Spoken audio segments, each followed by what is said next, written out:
Appointed with the chief designer's approval, the technical leader was, in the eyes of his superior and by definition, a potential culprit responsible for an incident. There was a vast assortment of higher-ranking senior officials who demanded reports: the chief of the main directorate, the deputy minister, the minister himself, the chief of the VPK department, the VPK deputy chairman, the VPK chairman himself, the chief of the Central Committee Defense Department, and finally, the secretary of the Central Committee for Defense Issues. Each one was supposed to find out the cause and plan of action firsthand. Clerks who had been specially assigned to the review team to gather information and reports for superiors zealously tried to make sure that they were privy to what another representative might already know. It was very important for their future careers to be first. Military officers were in the best position. All the groups had customers' representatives. In the line of duty, each military representative was obliged to delve into the technology, and, if irregularities were to occur, to immediately report up the chain of command. Finally, there are a lot of friends and acquaintances on the job who are not directly involved with the incident, but who are interested in advancing the common good, and during every encounter they ask who is to blame, and what is to be done. It would be an insult to refuse to converse with them. It might be that one of them could give some good advice. Generally speaking, those were the tactics involved in the investigation of various accidents. I adhered to this procedure in this particular case as well. I gave all the groups marching orders that had been deliberated during the flight. After barely managing to get away from the many people who were keeping track of my movements, I left for the factory with Kalashnikov and Dudnikov. At shop number 44, Hazanov and Markov were already showing Korolev the antenna deployment mechanism on the next Malny Ya-1, vehicle number 3. After the release of the pyrolocks, springs actuated the antenna deployment booms and were supposed to be rigidly secured in the open position. A load-relieving device, simulating conditions of weightlessness, was used during the tests. The device did not do a very good job and the deployment process was sluggish. Korolev requested that they demonstrate the consecutive deployment of the solar array panels and then the antennas. He was getting edgy. If the solar arrays didn't open all the way, then they were hindering the deployment of the antennas. Where is your proof that the arrays have opened? He lost his temper when we appeared. They intentionally made 2 antennas for backup. Can you explain why both of them failed at the same time? How did you test them? Using the aforementioned procedure, I tried to report about the organization of the commissions and groups, but SP did not let me speak. Surely you and your pal Kalashnikov already know something that you're not telling me. You've screwed up such a great spacecraft. There's no forgiving you. Call Tsibin and Boldyrev over here. In the meantime, shop handyman fixed the consecutive deployment process of the arrays and antennas. When Tsibin and Boldyrev showed up out of breath, SP asked them which one of them had been personally involved in checking out all the deployment mechanics. Without listening to their confused responses, Korolev said loudly so that everyone gathered around could hear, "Find the problem. Until we have absolute clarity and assurance, we will not deliver the next spacecraft. Boris. If you find out what happened up there, report to me at once, no matter where I am." In Feodosia they smashed up Tidov's descent module due to the electrician's error. Now it's history. Now all our work is for naught. Tsibin and Markov, you are personally responsible for all the work on the deployment mechanics. For the time being, on the ground, it is moving sluggishly. There's not enough margin of momentum on the springs. Korolev walked off, removing his white shop coat on his way. Markov accompanied him to his car. We stood in pitiful silence. The telemetry would hardly inject a great deal of clarity. Judging by the current of the solar arrays, they had deployed normally. But something was still impeding both antenna booms. The force of the springs was clearly insufficient to overcome the unknown resistance. Where should we look for the answer? I headed over to the KISS to see Andrikanes. He was supposed to keep track of all the details of the Malnya factory tests before their shipment to the firing range. Surely something would occur to him. After all, the two spacecraft were at the KISS for more than a year. But Andrikonis also claimed that at the KISS the antenna deployment tests had run smoothly. Andrikonis mentioned that after all the tests, they had discovered damage to the insulation of the cable running to the antenna boom. They called in the designer. He decided to additionally wrap the cable with vinyl chloride tape. After that, the deployment was checked only at the firing range. That was a loose end that shouldn't have been allowed. Konstantin Fedorovich Gorbatenko was the permanent representative of the shop at the engineering facility. Kostya Gorbatenko's term of service in the rocket field began back in General Tverdsky's Special Purpose Brigade. In 1947 and 1948, he was a rank-and-file soldier, and a member of a crew in the electrical firing section. During preparation of a missile at the launch site in Kapustin Yar, his position was on the upper service platform by the instrument compartment. Korolev remembered him well. Once, when for some reason another soldier turned up on the upper service platform, he demanded that the command put Gorbatenko back up there. After Gorbatenko received his discharge from the service, he came to work for us. He became one of the foremen and then a deputy manager of the assembly shop. Most of the time Kostya Gorbatenko was at the firing range. He had come back with us this time, and I wanted to ask him one more time how he conducted the antenna deployment tests. Kostya Gorbatenko admitted that he also thought the deployment process seemed sluggish. A very thick cable is needed to straighten out during the deployment process, said Gorbatenko. Tsybin and design department manager Boldyrev were both old hands. But anything's possible. Tsybin, Boldyrev, and I reviewed the testing process in reverse order. Of course. We checked out all the structures in a cold chamber at -50 degrees without the vinyl tape wrapping. Grigory Grigoryevic, I said to Boldyrev, quickly wrap the cable with the same tape and put it in the chamber. Freeze it? All three of us had gotten the very same hunch. There's no need to freeze it, I already know the tubing becomes petrified. Boldyrev predicted. Until it petrifies, not a word to anyone. I got on the phone and started calling around NIP 14 for Slisarev. I asked him to get together with the thermal specialists and Roskenbach's team to figure out the spacecraft orientation in which the sun will heat the points where the cable bends. I don't think the sun will heat them up. These areas are shaded by the solar arrays. After being in the cold chamber for 3 hours, the already inflexible cable wrapped with vinyl tape really was petrified.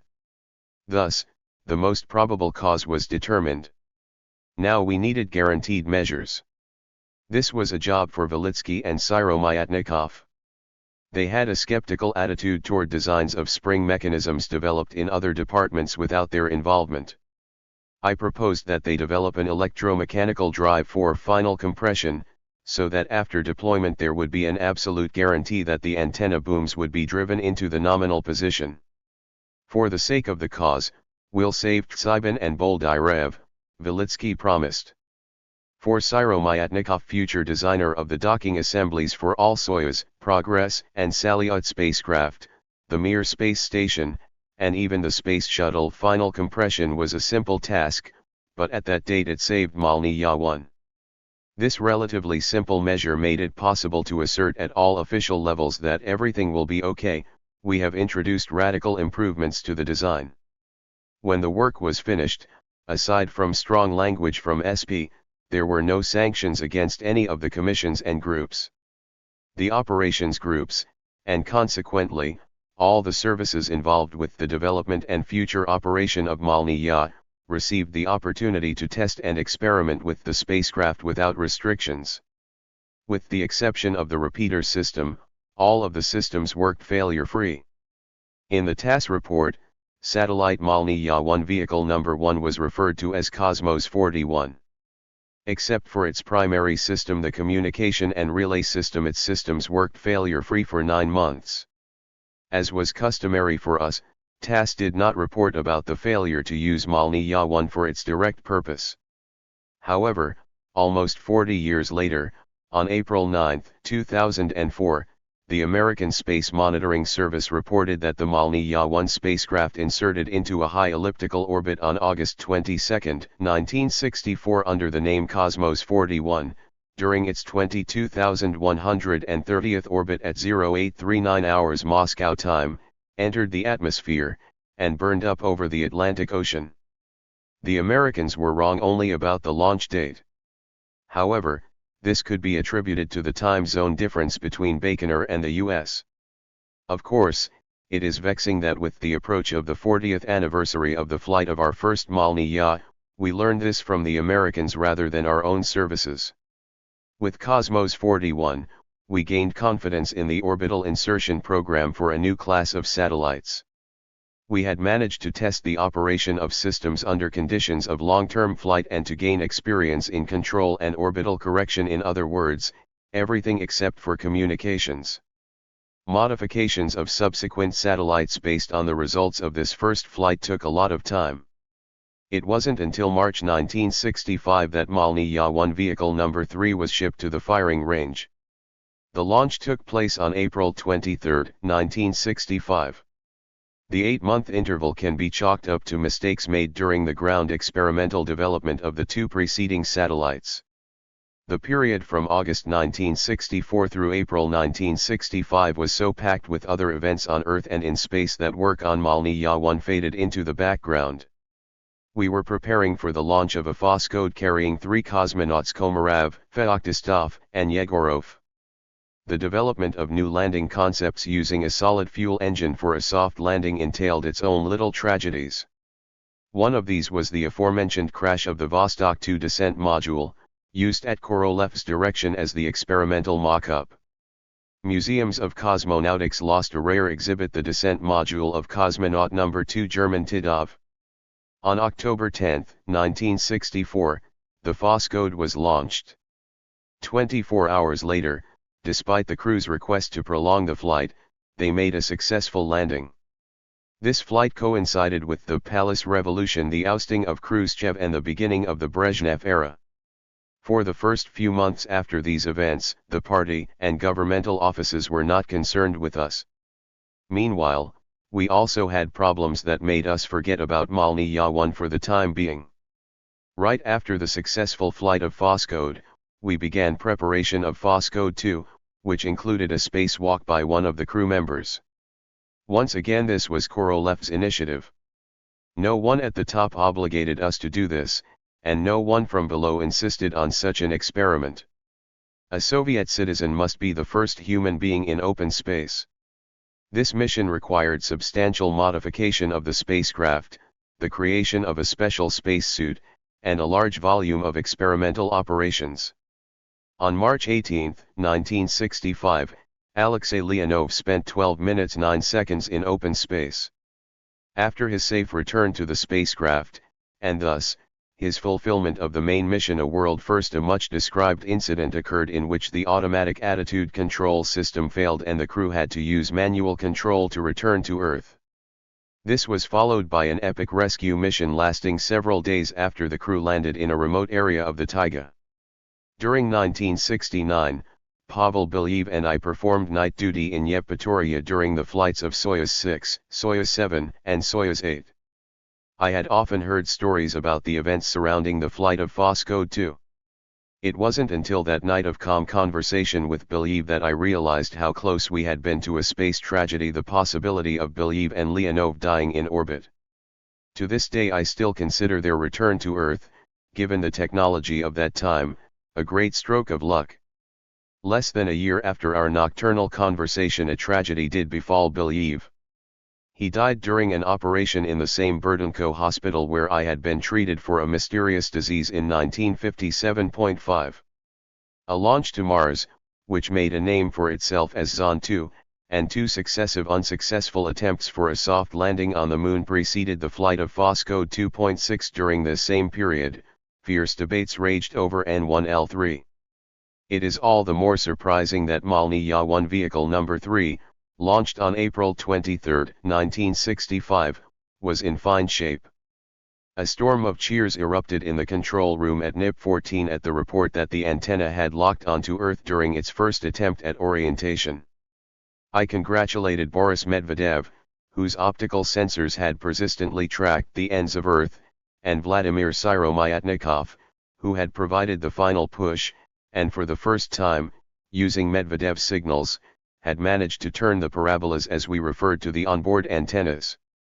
However, once again we realized how dangerous it is in our business to celebrate prematurely.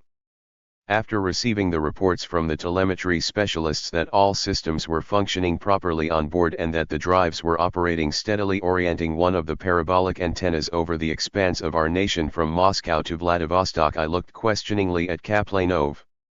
Now it was up to him. Shall we activate? Everyone impatiently waited for the most triumphant moment, the command to activate the repeater. Activate, Kaplanov agreed.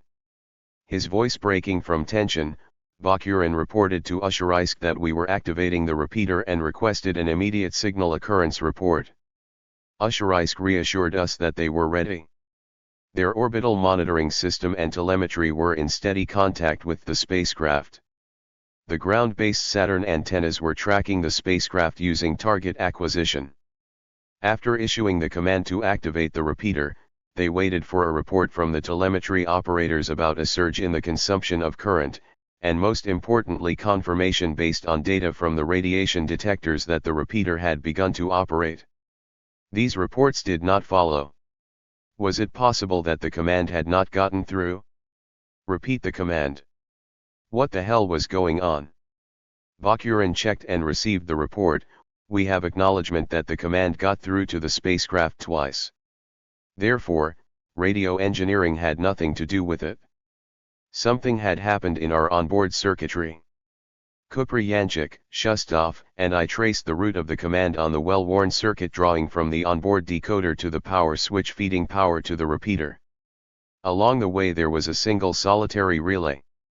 If its contacts had become oxidized or if a foreign particle had found its way under them, this type of failure would occur. In situations when jubilation threatens to turn into dismay, everyone awaits the chief's instructions. I had seniority, both in terms of position and degree of moral responsibility. In such moments, long-forgotten cases resurface from the depths of your memory. My old experience as an electrician told me that if the contacts had oxidized or if something had gotten under them, we needed to try to clean them off by repeated impact. Now it seems to me that this was some internal voice. Keep repeating the commands, was all I said. The repetition of commands began at intervals of 20 seconds. A tense hush hung over the room. We had already made more than 10 attempts. Kaplanov looked at me inquiringly. He said nothing, but I understood him. Isn't it about time to stop? Continue issuing commands. I said now with stubborn rage. I cannot recall whether it was the 15th or 17th try, but suddenly a shout of excitement rang out, "We have activation." I didn't believe it. Shura confirmed that current consumption had suddenly increased to the calculated value. Number 35 reports carrier frequency reception, shouted the duty officer for communications with Usharysk. Kaplanov walked up and hugged me. Only then did I realize that my back was wet. Handshakes were exchanged all around with no regard for rank. I have absolutely no recollection what words were spoken during this first historic conversation via space with Usharysk and then with Vladivostok. Wasting no time, we decided to switch to image transmission experiments. We gave test patterns to both sides.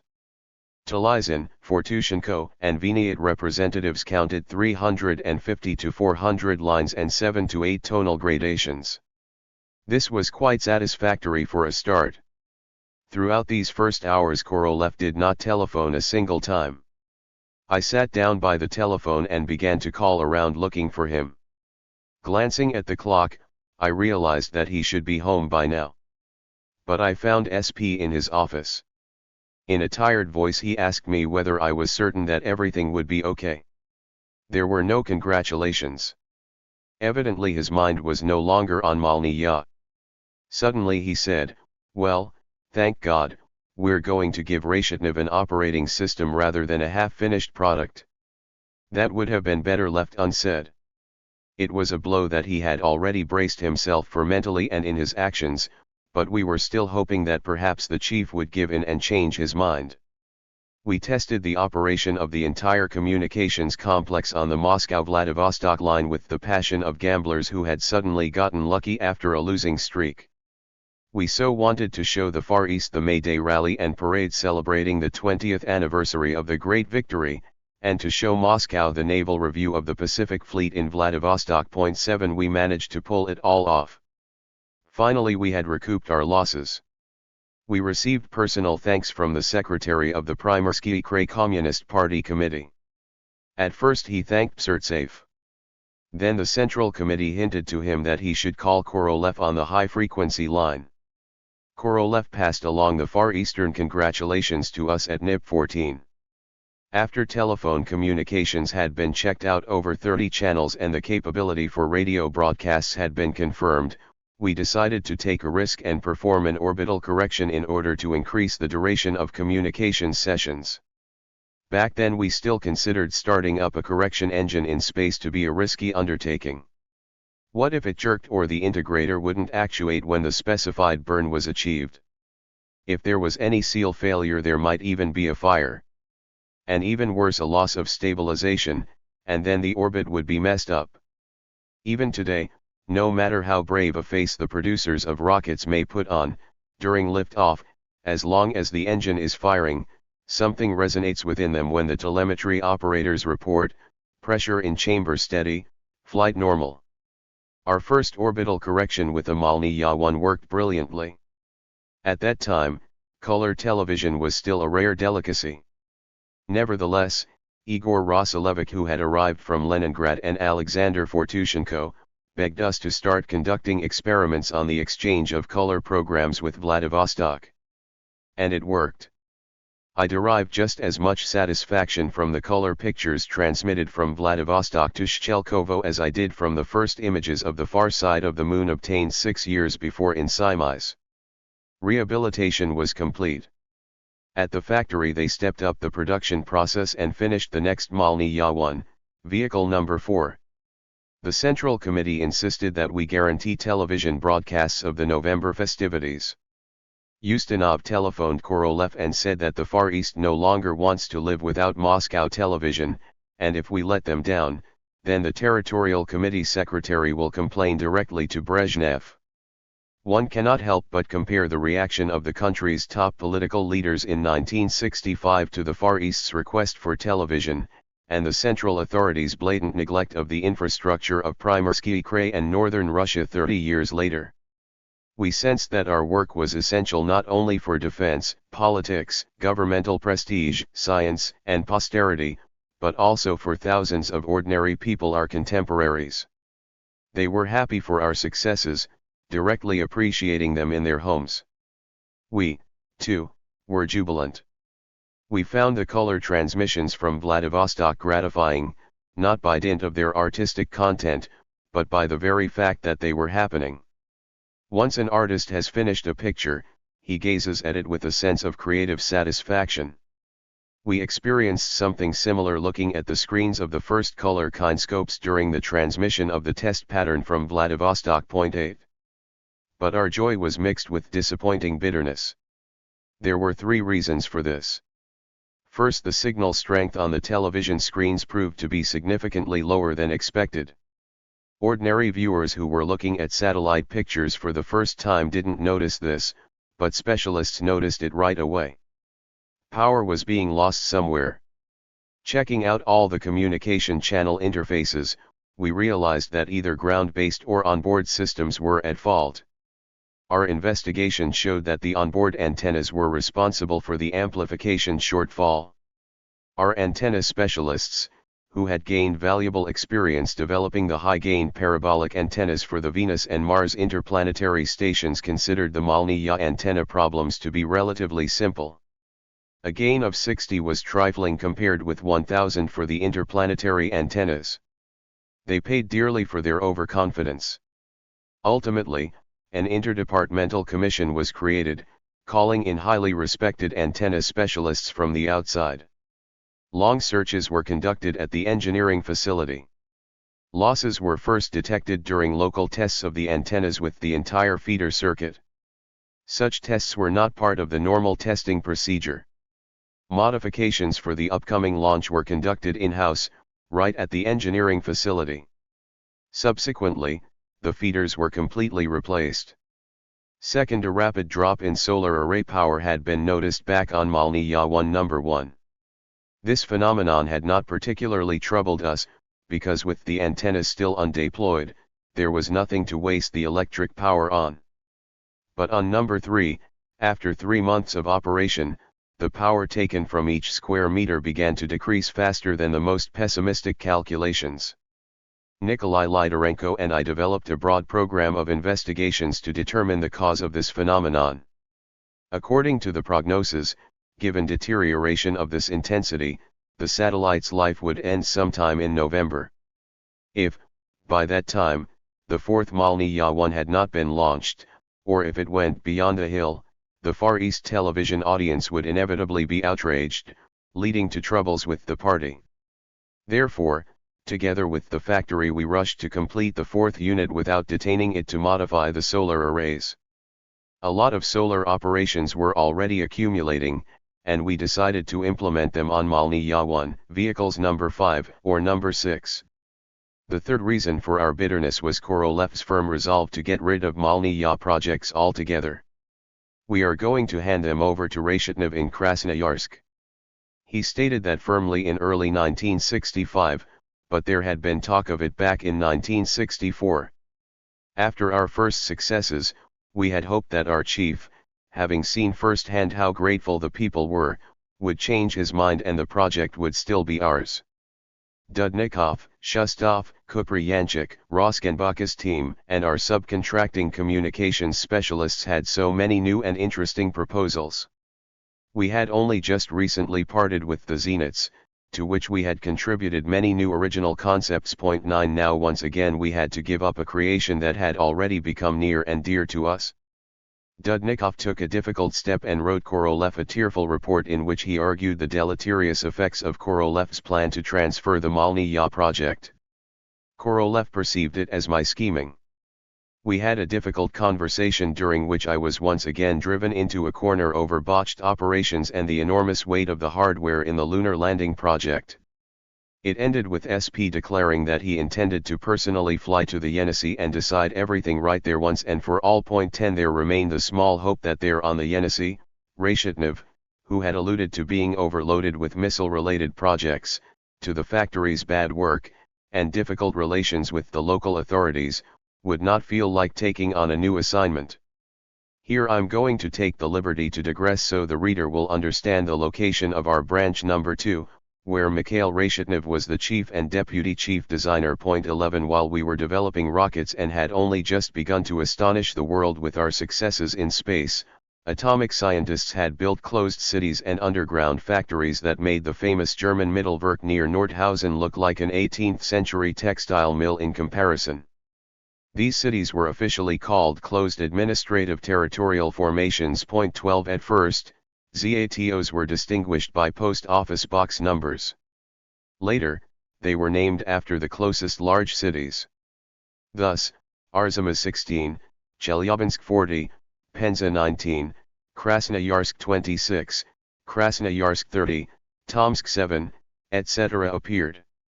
Each had its own specialization in the highly complex technological process of developing and manufacturing nuclear weapons. ZATOs were towns that could easily be detected in photographs taken from space, but could not be found on a single geographical map available to the public, despite the fact that the population of some closed cities was as high as 100,000. ZATOs began to be built soon after World War II, as early as the days of the first main directorate under the command of Lavrent Beria. After 1953, the entire atomic industry was consolidated into the Ministry of Medium Machine Building. All Ministry of Medium Machine Building towns had a lot in common besides just their missions. Built in regions that differed in terms of natural environment, they nevertheless had a lot of similarities in architectural layout, living conditions, and the everyday life of the populace. The town where branch number 2 of OKB-1 would be working was called Krasnoyarsk. 26.13 military construction workers and prisoners began to build this town in 1949. 60 kilometers north of Krasnoyarsk on the bank of the Yenisei River, there was an area of still untouched taiga on low hills. The main facility, for which the city was erected, was a so-called mining and chemical combine, a grandiose underground factory for the production of atomic explosives. Nuclear reactors, the main equipment of the factory, were located at a depth of 250 meters. This earthen dome was a reliable shelter in the event of a nuclear missile war. At the same time, if something happened at that depth underground, there would be no danger for the surface environment. The first reactor went into operation in 1958. Its product, the crucial strategic material plutonium-239, serves as the explosive for atomic bombs and the detonator for hydrogen bombs. With the start-up of the first reactor, the mining and chemical combine became an operational facility of strategic importance. 14 Underground construction continued for another 10 years. In 1961, a second reactor went into operation, and in 1964, a third, which began providing heat to the entire city. It wasn't until 1969 that the underground giant reached its full design capacity. On July 4, 1959, the State Committee for Defense Technology, which oversaw OKB-1 and MSM, jointly issued an order for the creation of OKB-1's branch number 2. So that it would have standing among the local authorities, branch number 2 was referred to as OKB 10.15. The projects of our new branch had no relation to nuclear technology. But the leadership of two ministries had judged correctly: it makes no sense to establish a new closed area if a city is already being built on the surface near the underground mining and chemical combine. That is where they proposed transferring Reshetnev and his group of enthusiasts. The town was located in a closed area with a diameter of more than 18 kilometers. The entire perimeter of the area was securely guarded and protected with several rows of electrified barbed wire. A barbed wire fence also stretched for many kilometers along the bank of the Yenisei. In 1959, construction of the socialist city was underway at full speed. A movie theater, the first schools, a pioneer camp, polyclinic, hospital, stores, music school, recreational park, and recreation center for pioneers and school children were already up and running. 16 A dam had also been built, blocking off the Kantat River, a tributary of the Yenisei, thus forming a wonderful municipal lake. Intensive housing construction was a great service of the creators of Krasnoyarsk 26. In terms of social and household amenities, the personnel of branch number 2 were better off in the middle of Siberia than our three other newly formed branches in Dnepropetrovsk, Uralsk, and Kubyshev, even better off than the personnel at the main OKB in Podlipki. At that time, we still had many dozens of barracks where workers and rocket design specialists resided without basic living conveniences. Thousands of people dreamed simply of having a small room in a communal apartment. Hundreds of individuals registered for a personal meeting with Korolev and Turkov. Of these, 90% were coming to request housing. That was how it was 18 kilometers from Moscow. It was no better in Moscow itself. It was dramatically better in the taiga, 60 kilometers from Krasnoyarsk. Reshetnev's first task was design accompaniment for series production of the intermediate-range R-11M missiles that we had developed and put into service. 17 The Krasnoyarsk machine building factory mastered their series production. Production of Isayev's engines was also set up there, both for these missiles and for Makayev's submarine-launched missiles. I visited Krasnoyarsk 26 for the first time in the summer of 1969. By this time, branch number 2 no longer existed. 18 Reshetnev was chief designer and director of an independent P.O. box. The second time I visited Krasnoyarsk 26 was in November 1994, in conjunction with the 70th birthday of academician, hero of socialist labor, general director and general designer of the NPO Prikladnwa Mechaniki Mikhail Fedorovich Reshetnev. Both during my first visit and my second, 25 years later, the closed city pleasantly surprised me with its cleanliness, coziness, patriarchal discipline, and refinement. The geometric austerity of the street system, the blending of the housing blocks into the natural relief, and the absence of ramshackle wooden houses, sagging fences, and barrack dormitories leapt out at me. During the years of acute shortage, the stores of the closed city were supplied a lot better than the nearest major regional city. 19 The hospitals, polyclinics, kindergartens, and preventive medicine clinics differed from their average Russian counterparts in terms of cleanliness, lavish equipment, and lack of lines. The labor discipline and very strict order, which tied in with the specific nature of production, were higher than anywhere in the country. Even permission to leave a closed city, not only permission to enter, was by no means granted to everyone. Korolev and his wife Nina Ivanovna had already gone to the Yenisei in the summer of 1960. The city did not yet look as finished as when I saw it 8 years later, but even then it had surprised Korolev, who had seen a lot in his life. He spent several days in this genuine atomic city. Given the opportunity to see with his own eyes the living conditions and work of Branch No. 2 personnel, Korolev was convinced once and for all that he had made the right decision in selecting the time and place to establish the new organization, and realized that he had not erred in the appointment of its chief.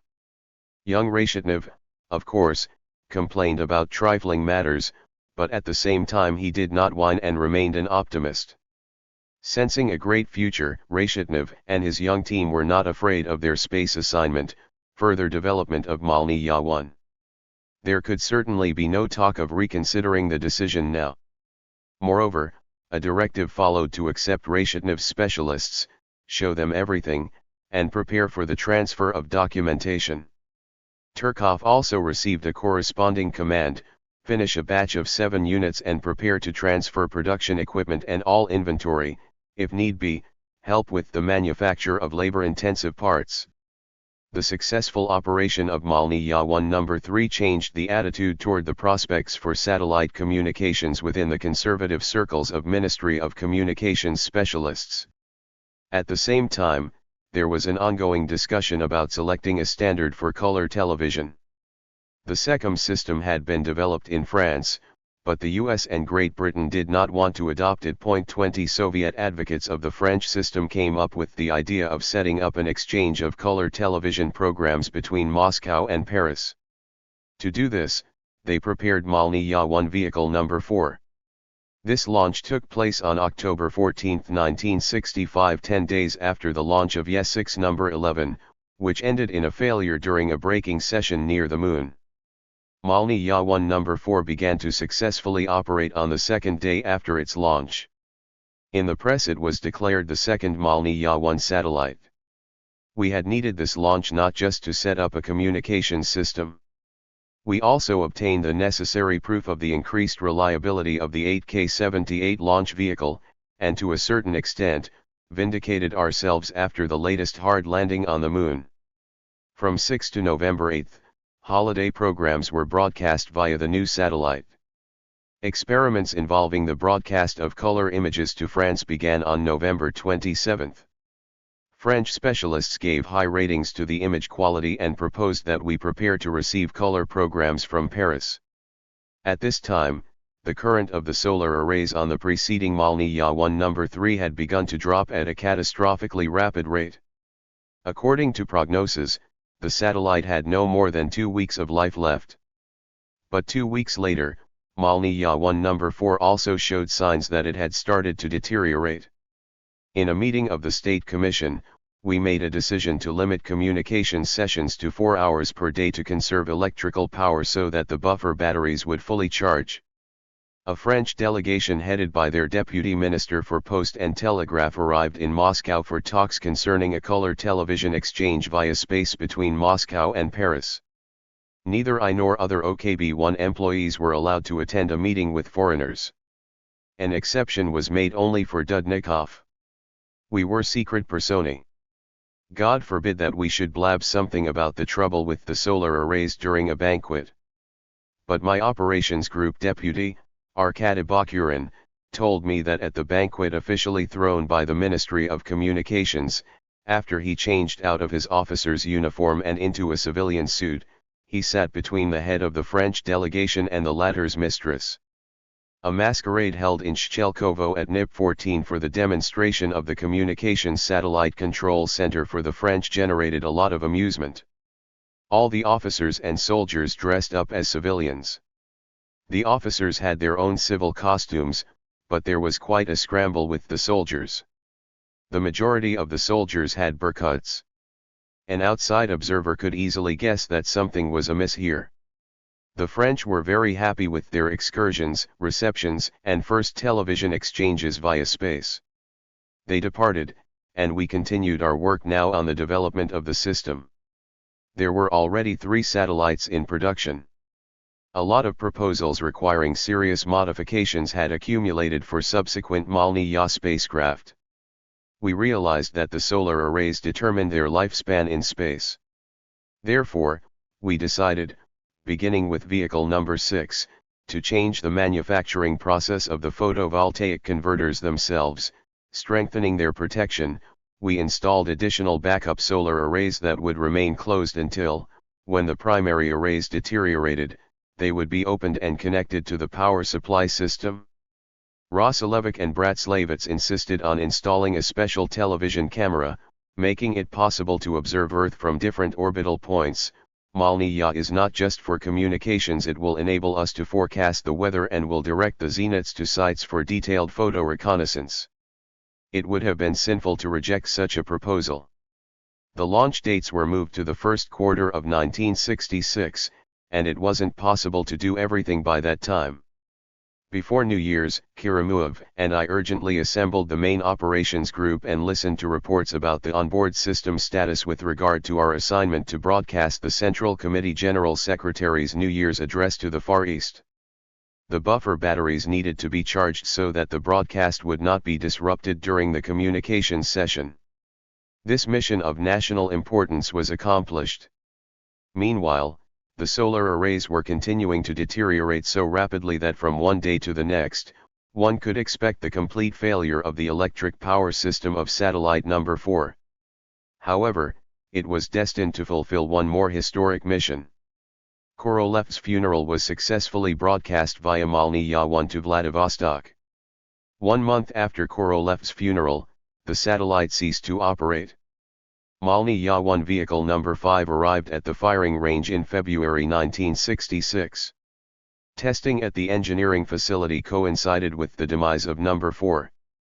The Far East was left without Moscow television programming. Complaints from the Primorsky Krai Committee to the Central Committee followed immediately. Karamuov, as chairman of the State Commission and simultaneously the chief of the 3rd Main Directorate of MOM, was supposed to endure the complaints of the Central Committee, the VPK, and his own minister. Remarkably, the Ministry of Communications behaved calmly. It was a lot more tranquil there without Malny-Ya 1. The thing was, at that time, bitter debates had flared up between the ministries as to who should be the customer and future proprietor of the satellite communications system. For the time being, the State Commission was fulfilling this role with the help of the operations groups and our OKB. We proposed transferring our leading role to the Ministry of Communications. But that ministry nodded toward the Ministry of Defense. The debate continued. This created a foolish situation. It suited the Ministry of Communications officials just fine that the new system's developers bore the responsibility for its operation. Talizin tried to help us, but the Ministry of Communications had made it known to him that as long as breakdowns were possible, the space system could not be put into service. We solemnly promised to restore communications during the month of March. The launch of Malny-Ya 1 number 5 took place on March 27. And of all things to happen, the launch vehicle headed beyond the hill. Once again it was a 3rd stage failure. Luckily, at that time the next Malny-Ya 1, vehicle number 6, had arrived at the firing range. Considering the internal political pressure, We instituted a round-the-clock work regime to prepare it, and on April 25, it was inserted into its nominal orbit. The next day, television communication with Vladivostok was restored. However, number 6 proved to be ill-fated. In September, communications were once again terminated by a power system failure. It wasn't until number 7 that the Malny-Ya-1 satellite communication system began to operate in a completely stable manner. All the measures that we and Vinyard had devised to prolong the performance of the solar arrays were implemented on number 7. Launched on October 20, 1966, this last satellite in our series was in continuous operation until January 1968. Malny-Ya-1 number 7 was the baton that we handed off to Krasnoyarsk 26 in space. The short life cycles of the first Malny-Ya-1 series simply did not make it possible to develop a system made up of 3 simultaneously operating satellites that would provide communications 24 hours a day. The solution of this problem was passed on to the new team. We stopped grieving and were happy over their rapid successes. On May 25, 1967, the folks in Krasnoyarsk launched the first satellite manufactured according to our documentation with virtually no changes. 21 Before the 1960s ended, 7 more satellites had been put into the Malny-Ya orbit. In 1965 Kaplanov and I began working on a new promising design of a satellite communications system. This system was called Malny-Ya-2. Boris, a conceptual designer with God-given talent, as they used to say, worked on the design of the new satellite. The primary difference between Malny-Ya-2 and Malny-Ya-1 was the use of the super high frequency band. This made it possible to increase the transmission capacity, combine television broadcasting with a multi-channel telephone, and use a high-gain antenna, which selectively covered the time zones rather than the whole territory visible from the satellite. The military was interested in the super high frequency band for its secure communications channels with spatial division. We also gave Krasnoyarsk the draft plan for Malny-Ya-2. We secured successes in space by creating new ground-based stations developed especially to relay television programs and telephone communications. The initiative for creating these stations belonged to Fortushenko and Bogomolov. OKB may develop the antenna system design for these stations. Alexei Bogomolov was very proud of this work. The stations were given the name Orbita.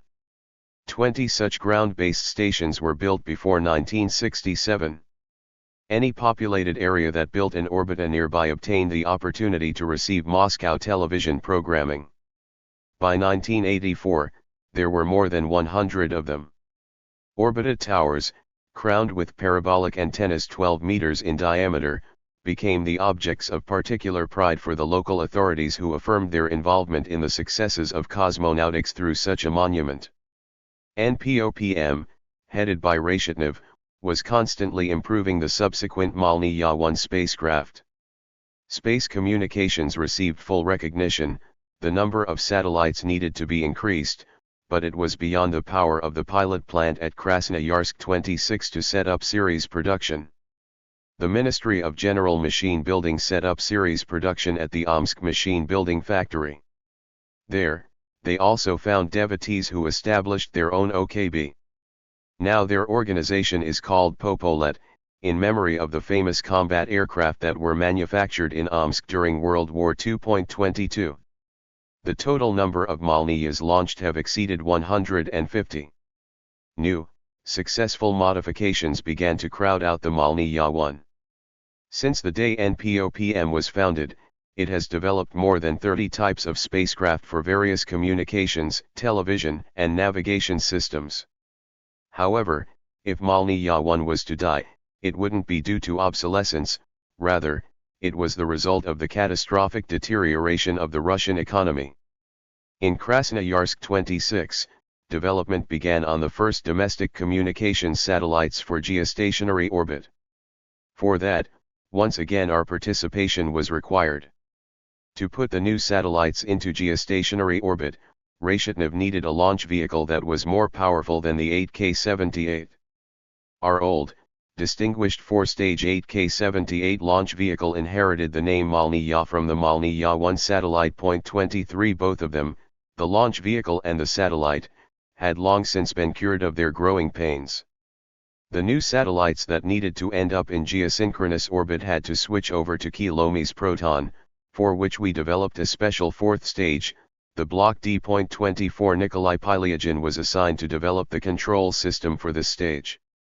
There was a work overload at the main territory of NIOP, and Piliagin assigned the development of the Block D control system to his branch at Philly. Its manager was Vladimir Lavrentievich Lapigin, who assumed the post of general designer and chief of NPOAP after Piliagin's death. When I visited Lapigin on Block D business for the first time in Philly, I discovered that I was on a site that had been referred to as the Dachas in the early 1930s. Here, on the high bank of the Moscow River, there really had been dachas where German specialists, representatives of the Junkers firm, had once lived. In 1930, I had somehow offended the foreman of the electrical shop at factory number 22, and to teach me a lesson he had sent me to these dachas to replace the wiring. I was paid by the job, and not very gainfully. But the place was marvelous. 2 years later, beneath this steep bank, I passed the GTO norms for swimming with a grenade. 25 Now a solid concrete wall topped with barbed wire extended along the bank. The murky water of the once pristine river was filled with construction debris. I shared my memories of this once beautiful area with its current proprietors. They rationalized that, back when you were young, this river bank and these waters were clean. Now we are working here in clean laboratories so that we can provide you with clean instruments. The organizational culture of the laboratories and the cleanliness in the production shops of NIOP and its branch were certainly to Piliagin's personal credit. After the initial hardships that were normal for any new space development, the Block D control system became firmly entrenched as one of the enduring systems in modern cosmonautics. Beginning in 1964, and lasting until the end of the 20th century, all models of domestic satellites put into high elliptical orbits or geostationary orbit, used only two models of launch vehicles, the Malniyas and the Protons. Their structures and systems continue to be a synthesis of the creative work from the schools of Korolev, Chelomy, Glushko, Kosberg, Piliagin, Kuznetsov, Ryazansky, Barman, and Isaev. When the Information Society replaces the post-industrial one, these names should be preserved in its long-term history. After taking the baton from OKB-1 in the Siberian taiga, on the grounds of an atomic city, Mikhail Fedorovich Reshetnev created a powerful leading organization for the development of satellite communication systems for the Soviet Union. He proved to be a worthy manager of this mission, which was vitally important for defense, culture, and economics. A hero of socialist labor, academician Reshetnev departed this life early. 26 Albert Kozlov then headed NPOPM. A difficult task fell to him, to keep a constellation of communications satellites in space in the face of the complete collapse of the Russian economy. Satellite communications systems, like all of domestic cosmonautics, have been dealt a heavy blow. However, we have not lost hope that domestic satellite communications technology will emerge from its difficult crisis in the 21st century. Chapter 17. Korolev's Last Days, Death, and Funeral. During the Khrushchev era, Korolev, and his wife, Nina Ivanovna, would ring in the new year at the Kremlin. The new party leadership, however, felt that it needed to make a show of modesty, and for the time being, refrained from pomp-filled New Year's receptions. Under Khrushchev, the party and government elite, army generals, legendary marshals, ministers, and the most distinguished and deserving personalities of art and literature were invited to the New Year's receptions at the Kremlin. The Presidium of the Academy of Sciences, general designers and most prominent chief designers of aviation, rocket, and atomic technology were included, as well as other particularly distinguished scientists. Since all of these illustrious guests were invited with their spouses, the receptions were well attended. The post-Khrushchev cancellation of the Kremlin's New Year's receptions enabled the former New Year's cohort to take their own initiative. In 1966, the Korolevs rang in the new year at the dacha of Central Committee Secretary Boris Ponomarev. 1 In 1962, at a regular session of the USSR Academy of Sciences, Ponomarev was elected as a full member of the Academy in the History Department. He probably felt that he was beholden to Keldysh and the Academy Presidium for his election. Boris Ponomarev made a favorable impression on academic circles in many respects. His name was not associated with the repressive machine of the Stalin regime. Before Stalin's breakup of the Comintern, Ponomarev had served on its executive committee and later, in the Communist Party Central Committee, he had been in charge of contacts with the communist parties of other countries. 2 Boris Ponomarev's brother Alexander was the chief engineer of the Air Force. I had the occasion to meet with Alexander Ponomarev a number of times at State Commission meetings for piloted space flights and at technical meetings, where Korolev saw fit to send not just Kamenin, but other senior Air Force officials as well. The Ponomarev brothers were from Zaraysk. 3 This gave me the occasion to tease my wife Katya, "There's someone from your hometown who's almost in the Politburo." Almost meant that Ponomarev was not a Politburo member at that time. My jokes were not unfounded. The ancient city of Zaraysk was proud of Anna Semyonovna Galakina, the famous Russian sculptor. After Anna Semyonovna's death in 1927, the efforts of her nieces Vera and Katya, to a great extent, determined the fate of her sculptural legacy. In the late 1920s, when Anna Semyonovna's brother was stripped of his voting rights, high-ranking party official Ponomarev helped the Galakin family emerge from disfavor. After the death of the childless Anna Semyonovna, a decree of the Presidium of the All-Russian Central Executive Committee granted personal pensions to all of her minor nieces and nephews. Sergei Gorbanov, Ponomarev's comrade from the Zaraysk Komsomol, became director of the major aviation factory No. 22 in 1930. Anna Semyonovna's niece, Katya Galakina, came to work at this factory after graduating from an aviation special services technical school. All of Anna Galakina's relatives signed a grant allowing all of her works to be bequeathed to the state without compensation. Her relatives did not lay claim to the works that remained in her Zaraysk home or Moscow studio. Cousins Vera and Katya Galakina expended a great deal of effort to gather and preserve Anna Semyonovna's sculptures and convert her studio on Bolshoi Levshinsky Lane into a memorial museum. Vera Galakina became the director of this museum. During the ideological persecution of expressionists, which Anna Semyonovna was considered to be, the authorities tried to close the museum and disperse the most valuable sculptures around the vaults of the Tretiakov and Russian museums. 4 Once again Vera Galakina turned to Boris Ponomarev in the Central Committee, appealing to his Zarayskian pride. He actually intervened and helped to preserve the rich artistic legacy of Anna Galakina. Now, after renovation, the Galakina Museum has been reopened in Moscow. Admirers and connoisseurs of her work have no idea that at one time, Central Committee Secretary Boris Ponomarev helped to preserve this very valuable art collection. But now let's return to Korolev's last days. According to Nina Ivanovna, couples had gathered at the dacha, the Ponomarev brothers and their wives, the Keldyshis, the Korolevs, and the Posokins. Mikhail Posokin was Moscow's chief architect. 5 He had designed high-rise buildings, the Palace of Congresses in the Kremlin, New Arbut, and many other architectural masterpieces of that time. Nina Ivanovna Koroleva recounted, when Sergei was getting ready for the Ponomarev's party, he brought along so much cognac that there was no way everyone there could have drunk it all. Image credit, from the author's archives. Sergei Korolev giving a talk. During the last few years, I had repeatedly witnessed that Korolev had virtually given up drinking alcoholic beverages. Keldysh drank only champagne. Nina Ivanovna recalled that at the party at Ponomarev's dacha in 1966, everyone felt at ease and the evening passed without excessive eating and drinking. On January 1, Korolev relaxed at home. On the 2nd, despite the fact that it was Sunday, he called for a car and set out for Podlipki. He had not managed to look through all the mail that had piled up before the new year. On January 3, Korolev worked in his office, continuing to get his correspondence in order. He didn't call anyone in, he simply telephoned when he needed a clarification on some document or other. Months later, one Sunday in early autumn 1966, Busheyev, Okapkin, Yakovenko, and I were relaxing around a campfire after a mushroom hunt in the woods where the pickings had been slim.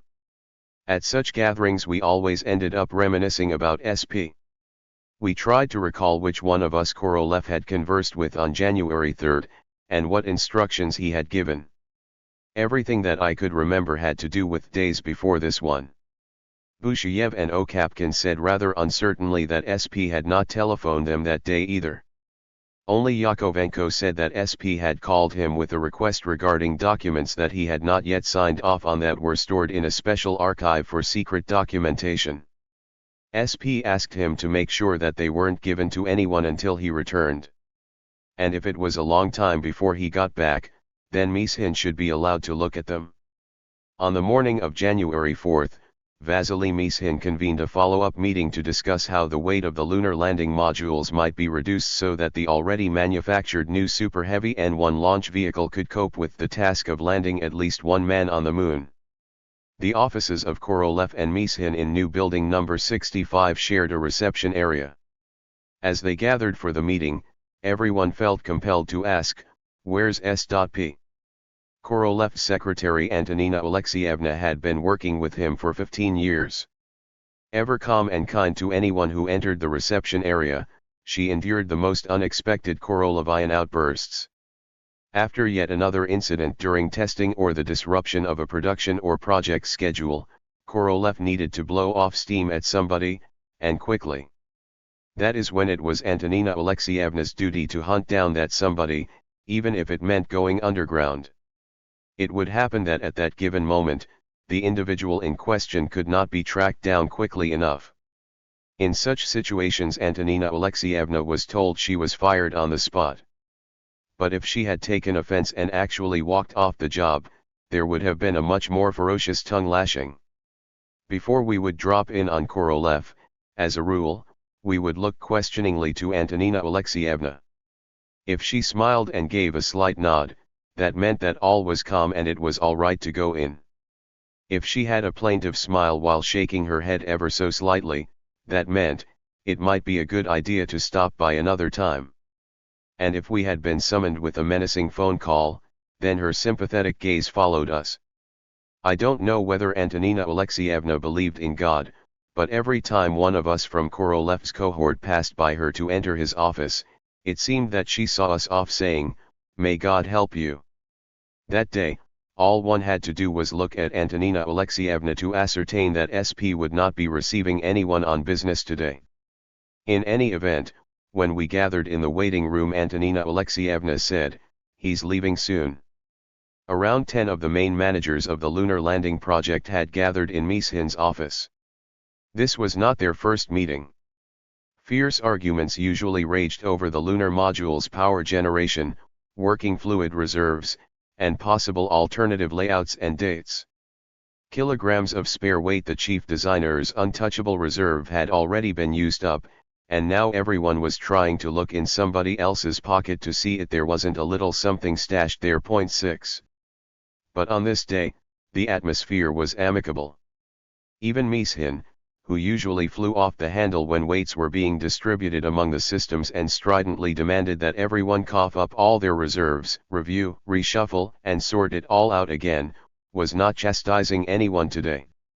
Something had mollified all of us, and our conversation was very calm. Suddenly the door opened. SP stopped in the doorway without entering the office. He was wearing his coat and fur hat and holding some sort of package. He looked at us with a tender and wistful smile. Mishin stood up and the rest of us followed suit. "Sergei Pavlovich, come in," but he stopped short. We looked at Korolev and couldn't help smiling. It was unusual on a workday, during work time, to see our dear SP run down, melancholy and lost in his thoughts rather than our masterful and strong-willed commander. Someone said something else. And Korolev said something in reply. He gave a nod and said, "Well, carry on." We vied with each other to wish him well. He did not come into the office. He slowly withdrew from the doorway, turned, and without closing the door behind him, left the reception area. It did not occur to any of us that we had said our last farewell to Korolev. Mishin quickly adjourned the meeting. We all hurried back to our own domains. In November and December 1965, I spent most of the time in Tyratam, Simferopol, and Yevpatoria.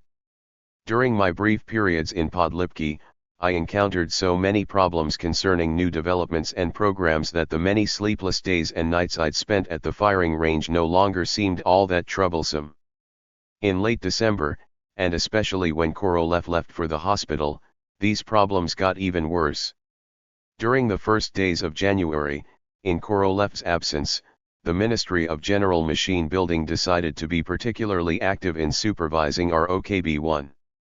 Avoiding the risk of being responsible for resolving pivotal, thematic issues in cosmonautics, the minister assigned his deputy, Viktor Litvinov, and chief of the ministry's third main directorate, Kirim Kirimuov, to be particularly vigilant in monitoring the spacecraft production process. It is true that the deadlines Korolev had promised for the factory release of the piloted spacecraft in late 1965 could not be met. The culprit wasn't so much the factory as it was the frequent changes in the piloted spaceflight program. The Korolevian Council of Chiefs lacked its former unity. Glushko did not limit his criticisms of programs to the council. He also spoke out in his typical calm and cultured manner at meetings in Keldish's and Ustinov's offices. Barman was also grumbling.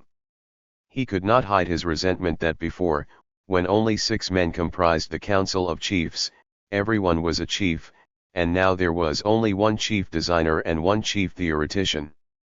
We, Korolev's deputies, always supported his initiatives both out of a sense of duty and conviction. But at the same time, perceiving the many external conflicts, we sensed Korolev's isolation. Outside of our organization I could not name a single person who could be considered a true close friend of Korolev, with whom he could share his innermost thoughts, ideas, and plans. Incidentally, I could say the same thing about Glushko and Keldysh. Perhaps such is the fate of particularly distinguished individuals. For us, the Ministry of Defense's inner conflicts between the Air Force and Rocket Forces were no secret. Minister of Defense Malinovsky and Air Force Commander-in-Chief Marshal Vershinin disagreed on the use of cosmonauts in military programs. These conflicts also affected our activities.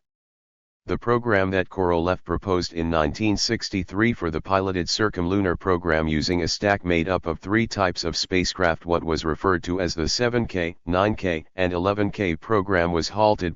7 Neither the military nor Khrushchev supported it. We, too, could see its incredible complexity, labor intensity, and unreliability. Having taken on the role of head developer of spacecraft control systems, we deprived chief designer of control systems Pylyagin of this interesting work. Kilomi's company followed suit. He also had enterprising engineers there who decided to develop spacecraft control systems on their own. One of them was Sergei Khrushchev, Nikita Khrushchev's son. These circumstances also served to further exacerbate relations within the Council of Chiefs. In connection with the lunar program, the decision was made to include automatic rendezvous and docking in the upcoming flight programs. This forced us to speed up development of the first docking assemblies and the IGLA radio system measuring the parameters of relative motion. This set of operations had a backup scenario, which Korolev had accepted largely due to Kamenin's initiative and under pressure from the Air Force. The reasoning was persuasive. If we were to miss the deadlines for the developmental testing and flights of the 7K vehicles, then we would need to have tried and true Foscode vehicles in reserve. Korolev made the factory put 5 Foscodes into production. We had not lost our ambition to be the world's first at any cost. I don't remember whose idea it was to use 1 or 2 Foscode vehicles for an experiment to generate artificial gravity, perhaps it was Roshchenbach's. The idea was enticing. We developed a special control system, automatic winches, and other mechanisms to start two spacecraft spinning about a common center of mass. It was very interesting for theoreticians and medical specialists, and difficult for designers and the factory, but things went along despite the military's declaration, "We don't need this yet." We couldn't abandon the Malnya-1 communications satellites that had just gone into operation. We were obliged to prevent an interruption of communication with the Far East, and in case the two Malnya-1 satellites already in orbit malfunctioned, we were rushing to prepare another two satellites like them for backup. Point 8. However, no matter how successful these programs might be, they could not compensate for our loss of superiority if the Americans were to become the first to fly around the moon. The GRU had acquired a film from the US about the American lunar landing program. This film had been shown to Malinowski and high-ranking generals in the Ministry of Defense who were involved with rocket space technology. Then, one more exclusive group of senior officials, including Korolev and Chelomy, viewed it. Such obvious agitation made us think about alternative scenarios for flying around the moon that could be implemented within shorter time frames, even before the N-1 rocket was produced. The programs were chock full of new instrumentation developments that were continuously being modified and caused tremendous difficulties in production. My colleagues and I developed good working relations and comradeship with Factory Director Turkov, Chief Engineer Klyucherev, Supervisor of Instrumentation Production Hazanov, Supervisor of Secondary Production German Semyanov, and the factory's main shop supervisors. They were all very decent, kind people, who were devoted to their work. Despite being on very good terms, the production managers had serious bones to pick with me and my colleagues involved with onboard systems development for the continuous stream of modifications that caused deadlines to be missed. The broad range of projects demanded that we create a vast collection of instruments that, for the sake of deadlines, were often put into production using crude documentation before all the systems had undergone the final functional and layout integration process. Even when the production workers covered for us, one way or another, Korolev found out when the main deadlines were missed from the lead designers, i.e., those who supplemented the chief designer's insufficient number of eyes and ears if we pointed out that the modifications to our already installed instruments or cables were the result of changes that our subcontractors had made. SP double-checked that information immediately. Depending on which subcontracting chief designer's organization had been called out per the lead designer's report, right in front of Roshenbach, Kalashnikov, Urasov, or me, Korolev would telephone the relevant chief designer we had dared to name. These telephone conversations always varied. He would shout angrily at Bogomolov over the phone, "I can't work with you anymore. You behave like a little boy." He advised Ryazansky to straighten things out, "Misha.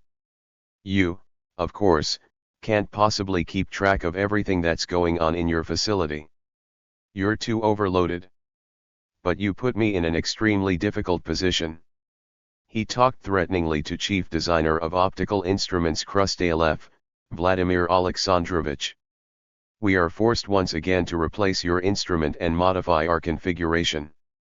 When will this end? I will have no choice but to report to your minister." Korolev played out these scenes on the telephone or at meetings of the technical review team. He did not complain to any of the ministers regarding the latest changes. He knew full well that such instructional talks would prompt phone calls from subcontractors who were now miffed at me. Why did you complain to SP himself? Nobody held anything against SP himself. A couple of days later, Korolev would be talking with those same chiefs about new projects, plans, and deadlines as if nothing had happened. At the next business meeting, after conversations regarding the main lessons of the most recent YES-6 launch and the instructions that SP had given concerning the handover of projects to Bob Aiken, he briefly mentioned that, for several days in his absence, I should drop everything, and without stopping by my own office, I should be on the production floor from morning until night. I can't tell Turkov that he has to meet these already crushing deadlines, because at any moment he might say that your department chiefs are going into the shops and warning that this won't work anyway, or that it won't be long before there will be more changes. If you don't want me to kick them out for talk like this, then go to the production floor yourself and sign the schedules along with the factory. But remember, after that, you personally will come to me with any change. The 1st of January was a legal holiday, which was an absolute necessity after our all-night New Year's party. In 1966, officially we had 2 days off since January 2nd fell on a Sunday. Some wisecracker among us came up with the Murphy's Law of Space. According to this law, during ground preparation and in flight the worst bobeaks occur on Saturday night and the night before a holiday. I had been hankering to put on my skis for the first time this season and set off on the fresh snow. But alas! That morning the telephone calls started to come in about incidents during the night on the Venera 3 trajectory and the steady decrease in current from Amalnia-1's solar arrays. Bob Aiken, who had taken over management of ground preparation for YES-6 vehicle number 13, consulted with me as to whether it was worth it to disturb Korolev regarding the launch date. He wanted to personally report that testing was going well, that there was absolute certainty as to the launch date 31 January, and he wanted to receive assurance from SP that he would be arriving in Simferopol on February 1st. Bob Aiken and I had enjoyed an amicable relationship for quite some time. We had never experienced any conflicts. But this time, I flew off the handle, snapping at him and telling him that he shouldn't tempt fate, even over the telephone, and he shouldn't count his chickens when there was a whole month left before they were supposed to hatch. Bob Aiken wasn't offended, but nevertheless the next day he talked to Korolev via the Kremlin direct line. An extremely difficult situation developed at the factory with the manufacture of the new 7K vehicles. Supervisor of secondary production German Semyonov was directly responsible for the assembly and integration operations on these vehicles. This fair-haired, stocky, sturdily built individual had been accustomed to hard work since the war years. As a rule, when we met, he smiled broadly and, with a hearty handshake, affirmed that everything is going fine. But now, after his return from a business trip, I saw that he had lost a lot of weight and had dark circles under his eyes from fatigue and insomnia. Turkov, who was Semyonov's immediate supervisor, was jealous of Korolev's direct meddling in routine production matters. German complained to me, I have 3 immediate bosses, Sergei Pavlovich, Roman Anisimovich, and Viktor Yakovlevich. The latter was Deputy Minister Litvinov. Each one demands that I submit a schedule with a feasibility rationale for all the deadlines. But if I draw up a schedule with a feasibility rationale, then nobody is going to agree with these deadlines.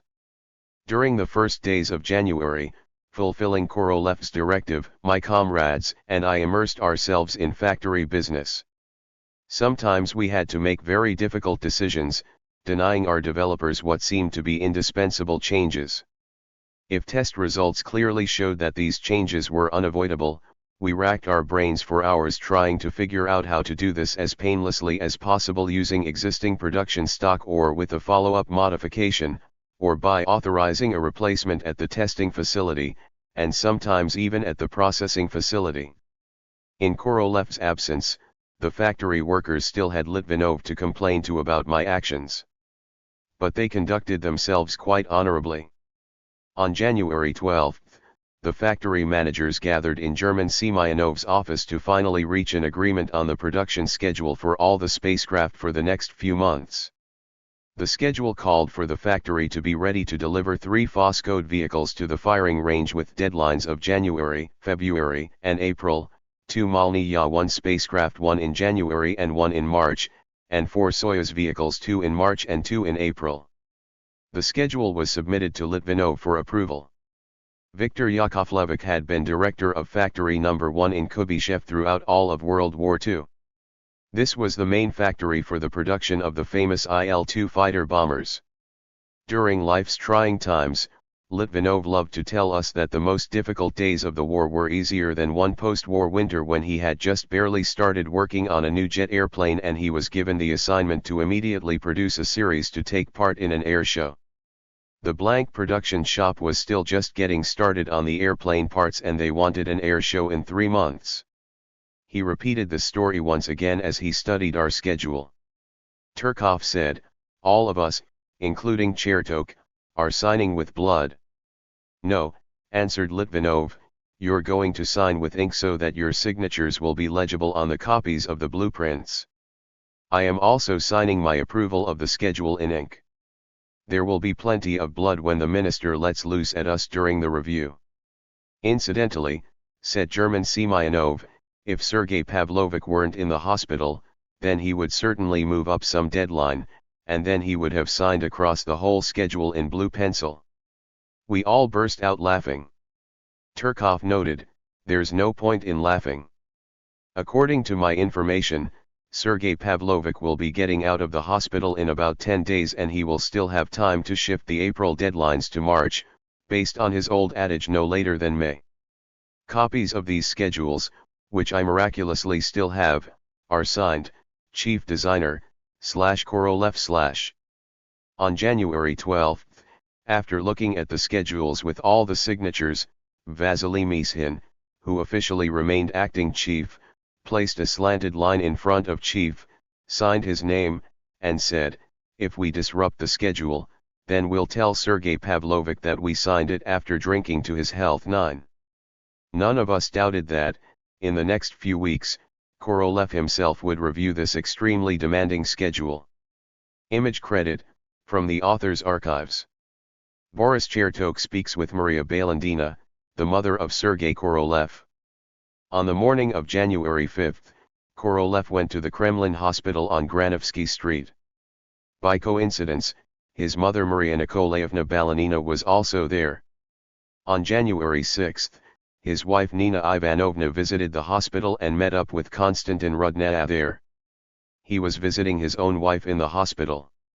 Rudnaya hadn't been officially involved with our line of work since 1965.10. He had been demoted from the high rank of deputy chairman of the Council of Ministers to chairman of some very obscure state committee for the coordination of scientific research work, and then he had been appointed Minister of Instrument Building, Automation and Control Systems. Rudnaya had not lost his optimism. He always had a supply of jokes to cheer you up. He told Nina Ivanovna that they would cope with SP here in the best way possible. After several days of examinations, an operation was scheduled for January 14. On the eve of the operation, we learned that Soviet Minister of Health Boris Vasilyevich Petrovsky, a cardiac surgeon, would be attending. Then it turned out that Petrovsky wasn't attending, but that he was actually performing the operation. In the midst of the daily hustle and bustle, the majority of those close to Korolev, even the members of the Council of Chiefs, who took an interest in each other's health, did not give much thought to this operation. It's no big deal, some polyps somewhere. A lot of people have had this kind of surgery in both the duodenum and the rectum. The consensus was that this type of surgery was less complicated than an appendectomy.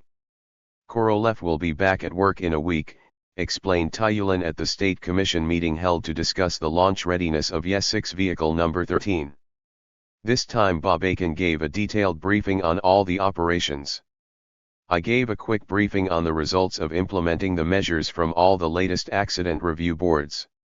A final launch date of January 31 was set.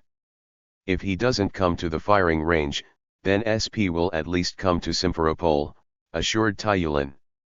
Tyulin had consulted with Deputy Minister of Health Bernasyan in that regard. Avatik Ignatievich Bernasyan was responsible for the health care of atomic and rocket scientists. But the fourth main directorate of the USSR Ministry of Health was outside his sphere of influence. He was not in charge of Kremlin hospitals. 11 Evidently, the selection of the operating surgeon was the result of a mutual agreement between Korolev and Petrovsky. Korolev was impressed that he was going to be operated on, not just by a famous surgeon, but by the USSR Minister of Health to boot. Around noon on January 14, I was alone in my office. I was studying a bulging folder of classified mail that had accumulated during the past few days. I asked Zoya Grigorievna not to let anyone disturb me. Suddenly Tsybin ran in and shouted, "Sergei Pavlovich died. Are you out of your mind?" "Which Sergei Pavlovich?" Ours, are Sergei Pavlovich Korolev. Nina Ivanovna telephoned from the hospital. I stood absolutely dumbfounded, having no idea what to do next. This can't be. This really shouldn't be happening. A few seconds later it occurred to me, let's call Bernosian.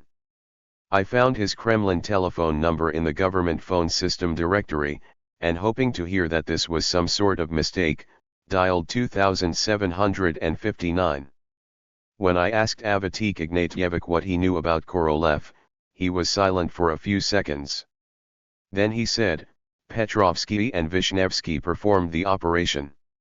In addition to polyps, they found a sarcoma. They did all that they could, but his heart couldn't take it. The operation lasted over 4 hours. After calling for a car, Tsibin and I drove over to see Mishin at the first territory point 12. When we entered, the main managers were gathering in Mishin's office at his request. Leonid Smirnov had already telephoned Mishin from the Kremlin. Smirnov told him that a Central Committee resolution had appointed him chairman of a government commission on funeral arrangements. This time the office of the Council of Ministers and the Central Committee had acted both quickly and properly. The procedures for high-level funerals were well drilled. Brezhnev and Politburo members were informed of Korolev's death straight away. After consulting with one another over the telephone, without hesitation, they decided to out Korolev, to announce to the world who he was. The very fact of the death of such an individual needed to be used to promote the achievements of Soviet science. In the first hours after receiving the news of his death, what upset us more than anything was, how could this happen? No one could come up with any sensible explanation. The ringing Kremlin telephone line did not leave us time for much thought. Serbin's calling, said Mishin, he needs the text of the obituary that will be in all the newspapers tomorrow in 1 hour. Boris. You sit down and write the draft and take it over to Serbin at the Central Committee in a half hour. Your pass has already been ordered. Less than 1 hour had passed since my conversation with Bernosian. I had the hardest time gathering my thoughts to write an obituary. Finally, I snatched away from the typist what I had written about the great scientist, academician, and scientific and industrial organizer, without mentioning his work in rocket and space technology. Instead of 1 hour, an hour and a half later I entered the office of Ivan the Terrible, head of the Central Committee Department of the Defense Industry, Ivan Dmitrievich Serbin. I handed him the text of the obituary. He glanced over it and, with a barely perceptible smile, said, "It can't be this modest. We have to tell people the truth about Korolev. Look, read this. We started to write something ourselves while you were driving over from Podlipki." I couldn't believe my eyes. With the passing of S.P. Korolev, our nation and world science has lost a distinguished scientist in the field of rocket space technology, the designer of the first artificial satellites and the spacecraft that ushered in the era of man's conquest of space. Until the end of his life, all his efforts were devoted to the development of Soviet rocket space technology, S.P. Korolev was the foremost designer of rocket space systems that achieved world firsts.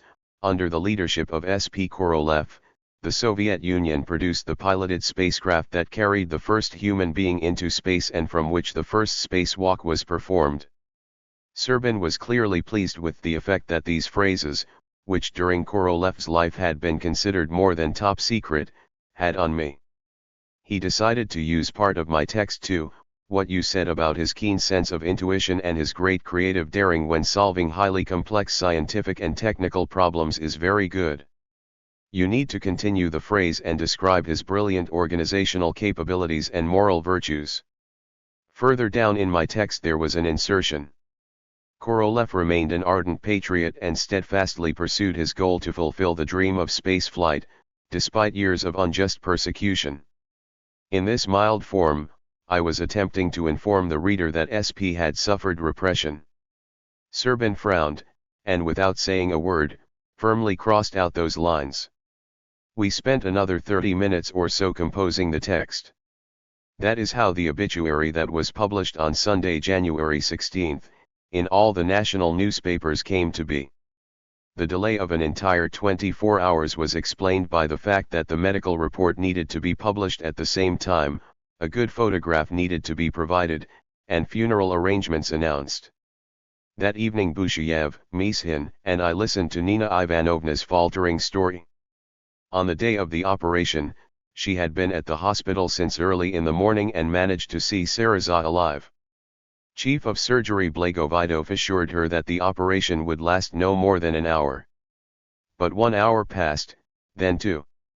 The nurses shot out of the operating room with some instructions. She understood that they were adjusting the respirator. They rolled in some other equipment.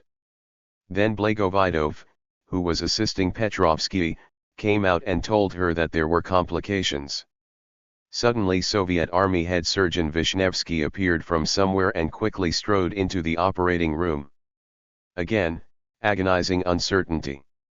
More than 4 hours had passed since the operation began when they announced to Nina Ivanovna that they had done all that they could. They had been unable to stop the hemorrhaging after they removed the polyps. They made the decision to open up his abdominal cavity. When they started to get closer to the site of the hemorrhage, they discovered a fist-sized tumor. It was a sarcoma, a malignant tumor. Petrovsky made the decision to remove the sarcoma. In so doing, they removed part of the rectum. They would have to take out the remaining part through the abdomen. In the end, cardiac failure developed very rapidly. It turned out that for a long time they had been unable to insert the respirator tube into Korolev's trachea. Such was the peculiar nature of the way his large head was positioned on his short neck.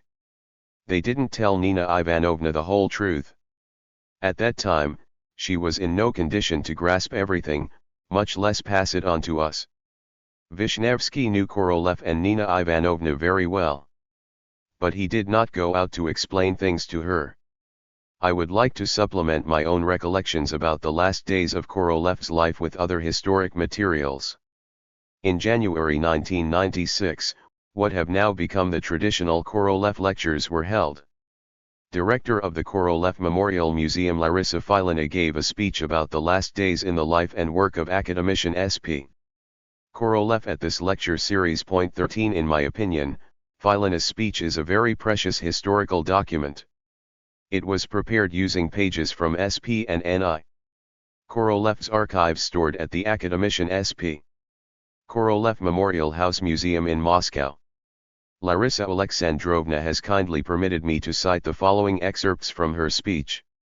Soon after returning home, Nina Ivanovna does not remember the precise date. Sergei Pavlovich started bleeding from his rectum in the middle of the night. This had happened before, but this was the first time the bleeding was so profuse. Extremely alarmed, Nina Ivanovna insisted on calling an ambulance, but Korolev categorically forbade it. He remained completely self-reliant. They coped. But even in the morning Sergei Pavlovich refused to go to the hospital, saying that he was going to be extremely busy that day. This day was a very trying one for Korolev. He would have to face the music for the Luna 8 failure. Nor did Korolev go to the hospital on the following day. On Tuesday, December 14, Korolev went in for examination at the Kremlin Hospital Surgical Department on Granovsky Street. In those days, Dmitry Fedorovich Blagovidov was in charge there. Judging by the remarks in his notebook, he brought materials to the hospital for the article for Azizyan. He brought along organizational matters and materials, notes for drafting a memorandum by January 1, 1966 regarding Yes-6, and a lot of other things. On Thursday, December 16, Leonid Alexandrovich Voskresensky suddenly died. Sergei Pavlovich couldn't miss his old comrade's funeral. The examinations that were performed over almost 3 full days were certainly not thorough, but a polyp discovered 9 to 11 centimeters from the sphincter enabled the doctors to reach a diagnosis of rectal polyp. D.F. Blagovidov told S.P. in Nina Ivanovna's presence, "Go home, Sergei Pavlovich, have a nice New Year's celebration with Nina Ivanovna, and then come back and we'll remove the polyp." A simple little operation. On Friday, December 17, Korolev was released from the hospital. The same day he was back at work. There are many documents that could tell what Sergei Pavlovich was working on that day and subsequent days, but we will focus on a petition from the director of a boarding school for blind children, hero of the Soviet Union M. I. Mokolov from Bolshevo. He turned to Korolev requesting that a truck be allocated to deliver food, clothing, and other goods to the school. Korolev's resolution reads as follows. 1. To comrades A. P. Ivanov, G. M. Azarov, and P. Lyubovin. Permission is granted to transfer a truck from the motor pool in operation at P.O. Box 651 to the boarding school's inventory. 14. The vehicle needs to be fixed up, perhaps, make a canopy body for it and perform preventive maintenance and repairs. May our patronage be in deed, rather than word. 2. What else can we do to help this school? I await your suggestions. 17.12.65. Korolev. Voskresensky's funeral took place on December 19. The museum contains the memoirs of a member of the first firing team of 1947, Lieutenant Colonel Konstantin Andreyevich Obukhov. The last time I saw Sergei Pavlovich was on the day of his deputy L.A. Voskresensky's funeral, 19 December 1965. He said with such anguish, "How hard it is to attend the funeral of my closest and most dependable assistant and devoted friend who has died before his time." And at the Korolevs' home, an elegant and succinct invitation awaited them. Dear Comrade S. Korolev, please join us with your wife at a casual dinner party on December 20, 1965. Signed, Roskenbuck. Boris Viktorovich will be celebrating his 50th birthday. I am interrupting my citation of Larissa Alexandrovna's speech in order to add my own recollections about the birthday party at the Zvezdny restaurant on Sanders Street. I very often have the occasion to walk or drive by the side of that cozy, and for those times, quite accessible restaurant. The building has been torn down, and a high-rise office building has sprung up in its place. Now, in the neighborhood surrounding it, the new Russians park their expensive foreign cars. The business elite, preoccupied with their mega incomes, are unaware of the fact that on this tiny patch of the planet called Sanders Street, academician Korolev spent several happy hours before he died. Roskenbuck's friends and co-workers managed to fill the evening with a stream of good humor and good-natured ribbing about our work conditions. One of the well-wishers, conjuring up a caricature of the birthday boy immersed in the creative process, said, "And to the left you see the elbow and forearm of the chief designer." The text of a facetious speech parroted official congratulatory ceremonies. It was delivered with tremendous pathos by Yuri Levitin himself, who had been talked into making a recording in advance. Yaroslav Golovanov brought about 15 special issues of a mock special edition of Komsomolskaya Pravda. 15 Everyone really had a good time. Korolev and Nina Ivanovna laughed so hard they cried. It had been a long time since we had seen Korolev so jolly and roaring with laughter. Now I will continue my citation from Larissa Filina's speech. On December 23 there was another birthday. Pavel Vladimirovich Tsybin turned 60. The page marked Thursday 12/23 in Korolev's notebook contained the following notations: Regional Committee Plan. Session. Mosque. Municipal Council, Marble Hall 09:00, Comrade Tyulin proposal for Soyuz, C. Abramov, Chertok reground. Barman L1 and then, 15:00 Tsybin birthed MTG. On Saturday, December 25, Korolev was at the Kremlin for a meeting about the 5-year plan. Several people gave speeches: M.V. Keldysh, V.D. Kalmykov, P.V. Dementayev. Sergei Pavlovich jotted down synopses of them in his notebook. The next day, when he met with cosmonauts, Korolev touched on the subject of the outlook for the development of cosmonautics. It was Sunday. The cosmonauts hosted the Korolevs at the Zvezdny, and then they all visited the new apartments that U.A. Gagarin, V.V. Tereshkova, and A.G. Nikolaev would be moving into. They took a dip in the pool, dined, and even had their picture taken. Everyone was in a good mood. From the memoirs of N.I. Koroleva, before New Year's 1966, we stopped by the hospital on Granovsky Street to visit Maria Nikolaevna. In the corridor outside the staff lounge, the doctors surrounded Sergei Pavlovich and proposed that they drink some champagne to the new year. And suddenly, one of the surgeons came up to Sergei Pavlovich and said in a low voice, "Don't worry, Sergei Pavlovich, the operation is no big deal. They're just concerned about your heart." "I'm not worried," responded Sarasa. But knowing her husband and being very much attuned to him, Nina Ivanovna instantly realized that Belov's words spoken in passing had jolted Sergei Pavlovich out of his carefree mood. Once they had returned home, Sergei Pavlovich complained of pains in his heart, noting that they were unusual. "Well, then," reasoned Nina Ivanovna, "we'll give you an unusual medicine today too." And instead of the usual Validol, she gave him a dropper of Valacordin, 16. Soon the pain went away. From the memoirs of Ivan Matveyevich Ryabov, on December 31, 1965, relatives and close friends gathered at the home of Nina Ivanovna and Sergei Pavlovich to ring in the new year of 1966. After everyone had arrived, the majority was ready to start sending off the old year. But at that moment the telephone rang. When the conversation was over, Sergei Pavlovich said, "Please excuse Ninika and me. Central Committee member Ponomarev has invited us to his New Year's party. We'll try to return a little before midnight so that we can continue our New Year's party together." They returned home at 4:30. That same day, one of S.P. Korolev's most interesting articles, Strides into the Future, was published in Pravda. Bright and passionate, it ended with the words, "The human mind knows no limits."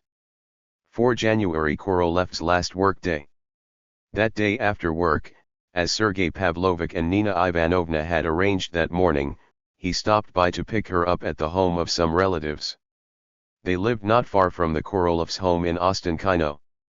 From the memoirs of N.I. Koroleva, Sergei Pavlovich arrived on time, very tired, and dismissed his car. The time came to walk home. Just before we reached our gate, Sarasa suddenly said, "I want to have a word with you." I detected alarm in his voice. "Okay, Sarajenka, we're almost home, we'll talk there." No, you listen to me. What I've got to tell you is difficult for me and for you, too. If something happens to me, please move out of this building." "Good God, Sarasa, what are you talking about?" "That's all I've got to say," he abruptly broke off further discussion. Once we were home, we did not raise the subject again. On Wednesday, January 5, S.P. Korolev entered the hospital of the 4th Main Directorate on Granovsky Street. Every day Nina Ivanovna was by his side. On Tuesday, January 11, B.V. Petrovsky performed a biopsy for a histological analysis. The excision of the polyp caused heavy bleeding. They were barely able to stop it. Ward Dr. R.V. Reznikova told Nina Ivanovna about this. However, the case management team did not discuss it. An operation was scheduled for January 14. The 12th of January was Sergei Pavlovich's 59th birthday. Nina Ivanovna came to the hospital with Maria Nikolaevna to wish him happy birthday. On Thursday, January 13, shortly after dinner, anesthesiologist Yuri Ilyich Savinov came to the ward to see Korolev while Nina Ivanovna was visiting. He brought a sheet of paper containing the biopsy results. Nina Ivanovna remembered the crux of those findings: polyp not suspicious. This meant that the tumor was benign. But the doctor asked that we not tell anyone about his inexcusable candor with the patient. During the conversation, Sergei Pavlovich sorrowfully asked Savinov, "Doctor, you are our friend. Tell me, how long can I live with this?" And, now silent, he placed his hand on his heart. Our archives contain Nina Ivanovna Koroleva's narrative, which is penetrating in its detail. Throughout all the long and excruciatingly uncertain hours of the operation, she sat outside the operating room. She saw and heard a lot. From the documents directly related to the tragic event, in addition to her own memoir entries, Nina Ivanovna has handed over to the museum Sergei Pavlovich's hospital chart detailing his stay in the hospital from 5 through January 14, 1966, containing the preliminary diagnosis rectal polyp, as well as his death certificate, with the same diagnosis as the final diagnosis on his hospital chart, leiomyosarcoma. But why then did our medical luminaries allow their own great patient to die of heart failure? After all, according to the medical report that appeared on January 16 in all the national newspapers, death was due to acute myocardial ischemia. It wasn't until January 16 at 6 in the morning Moscow time that Levitin read over the radio the government announcement of academician Korolev's death. All of the morning newspapers contained an obituary in which I found no changes after the final approvals the evening of January 14 in Serbin's office. The first signature under the obituary was that of Brezhnev, followed by all the Politburo members, Central Committee secretaries, marshals, Keldysh, and ministers of the military-industrial complex. The last signatures belonged to Georgy Tyulin, Moscow Regional Committee Secretary Vasily Konotop, and academicians Mikhail Milyanchikov, Anatoly Iblagon-Ravov, and Leonid Sidov. 17. Following the obituary was a statement from the Government Commission on Funeral Arrangements. They announced that the casket containing the body of SP Korolev would lie in state in the Hall of Columns in the House of Unions. The building would be open for the public to pay its last respects on January 17, 1966 from noon until 8 p.m. The funeral would take place on January 18 at 1 p.m. on Red Square. Despite the fine-tuned protocol established by the administrative machinery of the Council of Ministers and the Kremlin Commandant's office, and the tried and true ritual procedures for high-level funerals that had been thought out to the smallest detail, assistance was needed from our enterprise. Our factory director Turkov organized a work brigade to decorate the Hall of Columns for the funeral. The photo lab made copies of portraits of Korolev for the press. Special portraits needed to be produced for the casket and the urn. Using the same good photograph that was published in the newspapers, artists painted an enormous portrait in a day. On the night of January 16, it was fastened to the facade of the House of Unions. An honor guard roster was prepared. All available automobiles were enlisted and additional vehicular transport was called in to bring people from Kaliningrad to the House of Unions. Each OKB facility, production facility, and organization in Kaliningrad ordered wreaths of fresh flowers, cleaning out the floral farms in the vicinity. But for us, the main event of January 16 was the unexpected election of a new chief designer. We, all of his deputies, were crushed by the suddenness of what had happened.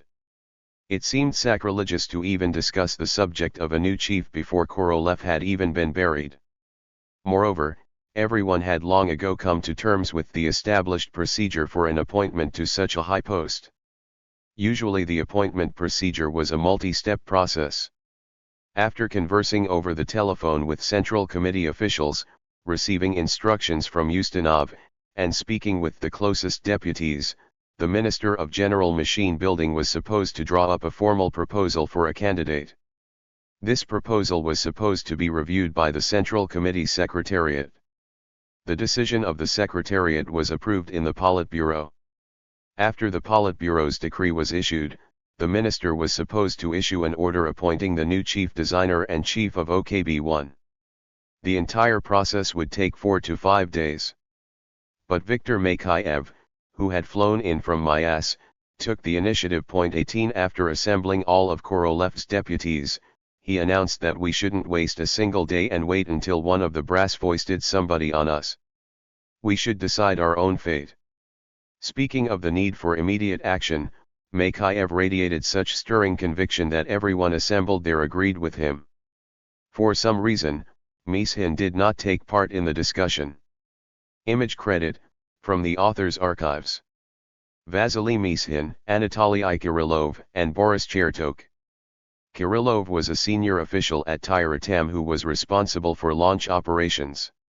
I proposed that Makhayev himself agree to accept this post under the condition that we all immediately appeal to the Central Committee with a collective letter. But Makhayev categorically refused this high honor.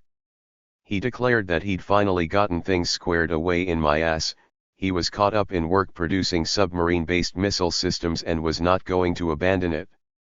Construction had begun on nuclear submarines, which would carry not 3, but 16 missiles. Could anyone really abandon such a project?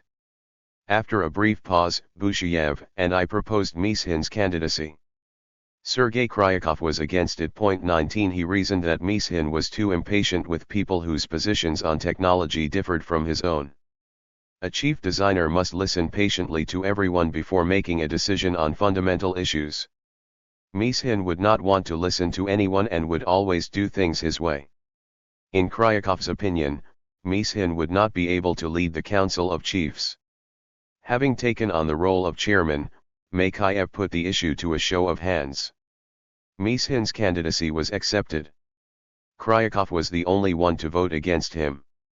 Without delay, Mikhaev himself wrote a letter addressed to the Central Committee and we all signed it. And that was the genesis of the collective letter that Serbin received on the morning of January 17, with copies for the minister and Smirnov in the VPK. Our letter was a surprise for the Central Committee, Ustinov, and the minister. Some time later, we learned that, before Ustinov received the letter, he had arranged with Tyulin for him to be appointed to this vital post. Our collective letter prevented this appointment from happening. On January 17 at around 9 a.m., Busheyev, Okapkin, and I drove to the House of Unions. We needed to arrange for employees from OKB1 and subcontracting organizations to be able to gain free access without having to stand in line, to verify the admission of all family members, to get ourselves into one of the first shifts of the Honor Guard, and to advise the Colonel, the Honor Guard director, on whom to post on the Honor Guard and when. Each of us had all kinds of instructions. But the main thing was that we wanted to be with Korolev a little longer, even though he was no longer with us. We had been given a last opportunity to see him. On the way to the House of Unions we were startled when we saw the crowd of people dressed in black. It had been announced that the doors would not open for the public to pay its last respects until noon. In spite of that, at 9 a.m. in the freezing cold, a line had formed stretching all the way to Soviet Square. It would be 3 hours before those standing at the head of the line could count on entering. Mostly these were people who had not known or heard anything about Korolev until his obituary had appeared the day before. What force, whose will made them stand about in the freezing cold for so many hours in order to quickly walk through the hall of columns past the casket and glance at the dead face of a person who had been completely unknown to them before? 42 years before, I had also stood in line with 3 young friends at the House of Unions. True, it was much colder during the days of mourning for Lenin. But Red Army soldiers built bonfires and we took turns running to warm ourselves by the fire. People went to say farewell and to take a look at the deceased, who while alive had been our leader, well known to millions of his supporters and enemies. At that time in January 1924 and in March 1953 when Stalin died, no one had been specially selected or coerced to pass by the casket. The people went to pay their final respects to Stalin sincerely, considering him the greatest of the great leaders, a father figure. No one forced the people to risk their lives in the tremendous throng. This was the uninhibited adoration of leaders. Many thousands of people also paid their final respects to Kurchatov because while alive he had been well known and famous. 20 His work had protected the Soviet people from the cunning Americans. Everyone knew that he was the father of our atomic and hydrogen bombs. What's more, Kurchatov promised to give an unlimited amount of almost free energy to the whole world in the near future by controlling the thermonuclear reaction. He was a great Soviet scientist, and every patriot of Soviet science and technology considered it his or her personal duty to pay their final respects to the legendary Beard. Millions had known about Kurchatov long before his death. But Korolev? After all, except for several thousand people who were allowed to enter the Hall of Columns without waiting in line, no one had ever heard of Sergei Pavlovich Korolev. I believe that hundreds of thousands of people came on Monday, January 17, to file by Korolev's casket, and on Tuesday, January 18, to view the urn that contained his ashes, because a particle of truth had finally been revealed to them. They had finally been told who deserved tribute for human civilization's greatest triumph. There was a general sense of being party to a partially divulged secret. He might be dead, but at least one could catch a glimpse of him. The viewing line illustrated the people's cosmic oneness. There was a shared grief and a shared pride. It was late in coming, but the people had been given the opportunity to pay tribute to the great Korolev for his great achievements. It was as if everyone who passed by his casket brushed up against these historic achievements. By no means will everyone agree with me, but that is how I have explained to myself the eagerness of those many thousands of people to file through the Hall of Columns. All the chief designers and Korolev's deputies each stood watch in the honor guard twice. If they could have, they would have stood 3 times. But there were too many others who wanted to. Politburo members, ministers, marshals, generals, admirals, academicians, workers from our factory, managers of Moscow's largest industrial enterprises, and delegations from Leningrad, Kapustin Yar, Tyuratam, Dnepropetrovsk, and the capitals of the Union Republics stood watch in the honor guard. It was amazing how the Moscow funeral services managed to meet the demand for wreaths. The House of Unions was overflowing with hundreds of wreaths and baskets of live flowers. At 8 p.m. the Hall of Columns was supposed to close to the public, but the line still stretched along Pushkin Street. The funeral commission made the decision to extend the viewing period for another hour. For the last time we approached the casket surrounded by a sea of flowers. Korolev's face was peaceful and serene. SP had accomplished what he was supposed to in this world, and then some. That night Korolev's body was cremated. Image credit, from the author's archives. 3 of Korolev's leading associates carrying the urn with his ashes at his funeral in January 1966. From left, Sergei Kryakov, Kirim Kirimuov, and Boris Chertok. The next day, in the Hall of Columns, soldiers stood at attention paying their last respects by the pedestal supporting the urn containing Korolev's ashes, and we changed guard every 3 minutes on our sorrowful watch. The funeral procession through the Hall of Columns lasted until 1 p.m. Smirnov, Keldysh, Tyulin, and Gagarin carried the urn out of the House of Unions. After the members of the funeral commission, Mishin, Shabarov, Abramov, and I were the first to take the bier holding the urn. We carried it along the facade of the USSR Gosplan building. After that, the bearers rotated out frequently. At the Museum of History, cosmonauts took the urn. On its snow-dusted bier, the urn was placed in front of the mausoleum. The Politburo members and those who were supposed to speak climbed onto the rostrum. The marshals and generals seated themselves on the right wing of the mausoleum. In his speech, Keldysh said, "Our nation and the entire scientific world have lost a scientist, whose name shall forever be associated with one of the greatest conquests of science and technology of all time, the dawning of the age of human space exploration." After the ceremony, Brezhnev and the other Politburo members descended from the mausoleum. They lifted up the urn and carried it to the Kremlin wall. Leonid Smirnov removed the urn from the bier and placed it in its niche. The thunder of an artillery salute rang out.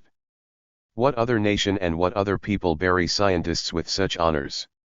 The niche was covered with a standard slab of stone with the inscription: Korolev. Sergei Pavlovich. 30.12.1906, 14.01.1966. Korolev's date of birth was given according to the Julian calendar. After the funeral, a funeral reception was held at Korolev's cottage. By the Moscow standards of that time, the square footage of Korolev's 2-story cottage was more than sufficient living space. But the house had not been designed for a funeral feast on the scale required after an interment at Red Square. The only way all those invited to the reception could be accommodated was by waiting their turn in line. Our factory kitchen staff took charge of everything needed for the table, freeing the family of this hard work. However, as wife and hostess, Nina Ivanovna was supposed to endure every toast that has to be made on such occasions, all the sorrowful speeches, and vows to be eternally faithful to the memory of S.P. all without a break. I drove from Red Square to the reception with Katya.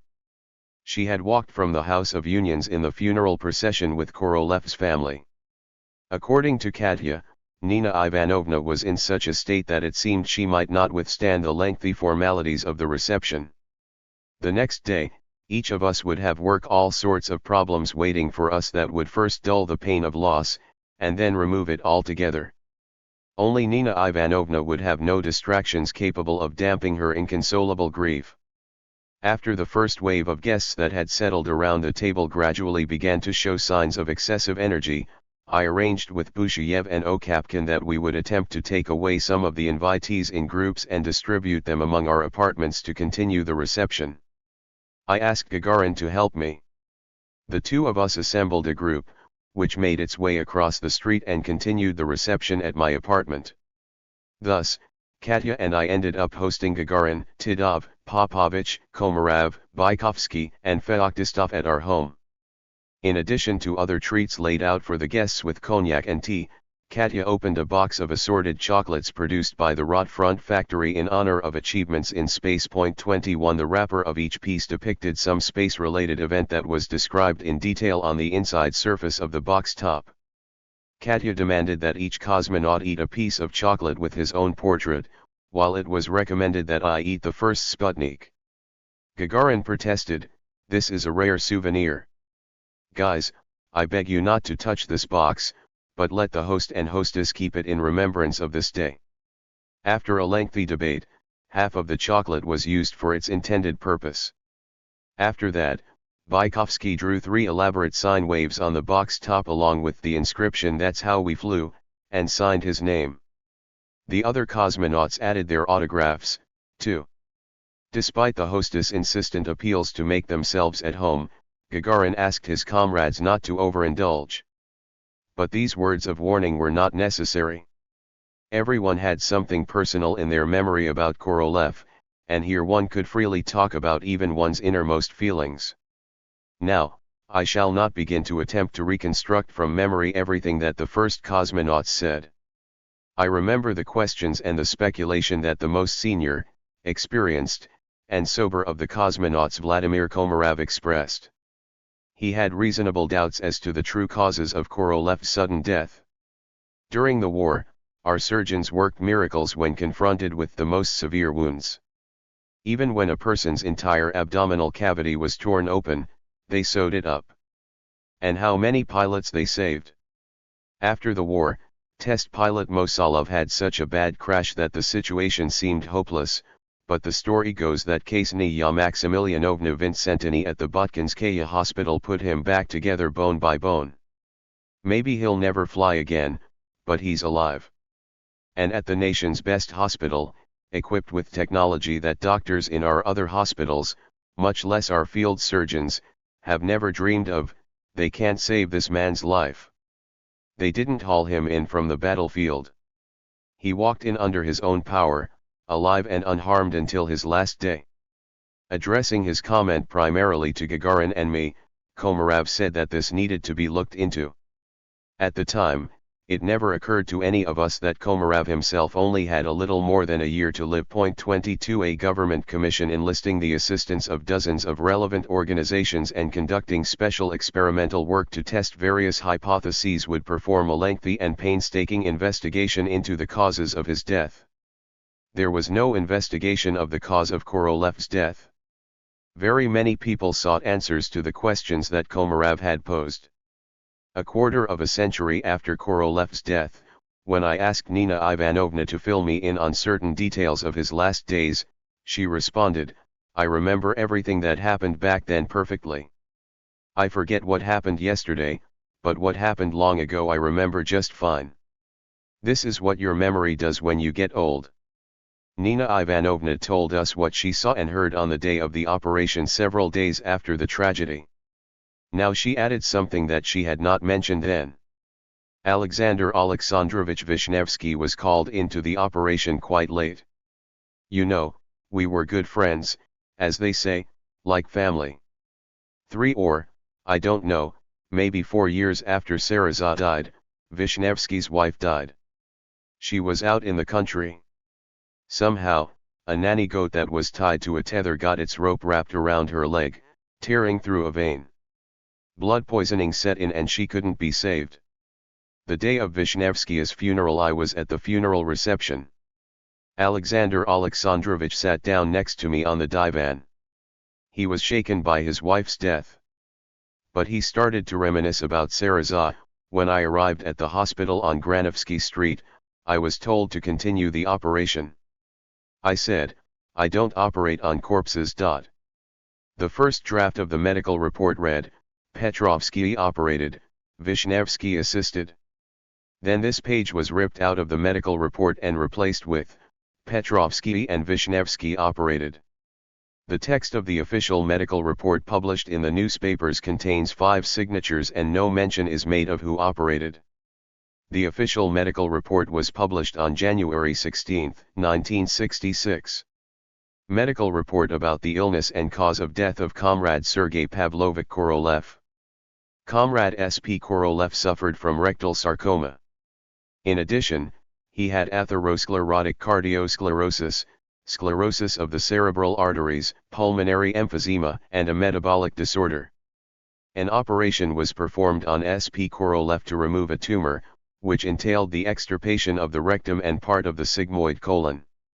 Comrade S.P. Korolev's death resulted from cardiac failure.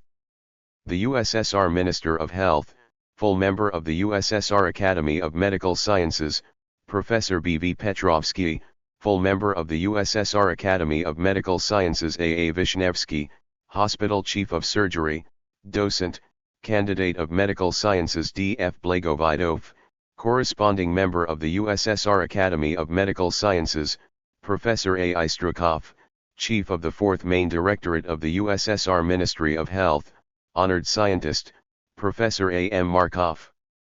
January 15, 1966.23. Of all the signatories of this report, I knew only Professor Vishnevsky.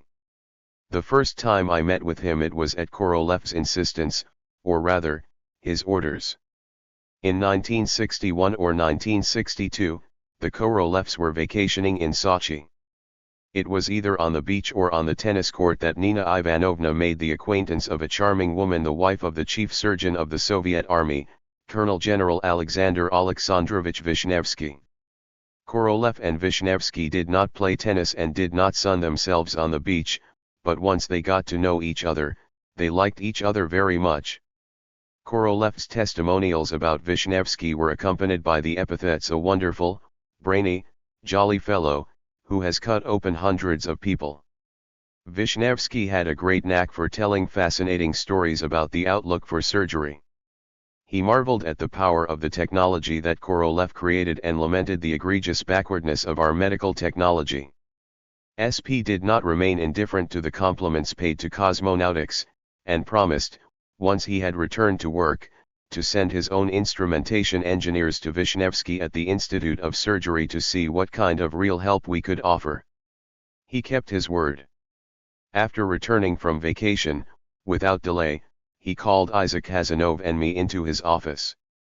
He told us about the remarkable surgeon Vishnevsky and then requested that we, without putting it off or passing it on to subordinates, meet personally with the famous surgeon and do everything in our power to address his problems and needs. Keep in mind, said Korolev, when you see and understand everything, I won't need to persuade you. Right then and there, Korolev called up Vishnevsky, and the next day Hazanov and I were at the Alexander Vasilyevich Vishnevsky Institute. Short in stature, very agile, with his head shaved, and still wearing his scrubs after performing an operation, Vishnevsky flew into the reception area, about 10 minutes later than the time we had agreed upon, telling off his secretary on the way, "You silly woman, why are you keeping them in the reception area? You haven't even offered them tea or cognac." Turning to us, as if we were old friends who had just parted a little while ago, he said, "Let's go right into the ward, you'll have a look at everything there." He tossed us a couple of lab coats and we quickly walked through a spacious ward that accommodated about 20 people. "Just look how we live. Crowded. One toilet for the entire floor. But that is not the main problem. He led us up to two pale young fellows who were lying on cots by a large window. Uninhibited by the inquisitive glances of the patients, Vishnevsky said loudly, "These are sailors. Fine, healthy, young guys. They should be cruising at sea now, or at the very least, chasing skirts. But they can't do anything. Their spinal columns got damaged in some storm so that nothing works from the waist down. They can't even urinate without assistance, not to mention everything else. Neurosurgery might help, but for the time being that is a distant problem. What we really need is an electrical stimulator. I'll operate to install electrodes where they are needed, and when the time comes to do something, the sailor will be able to press a button. An electrical impulse will go where it's needed, replacing the normal signals that are unable to get through the broken nerves." The sailor's gaze fixed on us spoke louder than words. Hazanov looked at me and announced, "We'll do it, Alexander Alexandrovich." And we really did do it. Our engineers became insiders in the laboratories of Vishnevsky's Institute. Among its small staff were individuals keen on introducing electronics and all kinds of mechanization into medical practice. 2 months later, the first experimental model of an electronic bladder stimulator was tested on one of the sailors with splendid results. We would need to prepare for production of a limited series. Thanks to the perseverance of Hazanov at the factory and of the deputy chief of our instrument design department, Yevgeny Volchkov, at the KB and in the laboratories, our assistance to the Vishnevsky Institute was quite tangible. And not only in terms of the stimulators. Cardiopulmonary bypass machines were perfected at the instrumentation factory, and special devices were manufactured for hospital beds to control the position of a paralyzed patient. An entire medical technology laboratory was established. Vishnevsky would admit any of our colleagues to an examination or operation at Hazanov's or my request. From the very first day, Vishnevsky and I started to address one another using the familiar tie. When I appeared in his office, after dropping what he was doing, he would make a show of chewing out his secretary if tea, coffee, or cognac had not appeared quickly enough. Despite a certain affected, even theatrical rudeness with personnel and patients, Vishnevsky was loved and idolized.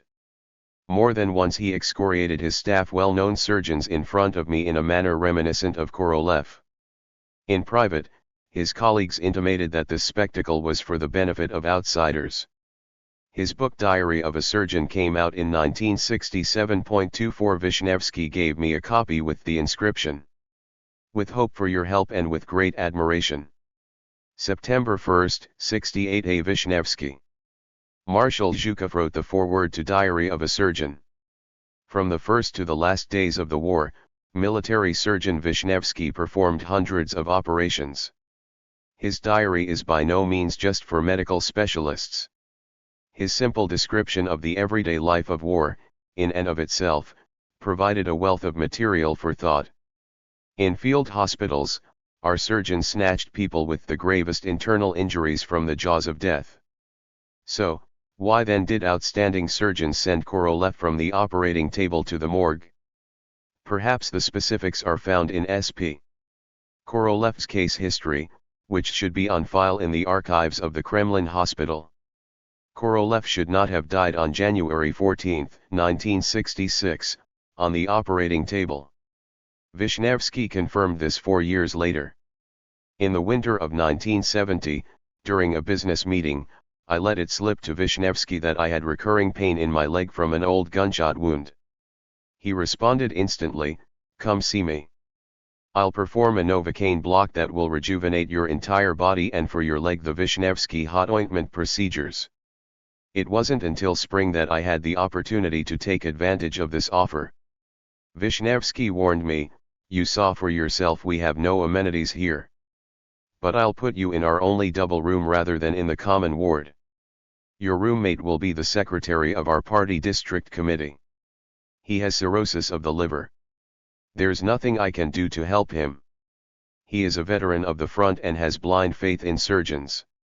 He thinks we can do anything. He's imploring me to operate on him."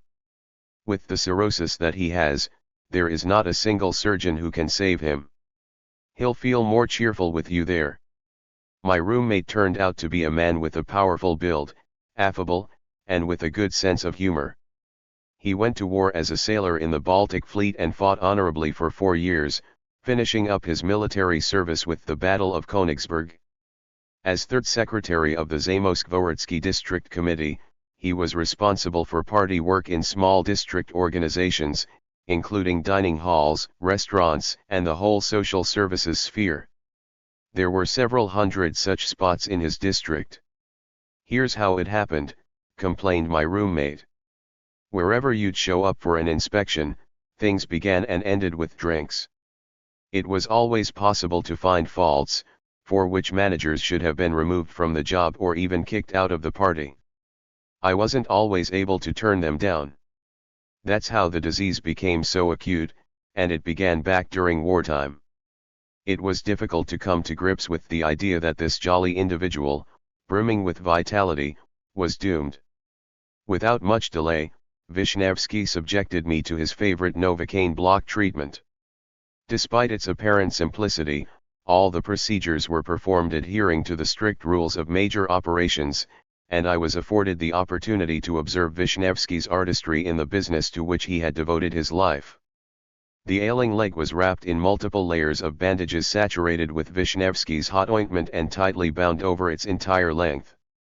When I found myself once again back in my room, I was surprised to see a bouquet of flowers and a bottle of cognac on my bedside table.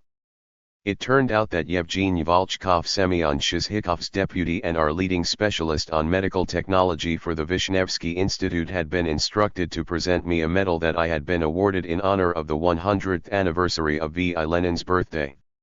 That day, on behalf of the district committee, my roommate was supposed to present the same medal to Wisniewski.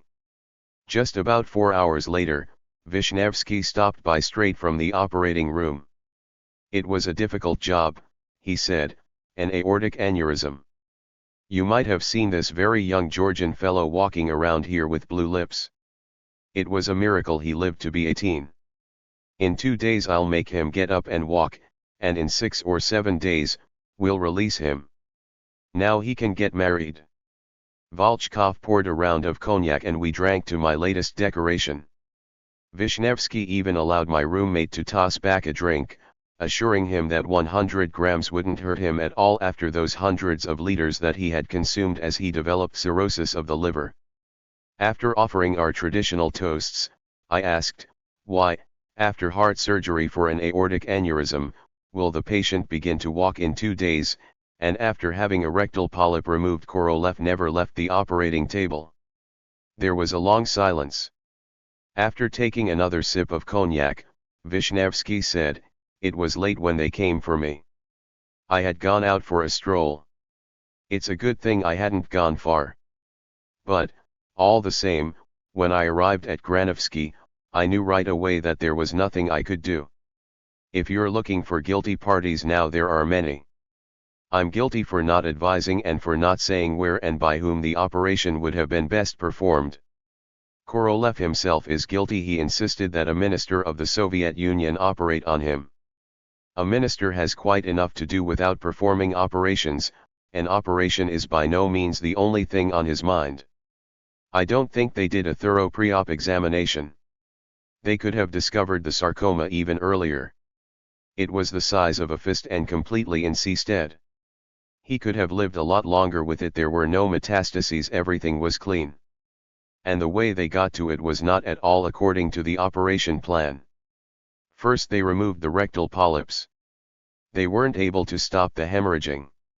Then they decided on abdominal surgery, open him up, suture up everything there, and perform a colostomy. Naturally, it wouldn't be easy for him to have a stoma in his side.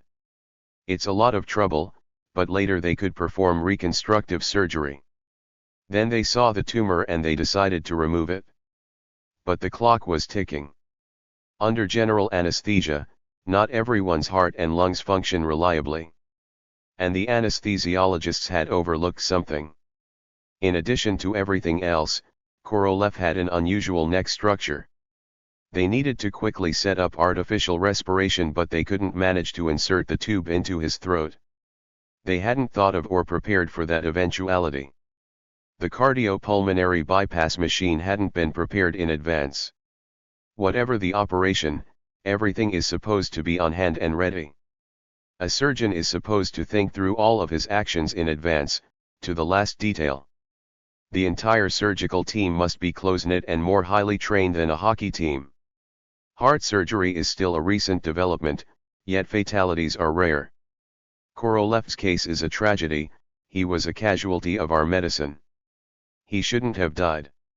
Now a believer in the rejuvenating effect of the Novocaine block, I was released from the hospital a week later and got to work. A month later I went to the Zamoskvoritsky District Committee for the funeral ceremony of my hospital roommate. One of the witnesses of Vishnevsky's confession had departed this life.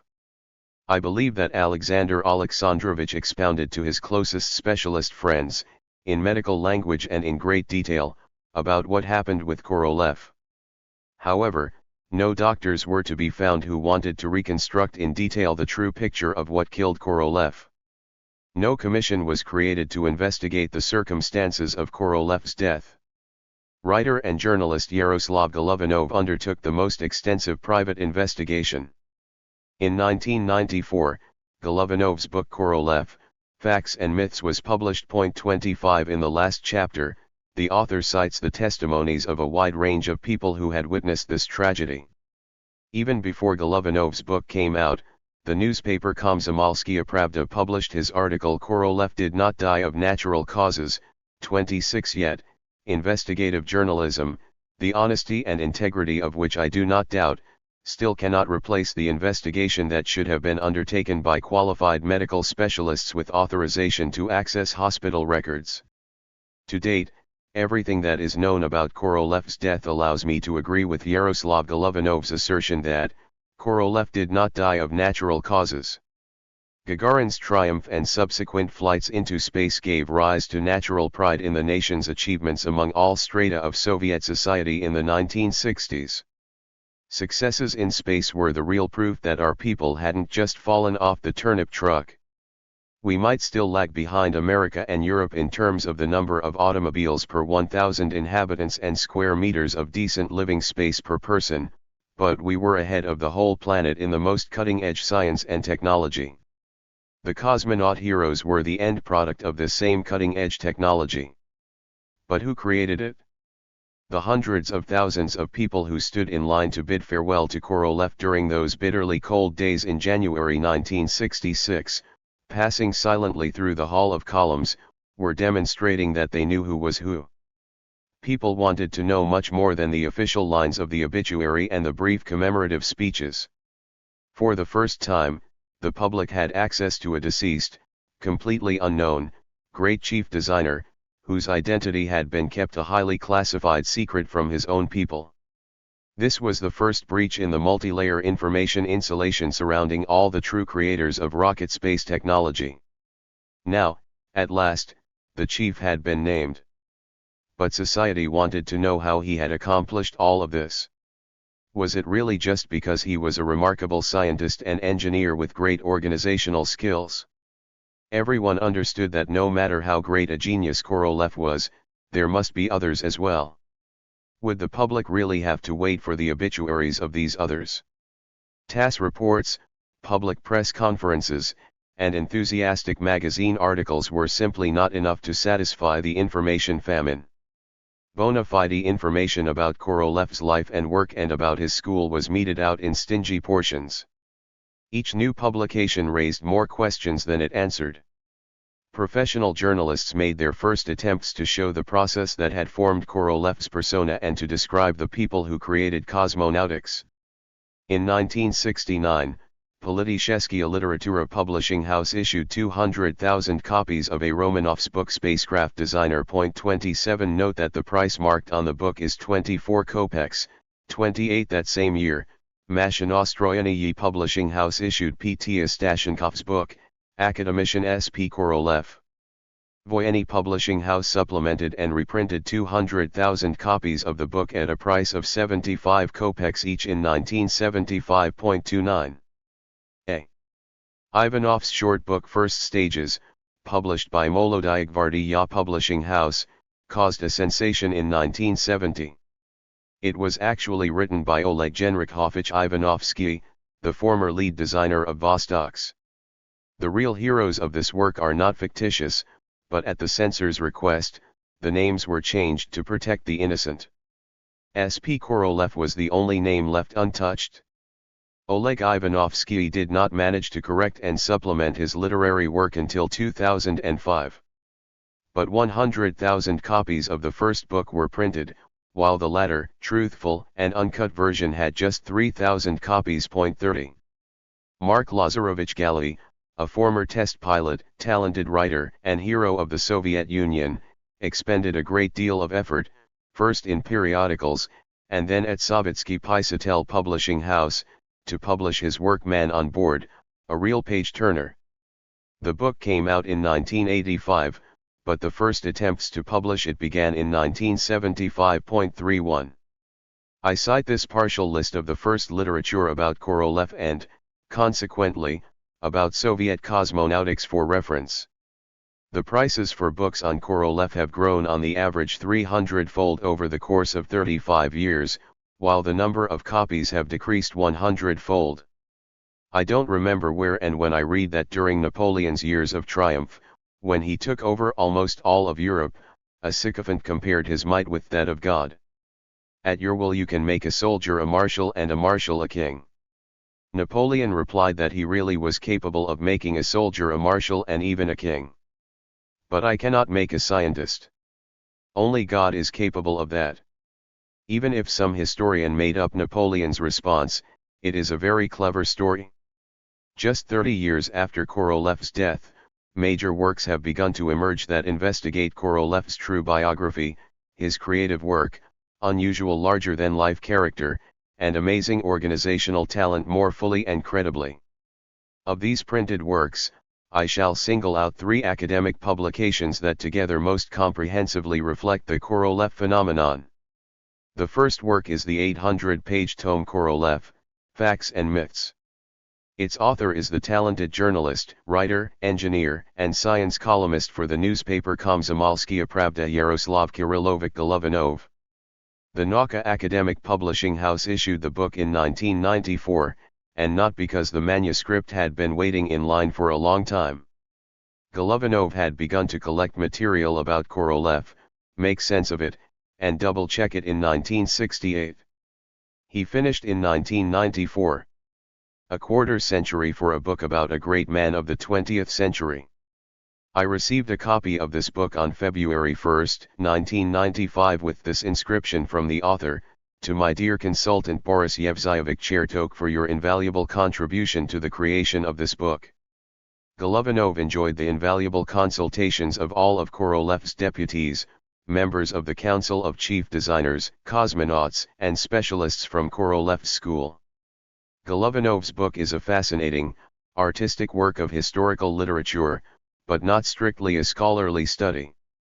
A historian who spares no time or effort searching for the necessary documents in secret and public archives can produce such a study, free of the emotions of the author and his consultants. But a historian's desire and even his enthusiasm are not enough.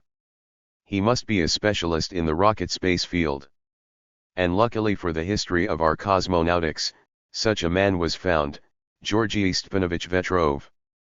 In 1998, Nauka Publishing House also released a second major scientific work, S.P. Korolev and His Affairs, Light and Shadow in the History of Cosmonautics. 32 My name also appears among the long list of names of the scholarly editorial staff.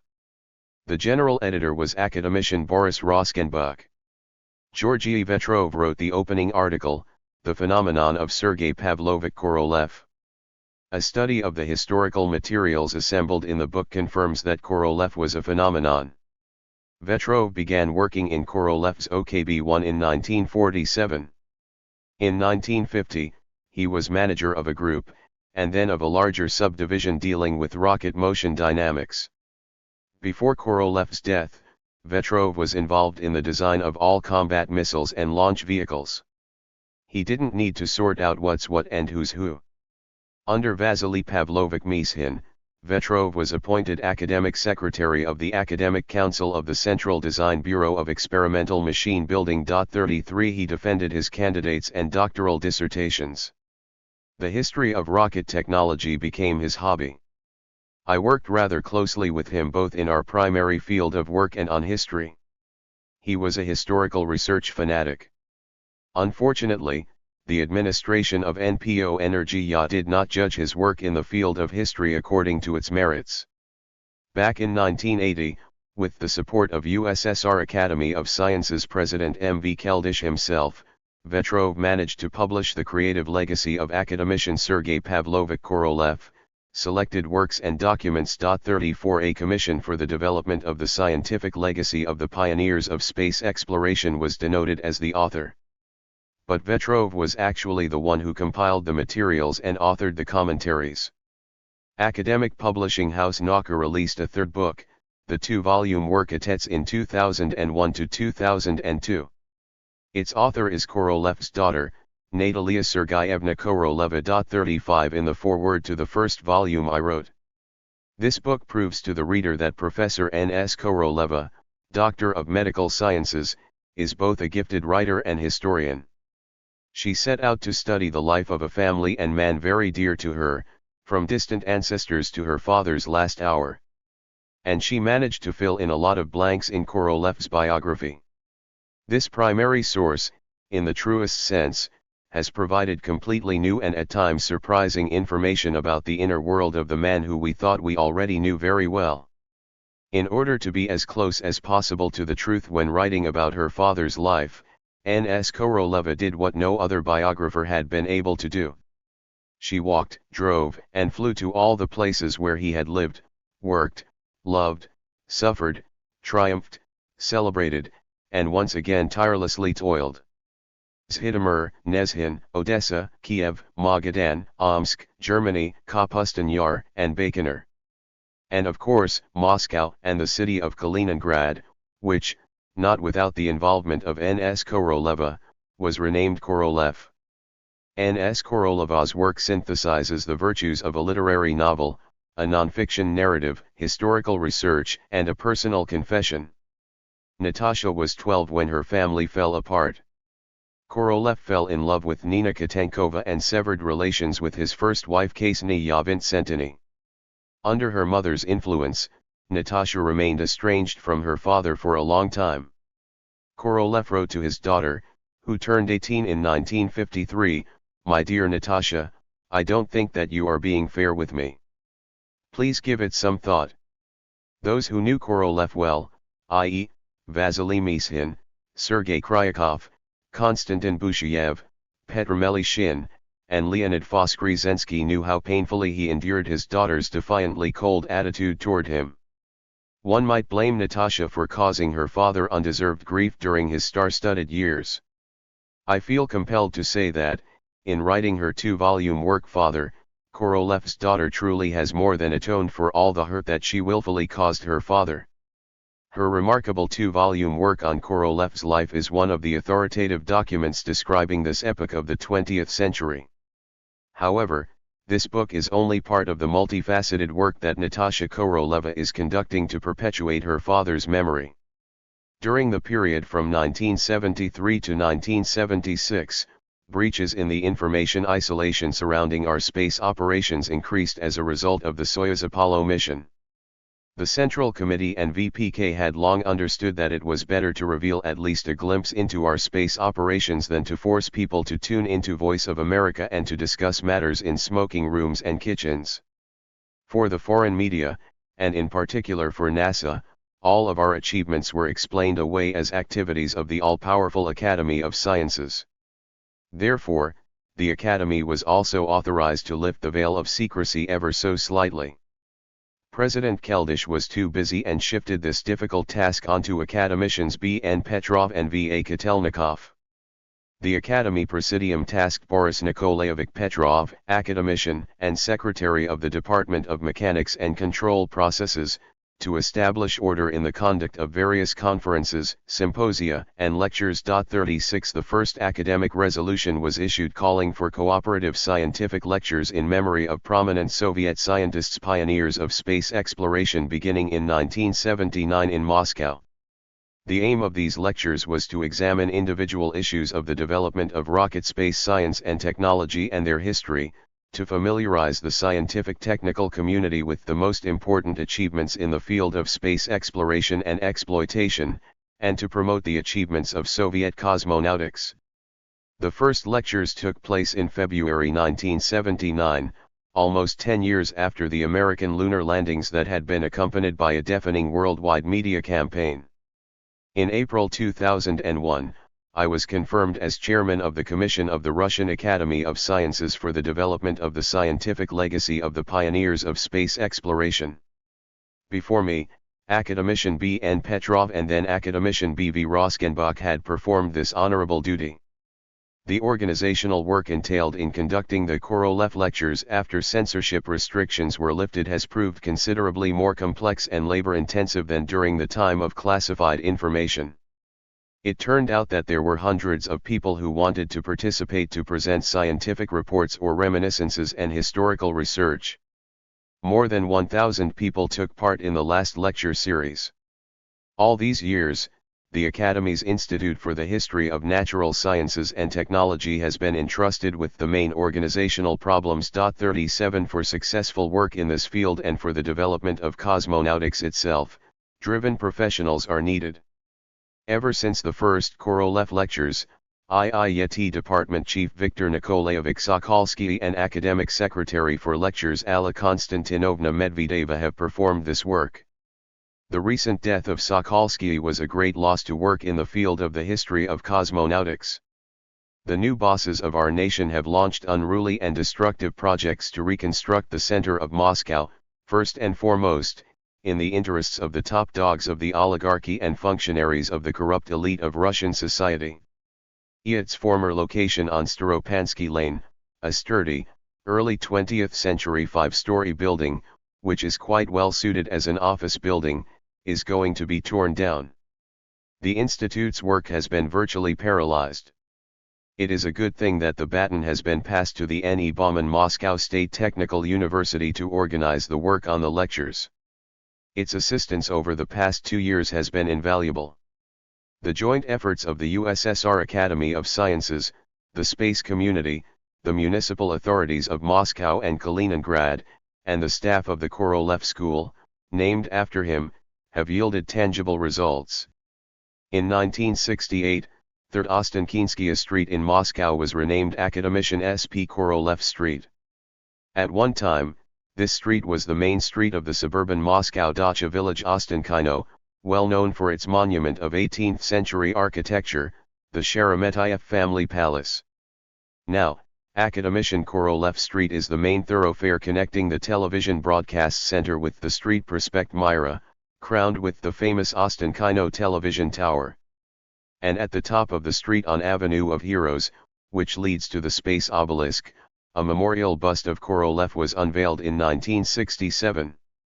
The sculptor Fedish Krandievsky was commissioned by the USSR Council of Ministers to create this work. 38 Also in 1967, by decision of N at the expense of TSKBEM, a memorial bust by the same sculptor was unveiled on the Memorial Square on the grounds of TSKBEM. The fact that this monument was unveiled on October 4, 1967 is to the great credit of TSKBEM chief and chief designer Vasily Pavlovich Mishin. On October 7, 1988, a monument to Korolev was unveiled in Kaliningrad on Korolev Prospect. Sculptor V. M. Levin and architect S. A. Ryazin collaborated on the monument, which in my opinion is the best of all the monuments immortalizing scientists that I have ever seen. After the name of the city of Kaliningrad was changed to Korolev in 1996, this monument became one of its sightseeing attractions, left by the 20th century to its distant progeny, who someday will leave their footprints on the dusty pathways of distant planets. Chapter 18. Birth of the Soyuzes. Today, Soyuz-piloted spacecraft are world famous. Until 1995, they were the only means for delivering the crews of the Salyut and Mir orbital stations into space and returning them to the ground. In 1995, experiments were successfully conducted for the delivery of international crews to the Mir station on board the reusable space shuttle. At the end of the 20th century, the world had only two types of vehicles on which people were delivered into near-Earth space: non-reusable Soyuz vehicles and reusable space shuttles. The Soyuz had come on the scene 10 years before the space shuttle. 1. The history of its development dates back to 1961, when the first Vostoks had just begun to fly. By contrast, the first Chinese piloted vehicles appeared in the 21st century. The original mission of the Soyuz design was not to fly to orbital stations, but to perform a circumlunar flight with a person on board. The precursor of the modern Soyuz was the piloted 7K vehicle, which was a component of the Soyuz complex. In terms of design, the Soyuz rocket space complex included a 9K booster unit, 3 11K space refueling vehicles, and the piloted 7K vehicle. Our conceptual designers came up with the idea of a piloted circumlunar flight using materials on hand, without a super heavy launch vehicle, after President John F. Kennedy announced to the entire world that the US was accepting our challenge and beginning its fight for supremacy in space. 2. As we launched Vostoks into space, we had to be thinking about our future prospects. Korolev approved the initiative that came out of Tikhonravov's design department calling for a circumlunar flight using materials on hand, and requiring at least 5 Semyorka launches.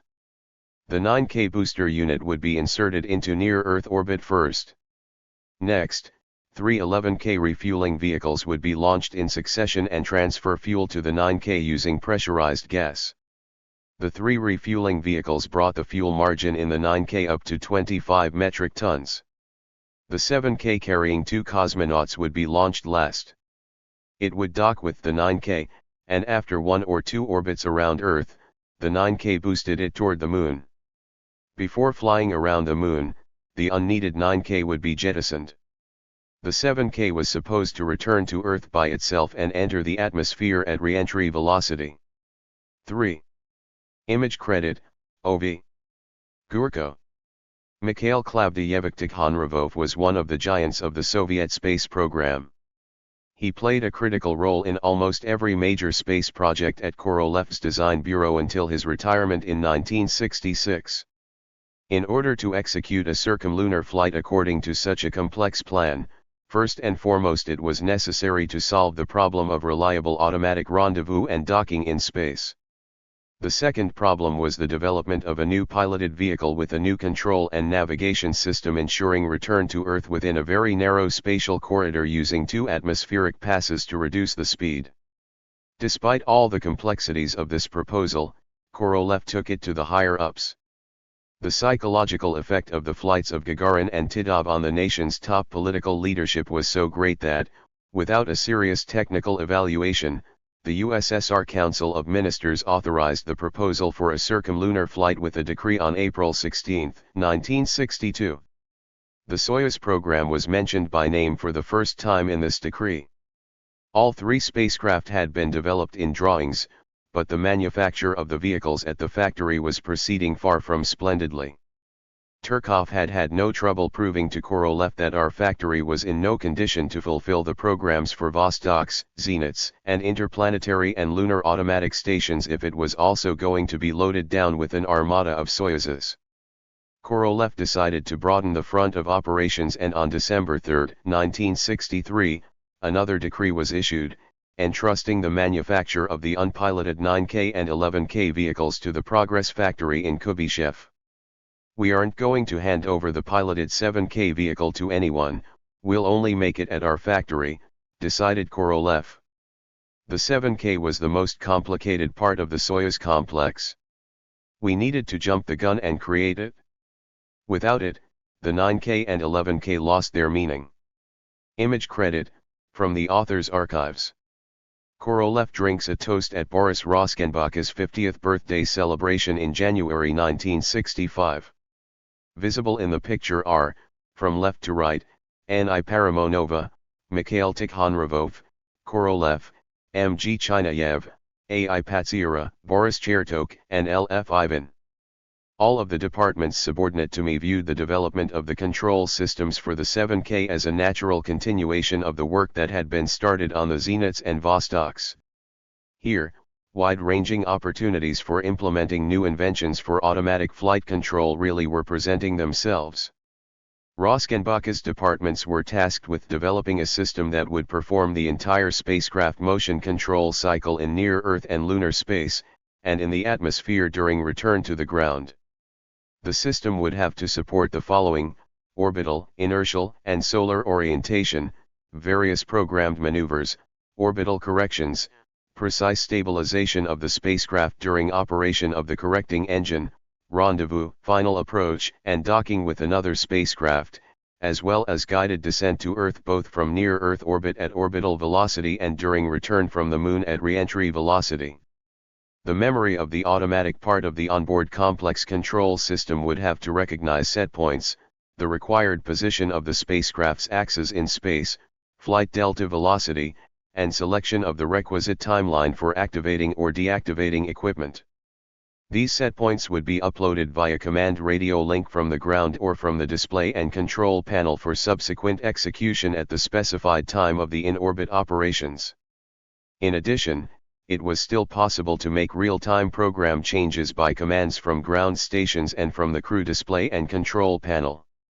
Nikolai Komanin and a few other cosmonauts were quite pleased when we promised that the crew would have the capability for complete functional backup of the control of all operations, including docking and descent. 4. The design called for visual data display on electronic indicator screens and optical sights for the direct observation of external reference points. The control system being designed made it possible, at the discretion of the ground or the cosmonaut, to select automatic, manual, or mixed control modes. ISAF had developed a brand new approach and correction engine unit. 5. It had two engines, a main approach and correction engine and a backup correction engine. 6. The systems of effectors for attitude control and final approach employed highly concentrated hydrogen peroxide. Under NIASF's supervision, the staff at OKB-1 had developed two systems of effectors approach and attitude control engines and attitude control engines. 7. A fundamental innovation was the use of an electronic instrument that measured the intensity of the ion flux hitting the spacecraft and generated signals indicating the deviation of the spacecraft's axis from the direction of flight. The ionic orientation system had undergone preliminary testing on Zenits with encouraging results. 8. Initially, the 7K spacecraft had been designed to carry two cosmonauts. For that reason, the Vostok landing method was rejected out of hand. No ejection seats. The FOSS codes had confirmed that spacesuits were only needed for spacewalks. Anyone not performing a spacewalk would get by without a spacesuit. Image credit, RKK Energy Yacht. A cutaway of the original version of the Soyuz which flew between 1966 and 1970. Visible are the three major segments of the spacecraft. From the left, the living compartment, the descent module, and the instrument compartment. A descent module shaped like an automobile headlight was designed to ensure a guided descent into a specified area with great precision and acceptable G-loads. The American Mercury and Gemini capsules had the same sort of headlight shape. 9. For landing, a soft landing rocket-assisted parachute system needed to be developed. An emergency rescue system for an emergency during launch or during the initial flight segment was developed. Upon receiving a command from the ground or an emergency command from the launch vehicle, this system, using powerful solid propellant engines, separated the spacecraft from the launch vehicle, moved it as far away as was possible, and activated the nominal landing system. A spacious habitation module was provided to create additional comfort during prolonged flight. 10. Its forward section contained the docking assembly and airlock hatch. We wanted to consolidate the large number of radio systems into one complex. Ryazansky proposed creating an integrated radio system. Boguslavsky set about developing a long-range radio complex, which made it possible over a single radio link to transmit individual commands and files of setpoint commands, to measure orbital parameters and current coordinates, and to ensure the transmission of a television signal and voice communications at distances from the Moon to Earth. 11. Image credit, NASA. Soyuz orbital modules being assembled at the factory for experimental machine building next to Korolev's design bureau. For reliable long-range communications and the transmission of pictures, a parabolic antenna was designed that opened after orbital insertion. However, they couldn't bring themselves to do away with Yuri Bykov's now familiar system, the Zarya radio telephone voice communications system. They had the same attitude toward Alexei Bogomilov's orbital monitoring system, and the radio transponder remained on board despite the DRK. Under Mikhail Ryazansky's strong pressure, the new BR-9 telemetry system was installed on all Soyuz-type vehicles. Bogomilov's TRAL systems remained only on the launch vehicles. In December 1962, Korolev approved the draft plan for the circumlunar flight by a Soyuz, which called for 5 launches and 4 dockings. In 1963, the space design departments, completely free of Vostoks, and having started work on the Voscodes, spent their time developing the new descent module and jointly with Fedor Tikachev the rocket-assisted parachute landing system. Lee was getting ready to conduct flight experiments with the prototype of the emergency escape system. Models of the descent module were subjected to wind tunnel tests at TSAGI. The designers haggled fiercely with the developers of various systems about their weights. Konstantin Feoktistov was the main authority on the 7K spacecraft. The set of problems associated with the rendezvous and docking modes was the most complicated. There were 2 departments vying to develop the docking assemblies, Semyon Shizhikov's design department and Lev Velitsky's department of control surface actuators and mechanisms. By that time, Velitsky had acquired a strong staff of electromechanics, while Shizhikov was extremely busy with the development of instrumentation. After agonizing indecision and debates, Kalashnikov and I gave preference to Velitsky's department. In his own department, Velitsky had dared to entrust the design side to junior engineer Vladimir Syromyatnikov. Kalashnikov had complained to me about this. Lev didn't take this assignment seriously. First he put that Syromyatnikov in charge of developing the winch for the artificial gravity experiment, and now he's also entrusted the docking assembly to him. 12. If the artificial gravity system doesn't pan out, that's no big deal, but a Soyuz with no docking, that's a program failure. That's a risk he shouldn't take. Preoccupied with trying to find a developer for the rendezvous radio system, I set Kalashnikov's mind at ease, reasoning that, by the time we finished developing the radio search and rendezvous system, Syromyatnikov wouldn't be a junior engineer anymore. Our decision of 1962 decided Syromyatnikov's fate for the rest of his life. Professor Syromyatnikov, member of the International Academy of Astronautics, Doctor of Technical Sciences, earned worldwide recognition, having founded the School of the Mechanics of Spacecraft Docking Systems. 13. My friend Semyon Shizhikov passed away some time ago, but his son Boris, a student of Syromyatnikov, has become one of the leading specialists on docking assemblies, and his granddaughter Marina is a specialist in the dynamics of this complicated mechanical complex. No American or European firms have been able to develop competitive docking assemblies. 3 decades later, both the Russian Soyuzes and the American space shuttles dock using mechanisms that veterans of Korolev's OKB-1 began to develop. The task of 2 spacecraft coming together in near-Earth space seemed more complicated to me than the problems of intercepting targets with surface-to-air missiles or even intercepting a missile with an anti-ballistic missile. Using powerful ground-based computers, the ground was actively involved in the anti-aircraft and anti-ballistic missile systems. We were unable to use ground-based guidance radar or ground-based computers to directly control the rendezvous process in real time. Our ground was capable only of preparing for rendezvous. The actual rendezvous process, based on the ballistics specialists' first approximate calculations, could last 2 and even 3 orbits. It turned out that an onboard computer was needed for control. But where could we get one that was ready to go, and if we couldn't find one, then how much time would we have to spend developing a new one? The docking mechanism was another issue. It was an engineering project requiring no computer.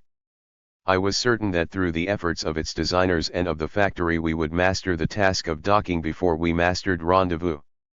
Docking was a matter of electromechanics and dynamics. We already had experience in that area. But rendezvous. In this chain of sequentially solved problems, the onboard digital computer seemed to be the most complicated link. 14. Time showed that we had learned to make docking mechanisms and to solve the problems of rendezvous and docking long before the BTSVM appeared on board of our vehicles. 15.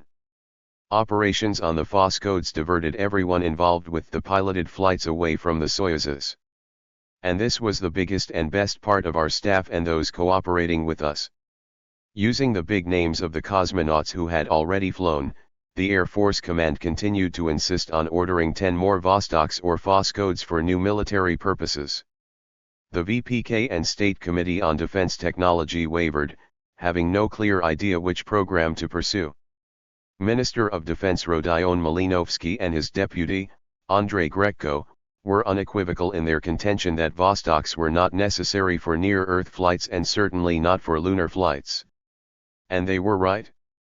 The weak points of our overly complicated circumlunar flight project were so obvious that Vladimir Chelomy, who had confidence in his own UR-500 launch vehicle, came out with a proposal to execute the circumlunar flight using a single launch plan. He proposed using his own piloted LK-1 vehicle, boosted toward the moon by its own booster unit. According to his proposal, the UR-500 rocket was converted from a two-stage into a three-stage rocket, and in that version it received the designation UR-500K, or for public use, the Proton K. 16. Before Khrushchev's downfall, Chelomy managed to have him sign the decree calling for this version on August 3, 1964. One aspect of this decree was sensational news to us, the announcement that this decree obligated Chelomy to build 12 spacecraft for circumlunar flights by the beginning of the second quarter of 1967. A second organization had been created that had dared to take on the responsibility of piloted space flight. At our OKB-1 virtually everyone was in solidarity with our chief. To hell with rockets, there really were many different kinds of them, so let them come up with different chief designers for them. We would generously give away automatic spacecraft to Bob Aiken and his affiliated enterprises. But the development of vehicles for piloted flights must remain our monopoly. It became pointless to work on the circumlunar flight model of the Soyuz after this decree came out. When we analyzed the reliability of our version more thoroughly, we came to the conclusion that it wasn't worth the trouble. During 1964, a feverish search for ways out of this dead end led Korolev to the idea of joining forces with Chelomy. Our Block I of the R-7 rocket could be converted into a booster unit for the UR-500K, and Chelomy would not have to develop his own upper stage. Similarly, the 7K could be modified so that Chelomy would not need to develop his LK-1. Chelomy rejected this proposal out of hand, but the political situation changed abruptly after October 1964. 17. At least from the standpoint of the highest governmental interests, it was now possible to argue that the ideological and technical merger of the operations of OKB-1 and OKB-52 was a sensible option in terms of solving the common high-priority task of a circumlunar flight. On October 25, 1965, a new decree was issued stipulating that, for the first time, OKB-1 and OKB-52 Korolev and Chelomy through their combined efforts must solve the problem of a piloted circumlunar flight using the 7K spacecraft in 1967. This same decree called for the landing of a man on the moon in 1968. The Soyuz circumlunar flight program was terminated. 18. Instead of the piloted 7K spacecraft for the Soyuz program, two different spacecraft had to be developed, one for flights in near-Earth space using the R-7 launch vehicle and one for circumlunar flight using the UR-500K launch vehicle. The former was assigned the designation 7K OK and the latter, the 7K L1, or simply L1. Both designations were secret. The open designation that appeared on the drawings for 7K-OK was 11F615, and for 7K-L1 it was 11F91. 19. At Korolev's suggestion, the 7K-OK orbital spacecraft was named Soyuz for future publications in honor of its origins. Thus, Chelomi would have to prepare the UR-500K for the circumlunar flight, and we would have to develop the new 7K-L1 vehicle and the booster upper stage. This stage, which was assigned the designation D, later proved to be surprisingly enduring and became an indispensable part of the UR-500K rocket for launching all communications satellites into geosynchronous orbit as well as launching new automatic interplanetary stations.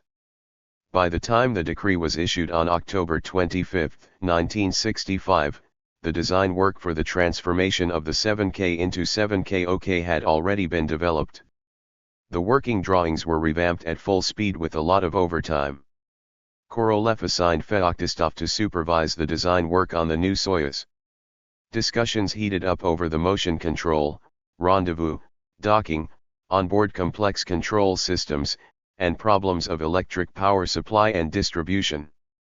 My compatriots Roskenbach, Legosteyev, Bashkin, Karpov, and Shustov, who had just enjoyed the fruits of victory with the Vostoks, Voskods, Zenits, and Malnaya, were sure that the cooperation that had already been established in our role as the head organization would make it possible to solve this problem.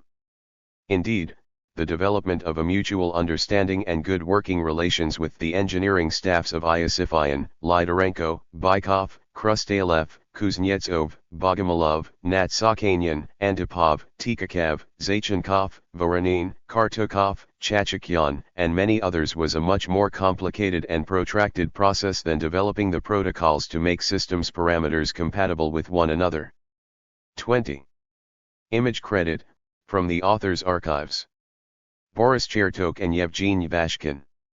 Behind each item on such protocols were living individuals with their own interests, personal, company-related, and agency-related. The formal relationships in such a complicated cooperation, regardless of the number of proper papers, could scuttle a large system.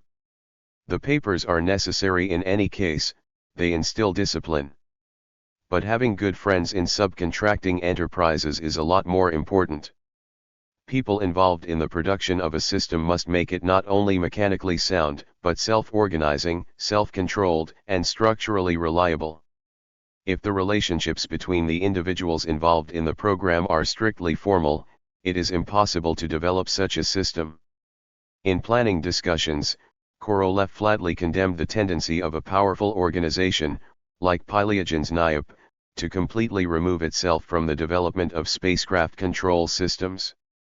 After countless arguments and discussions during meetings at the firing range with Keldish's intervention, they arrived at a compromise arrangement for the distribution of work. OKB-1 would remain the head developer of all onboard systems for 7K-OK, i.e., the Earth orbit Soyuz. This meant that I was actually entrusted with the work of the chief designer for the Soyuz control system. But at OKB-1, aside from Korolev, there could be no other chiefs. Therefore, Korolev remained the chief responsible for the control system. Pylyagin was named chief designer of the control system for the circumlunar flight complex. This was noted in a government decree. Nevertheless, we had not completely resigned ourselves, and over and above the decrees, we amicably negotiated with Pylyagin's deputies Fanajeyev and Kitrik, and they persuaded their boss that those tasks of lunar navigation involving the cosmonaut and also problems of manual control and issues related to sensors for sun and star orientation be left for us. A real all-hands-rush job to develop and manufacture Soyuzes got underway in the second half of 1965. After Voskhod 2, an ideological vacuum, disorder, and vacillation cropped up in the piloted launch program. There was no clear-cut answer to the question, what's and who's next. In August, the Americans had launched the two-seater Gemini V into space. In it, astronauts Gordon Cooper and Pete Conrad set a new flight duration record, 8 days. 21. America celebrated. Following our example, the Americans sent their astronauts on a triumphant tour around the planet. The Soviet monopoly on space records had been dealt a serious blow. The American successes were very painful for Korolev to endure. The fact that he was unwell also exacerbated his reactions. It wasn't until August 1965 that the wavering ended over setting the priorities between the new series of Phoscodes, the artificial gravity experiments, and the construction of Soyuzes. Several times, Chertok and the director of operations at the Second Territory, German Semyonov, came out of the chief's office carrying production schedules for the first Soyuzes covered with strike-throughs. Soyuz lead designer Alexei Topol quickly drew up new ones. I explained to Semyonov and Topol that they did not have the right to change dates that have been previously approved without consulting us control specialists. But they had already lost the ability to smile and advised me to talk it over with SP by myself. I seriously prepared for a conversation with SP. I armed myself with reference data, memoranda of agreement with subcontracting enterprises, and essentially with statements based on common sense and the clamoring of my comrades. On the evening of August 28, Alexei Topol dropped by my office and placed the schedule for the final handover of the experimental units and handover of the main assemblies to KISS for 11 F-615 vehicles. In the upper left-hand corner, it said Approved Chief Designer, followed by the clear signature of Korolev. In the upper right-hand corner was Factory Director Turkov's signature of approval. Below it was printed, "Do not display. Dissemination per list." Only German Semyonov and Alexei Topol signed the schedule. S.P ordered us to remove all the approval signatures, said Topol.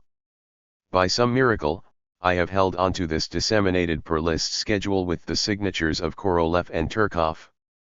At the time, in August 1965, the deadline set by the schedule really infuriated me.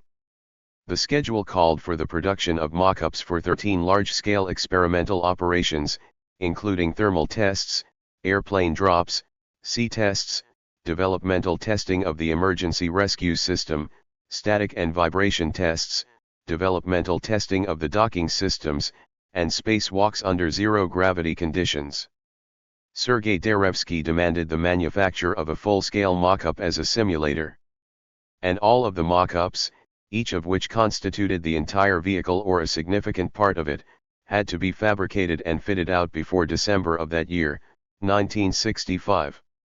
I was infuriated not just because of the unrealistic deadlines, but also because SP had disregarded my report about the need for an engineering mock-up of the 7KOK, an exact ground analog of the flight vehicle. Back on July 6, at the meeting I conducted, the conceptual designers, testers, and designers had spoken ardently about the need for such an analog for ground developmental testing of the interaction and cross-coupling of all the systems. German Semyonov was the only one to object, believing that it was impossible to produce it within a reasonable time frame. Topol said that he had briefed SP on this during their discussion of the schedule. Chertok persuaded Korolev that it was unrealistic to produce yet another vehicle in advance of the flight models, and the issue was closed. Later, indignant testers Urasov and Dorofeyev wrote a lamenting report to SP requesting that an engineering model of the vehicle be included in the factory plan. Over the telephone, SP explained to both of them that this was unrealistic, then he brought me into the loop and asked that I stop these harmful conversations. According to the schedule, 3 flight vehicles were supposed to be assembled and handed over for testing at the KISS, 2 in December and a third in January. 2 days later, Korolev summoned Nikolai Kamenin to his office and they had a serious discussion about cosmonaut candidates for the first 2 Soyuz flights. The program stipulated that the very first Soyuzes must rendezvous and dock. 1 vehicle would carry 1 cosmonaut and the other 3. In the event of a successful docking, 2 of the cosmonauts would transfer through open space from one vehicle to the other and return to the ground with a different crew. After his meeting with Kamenin, Korolev confided that Gagarin was also in training as part of the Soyuz flight crew. I had the imprudence to remark that the cosmonauts still needed a good year to train for their flight on the Soyuz. It will take at least a year before we get a reliable igla from Nat Sakanian, I reasoned. Me and my big mouth, I thought when SP pounced on me, incensed by my prognosis. If that's the case, we'll shut down our work on the record-breaking FOSS code, but I won't allow the Soyuz deadlines to be disrupted anymore. At the Air Force's insistence, Turkov had been ordered to produce a batch of FOSS codes. One of them was supposed to rob the Americans of their flight duration record. 22. Through some of his military channels, Tsibin found out that Gagarin and a group of cosmonauts who had already flown had sent a letter to Brezhnev criticizing the Minister of Defense's space policy and proposing that all space matters be transferred from the control of the rocket forces to the Air Force.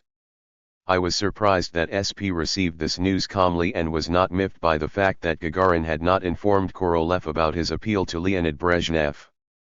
According to his information, the letter supposedly also contained a request to speed up the manufacture of the new FOSS codes in view of the delay in Soyuz production.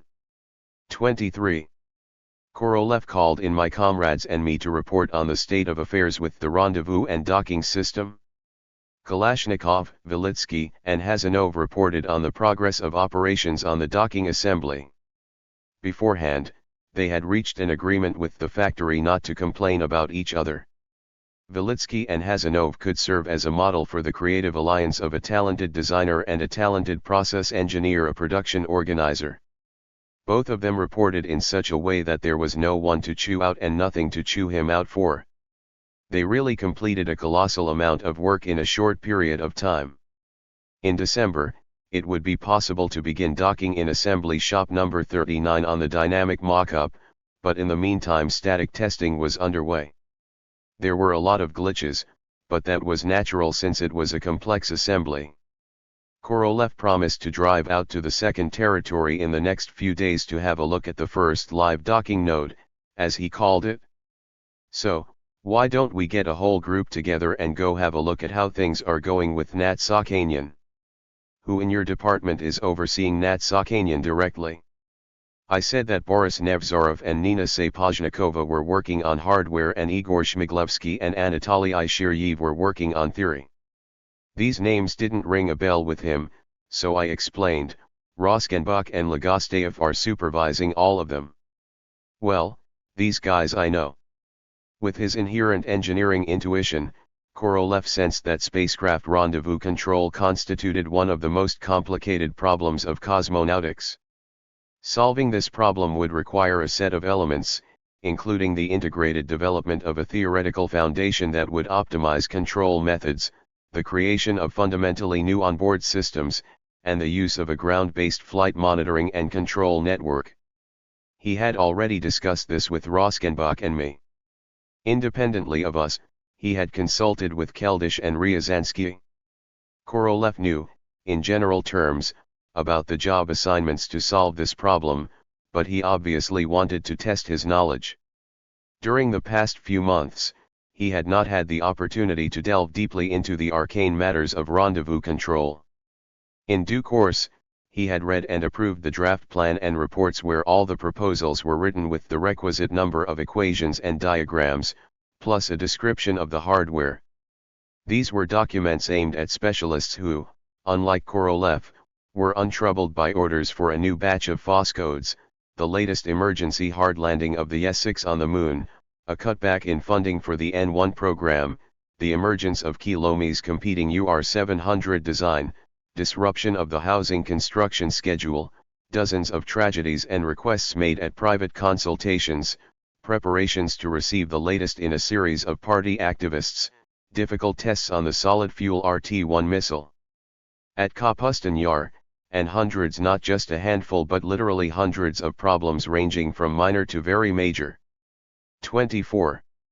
How interesting it would be to spend a whole day or two with these guys who were true believers in automatic docking. Korolev was forced to trust Mishin, Roskenbach, Lavrov, Bushiev, Legosteyev, Bashkin, and me. We made mistakes. He chewed out each of us when he saw us. But, after all, we hadn't betrayed or deceived him. We're going through a learning process. That's what he told Smirnov at the VPK when they wanted to make short work of me for the lunar soft landing failure. 25. At that time, he strategized perfectly. All the ministers understood and supported him.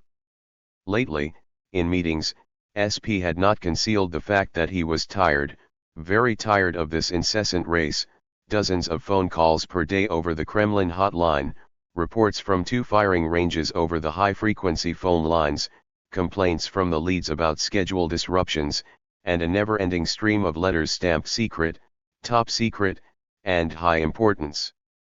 Yes, if each letter addressed to him and each report had been read cover to cover, he would have had to sit in his office 20 hours a day, 7 days a week.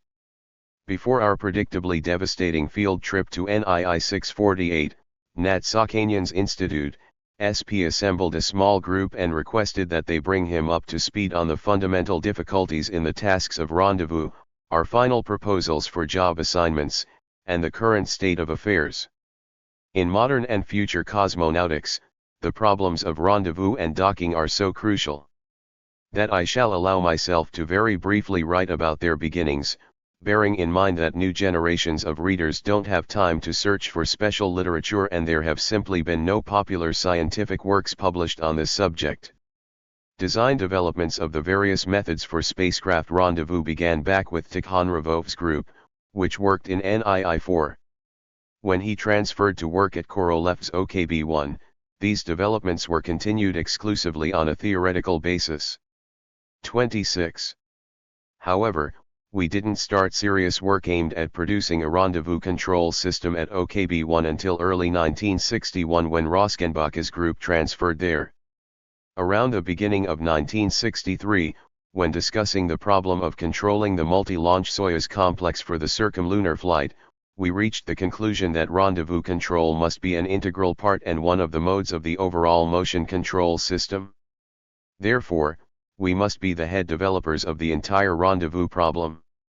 In addition to the subcontracting organizations that were developing gyroscopic and electronic optical instruments for orientation and navigation per our orders, we needed to find people willing to develop something that we clearly were not capable of developing ourselves: radio systems or optical systems measuring parameters relative to the motion of 2 rendezvousing spacecraft. From the very start it was clear that the onboard equipment could be simplified if we were to include an already existing ground complex and its ballistics centers in the rendezvous control process. In this case, the distance and relative velocity between the 2 spacecraft inserted in orbit at different times, and perhaps, from different launch sites, was to be reduced to the minimum value with the help of the ground command and measurement complex, using the tried and true principles of orbital correction via commands from the ground. This minimum value was determined by the kick measurement errors and the onboard systems errors during correction sessions. 3 groups of ballistics experts, Lavrov and Apazov at OKB-1, Ilyasberg and Yastribov at NII-4, and Okhotsymsky and Platonov at OPM separately analyzed the problem of rendezvous based on commands from the ground, and then they got together and came to a mutual conclusion. Using this method it was possible for the spacecraft to approach to a distance of 20 to 30 kilometers depending on how lucky you were. The spacecraft would be at this distance for a short period of time and then once again they would drift apart. To prevent this from happening, as soon as the far approach phase was completed, the onboard autonomous system, which was independent of ground-based measurements and commands, would come into play. Radio lock-on would occur when the autonomous systems detected one another at a range of at least 20 to 30 kilometers. The spacecraft would catch sight of each other and then execute rendezvous and final approach autonomously, without ground participation. Here, one of the vehicles is the active one, it moves toward the passive one, which must turn with the open base of the cone the drogue of the passive part of the docking assembly toward the probe of the active vehicle.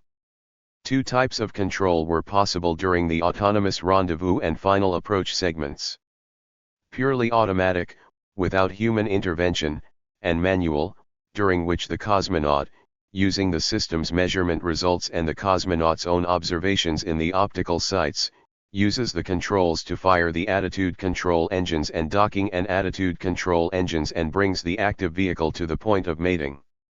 We made it our primary task for Soyuzes to execute rendezvous in the automatic, unpiloted mode. It was obvious that the 11K active refueling vehicles would only dock with the 9K booster unit automatically. The 7K called for automatic mode, and for reliability, manual mode as well. Despite the suspension of operations on the Soyuz circumlunar flight, the absolute requirement for automatic rendezvous and final approach remained in effect. We already knew that the version the Americans had adopted only worked with human involvement.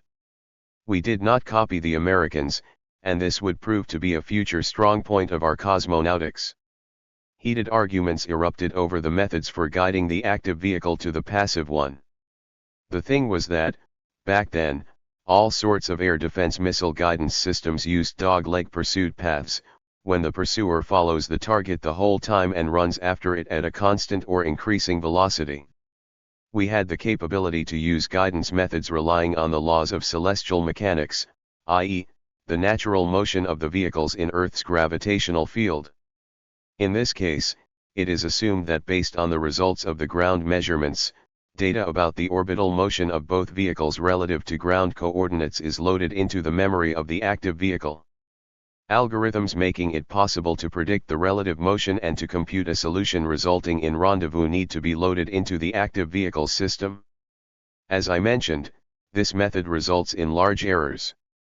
Correction is needed based on the results of reciprocal measurements of the relative range and velocity provided by the onboard radio or optical system. To correct natural orbital motion, it is necessary to precisely calculate the magnitude, direction, and time to fire a correction burn.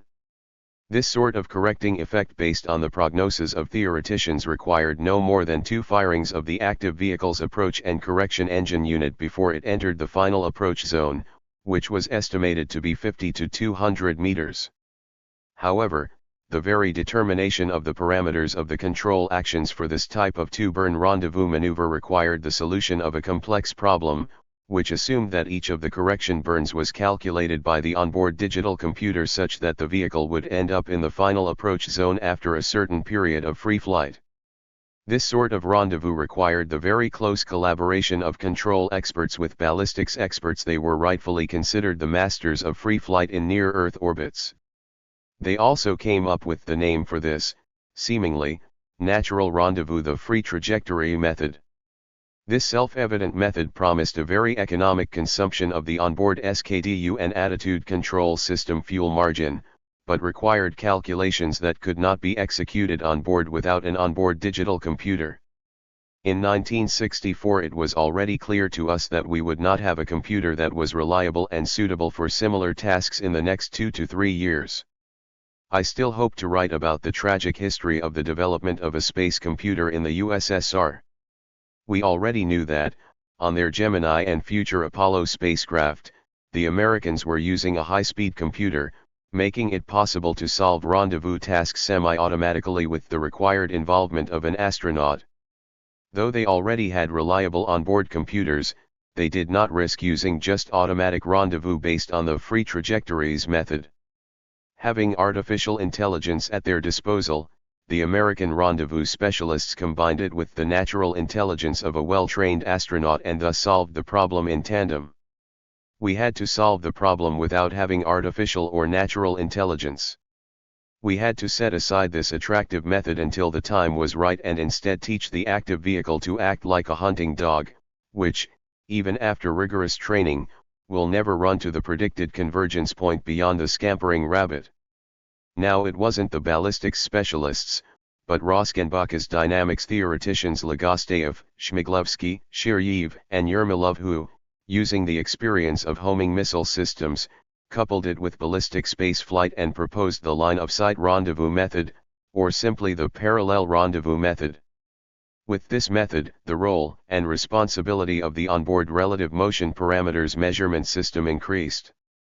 This required the precise measurement of several parameters, the relative range between the vehicles, the rate of change of this distance, i.e., the rate of approach or back-off, and the angular rate of rotation of the line of sight, the latter of which coincides with the straight line connecting the two vehicles in space. This information is fed in the approved form to the analog electronic instruments, which do not have an onboard digital computer's ability to predict the relative motion and foresee the consequences of corrections during a prolonged period of time. Therefore, the onboard instruments controlling rendezvous will turn the spacecraft throughout the rendezvous process and issue commands for small, but frequent, correction burns, now one to accelerate, then one to brake, in order to bring the active vehicle inside the calculated corridor of relative rate values, which change depending on the range. During the rendezvous process, the active vehicle not only accelerates or brakes, but must also make lateral corrections to reduce the line of sight angular spin rate to zero. As the range decreases, the relative rate of approach must also decrease. In final approach mode, to keep from breaking the docking assembly, rendezvous had to take place at a rate on the order of 5 to 7 centimeters per second, and the relative angular rate had to be reduced to a minimum. To convert the ideas of theoreticians who were divorced from real possibilities into instruments, we required experienced specialists who also possessed the common sense of a real equipment developer. We were fortunate. Boris Nevzorov, who had arrived along with Graben's staff, was brought in to work on the rendezvous system. He possessed precisely those qualities that made it possible to find a compromise between the brash theoreticians, the requirements for the radio measurement system's parameters, and the capabilities of the developers of our electronics instruments. We had barely revealed our need to develop onboard relative motion parameters measurement systems, when we received 4 mutually exclusive proposals almost simultaneously. NII 158 in Leningrad was the first to come forward. That institute specialized in aircraft radar, in particular, for homing in on fighter jet targets flying under cover of darkness. NII chief engineer Veniamin Smirnov demonstrated to me that they were the only institute in the Soviet Union that had the experience to produce the system we needed. Alas! The 200 kilograms that they reckoned for the active vehicle were more than we could lift off. And then, they said they needed at least 3 years. We needed delivery in a year. The second to respond to our appeal was Yevgeny Kondorov, who worked at NII 648 on the problem of missile homing systems. He and a group of comrades had received the Lenin Prize for this work. Kondorov saw a real opportunity to implement many of his ideas in space. NII 648 chief Armen Sergeyevich Natsakanian was less than enthusiastic with the proposal to use these developments for spacecraft. But when Natsakanian heard that we were ready to hand over this assignment to Alexei Bogomolov at OKB, he put away his misgivings and gave Kondorov the opportunity to get started with the project per our requirements for development. Bogomolov had his own rendezvous enthusiast Petr Chris. He decided to use all the potential of pure radio engineering and began the original design of a phase system. Finally, at his own initiative, David Korel, the chief designer of heat-seeking and optical homing heads at TSKB Geophysica, came forward. He proposed a system based on laser optics. Aside from the initiative they had shown, for any of the 4 organizations to work, a VPK decision was needed. We couldn't put off our final selection of the system very long. The design layouts, drawings, schematics, and instruments could be produced within an acceptable period of time only for one option. As the chief curator of these systems, Nevzorov rather convincingly argued that NII 158's system would not pass in terms of mass, overall dimensions, and power consumption, while Korel's system could only work at short ranges, and even so, for the initial search, it would require scanning radio technology. Natsakanian and Bogomolov remained. We had backers of both men. For the Soyuz we decided in favor of Natsakanian. We promised Bogomolov a place on the lunar spacecraft if he were to beat out Natsakanian in terms of mass, overall dimensions, and accuracy of measurements. 27. Thus, the IGLA radio measurement system, which during 12 years caused us countless hardships, joys, and a heap of trouble accompanied by reprimands from the minister and being called out on the carpet at the Kremlin, made its name in the history of cosmonautics. In this history, IGLA is inextricably intertwined with the name of Natsakanian. It helped establish an institute, but it was also one of the causes of Nat Sakhanyan's downfall. 28. The first successes in rendezvous using IGLA significantly raised the Institute's prestige and the prestige of its director. Unfortunately, spacecraft rendezvous did not bring Kondorov, the primary author of the development, and the Institute director closer to one another. IGLA-1 was developed for the active spacecraft, and IGLA-2 for the passive. The first set's guaranteed range at the beginning of relative measurements was 25 to 30 kilometers. The active IGLA required the installation of 3 antenna arrays on the Soyuz, scanning antennas, which operated in the preliminary rendezvous partner search mode, a gyrostabilized antenna, which, after detecting the partner, set up the automatic tracking mode using the passive IGLA's responder and tracked it as its own spacecraft executed attitude maneuvers, and special antennas for the final approach mode. After the vehicle's orbital insertion, 5 different antennas were deployed for the IGLA alone. And in all, the first Soyuzes had so much varied radio technology on board that they required 20 antennas. Instead of a piloted spacecraft, you've made a veritable antenna carrier for me, seated Korolev when we showed him a poster of a general view of the Soyuz, which, out of all the exterior accessories on the hull, deliberately depicted only the antennas. Aside from the number of antennas, SP was particularly unhappy with the complicated structure that we called the roof. This roof protected the IGLA's receiving antennas against radiation reflected from the spacecraft hull.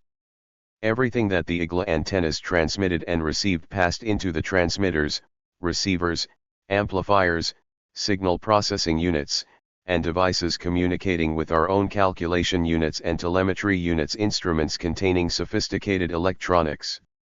After establishing radio contact between the active and passive vehicles, a closed autonomous loop controlling the two vehicles was formed.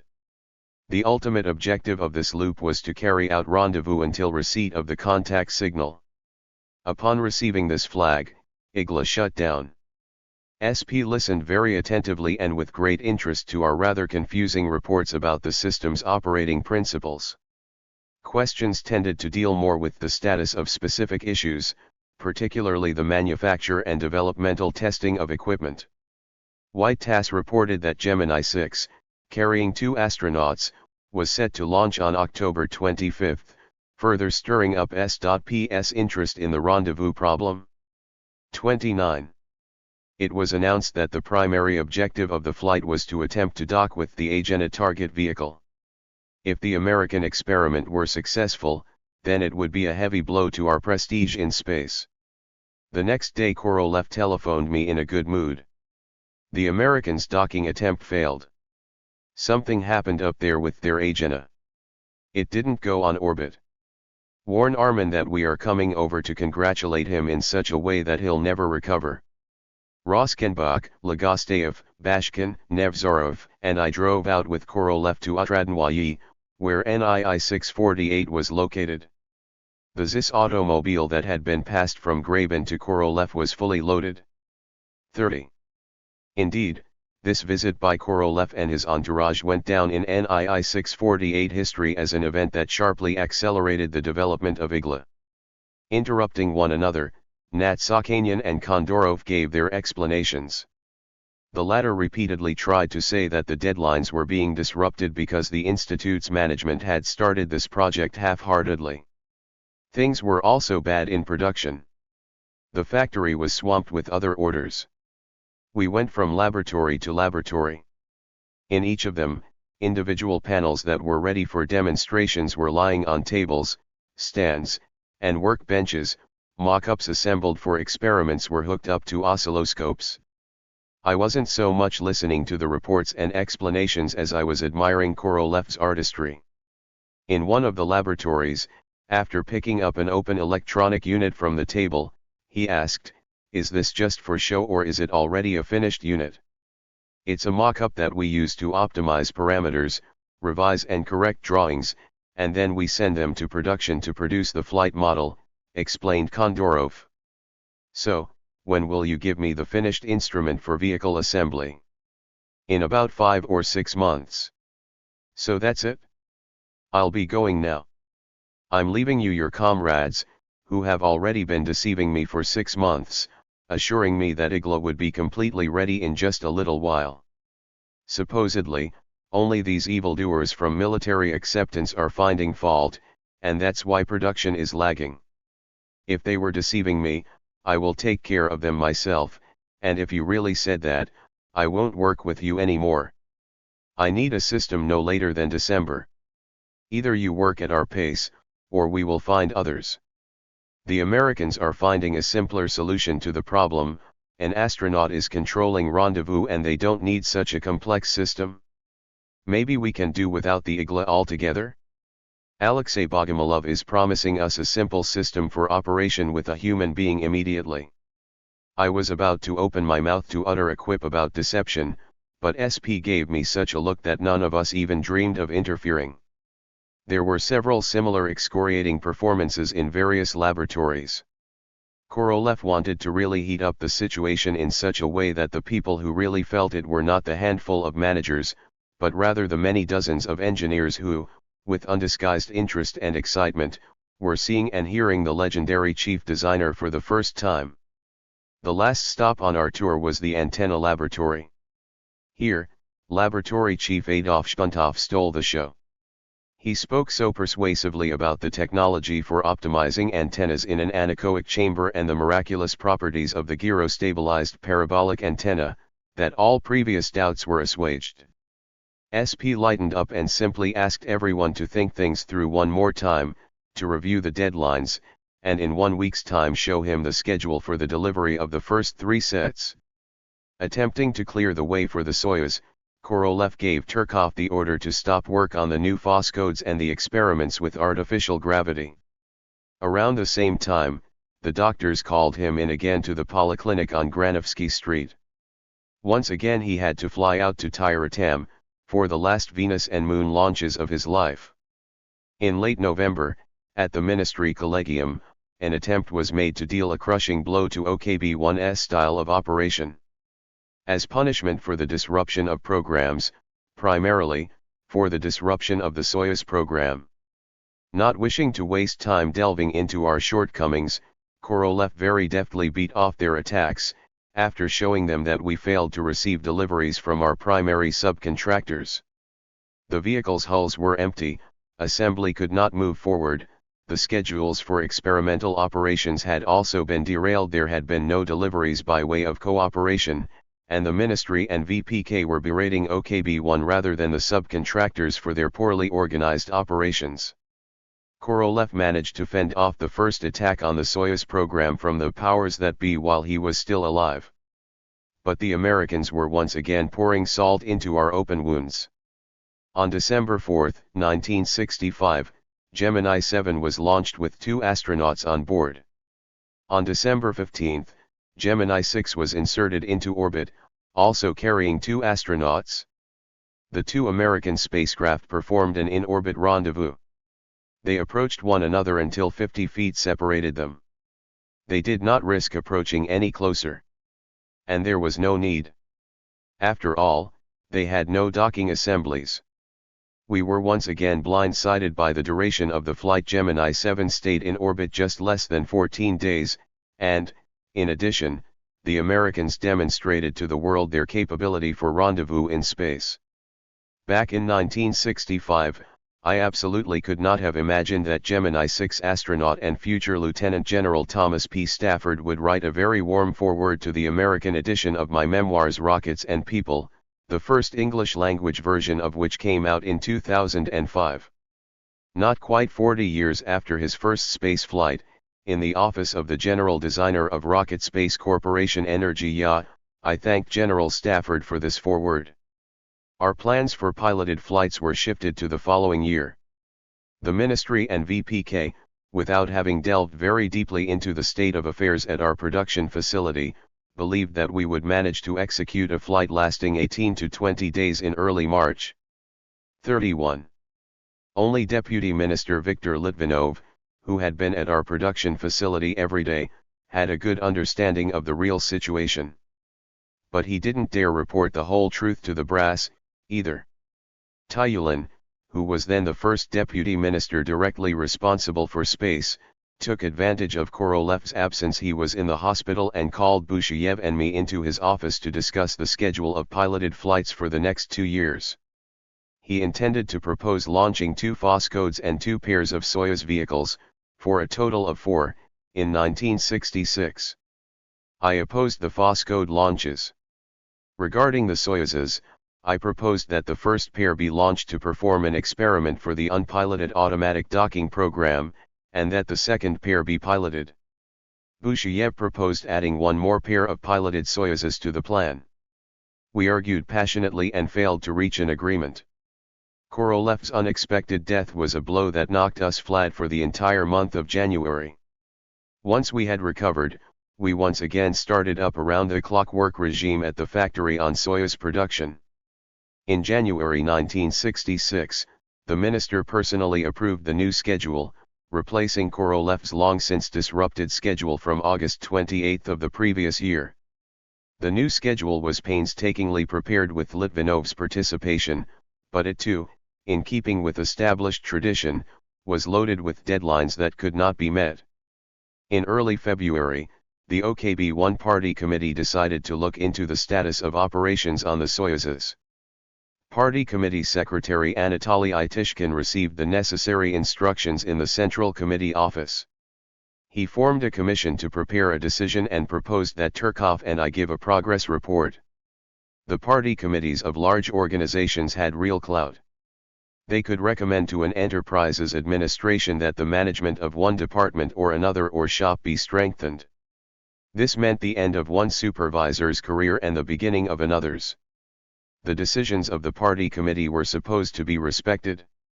Lower party organizations made sure they were carried out.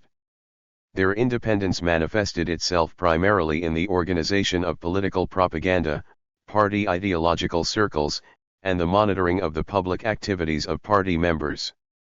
They had an impact on the production process itself in several ways. They kept track of the awarding of prizes and other material benefits, they helped the department supervisor maintain labor discipline, they organized socialist competition, and they took part in the investigation of labor conflicts. If the secretary of the lower party organization turned out to be a decent person, then his activity promoted the cohesion of the workforce and had a positive impact on the fulfillment of the missions. At the party committee meeting, first Turkov and then I gave the situation reports. Turkov stressed the disruptions of deliveries from the subcontractors, and I spoke primarily about our internal arrears and the lag in experimental operations. The primary fire of party criticism was directed to the shortcomings of the factory's work. The commission which prepared the meeting did a great job, and neither the shop foreman nor the individual managers, who had exhibited irresponsibility and had underestimated the seriousness and complexity of the operations, escaped their attention. My staffers were no exception. The commission enumerated the personal transgressions of Roskenbach, Bashkin, Shizhikov, Shustov, and Pogozyants, who had failed to conduct a systematic analysis of the work of the subcontractors responsible for deliveries of instrumentation and assemblies, and had not been aggressive and persistent enough in making sure the deliveries were made. The party committee decreed, to consider the work on Object 11F615 to be among the most crucial and critical, and to focus the attention of the party organizations of the shops and departments on the need to mobilize the workforce to the fullest extent.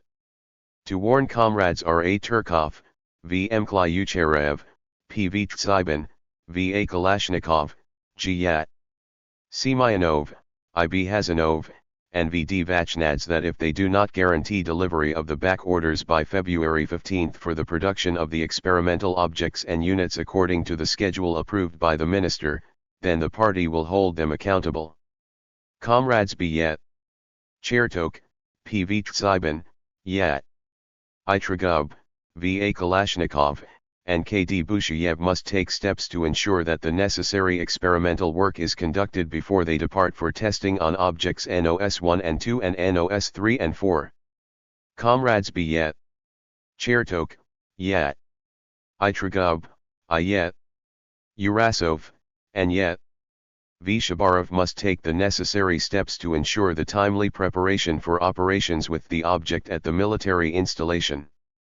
I have intentionally cited such extensive excerpts from the party committee's resolution so that the reader might understand that, in those days, the party organizations in industry were not only involved with policy, ideology, and the struggle against nonconformist thought, but tried to get involved in technology and production engineering.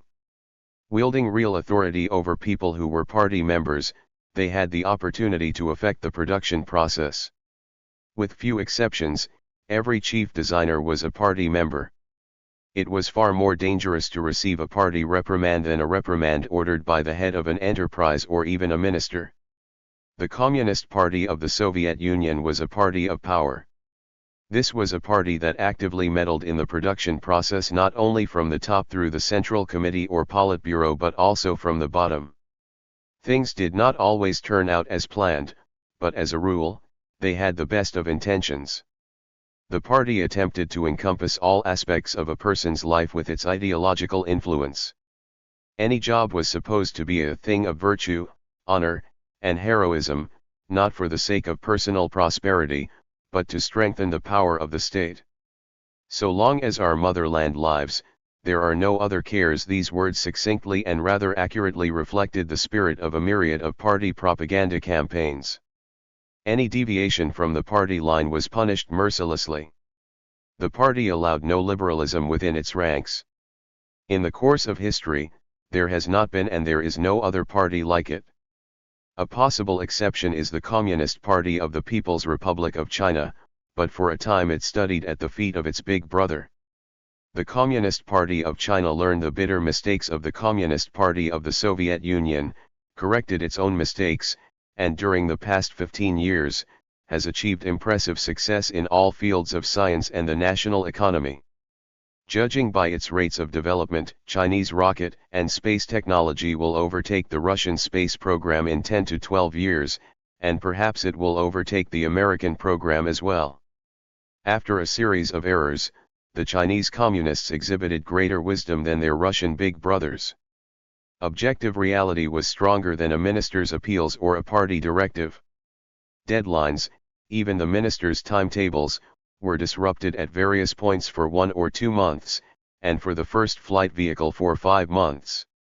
Testing of the first Soyuz flight model began at the monitoring and testing station on May 12, 1966 and continued for 4 months, instead of the planned 13 days.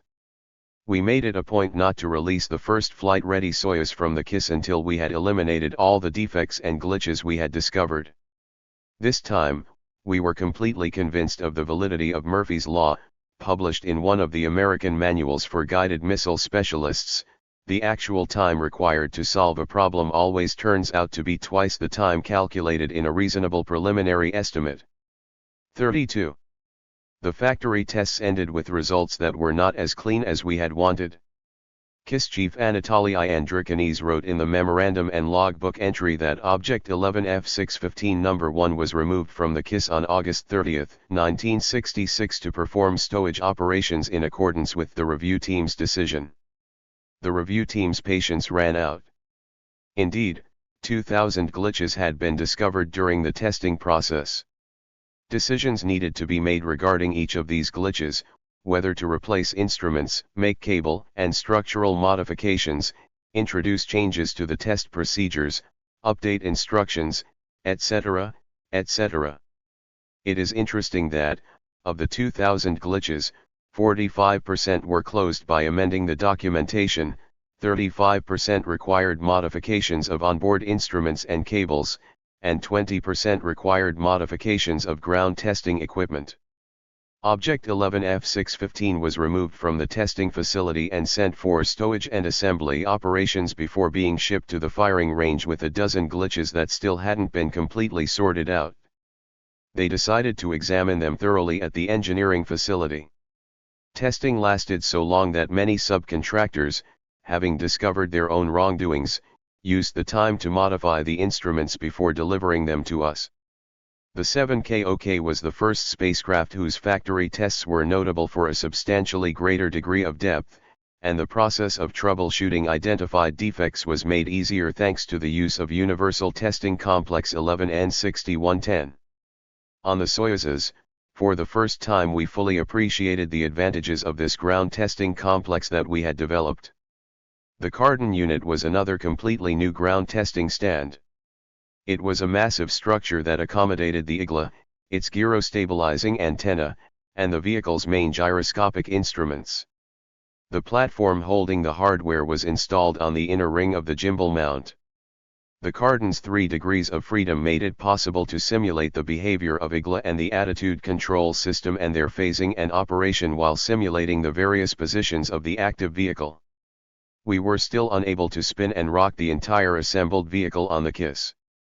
Only those sensitive elements that responded in flight to changes in angles and angular rates were placed on the Kardon.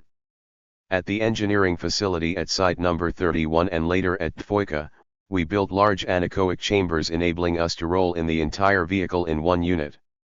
There, we checked out operation of the whole rendezvous and attitude control system considerably more thoroughly than when we had used the Kardon. But this was only at the firing range. In the history of our OKB-1, 1966 was a time of trouble. 33. In March, all the defense enterprises underwent organizational changes. The upshot of which was that their names and post office box numbers changed. OKB-1 was renamed the Central Design Bureau of Experimental Machine Building.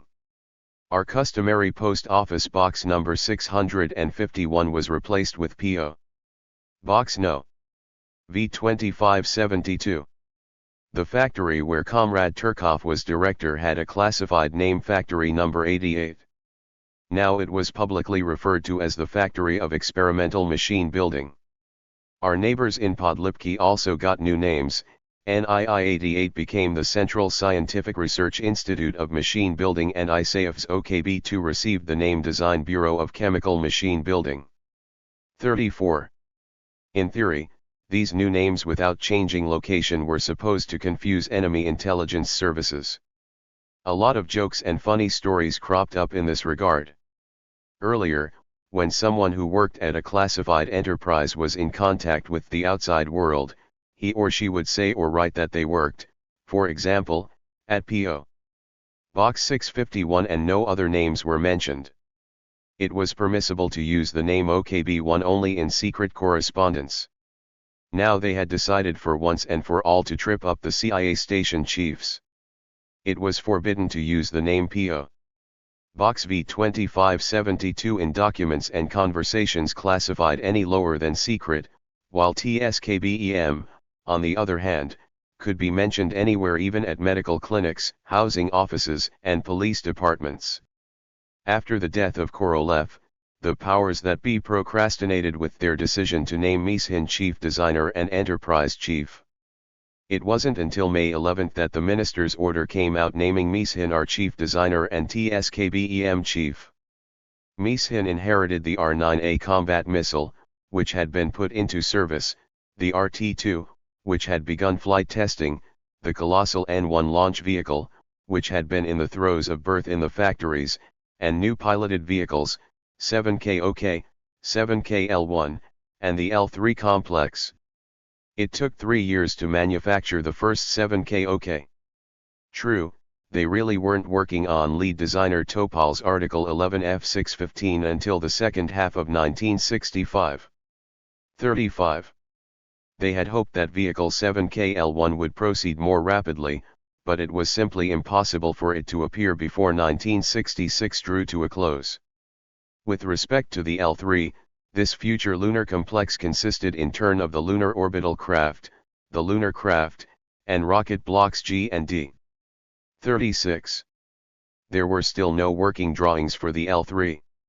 Dmitry Kozlov's and Mikhail Reshetnev's branches didn't want to remain under the double oppression of MOM and their own alma mater. 37. There was nowhere to hide from MOM, but it might be possible to get out from under Mishin without leaving completely, then at least they could gain maximum independence. This was a natural process and it made no sense to keep the Kubyshev and Krasnoyarsk branches on a short leash. Kozlov's young and spirited staff, which had achieved great success developing spy satellites, came up with the idea of producing a piloted military spacecraft. The design was assigned the designation 7K6, i.e., a 7K from the same Soyuz complex produced for military activity. 38. The patrons of the Kubyshev TSSKB in the Ministry of Defense hoped that it would be considerably easier to come to terms with Kozlov than with Mishin regarding the development of a piloted military spacecraft. 39. This was already the fourth design of a Soviet piloted vehicle. But proposals for piloted vehicles in the Soviet Union did not end there. Despite the decision of the Communist Party Central Committee and the Council of Ministers that R-7KL-1 would execute the circumlunar flight, Chelomey did not suspend operations at OKB-52 on his own version of a piloted complex. He came up with the idea for the Almaz Military Reconnaissance Orbital Station. Its own re-entry vehicle was developed to return the crew from the station. All of this was taking place at a time when the Americans had successfully completed their Gemini program, and a year later they were supposed to begin flights on the Apollo, the United States' only piloted vehicle at that time. Under these conditions we, the managers of OKB-1/TSKBEM, resolved to concentrate maximum efforts on the 7K OK vehicles with automatic docking, which were moving forward in terms of readiness. We wanted to prove their reliability during the first flights, and then refine them, having made them the sole multipurpose vehicle for any scientific and military objectives that required the presence of a human being in near-Earth space. Korolev assumed that the 7K OK vehicle would be the basis for the lunar orbital craft of the N1L3 complex. Mishin continued this line, and we stood behind him on this. We regarded the second 7KL-1 piloted complex for the circumlunar flight as a minor thing, a concession to space ambitions. The first months after he assumed his leadership role, Mishin often consulted with Bushiev, Trugub, Feoktistov, me, and other engineering, policy, and personnel placement leaders. When Korolev was still alive, Mishin had no need to sort out all the details in the massive amount of technical problems of piloted cosmonautics. Bushiev, Tsybin, Feoktistov, Roskenbach, and I, as well as some narrower specialists, were in constant communication with all the chief designers. All the fundamental issues and, above all, reliability and safety problems were under the vigilant control of SP himself.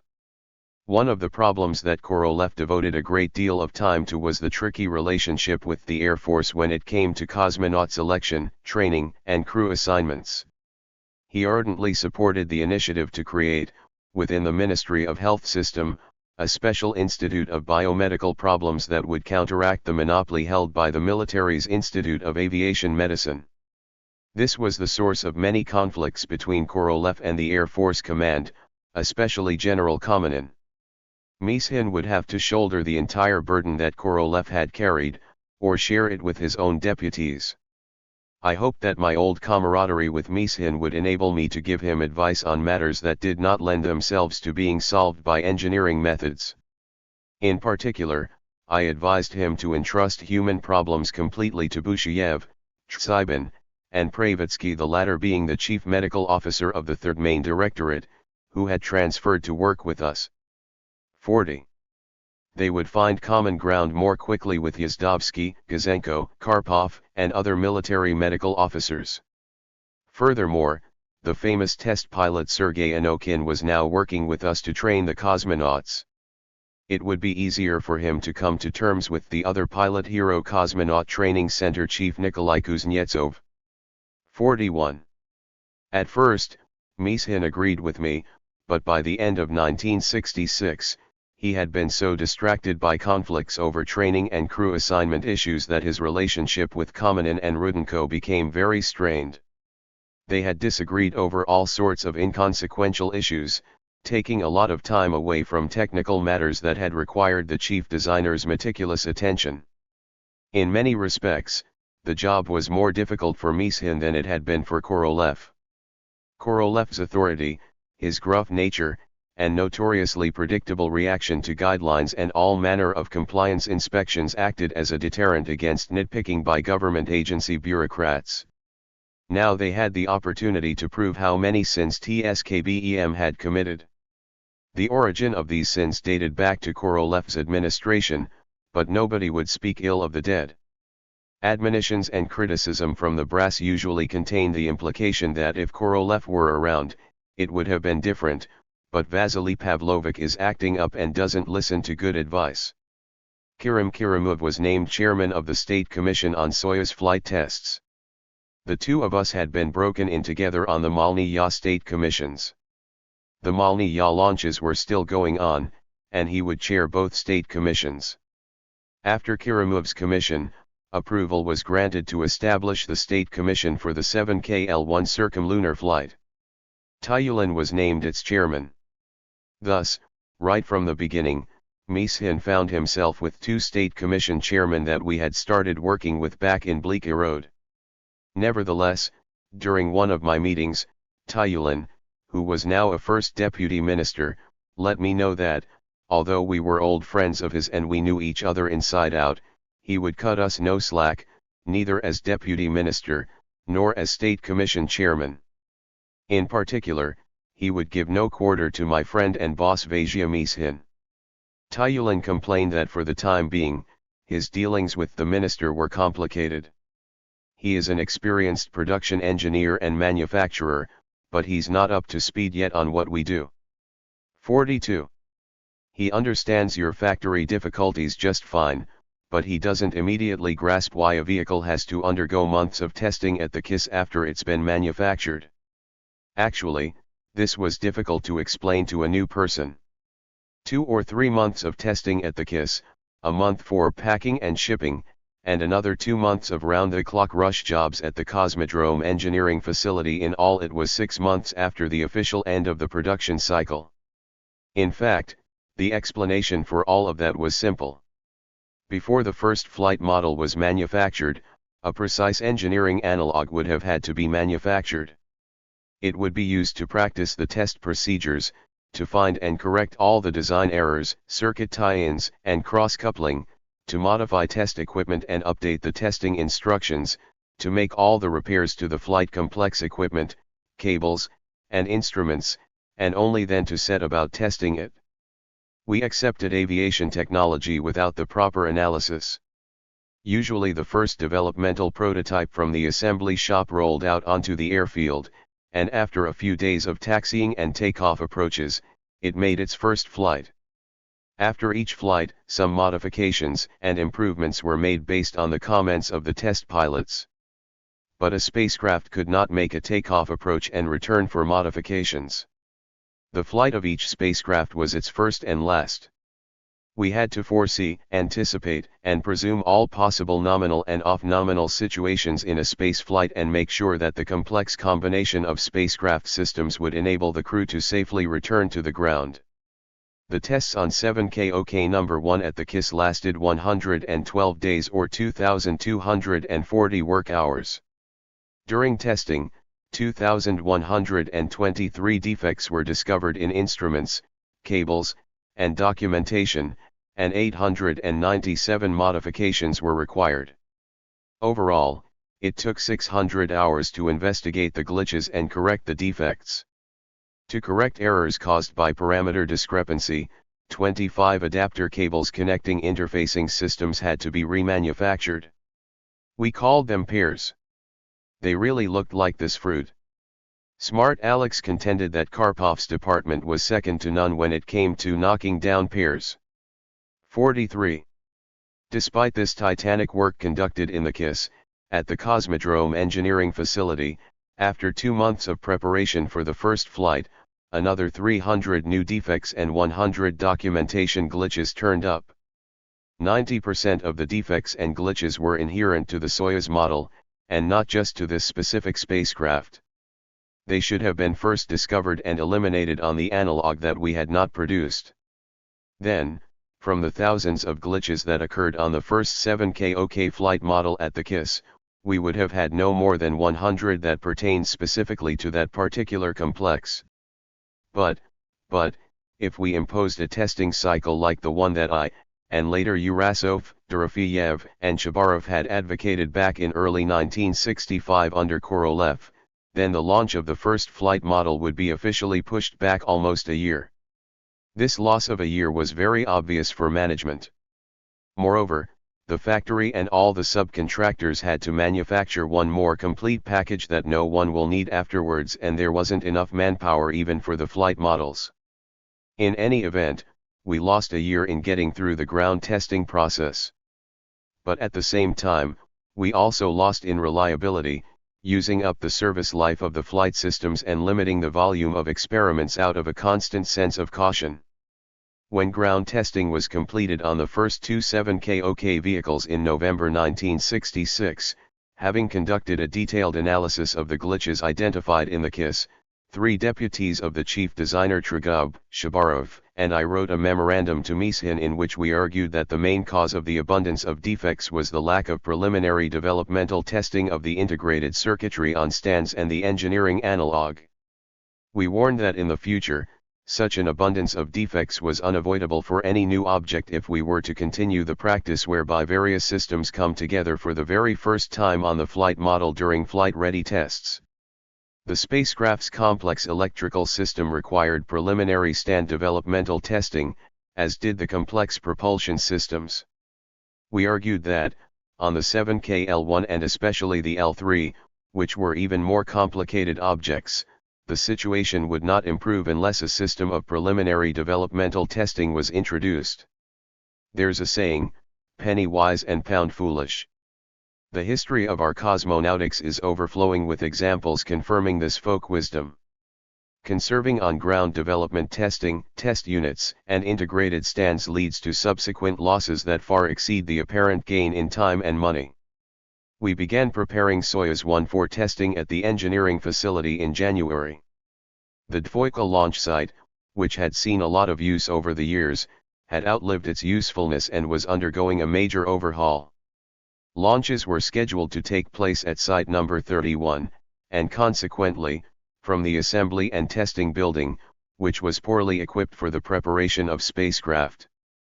But the amount of work required to install new testing equipment, stands, and gear was so great that in September, when the first vehicle had been unloaded at the MIC, the adjustment and acceptance process of the ground-based equipment was still underway. After repeated discussions of the state of affairs with IGLA and the docking assembly, Busheyev and I proposed that we toss the first single developmental launch out of the flight development test program. If we were taking the risk anyway, we should go all out. We also arranged with Mishin to do away with the single unpiloted launch. If we were going to fly, we should just fly.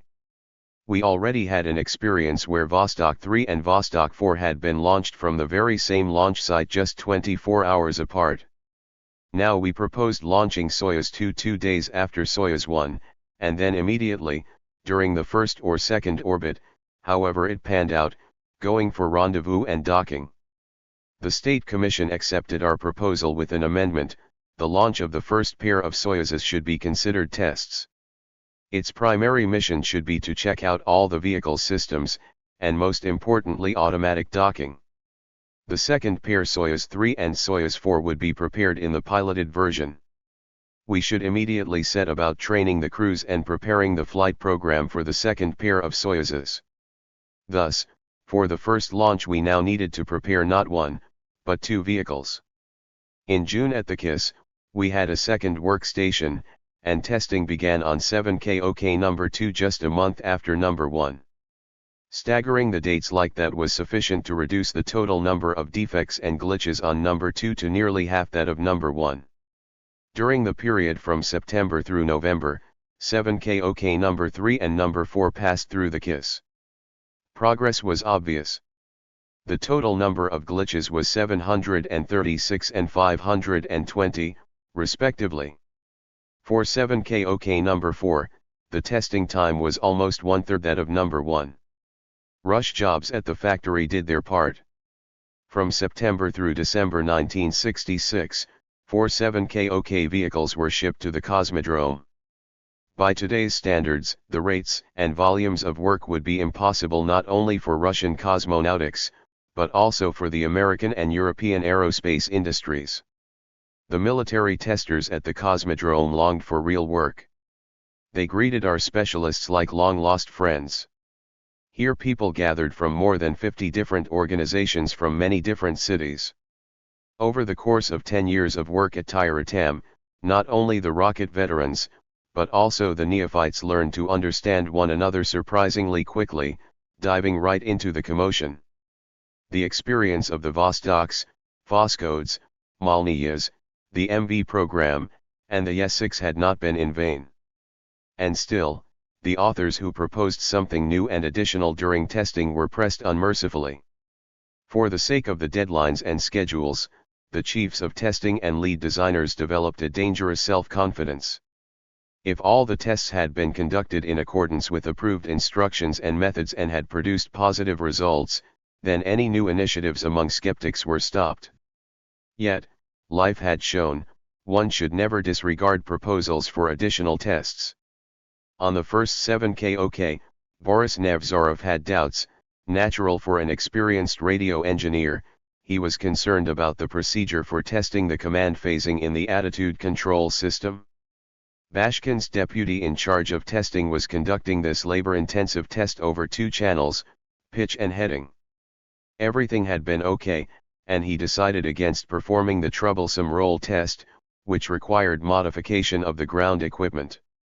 Later, again and again, he would find that the smallest bit of arrogance was punishable. Blind faith in sheer luck is unacceptable. American rocket specialists had formulated yet another Murphy's Law for testers and designers. If anything can go wrong, it will. In October 1966, spurred on by American successes in the Gemini program and the latest reports about progress in the Apollo program, senior management was uneasy about the lull on our space front. By autumn 1966, the break in our piloted launches had lasted a year and a half and no one had dared name the precise date for the next sensational flight. 44. There had never been such a lull under Korolev and Khrushchev. From March 1965 through September 1966, the Americans had launched their Gemini spacecraft into space 9 times, each one carrying 2 astronauts. 45. In all, if you start counting from the Mercury flights, the Americans had 21 astronauts, and 3 of them had each flown twice. So, in terms of the number of astronauts and the total number of piloted flights, the Americans had shot far ahead. The U.S. announced that the last Gemini flight would take place in November 1966. It would last up to 4 days and carry astronauts who were preparing for an Apollo flight. 46. Speaking before Congress, the President of the United States reported about the successful progress on the Apollo program. He assured Congress that the U.S. had already achieved supremacy in space, but in order to hold onto it, they needed to speed up the Apollo program. Central Committee Secretary Ustinov made a promise to Communist Party Central Committee General Secretary Brezhnev to deliver new magnificent triumphs in space, counting solely on Soyuzes. The uneasiness of the party and government leaders could also be attributed to the upcoming anniversary year. The 50th anniversary of Soviet rule in 1967 was supposed to be celebrated with great achievements in all areas of economics, science, and culture. And suddenly, there was this lull, which was so incomprehensible for the Soviet people and for the nation's higher political leadership. Ustinov and Smirnov answered directly to the Politburo. Minister Afanasyev was accountable to both of them. Tyulin and Kerimov were now immediately subordinate to Afanasyev, and both were chairmen of state commissions, under the aegis of which we were supposed to undertake our new achievements. Tyulin came to one of the informal meetings in Mishin's office.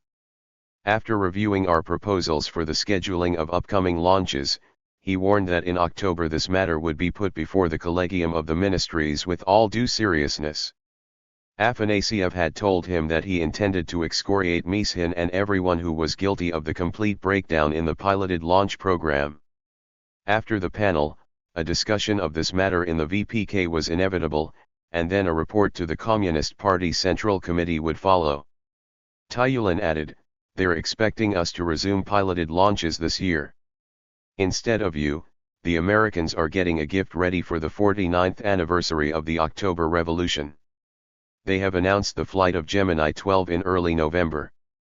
There was never such disgrace when SP was around. For the 50th anniversary of the October Revolution, we have been assigned a mission to execute a piloted circumlunar flight on the 7KL-1, and in 1968 a moon landing. This was the plan that Tyulen brought in after receiving a pep talk from Ustinov and his own minister. I hazard to remark that the Americans had already passed us by in terms of the number of piloted flights and astronauts when SP was still alive. Mishin pledged that we would launch the first pair of Soyuzes to perform a docking in October. If we were to dock in space, then we would pass up the Americans in this area. As Tyulen had promised, the Collegium really did meet. Our work on the 7KL-1 and the Soyuzes was declared unsatisfactory. Korolev guaranteed us that the 7KOK would be launched in the spring of 1965. Soon it will be 1967, and we still have no spacecraft. OKB-1 and Mishin personally got cocky.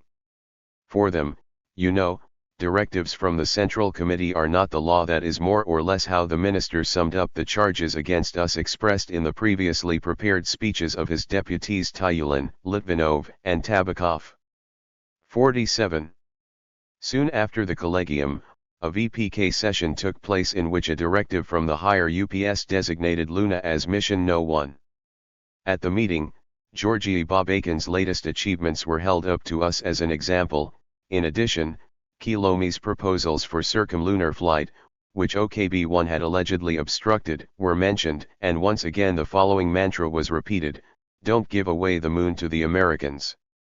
48. None of the managers standing over us in the administrative and party hierarchy, particularly Central Committee Secretary Ustinov, Minister Afanasiev, and their deputies, were outsiders by any stretch of the imagination. Each had passed through the rigorous school of arms production during the war. Individually, each of them understood the difficulties we faced, and in their own minds realized how unrealistic it was to attempt a piloted circumlunar flight in 1967 and a moon landing in 1968. But as soon as they gathered for official meetings with the actual executives in attendance, they gave into a sort of collective hypnosis and demanded the impossible. At one point, I couldn't stand it any longer, and during the next one-on-one meeting with Deputy Minister Tyulen, I hazarded to remark that no one would propose a Central Committee resolution to shorten a woman's pregnancy from 9 months to 6 in order to increase the population. They could send you to a psychiatric hospital for such an initiative. And here they are essentially demanding that we develop a highly sophisticated system with unrealistic deadlines. And according to the old Ukrainian saying, whatever is made in haste is stillborn. Don't get any ideas about spouting off anywhere with old sayings like these, said Tyulen. It was Sergei who proposed these deadlines in his day, not the Central Committee. About 10 days later, a terrible decision circulated, once again committing the participants of the 7KL-1 and N1L3 lunar programs to complete all the work on the lunar spacecraft and launch vehicles as top priority and as especially crucial state assignments. Alas! We were not able to begin the Soyuz launches by the 49th anniversary celebration of the October Revolution. Chapter 19. Flying the Soyuz. Before he left Moscow for the upcoming Soyuz launch, State Commission Chairman Kirimov telephoned all the members of the State Commission requesting that all the bigwigs go to Tyuratam. Among the bigwigs who arrived at the firing range were Keldysh, Mishin, Rudenko, Karas, Kamenin, and Pravitsky.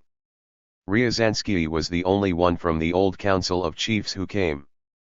Kirimov was miffed, but it was easier for those of us who were directly involved with preparation to deal with the deputies. On the morning of November 18 at Site number 31, Mishin held a meeting of the technical leaders.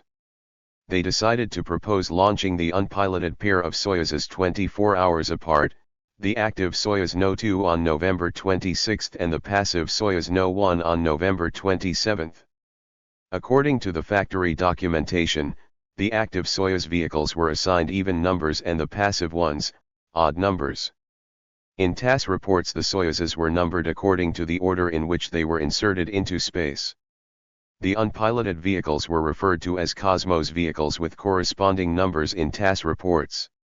If, after orbital insertion, the passive vehicle turned out to be no more than 20 kilometers away from the active one, which was quite likely, then the command would be given right then and there to activate IGLA to begin search and rendezvous. If the distance between the vehicles turned out to be more than 20 kilometers, then a special maneuver would be necessary and rendezvous would take place 24 hours later. After rendezvous and docking there would be a test of the controllability of the link-up established between the two vehicles in space. The plan was to undock on the third day, and then 24 hours later, execute the controlled landing of the vehicles. At the State Commission meeting, Ryazansky, Natsakanian, Tikakav, Krustalev, and Isaev presented reports on the results of systems preparation. I reported on the general results and readiness of the two vehicles. Kirillov gave a detailed account of the testing process and main glitches, and he assured us that they had all been thoroughly investigated and the findings of the chief designers had been received. It was proposed that the launch dates be approved. Despite the extra exertion of the testers, factory installers, and military and civilian personnel, the State Commission still moved the launch from the November 26 to November 28 so that there would be no loose ends. The launches were to be unpiloted, but while we were occupied with the technology, Mishin and Pravitsky were in a heated debate with Kamenin and Rudenko concerning the composition of the crews for the subsequent piloted Soyuz launches. The planned program called for 2 cosmonauts to transfer from vehicle to vehicle through open space. Kamenin insisted on absolutely healthy military cosmonauts. Mishin demanded that 2 cosmonauts from OKB-1 Yelisiev and Kubasov be included in the main crew. Komarov was proposed as the commander of the main crew with Gagarin as the backup. Why Gagarin needed to be included in this game, especially as the backup, was unclear. It seemed to us civilians that Mishin had good reason to be miffed. But he clearly crossed the line in his skirmish with Kamenin. When it became apparent in Gagarin's backup crew that Gorbatko had been approved instead of Volkov, whom Mishin had proposed, Mishin got angry. His conversation with Kamenin took place at the MIC, where there are always throngs not only of workers, but also curious onlookers waiting for the rocket to be rolled out to the launch site. You push your own people through and think that yours are better trained. Our engineers are more competent. We are not going to work with you like this. Mishin declared.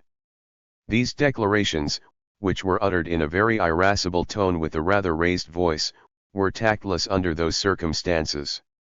Everyone present understood that.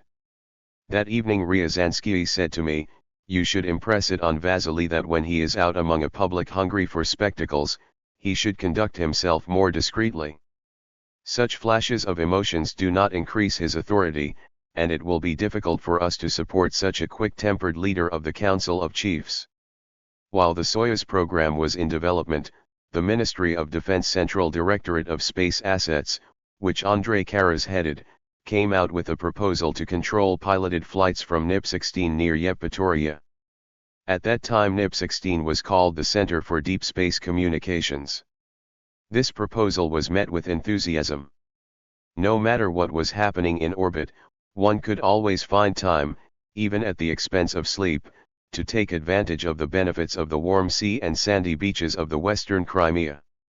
In any event, the information that we received at our primitive command center in the cramped room of the MIC at Site No. 2 from the ground tracking stations located throughout the entire country, from the spacecraft, and from the landing areas was relayed through the General Staff Communications Center in Moscow. In this sense, Yevpatoria had no particular advantages. The ballistics centers equipped with the computers that made flight control possible were located in Moscow and at NII-4 on the outskirts of Moscow. Moscow had decisive advantages. Subsequently, control centers for both piloted and unpiloted vehicles were created near Moscow. In addition to advantages of climate, NIP-16 near Yevpatoria had advantages over the Cosmodrome Command Center and Moscow in terms of its wealth of radio engineering equipment. However, the rapid processing of telemetry information, the primary source for near real-time decision-making, still required the participation of a brigade of our telemetry operators. The full state commissions were duty-bound to gather at the cosmodrome to make the launch decision. After determining that the spacecraft had been inserted into orbit, the members of the State Commission could board their airplanes and scatter, some to Yevpatoria and some to Moscow. The State Commission could not be in session all the time and make decisions, much less real-time decisions. For this, operations control groups were formed. Group T Tyratam, i.e., the Cosmodrome. Group Y Yevpatoria or NIP-16. Group M Moscow at OKB-1 or NII-4. Initially, I was appointed chief of Group Y. Pavel Agadzanov was my deputy and simultaneously commanded all military forces involved with control. Endowed with talent as a good organizer and enjoying the rights of deputy commander of military unit 32103, Agadzanov was the first to master the new profession of flight control. 1. Before the end of the 1960s, NIP-16 had no means for automatically processing and visually displaying information in real time. The main means of receiving and transmitting commands were secure telephone and telegraph communications. Equipped with dozens of electronic screens, the mission control centers at Cape Canaveral and in Houston seemed like a fantasy to us. For the first two Soyuzes, Mishin and I arranged that before the first launch, all the main forces would be concentrated at the Cosmodrome. Immediately after the launch of the first vehicle, I was supposed to fly out with a group to Yevpatoria, to join Agadzanov to monitor the rendezvous and docking process from there. After the launch of the second vehicle, Soyuz No. 1, the chairman of the State Commission, Mishin, and other State Commission members and chiefs who wanted to would also fly to Yevpatoria. Group T included Shabarov, Urasov, Topal, and, of course, Kirillov. He did not miss the opportunity to remark that the more detail the General Staff went into when describing the troop dispositions and movements, the quicker everything got into a mess. At the launch of 7KOK on November 28, 1966, that's just what happened. Image credit, from the author's archives. The launch of an 11A511 launch vehicle with the Soyuz spacecraft in the late 1960s. Sitting in the bunker at site number 31, we waited until we received reports that 7KOK number 2 had successfully entered into orbit and that the solar arrays and all the Igla antennas had deployed. Mishin, Karamuov, Natsakanian, Ryazansky, Busheyev, Feoktistov, Shabarov, Ostashev, Urasov, and I, as well as all the other chiefs and those in equivalent positions, had run to our cars and were racing to site number 2. I rode with Busheyev. The two of us were in an excellent mood. We were finally about to see the opening of the Soyuz era. Busheyev and Feoktistov had expended a great deal of effort to slow down manufacturing work on a series of unpromising FOSS codes in favor of the Soyuzes. Now Uncle Mitya will assign a mission to catch up to and surpass Gemini based on the number of cosmonauts, dockings, and flight durations, we assumed, swapping predictions. Having arrived at the command post ahead of us, Mishin and Kirimov were already questioning the telemetry operators. While we were driving from site number 31 to Dvoika, they found out that, after separation and before leaving the radio coverage zone of our Far East tracking stations, the vehicle had not settled down. An inexplicable spin perturbation continued. About 10 minutes after our arrival at the control center, having flown around the globe, the new spacecraft entered the NIP-16 radio coverage zone and then the coverage zone of local tracking station IP1. Both reported that all facilities were experiencing stable reception and good signal level. An agonizing period of silence set in, while Golinsky and all the telemetry operators at IP1 were trying to reconcile their visual impressions. They had a lot of experience with the launch vehicles, and there was unusual information coming down from the Soyuz from the new BR-9 system rather than the customary TRAL. They were the first to suspect a problem, but were afraid to report without a thorough checkout. Kirillov demanded permission from Kirimov and Mishin to roll out and prepare the second launch vehicle with the passive Soyuz. Less than 24 hours remained before the second launch. Should they roll it out or not? The launch crews and all the firing range services, inspired by the successful launch, were prepared to go without sleep for one more day for the sake of the long-awaited resumption of our space achievements. Samokin, the commander of our auxiliary aviation, was keeping airplanes at the ready to depart for the Crimea and Moscow and needed answers to the questions, are we flying or not? And if yes, then who and where to? Agadzanov was requesting further instructions from Yevpatoria in order to prepare all the NIPs for the next session. Tension was at its height when at last the paper rolls containing the direct recordings of the onboard system's performance began to arrive from the receiving stations to the screening room on the first floor. Dozens of eyes were glued to the lines that were continuous, tangled, crisscrossing, and smoothly changing yet convulsively quivering, comprehensible only to the initiated. Despite the general hubbub, telemetry service officers were trying to interpret the results. Golinsky whispered something to Feoktistov, and then he said to me, "It seems that all the propellant has escaped from the DPO tanks." Feoktistov asked them to check one more time. Again and again scaled rulers were applied to the paper tapes. Doubts dissolved and with them hope as well. The spacecraft was spinning at a rate of 2 revolutions per minute. Loss of roll stability, that is how I described the situation for the State Commission report. When a doctor gives a diagnosis that says someone close to you has an incurable disease, there is still hope. Perhaps another doctor will say there's hope or you'll manage to find a folk healer. In a nutshell, in such cases there is always hope enabling one to fight for life. After deciphering telemetry that has informed you that the entire supply of propulsion fluid for the DPO system has been lost during a single orbit, it is pointless to search for another doctor. The spacecraft has already lost all capability to execute the primary mission assigned to it. Now, since it was already in space, we needed to quickly change the previously developed programs and check out the other still living systems of its complex body. The report to the State Commission was short: there's no propellant in the DPO tanks. Replaying the data on the memory unit showed that right after separation, the approach and attitude control engines had performed a very intense roll burn. Telemetry was corroborated by calculations showing that, during an orbit in such a mode, it was possible to lose all the propellant from the DPO tanks. It was now 3 a.m. Kirimov asked for the review team findings. It was clear that rendezvous and docking were impossible. Kirimov and Mishin made the obvious decision: stop the launch preparation of the second vehicle. Instead of leaving for Yevpatoria with the operations group, Chertok is to make recommendations right here for a new flight program. Busheyev, Feoktistov, and Roskenbach will figure out where the DPO propellant went and why. Shabarov and Kirillov are to take steps to maintain the second launch vehicle and spacecraft. The ballistics experts should immediately ascertain the orbit and give a prognosis: how many orbits will the spacecraft survive without correction?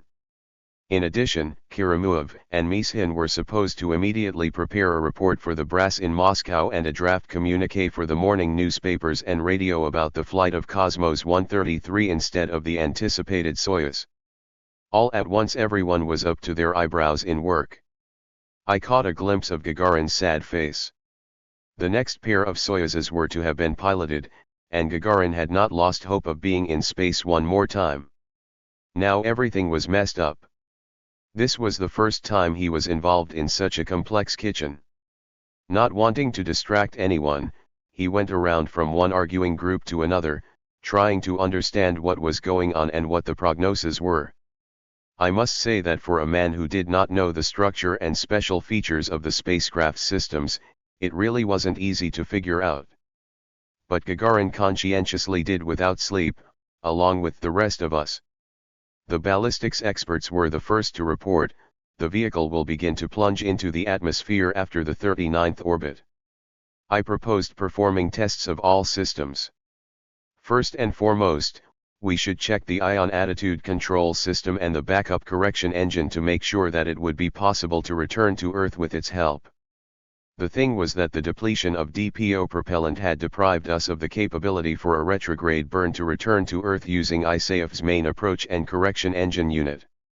When the SKDU was operating, the DPO provided vehicle control and stabilization. Now it was out of propulsion fluid. We began feverishly drawing up the programs for the upcoming tests. During subsequent orbits we found out that all the systems were working completely reliably. The primary task now was to test what was for us a fundamentally new mode of guided descent and soft landing. If it were to succeed, then it would show that the 7KOK was safe for piloted flight. Despite a second sleepless night, after each communications session, the indefatigable telemetry service spread out rolls of telemetry data and dozens of heads bent over them. However, the first 7KOK continued to buck. In the correction mode, the controls on the DKD were the rocket nozzles, which used exhaust gas from the turbo pump assembly. When the test was conducted on the DKD, the vehicle pitched and yawed in directions opposite the ones given in the commands. This might happen if the phasing of the commands to the controlling vernier nozzles had been reversed. The gyros are issuing the right command, but the vehicle is turning the other way, reported Zvorykin. After a heated argument with Urasov, Zvorykin, and Dubov, ISAF's engine specialists agreed that everyone understood the concepts of clockwise and counterclockwise as exactly opposite. ISAF's people agreed and plead guilty. But how could the vehicle return to the ground now? We had delivered into space a vehicle that had the fatal coincidences of two of the most stupid, but most common, errors of polarity or sign, +4- and clockwise for counterclockwise. ISAF's reliable orbital correction, maneuvering, and braking engine system for return to Earth was redundant on the Soyuzes. But similar mistakes were made in each of these two reliable systems during assembly, making stabilization and control during engine operation impossible. The error in the DPO system was the obvious fault of our TSKBEM designers.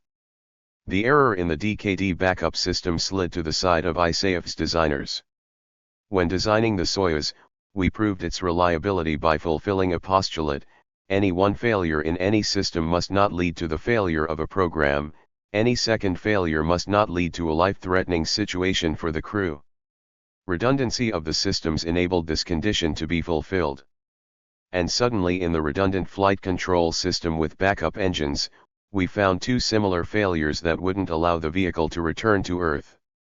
The most aggravating thing was that these errors were not discovered during the process of multi-stage ground testing.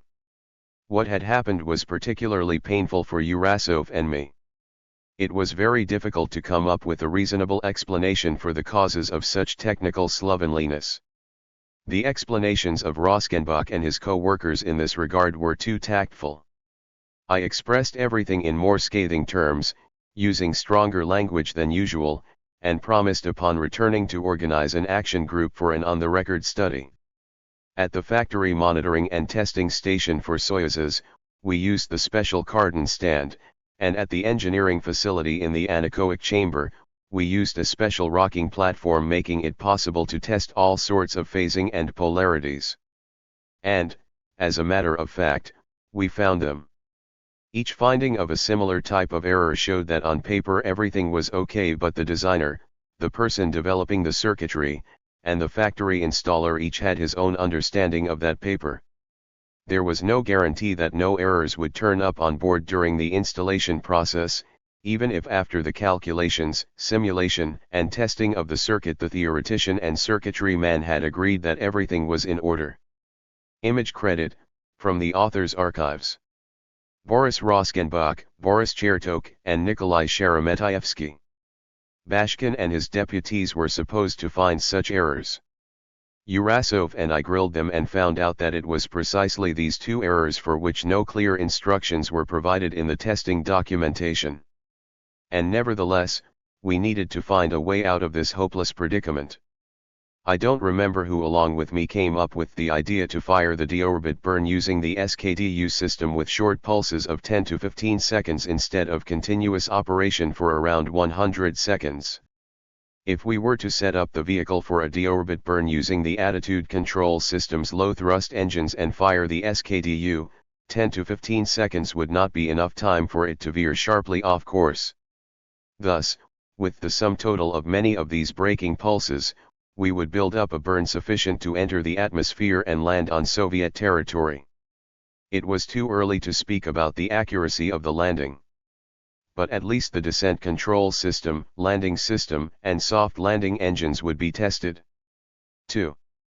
Just short of 2 days, before the 34th orbit, we were busy with the agonizing operations to maintain attitude control and to fire brief braking burns. We were waiting for reports from the search services. None of the services or ground tracking stations in the areas where the vehicle was supposed to appear, not even the Air Defense Forces search facilities, detected anything. It was neither in space nor on the ground. In a sleep-deprived stupor I reported to Mishin and Karamuov, this was supposed to happen.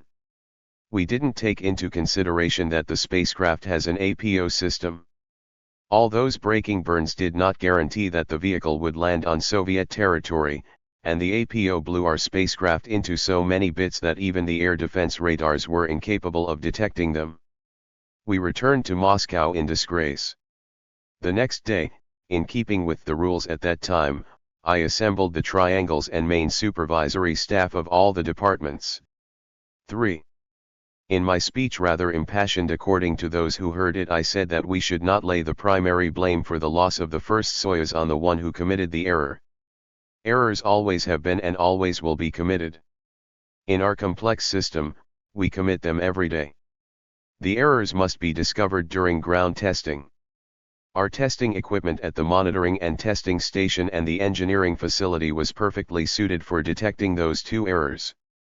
Therefore, the primary blame for what happened should be laid on the managers who did not display vigilance and who did not insist on high standards when developing the procedures and conducting the actual tests. During the turbulent discussions that followed, Alexander Pronin, one of the developers of the APO system, spoke. He proposed that no one be punished, but rather that a commendation be issued for the fact that, through their fault, we managed to check out and confirm the reliability and safety of the emergency spacecraft destruction system, especially since the system had never been subjected to full-scale ground testing. Searching for the guilty parties was a more complex matter. It turned out that back on May 14, 6 months before the launch, Laboratory Chief Nevzorov was reprimanded with an administrative order for failing to quickly resolve simple technical matters, which resulted in a delay in the release of baseline data for updating technical documentation. These baseline data contained requirements for changing the order in which spin commands were sent to the DPO. This requirement arose, as sometimes happens, for reasons that had nothing to do with control principles. Someone from among the thermal mode specialists came to the conclusion that the hot jets of gas from the DPO nozzles would blow on the solar array panels. They reported to Feoktistov. Without giving it much thought, he proposed that they turn them on their support bracket 180 degrees about their axis, so as not to undertake a complex modification of the spacecraft and look for other sites to install the engines. Rotating them this way changed the sign of the moment around the axis of rotation. To maintain the order in which the spin commands are given, it would be necessary to change the polarity or the phasing of the command issuance by the control system instruments. Feoktistov sent an office memorandum to Legosteyev on this subject. Legosteyev referred the conceptual designer's request to Shmiglovsky.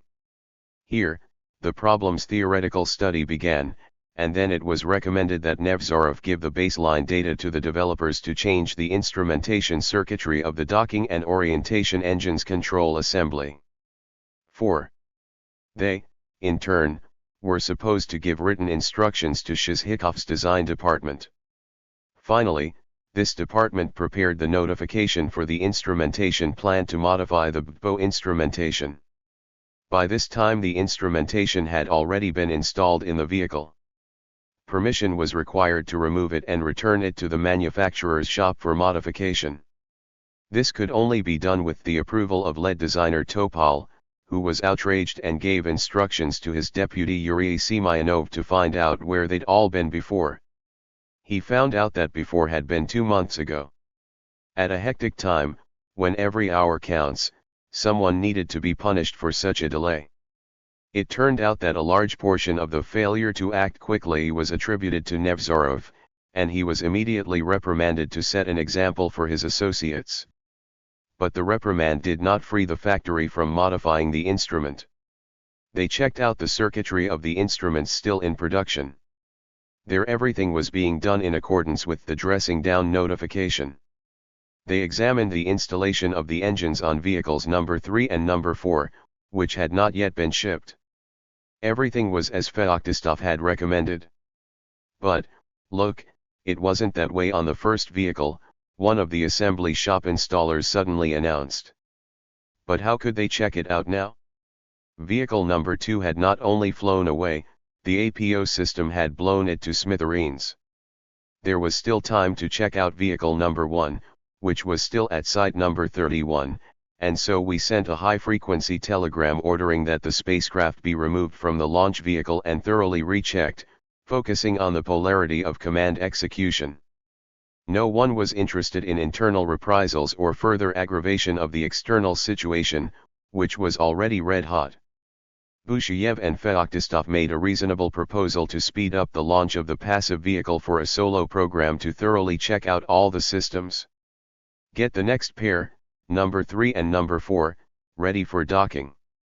After consultations via high-frequency communications with Kirillov, Shabarov, and Ostashev, who had remained at the Cosmodrome, a December 14 launch date was set for a solo version of the 7K.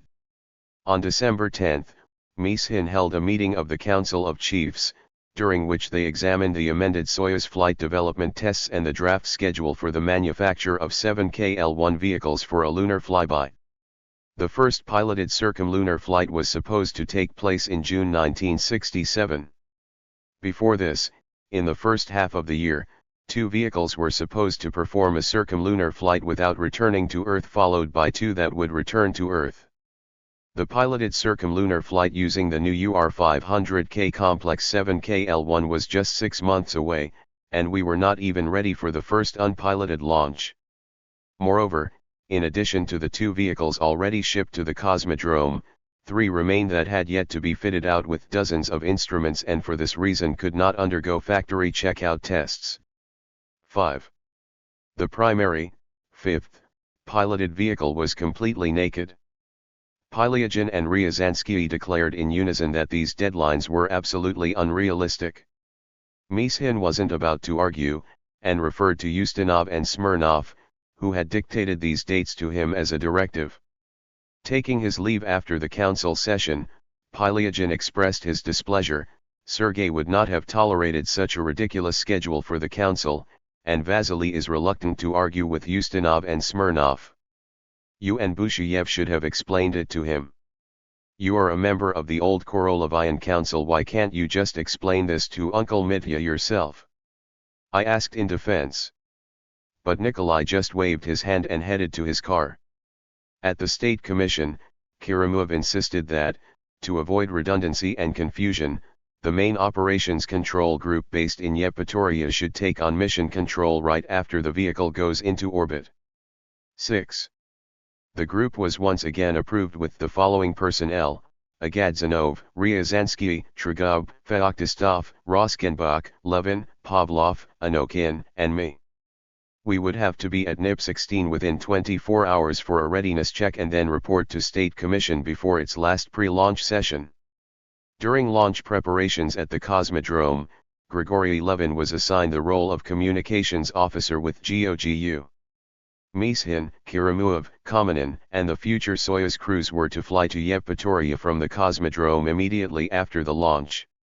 On the morning of December 13, I flew along with Ryazansky, Roskenbach, Feoktistov, and a dozen or so members of various groups who lingered in Moscow against regulations, to the Crimean Naval Airfield in Saki and met up with Agadzanov and Trugub for lunch at the dining hall of the chief designers and generals. They voiced their dissatisfaction with the control center's state of preparation. They let us know that there would be no recreation at this resort. The stormy December sea was hardly inviting. To someone new to the scene, the situation in this control center would have been reminiscent of a stirred-up anthill. During the flight control of the first Soyuz, organizational factors led to many mistakes. In view of the off-nominal emergency situation, Group T, at Tyuratam, taking advantage of the authority of Kirimov and Mishin, actually took over control. But the communications facilities and all the groups needed for operational control were located at NIP-16. The redundancy of commands, the inconsistency of decisions, and reciprocal charges of failing to make quick decisions unnerved people separated by a distance of 3,000 kilometers. During the flight of Cosmos 133, very many flaws were discovered in the ground control complex. Agadzanov and Tragub organized individual and general training sessions simulating the flight mode in order to achieve mutual understanding between various groups consisting of military personnel who listened to their commanders, and industry specialists who believed that the drill sergeants only interfered with work. The goal was to get them to learn to work with one another. 7. There remained a day before the launch, and Ryazansky and I insisted on conducting a demonstrative meeting, during which each specialist, regardless of military rank or departmental affiliation, could lay out his or her complaints and recommendations for putting things in order. Above all, Control Group Chief Colonel Yevgeny Rabotyagov was on the receiving end. He was the last link in a long decision-making chain. One of the duties of his service was to transmit the contents of commands to all the NIPs on Soviet territory and to ships on the Seven Seas. Within at least 20 minutes, each ground and sea station had to receive the exact time that coverage would begin, target designations for antennas set up, the sequence and codes of the commands transmitted on board, and a list of the top priority telemetry parameters that needed to be processed. In turn, his service had to manage to keep track of the receipt of confirmations from the stations that directives had been properly executed and to give new instructions, etc. The main sources of information for preparing GOGU decisions were Vladimir Yastribov's ballistics group, Vadim Kravitz's analysis group, and Colonel Rodan's telemetry service. At the meeting, Rabotyagov complained that, on the whole, there was no order. During a session, when there should have been silence and everyone should have been busy, the hectic scurrying about from room to room for information continued, a result of responsible and irresponsible specialists searching for each other in order to be the first to report their ideas to the management. He also said that communications throughout the country on the whole could not cope with the telemetry traffic that needed to be transmitted to Yevpatoria. After extracting the essentials, this traffic needed to be reduced. Rodan asserted that only the first real flight opened our eyes to how we needed to work. We found out, said Rodan, that we can't rapidly process such a stream of information. He proposed using the Malny-Ya satellite for communications. The telemetry service was one of those in which the military and civilian specialists worked in complete harmony. They had already started a tradition of resolving their internal conflicts on their own rather than airing their dirty laundry. To a great extent, this was to the credit of the chiefs of our telemetry service, Galinsky, Popov, and Vorshev. Incidentally, the ballistics specialists also formed a social class in which you could tell the military ballistics specialists from both our ballistics specialists only by their military uniform. 8. The analysis group caught the most hell. This group included about 24 leading specialists, each responsible for his or her own onboard system. Each demanded that the parameters they were interested in be processed first, and each hurried to be first to report to the supervisor that everything is okay or it's a real mess, we need to do such and thus and so and not do this and that. Sometimes the information transmitted from the stations via telephone depended on what military brass was on the horn. Yastribov admitted that they were late giving out the coverage zones because the ballistics calculations still hadn't been set up here in the local computer. Everything went through the NII-4 Ballistics Center in Bolshevo. They were ready to provide real-time computation here on site for the upcoming launch. Summing things up, Agadzanov and I mainly gave out dos and don'ts. Don't shout during communication sessions, so and so should sit over there, communicate only such and such by telephone, etc. In the remainder of the meeting, it became clear that in order to control two vehicles simultaneously, a division had to be established in the groups for active and passive vehicles. One way or another, on the morning of December 14, we reported to the State Commission that all flight control services were ready for the launch of Soyuz No. 1.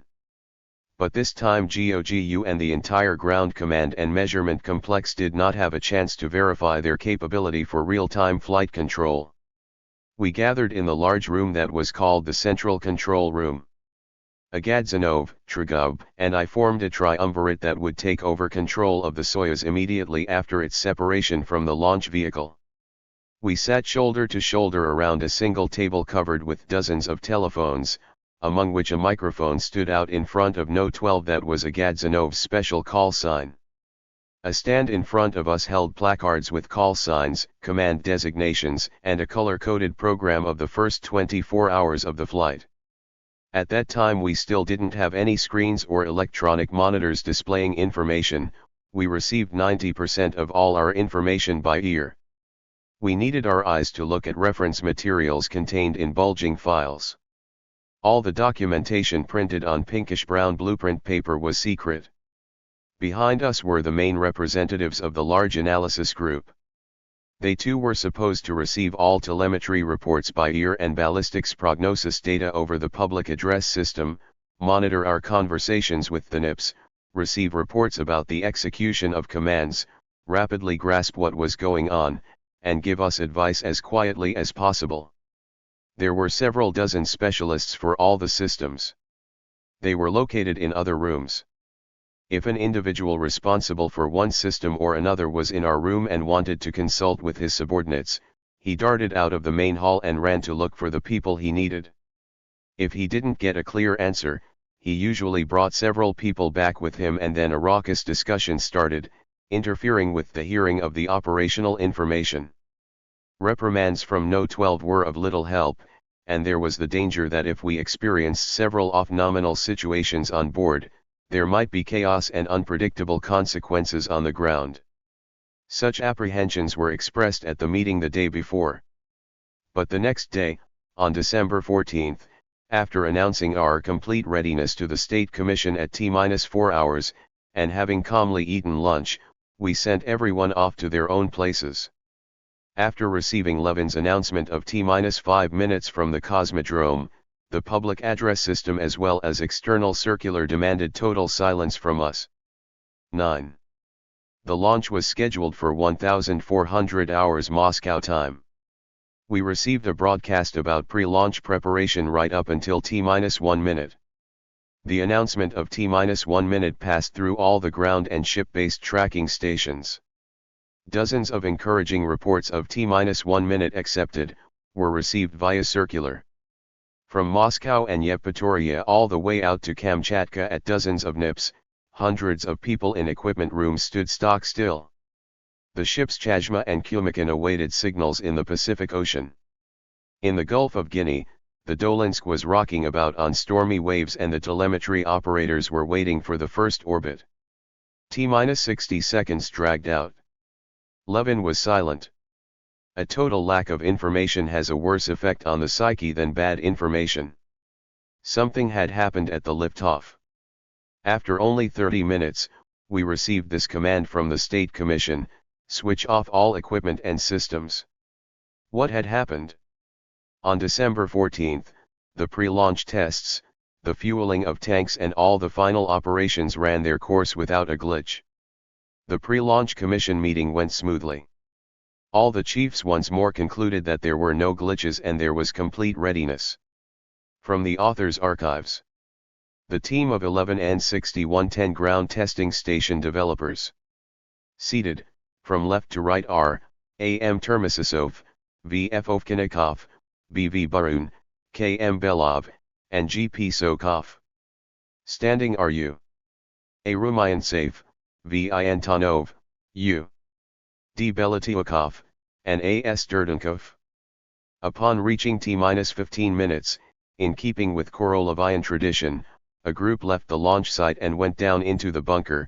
They included Kirillov, Kirimuov, Mishin, Shabarov, Dorofeyev, Dmitry Kozlov, and his deputy for testing, Mikhail Shum. Ostashev and the vehicle testers were at the console of the 11N6110 station. Kirillov and Chabarov were standing by the periscopes. Site number 31 now had combat status. The vehicle consoles were manned by officers from a combat missile crew. In terms of their level of discipline and knowledge of the technology, they were already on par with the fire commanders of the launch pad at site number 1. 10. At T-60 seconds, Kirillov began to monitor the rocket through the periscope, as if it might break away from the launch pad early. He dictated the traditional set of commands: feed 1, key in launch position, vent, feed 2, launch. 11. After that, the automatic control system was supposed to work according to the timeline for the ignition of all the engines. One after the other, the flickering display lights on the console indicated that operations had been performed and the ignition squibs in all the engine chambers had fired, except for one on a strap-on booster. It turned out that the igniter of one of the chambers was not ready for ignition and the automatic equipment tripped the circuit.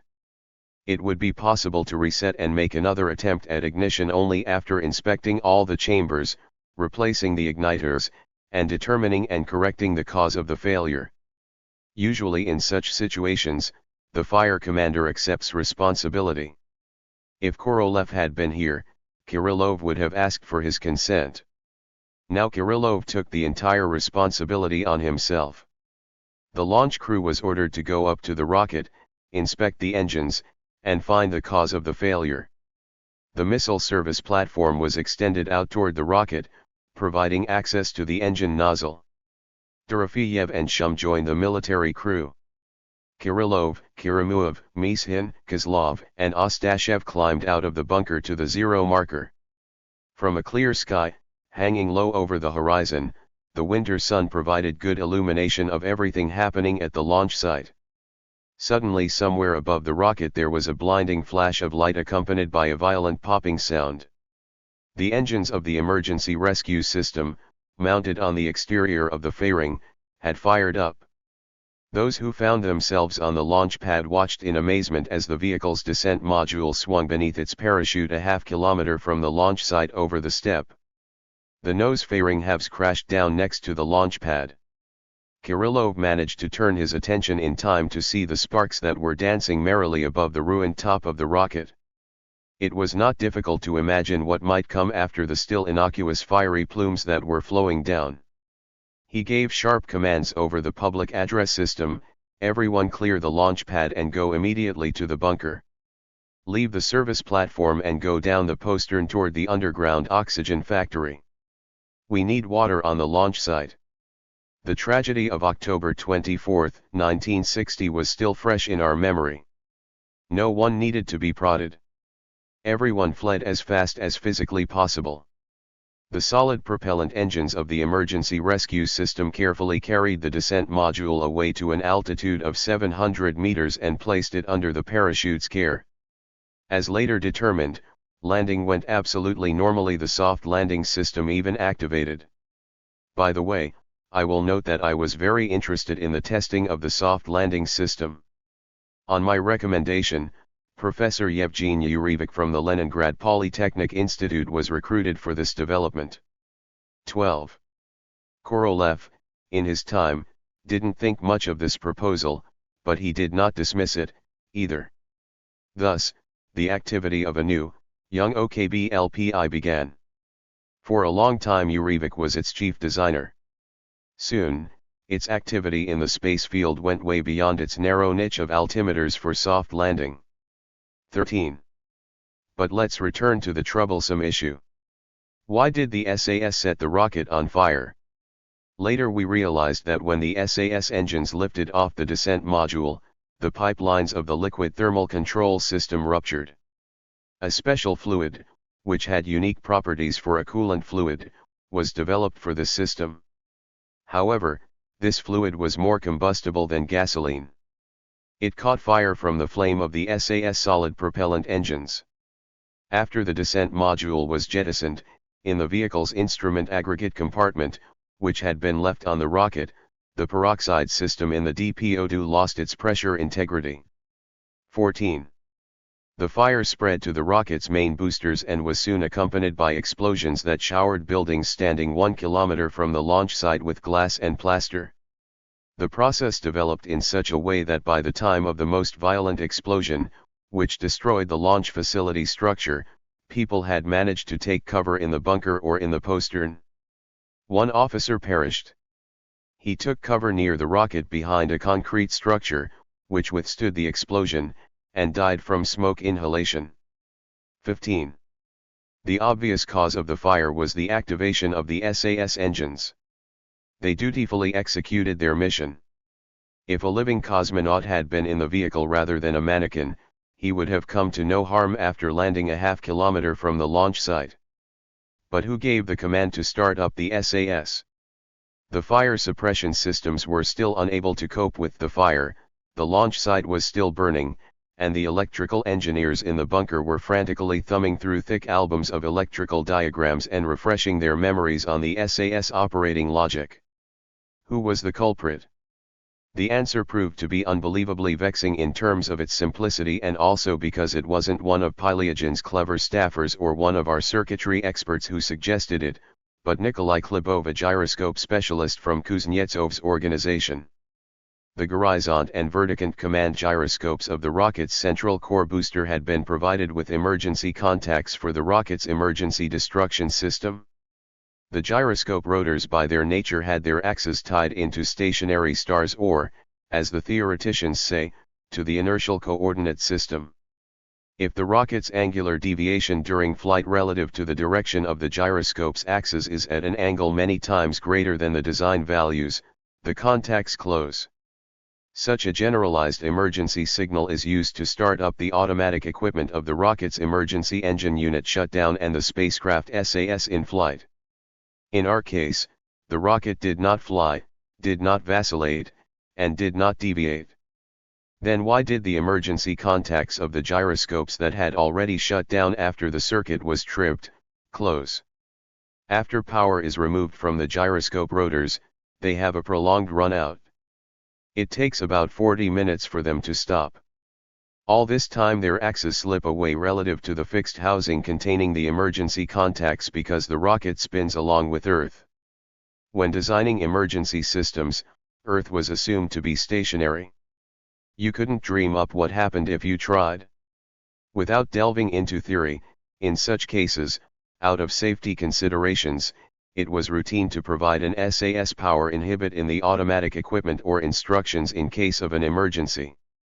We provided such an inhibit for the APO system, on account of which these very emergency contacts had been introduced. No matter what mistakes we committed on the ground, it was impossible to feed power to the APO system to initiate destruction. But unlike the APO, the SAS had to operate from the moment of launch to save the cosmonaut in the event of a launch vehicle emergency at the launch site. The very first time the system proved its reliability brilliantly. However, no one had figured that, while saving a cosmonaut, it would be capable of setting on fire and destroying a perfectly good rocket that hadn't even failed.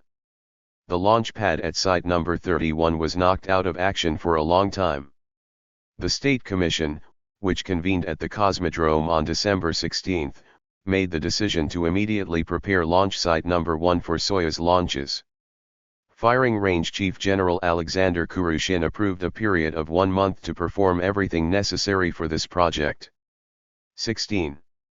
The next, third, launch of a single unpiloted Soyuz was preliminarily scheduled for January 15, 1967. Consequently, they decided to schedule the subsequent launches of 2 vehicles for docking in March. Levin, who was involved in the work of the State Commission, called from the firing range to inform those of us in Yevpatoria. We were busy with organizational interfacing for 2 days and then flew back to Moscow. The first space decade and the first year of our work without Korolev ended joylessly. After 2 accidents in a row of the new piloted vehicles, people started to say that under Korolev, this wouldn't have happened. Mishin hasn't displayed the necessary stringency in matters of reliability. I believed then, and believe now, that Mishin was not guilty for the crashes of the first unpiloted Soyuzes. The primary causes of both crashes were put in place while Korolev was still alive.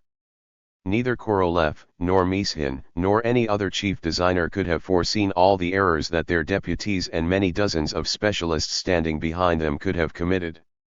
Both crashes should be chalked up to errors committed at the interfaces of various systems. In both cases, the following should be considered the guilty parties: I, who was responsible for the control system as a whole, my deputies Urasov and Roskenbach, and the department head subordinate to them. Both crashes were the result, not of failures, but of errors that should have been discovered during testing. Also at fault were the testers, who when checking the work of the developers were not exhaustive enough in their test procedures. On December 14, each of the chiefs confirmed the reliability and readiness of their system in writing. The failure of a single system to ignite is a random failure that can occur in any system. But the catastrophe that followed this failure, which was by no means caused by an emergency, showed that the high reliability of each link in a complex system still does not guarantee the reliability of the system as a whole. Officially, I was the number one person responsible for the control system as a whole, and then after me, my deputies and the testers, certainly not Mishin. We were supposed to have thought up how to inhibit the SAS before the beginning of the actual flight and how to inhibit the damping system after separation so that all the DPO propellant would not be lost. After what happened, simple modifications and operations were conducted to keep similar events from happening again. Speculation about what other errors remained undetected at the interfaces of other systems was agonizing. The events of the following year, an anniversary year, unfortunately confirmed these fears. 17. In the last days of the departing year, hoping in some way to compensate for the 7KOK failures, Tyulin, who had been appointed chairman of the State Commission for the 7KL1, became particularly active. For the first time, he succeeded in bringing together Chelomi and Mishin and the chief designers of the leading organizations involved in the piloted circumlunar flight program in honor of the 50th anniversary of the October Revolution. At the State Commission meeting on December 24, Chelomi reported that launch vehicle UR-500 had already flown 4 times. 18. The UR-500K differed from the UR-500 in that it had a third stage, which increased its payload in near-Earth orbit from 12 to 20 metric tons. After Mishin's speech, in which he proposed a 2-launch stopover scenario for the piloted flight, we had a discussion. The gist of this plan was that, to begin with, the UR-500K would insert the L1 into orbit with no crew. Then a Semyurka would launch the 7KOK carrying 2 cosmonauts.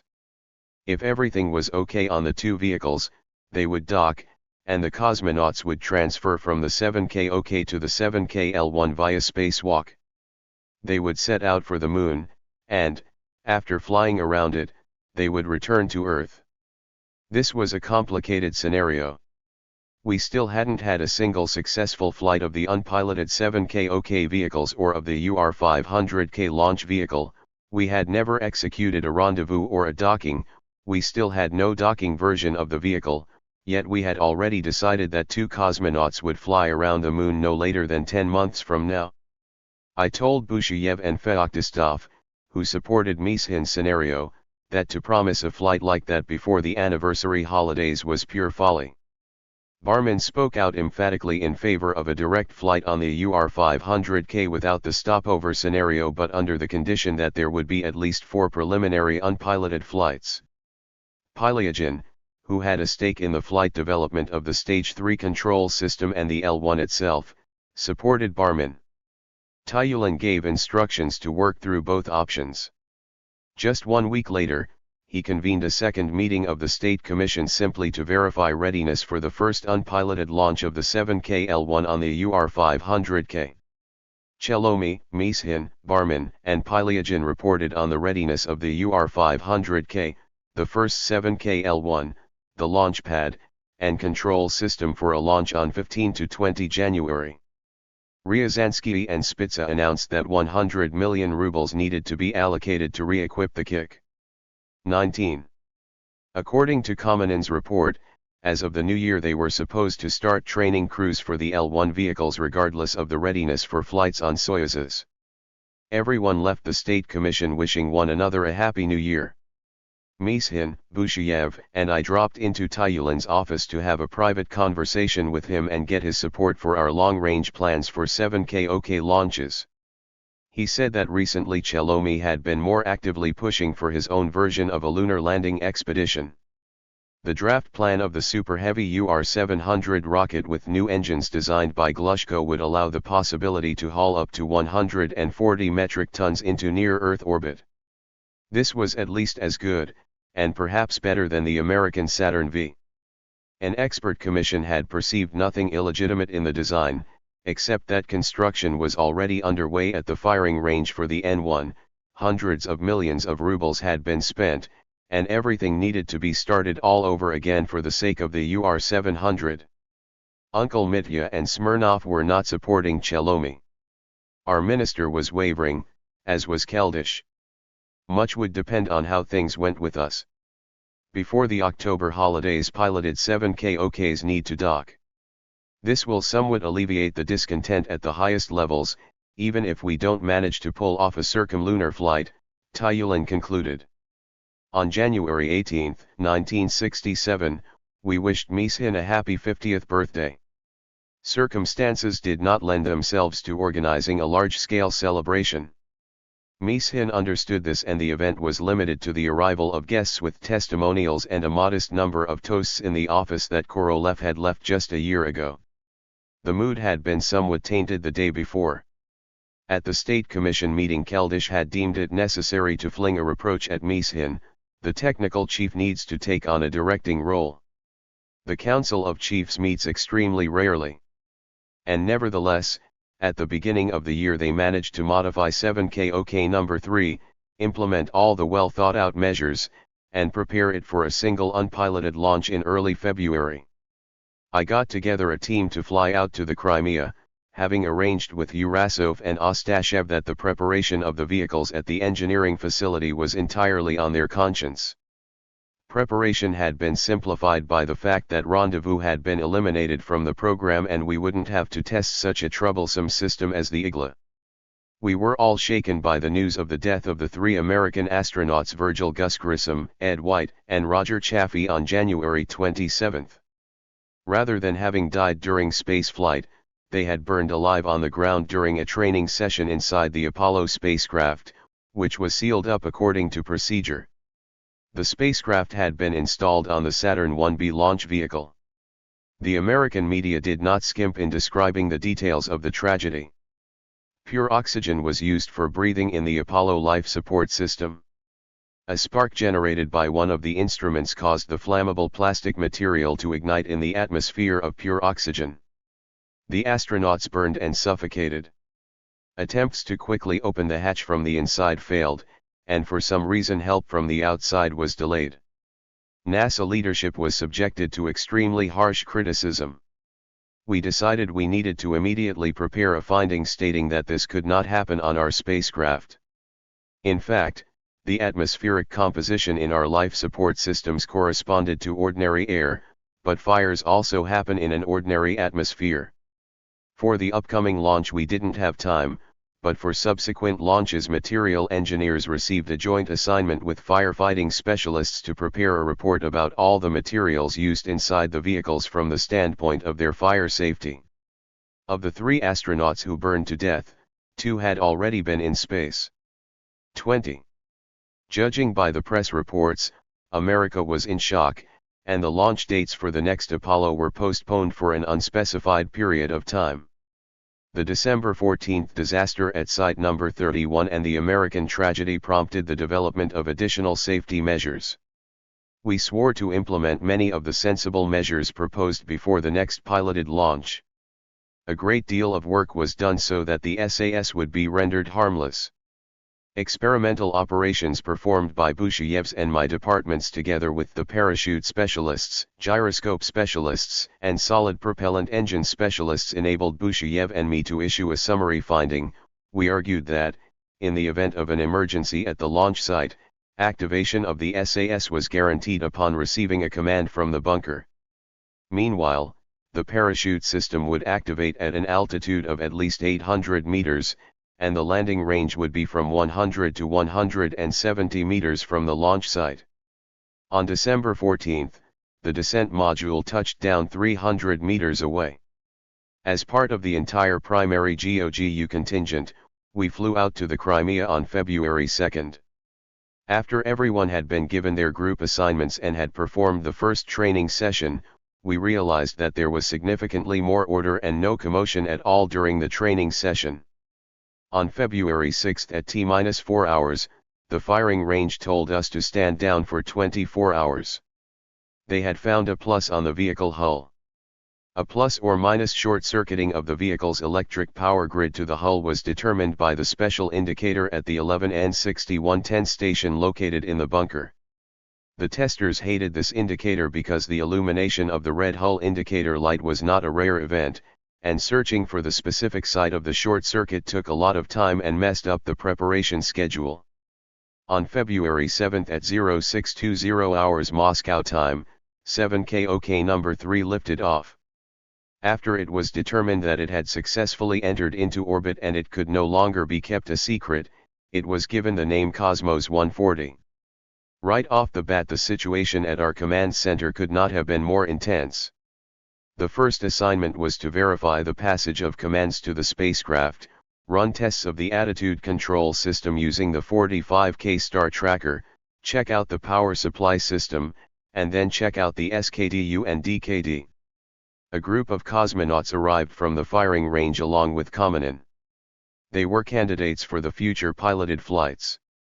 Gagarin was part of our control group as a member of GOGU. Up until the third orbit it seemed that everything was proceeding normally. After receiving the report so far everything is okay, Mishin and Kirimov flew from the firing range to join us in Yevpatoria. After that, Murphy's Law started to take effect. One principle of that law says, if everything seems to be going well, you have obviously overlooked something. This was a guiding principle for American engineers during rocket testing. It proved to be even more valid when applied to spacecraft. The trouble started during the fourth orbit. According to the program, before it went into its silent orbit, i.e., out of communication range, the vehicle was supposed to orient the solar arrays toward the Sun and spin about the solar axis, maintaining its attitude like a free gyroscope. This would charge the chemical batteries. The command to spin failed to go through. We didn't have time to figure out whether the new long-range radio complex or our onboard automatic systems were at fault. Before the vehicle entered its silent orbits, the analysis group cheered us up with a report that the attitude control system was consuming propulsion fluid very rapidly. The cause of this was unknown. Around 50% of the propulsion fluid had been lost just during the period of time it took to run the stellar orientation tests. Overall, inexplicable wonders were happening with our stellar orientation system. Our optics specialists could not determine whether we had found the requisite star to set up orientation or whether the 45K star tracker had locked onto some point of light. Our early discipline was destroyed by many things: frantic demands for information, on-the-spot discussions, dozens of freelance suggestions as to how the program should proceed, summons to explain what was going on to Kirimov and Mishin, and reports to Moscow. After ferocious discussions, a decision was taken to at least have an altitude margin to avoid plunging into the atmosphere before the supply of electrical power was exhausted. We would have to boost the orbit, and this would require firing the SKDU. If stellar orientation wasn't working, then we still had ionic orientation as a backup. During the 22nd orbit we managed to fire the correcting engine, which boosted the orbit so that the ballistics experts said, "That's enough for a month. Now figure out how to get it back to the ground." We decided to try to get it to spin on the Sun again using the 45K solar star tracker. Again it failed to spin. What the hell was going on? Any flare light can interfere with stellar orientation, but how do you block out the Sun? It was a small consolation that the automatic equipment that would be backed up by a cosmonaut during piloted flight had failed to operate. Someone had told Gagarin that I was the main guru for fully automatic control and that I opposed cosmonaut intervention. Having found a moment in the flow of the discussion about what to do during the upcoming orbit, he did not miss the opportunity to say with an innocent smile, "If I were up there, then wouldn't I be able to spin on the sun?" I had to agree with this.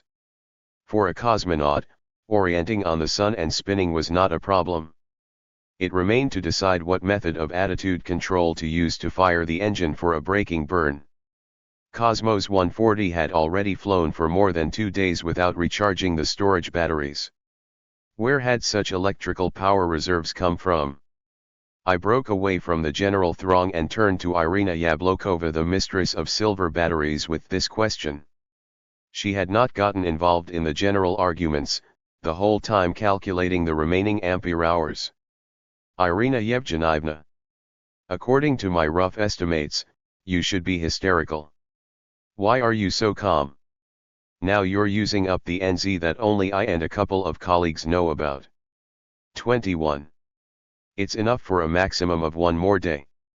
Today it's quite enough for a landing." This was an example of when playing it overly safe came in handy. Each of our subcontractors ought to have a resource in reserve that he or she does not divulge to anyone, including the general contractor. Here's an example of the opposite. At the regularly scheduled meeting, after listening to his co-workers, Roskenbach announced that he could not guarantee the reliability of orientation in the ionic orientation mode. The engine's exhaust gases might prove to be fatal interference for the ionic tubes. Meanwhile, loading the settings for the braking burn proceeded normally. Now all they had to do was wait. Would the Ionka go astray? Hurrah! During the descent session, telemetry from the spacecraft reported that the integrator had shut down the engine. The engine had fired for the calculated length of time. Separation took place and the descent module switched over to power from its own autonomous battery. "Now I hope you won't ream me out for intentionally concealing the ampere hours," said Yablokova with such a disarming smile that all I could do was ask for her consent to introduce these margins into our future calculations. "But I can't give my consent for that. Ask Lidorenko. It's always a good thing for someone to help you out in a pinch." On the descent trajectory, the ground didn't receive any signals. After the calculated touchdown time, weak signals began to come in, not from the nominal touchdown area, but from the vicinity of the Aral Sea. At first we didn't believe it, but after 4 hours the spacecraft really was detected on the ice of the Aral Sea. While we were analyzing the results of all the pre-launch recordings in Yevpatoria, we got word that the spacecraft had sunk. Only the parachute remained on the ice. "That's because it's a shame that it missed the calculated point by 500 kilometers, joked those who were not guilty of the latest troubles. It took 4 days to finally raise Cosmos 140 from the bottom of the Aral Sea. On February 16, the State Commission convened to review all the peripeteia of the flight. It turned out that a hole formed in the bottom of the spacecraft during its descent into the atmosphere.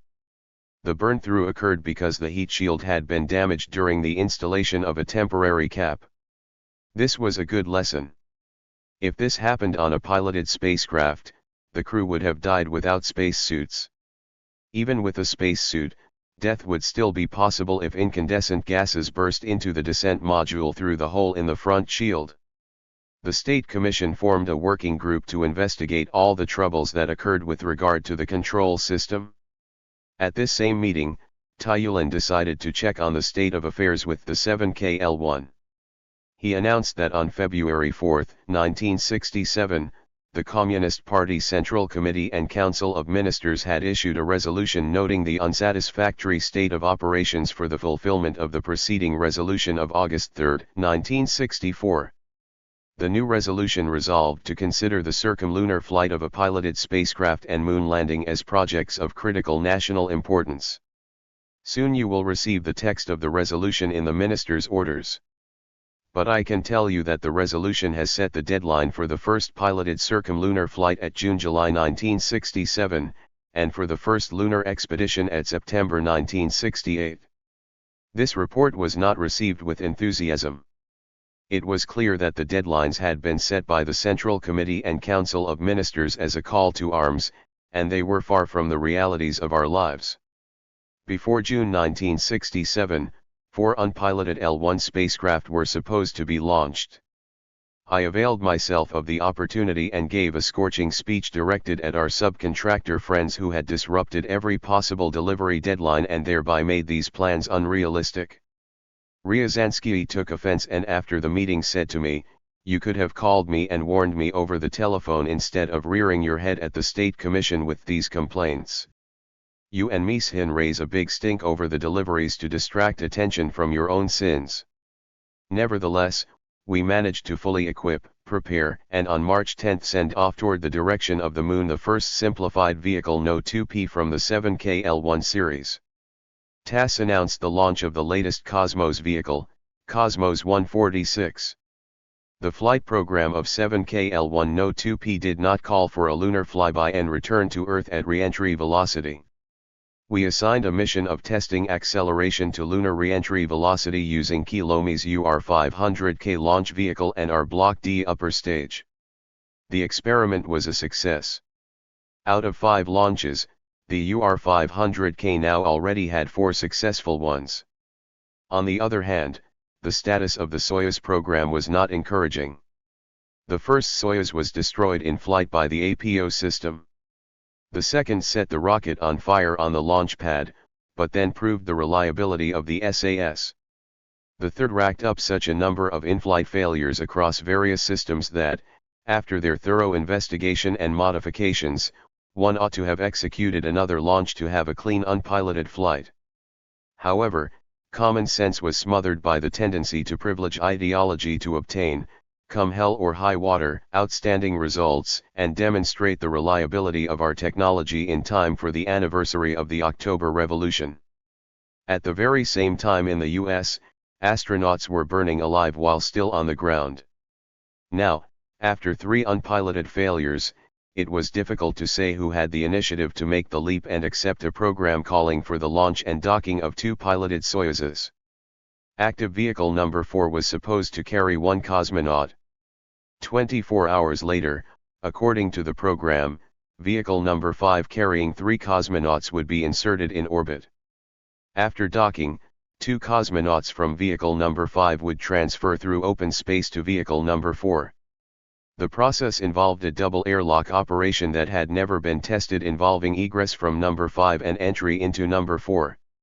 This had been conceived as a rehearsal for the lunar program to the lunar craft, and then, after walking on the Moon, liftoff and docking in lunar orbit, and the cosmonauts returned to the lock also by external transfer. The risk of having an overweight design and the existence of rigid deadlines at that time precluded making a radical decision to develop a docking assembly with a hatch for internal transfer without performing acrobatic tricks in open space. This assembly was not developed until 1970, based on an idea proposed by designers Syromyatnikov and Utkin. The idea was snatched up by Velitsky and found an enthusiastic supporter in the person of Feoktistov. The first such assembly was tested in flight in April 1971 on Soyuz 10 and on the first Salyut long-duration orbital station. On the first attempt, transfer through the internal hatch didn't take place due to a malfunction in the retracting mechanism. It wasn't until June 1971 that the Soyuz 11 crew successfully transferred through the internal hatches from their spacecraft to the orbital station. The general front of operations to increase reliability was, by the standards at that time, very broad. We were improving our ground testing procedures at the control and testing station and the engineering facility and making them more rigorous. We required that the subcontractors provide detailed conclusions with 3 signatures: the chief designer, the factory director, and the military representative affirming that the delivered items were in compliance with regulations for 3Ka vehicles. 22. Mishin and Busheyev were damaging our relationship with the Air Force in arguments about the makeup of crews. Roskenbach's departments were setting up experiments with the 45K star tracker, trying to understand why stellar orientation and spinning on the Sun had failed. The idea of orientation using an infrared vertical came up. Technical assignments were quickly approved and the Geophysica factory began manufacturing the instrument, an analog of those that were already tried and true on Zenits and Molnias. 23. The descent control system specialists modified the circuitry of the programmer, which had switched vehicle number 3 out of a flat guided descent mode into a steep ballistic one and driven it into the Aral Sea. In the quest to raise the numerical reliability indicators, the developers of the electric circuits and instruments provided backup for elements and circuits. The numbers really did improve, but during testing they failed to find many false connections and to prove that each of the parallel lines was in good working order. The hard-fought campaign to achieve reliability spread to the instrument building factory in Ufa and then to Kiev Priber and other factories. My comrades and I had to fly out to Ufa and Kiev to work with factory specialists to develop ways to make the instrument testing procedures more rigorous. At the Air Force's experimental airfield near Feodosia, we continued to accumulate statistics proving the reliability of the parachute system. Mock-ups of high-explosive bombs and descent module mock-ups were dropped. 24. The primary parachute system and backup parachute system were tested in many dozens of drops from an airplane. 25.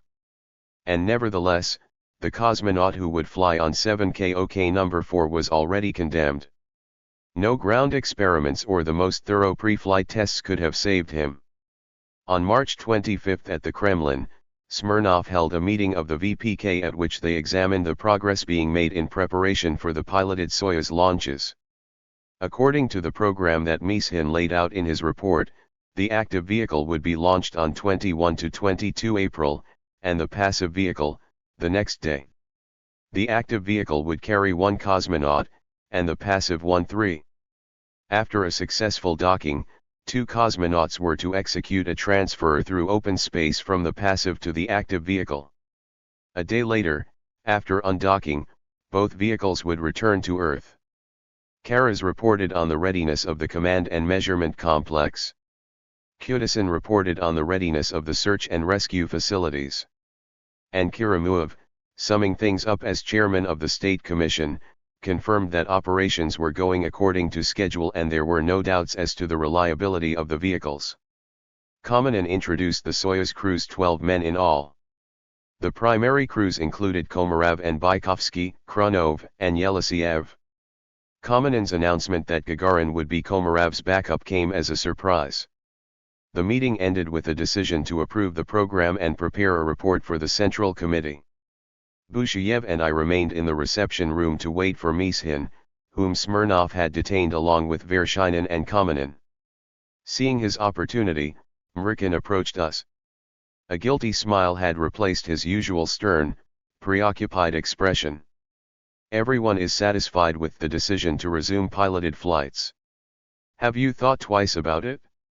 After all the reshuffling, we should do one more unpiloted test launch. Everyone is in such a hurry. I don't want to interfere in your business. Busheyev and I reassured him. Everything had been examined. All the systems would be certified.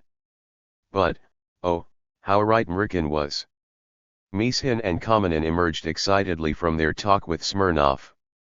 On the way to Podlipki, Mishin said that Smirnov had detained them to discuss a matter about Gagarin. We have no right to risk Gagarin, Smirnov announced on behalf of the Central Committee and government. Mishin supported him. But Vershinin and Kamenin strongly objected. In their opinion, Gagarin shouldn't be deprived of the opportunity for space flights. Smirnov said that assigning crews was the business of the Ministry of Defense and the State Commission, and the Gagarin issue would be decided not by him, but by the Politburo. When the Politburo forbade risking Gagarin's life on Soyuzes or during the circumlunar flight on the L-1, it hadn't dawned on them to prohibit him from flying in conventional training fighter planes. This simply hadn't occurred to anyone. 26. Urasov and Ostashev were in charge of preparing the Soyuzes at site number 31. According to their reports, aside from minor glitches that they dealt with on the spot, everything proceeded normally. Trigub, Agadzanov, and I were tasked with verifying the readiness of personnel, documentation, and the work of all the ground services so that from the very start control could be conducted from the Yevpatoria center. I was supposed to fly back to the Crimea before the launch and act as technical chief in Yevpatoria until Mishin arrived. But the second experimental launch of the L-1 was wedged into the schedule. This time, the program called for it to fly around the moon and train the ground in how to control the return program. Mishin flew out to the firing range on April 6 to participate in the launch, having first sent Trigub and me to Yevpatoria. According to information from the firing range, the launch of the UR-500K carrying vehicle L-1 No-3P on April 8 at seconds past 1200 hours went very well. The spacecraft entered into an intermediate orbit and now, 24 hours later, from Yevpatoria we were supposed to give the command for the second firing of the Block D to boost it toward the moon. Mishin flew out from THIRD to join us in Yevpatoria to supervise the experiment. The second firing of the Block D failed, and the guilty party here wasn't the Block D control system or engine. The culprits were the people who had been tasked with changing the circuitry of the instrument's automatic equipment, which controlled the second firing. Someone was to blame for failing to do this. I felt miserable seeing Mishin get mercilessly berated by Tyulen over the high-frequency telephone line from the firing range. We could only imagine that Tyulen himself, as chairman of the State Commission, had received all the requisite usual compliments from Ustinov for the latest Cosmos, number 154. Our supply of simplified vehicles was used up. Now we would have to launch flight-ready L-1 spacecraft fitted out with all the systems. On April 10 we returned to Moscow feeling thoroughly depressed. On April 12 we celebrated Cosmonautics Day for the second time since Korolev's passing. Finally, on April 14, Mishin and I departed for THIRD early in the morning. After a 2-year hiatus, the piloted space flight program was about to start up again. Chapter 20. The Death of Komarov. On the evening of April 14, 1967, in a packed hall at Site No. 2, Kirim Kirimov chaired a meeting of the State Commission, during which the test results for 7 KOK vehicles No. 4 and No. 5 were presented and the decision was made to fill the engine units with propellant and the attitude control and docking engine systems with propulsion fluid. Igor Urasov and Arkady Ostashev had supervised the testing and preparation of the vehicles at the engineering facility. In the State Commission meeting, Urasov gave his report, providing a detailed account of all the test cycles of both vehicles. Colonel Anatoly Kirilov gave a report as a co-presenter. He took the liberty of saying that the hundreds of glitches that occurred during testing were an indication that the vehicles were still green. This enraged Vasily Mishin, and he sharply upbraided Kirilov, saying that he'd teach him to work. Image credit, from the author's archives. Anatoly Semyonovich Kirilov played a key role in launch operations in the early days of the Soviet space program.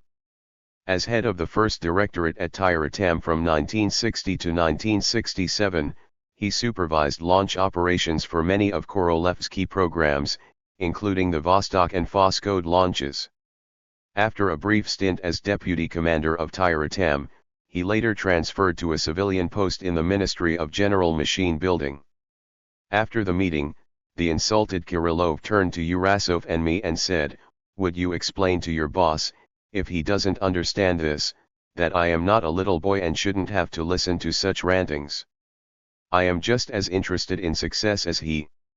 If something goes wrong, as an academician, there's nothing they can do to him, but for me, in the best case scenario, I'll be charged with professional incompetence." Alas! It would seem that neither a tactless academician, nor a very experienced tester, nor dozens of other specialists who had gone through fire, water, and brass trumpets could foresee what was to happen 10 days later. 1. The next day Boris Roskenbach and I were studying Nikolai Kamenin's claims regarding the cosmonaut training program. Actually, we had already coordinated the program with the Air Force. A conflict arose about the fact that only 4 hours were set aside in the training schedule for the crews to train inside the vehicles. We agreed that Roskenbach would administer additional lessons with an assortment of all possible situations that might occur during the processes of approach, manual orientation, and manual solar inertial spin mode, paying particular attention to the constant monitoring of the consumption of propulsion fluid in the attitude control system. Point 2.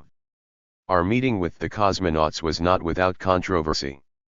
Gagarin and Komarov requested that automatic approach up to 200 meters be approved in the flight program and that final approach be performed manually. The previously approved program did not call for manual final approach. In view of the disagreements, Mishin decided to bring this matter before the Council of Chief Designers. Actually, rather than a meeting of the Council of Chiefs, a wide-ranging meeting took place, attended by all the members of the State Commission, cosmonauts, Cosmonauts Training Center instructors, and firing range testers. Armin Natsakanian, who spoke first, argued that rendezvous and final approach must be fully automatic. Konstantin Feoktistov supported the cosmonauts' proposal. Mishin viewed this as a betrayal of the chief designer's position. I advocated a compromise version, under the condition that, in the automatic mode, we would go up to the final approach zone 200 meters.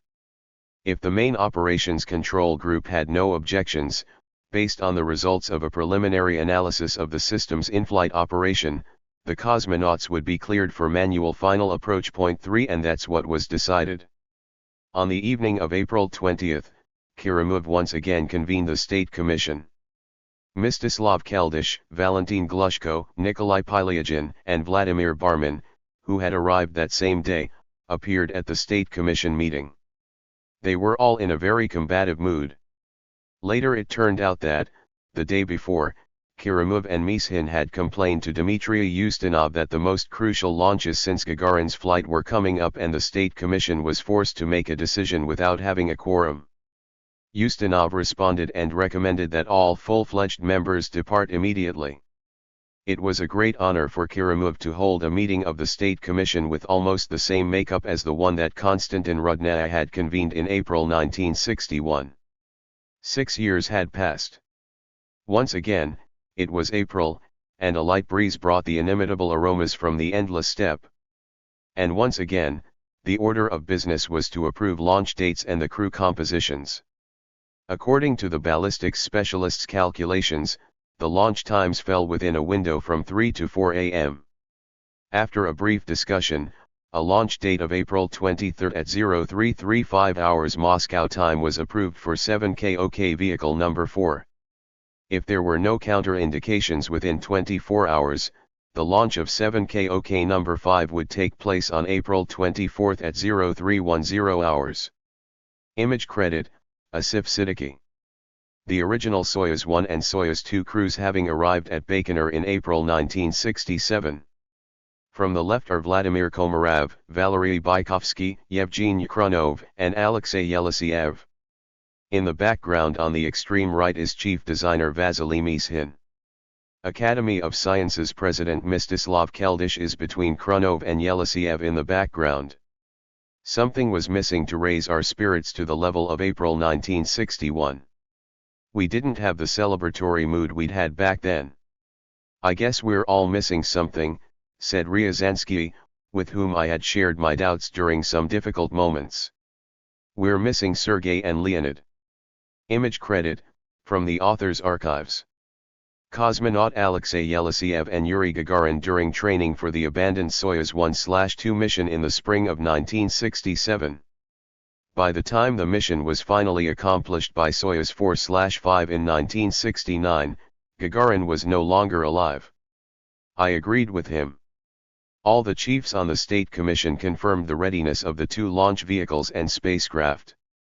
Kirillov reported the test results one more time, but this time he refrained from criticism.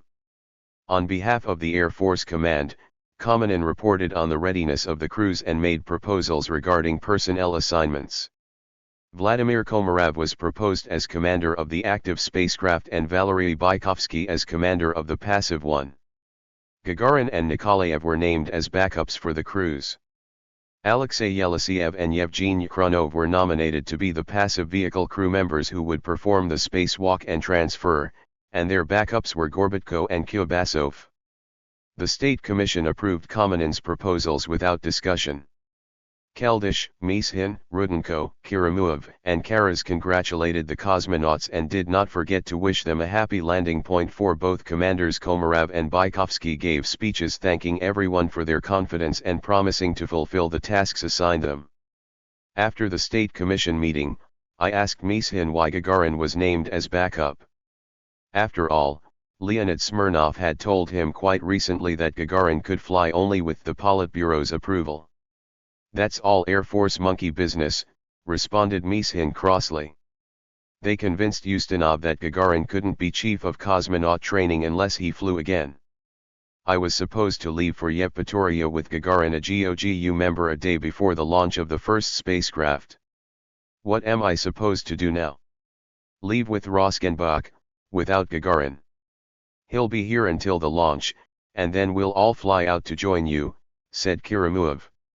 After the State Commission meeting, Keldysh, Mishin, and Pylyagin traded opinions about Gagarin's designation as backup on Soyuz 1. This clearly rubbed them the wrong way. Nevertheless, no one in the State Commission voted against this proposal.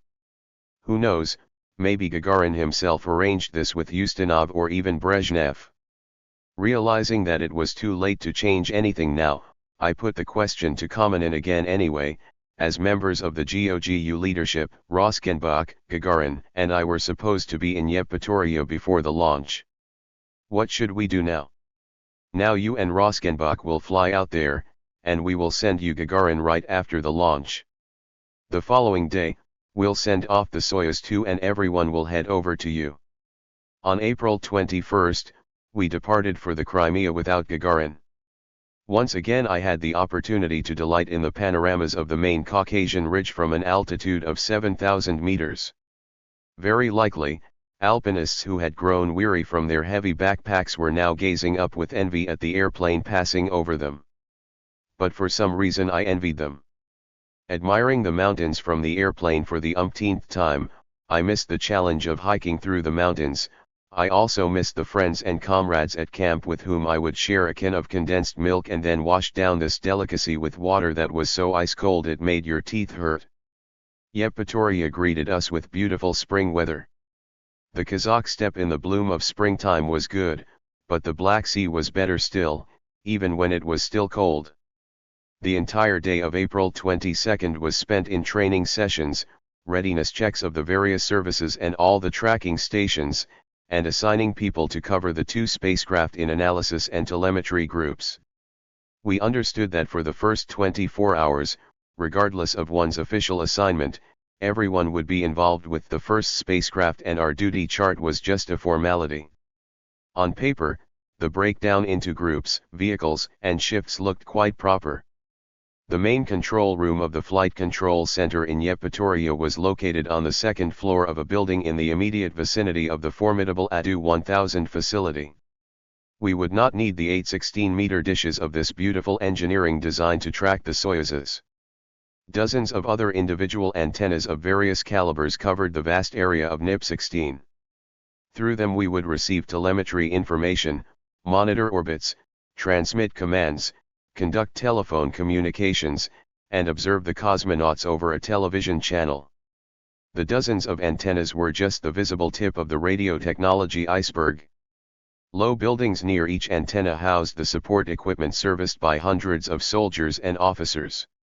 The arrival of generals, State Commission members, and members of the brass communing with cosmonautics was a great trial for the local military authorities. Military service is considerably more peaceful when there is nothing of interest going on in space and there are no state commissions at the tracking station. Of course, it was bliss here compared with Tyr-Tam. During the most intense minutes, you can walk right up to an open window, refresh your smoky lungs with pure sea air, and rest your eyes by gazing into the sapphire sea sparkling with flecks of sunlight in the distance. The launch days at the firing range in Tyr-Tam began on April 22nd. We were in constant contact with the firing range and kept fully informed about the preparation process. On the morning of April 22nd, at the launch pad next to the rocket, a meeting was held of those involved in launch preparation and the launch itself. Feoktistov, Kirillov, officers and sergeants gave speeches reassuring the crews of the spacecraft that everything had been prepared reliably and the cosmonauts could rely on the technology. Spacecraft commanders Komarov and Bykovsky gave speeches in response. No one, not a single person on the launch pad, in Yevpatoria, at the factory, or anywhere else had any way of knowing what was going to happen. And no pre-flight tests could have detected the danger that was hidden in each of the two flight-ready spacecraft still at the factory. These first piloted Soyuzes contained a production error that hadn't been present in the previous launches or during all the tests had been conducted earlier. No one could yell, "Stop! You mustn't launch these spacecraft." To be refreshed when it came time to report to the State Commission, all GOGU members headed to their quarters to sleep once they had gotten off duty and eaten dinner. At 2330 hours, the State Commission pre-launch meeting began at the firing range. Grigory Levin relayed to us that all the chiefs and all the services had given their readiness reports. They had read the telegram signed by Pavel Agadzanov, Yakov Tragub, and me concerning GOGU readiness and the readiness of all the command and measurement complex services. At the launch site, the process of fueling the rocket began and was completed by 3:00 a.m. on April 23. A bus brought Komarov and Gagarin to the launch site. Later Gagarin recalled how he had ridden in the elevator with Komarov to the upper deck of the service tower and stayed by the vehicle until the hatch was closed. I was the last one to see him alive and said, "See you soon." After Gagarin came down to the bunker, he and Nikolaev conversed with Komarov and exchanged information on the preparation process. Everything went without a hitch, according to schedule. All the events were also relayed to us clearly and without a hitch. The rocket lifted off precisely at the calculated time, at 0355 hours. Information from the NIPS monitoring the powered flight segment raised no doubts. After 540 seconds of flight came the report that the vehicle had separated and had entered orbit. The first Soyuz spacecraft with a man on board. We applauded. But right then we remembered. Now Flight Control Authority has officially been transferred to us. Agadzanov, Tragub, Roskenbach, me, and 24 people who had fallen silent behind our backs, were waiting for the first telemetry and for Komarov's first reports. The first report from the telemetry experts struck our strained nerves. Per data from NIP4 and NIP15, all antennas are deployed. The left panel of the solar array has not opened yet, we're rechecking for solar current. There was the hope that the solar panel had deployed, but that the sensor wasn't functioning. The spacecraft slipped beyond the radar horizon, which stabilized after the disturbances of separation. All we could do was wait almost 1 hour until it appeared in our coverage zone. Agadzanov reported to the State Commission, which was waiting for information at site number 2 in Kirillov's office. This is number 12. Telemetry data indicates the deployment of the left solar array as not detected. All other parameters are normal. Cabin pressure and temperature are normal. This is number 20. Mishin responded. Recheck thoroughly one more time and report. You understand that we have to make a decision about the next operation. We knew this perfectly well without having to be reminded. Then came the report from the analysis group. They had discovered that the backup telemetry system antenna had failed to deploy, and that the shield protecting the 45K Sunstar sensor from engine exhaust contamination had failed to retract. The solar array panel that had failed to open was in their way. The backup antenna, we could deal with that, we'd get along, but the 45K. If it didn't find the sun and stars, there would be no spinning of the spacecraft and no solar or astral orientation for correction maneuvers. While we debated how to report to the State Commission, they gave the 5-minute warning before the beginning of the communication session during the second orbit. The ballistics experts managed to break through and announce, perigee 196.2 km, apogee 225 km, inclination 51 degrees 43 minutes, period 88.6 minutes. These parameters were very important if there was to be a rendezvous. But now, although we still hadn't said anything to each other, each of us understood in his own mind that there would be no rendezvous. Finally, there was a report from Komarov. His voice was clear and calm. "This is Ruben.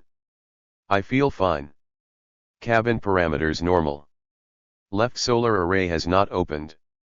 Spinning on the sun did not happen. Solar current 14 amperes.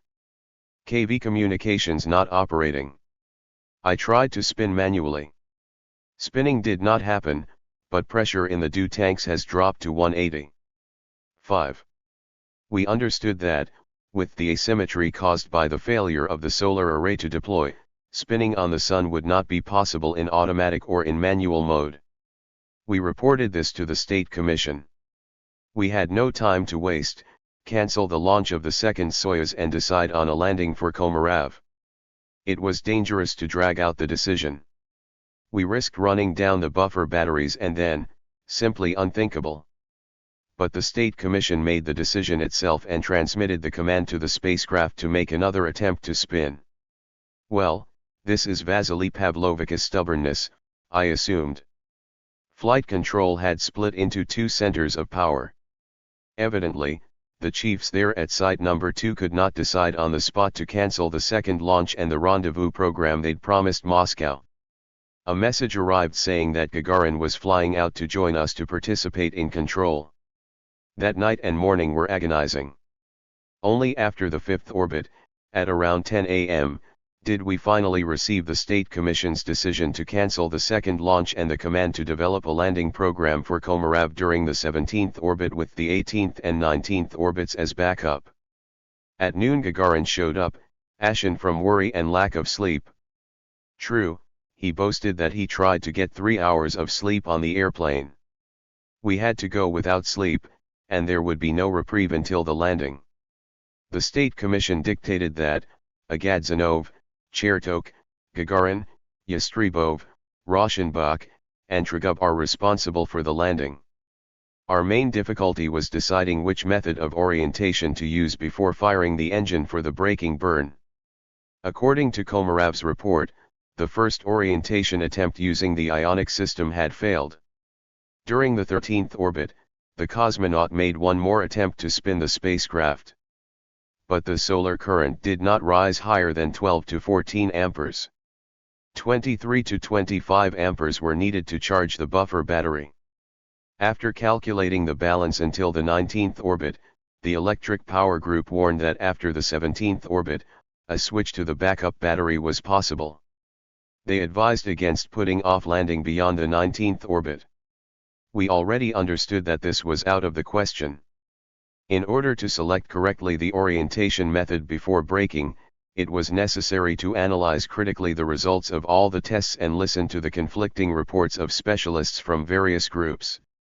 It wasn't until 11 a.m., after the spacecraft had entered silent orbits, when there was a lull in the communication sessions, that we finally had the opportunity to more calmly mull over what had happened on the spacecraft.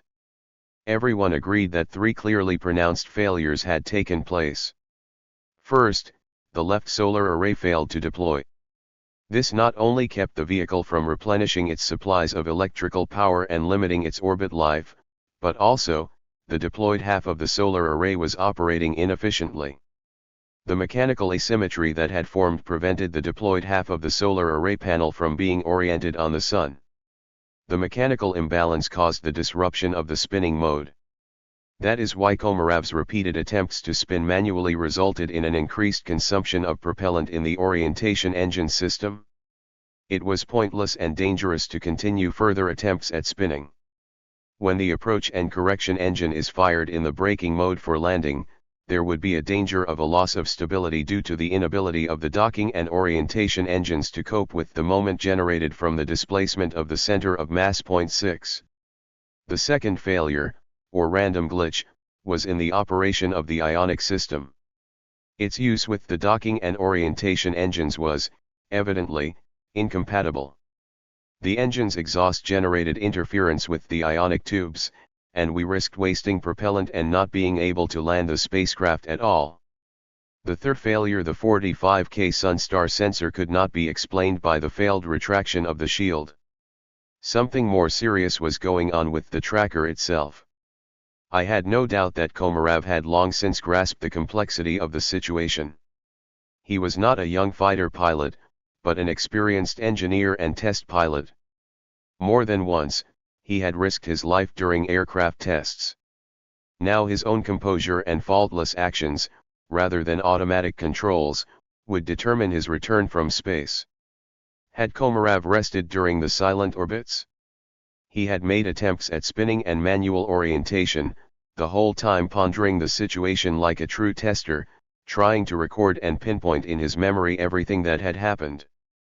During the 13th orbit, only the Far Eastern tracking stations managed to hear Komarov. He reported that he had made repeated attempts to spin on the Sun. The attempts had failed. He activated the ionic sensor orientation system and once again observed malfunctions. On the dark side, it was difficult to orient along Earth's course manually. Komarov managed to transmit. We understood that he hadn't felt like sleeping. We had very little time left to argue among ourselves and clear the program for Komarov's return with the State Commission.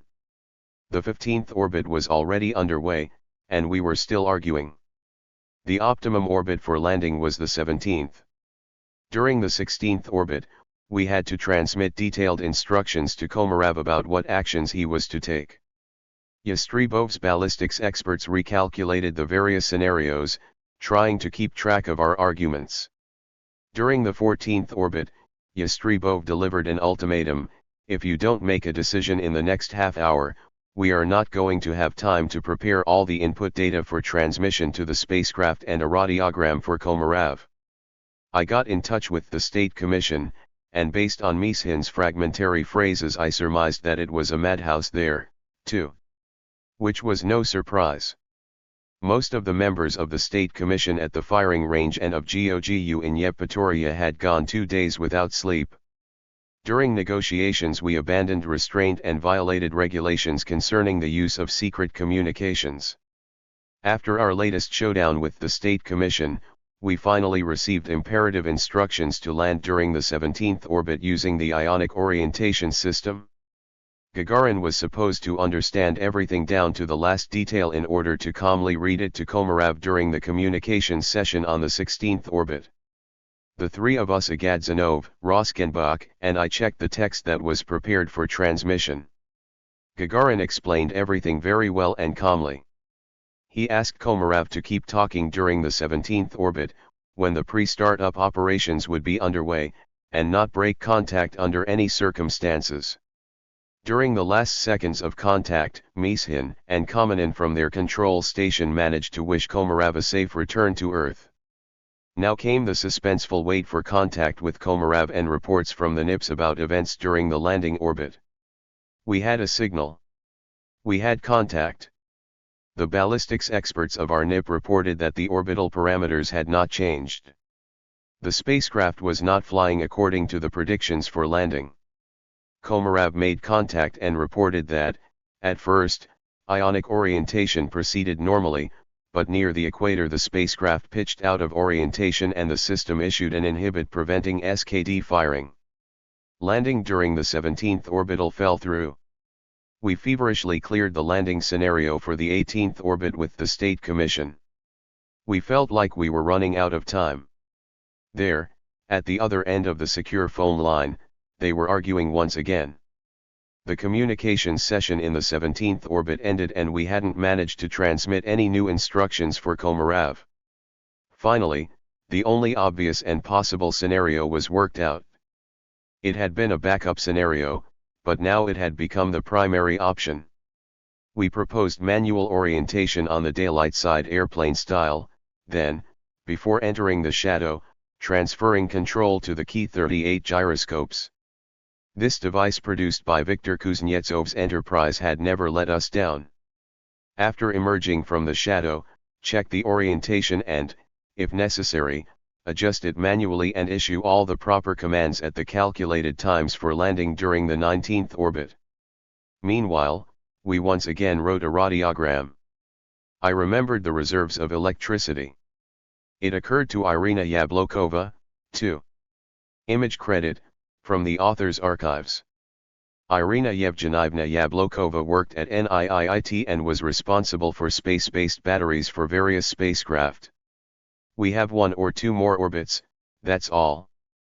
Then we'll automatically switch to the backup battery. That's a maximum of 3 more orbits. I assured her that we would not allow the switch to the backup battery.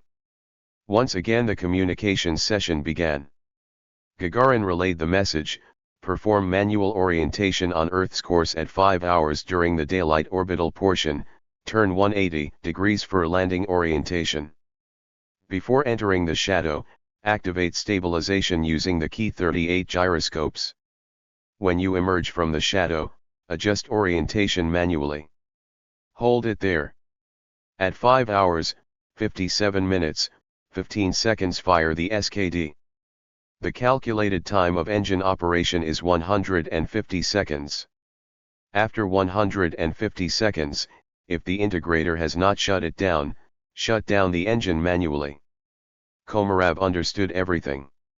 The cosmonauts had not trained for this landing scenario. We devised it out of desperation after the 16th orbit. But Komarov not only understood everything, he also executed it exactly. Komarov's last report during the landing pass was barely audible. Separation had occurred. The report was transmitted via the slot antenna of the descent module. The engine operated for 146 seconds. It shut down at 5 hours, 59 minutes, 38.5 seconds. At 6 hours, 14 minutes, 9 seconds the command emergency 2 was issued. After that the report was drowned out by noise. Roskenbach was the first to come to his senses. I got it. The DPO couldn't cope with the destabilizing moment caused by the asymmetry, and the gyroscope issued the emergency 2 command after the 8-degree drift. But this isn't so bad. The braking burn was good enough.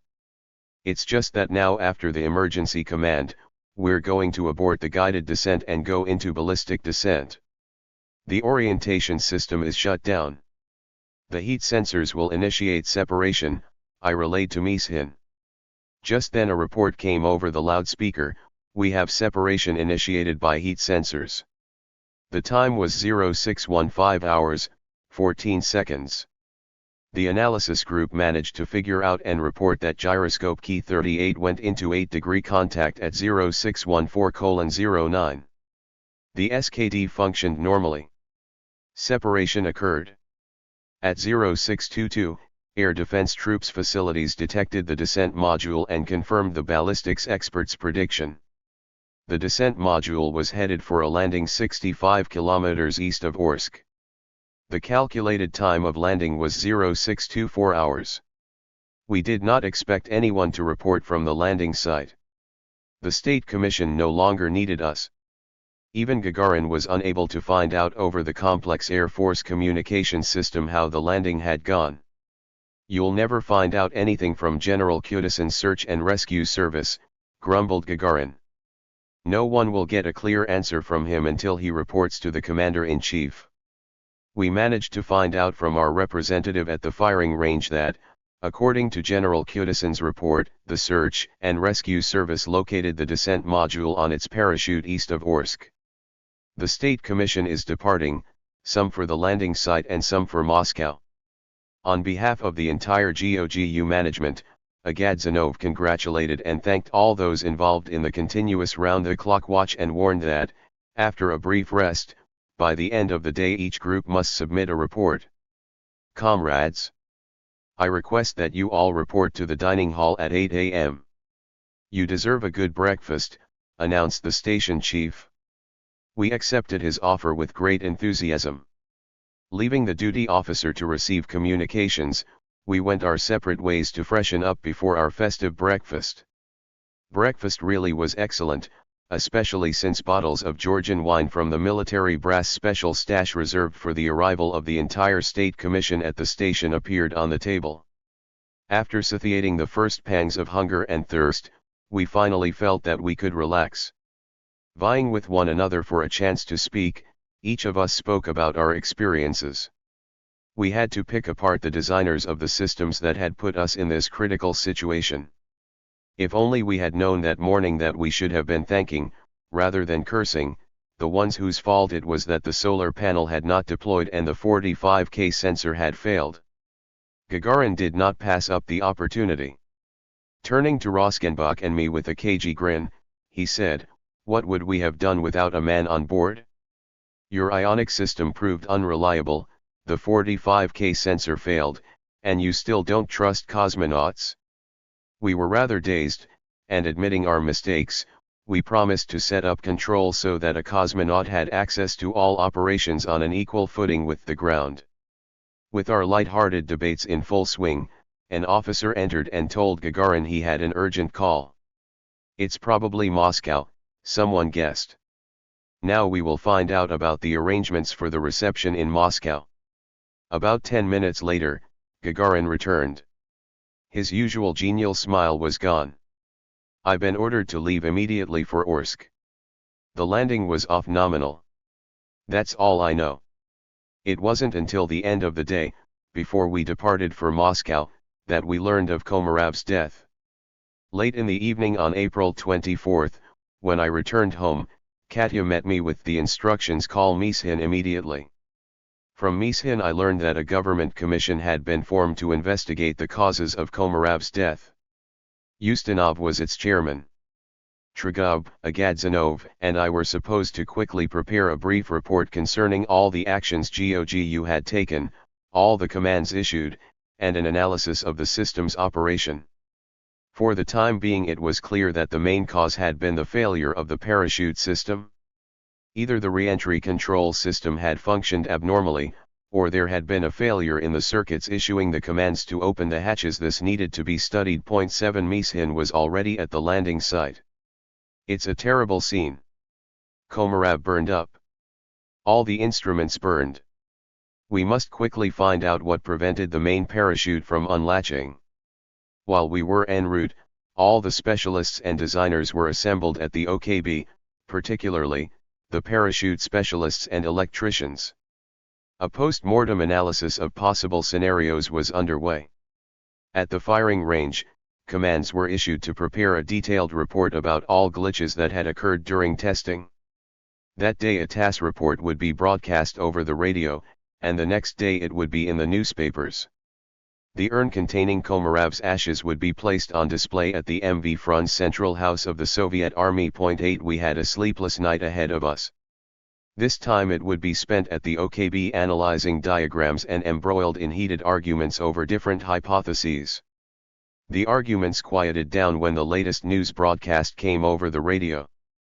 After a brief listing of the test mission events, the TASS communique said, however, during the opening of the main parachute at an altitude of 7 kilometers, preliminary data indicate that the twisting of the parachute strap caused the spacecraft to descend at a high rate of speed, resulting in the death of VM Komarov. The untimely death of distinguished cosmonaut and spacecraft testing engineer Vladimir Mikhailovich Komarov is a heavy loss for all Soviet people. It was also reported that a decree of the Presidium of the Supreme Soviet of the USSR had posthumously awarded Komarov a second Gold Star Medal, and a bronze bust of the hero would be erected in his hometown. 9. On the morning of April 25, a large delegation of our co-workers headed by Mishin was at THIRD-WORLDISM. We brought a wreath and stood in the honor guard. The second Gold Star had already been pinned on red velvet next to the first in front of the urn awash with flowers. The stream of Muscovites who had come to say farewell did not dry up until late in the evening. On April 26, the public was still being admitted to the THIRD-WORLDISM Red Banner Hall.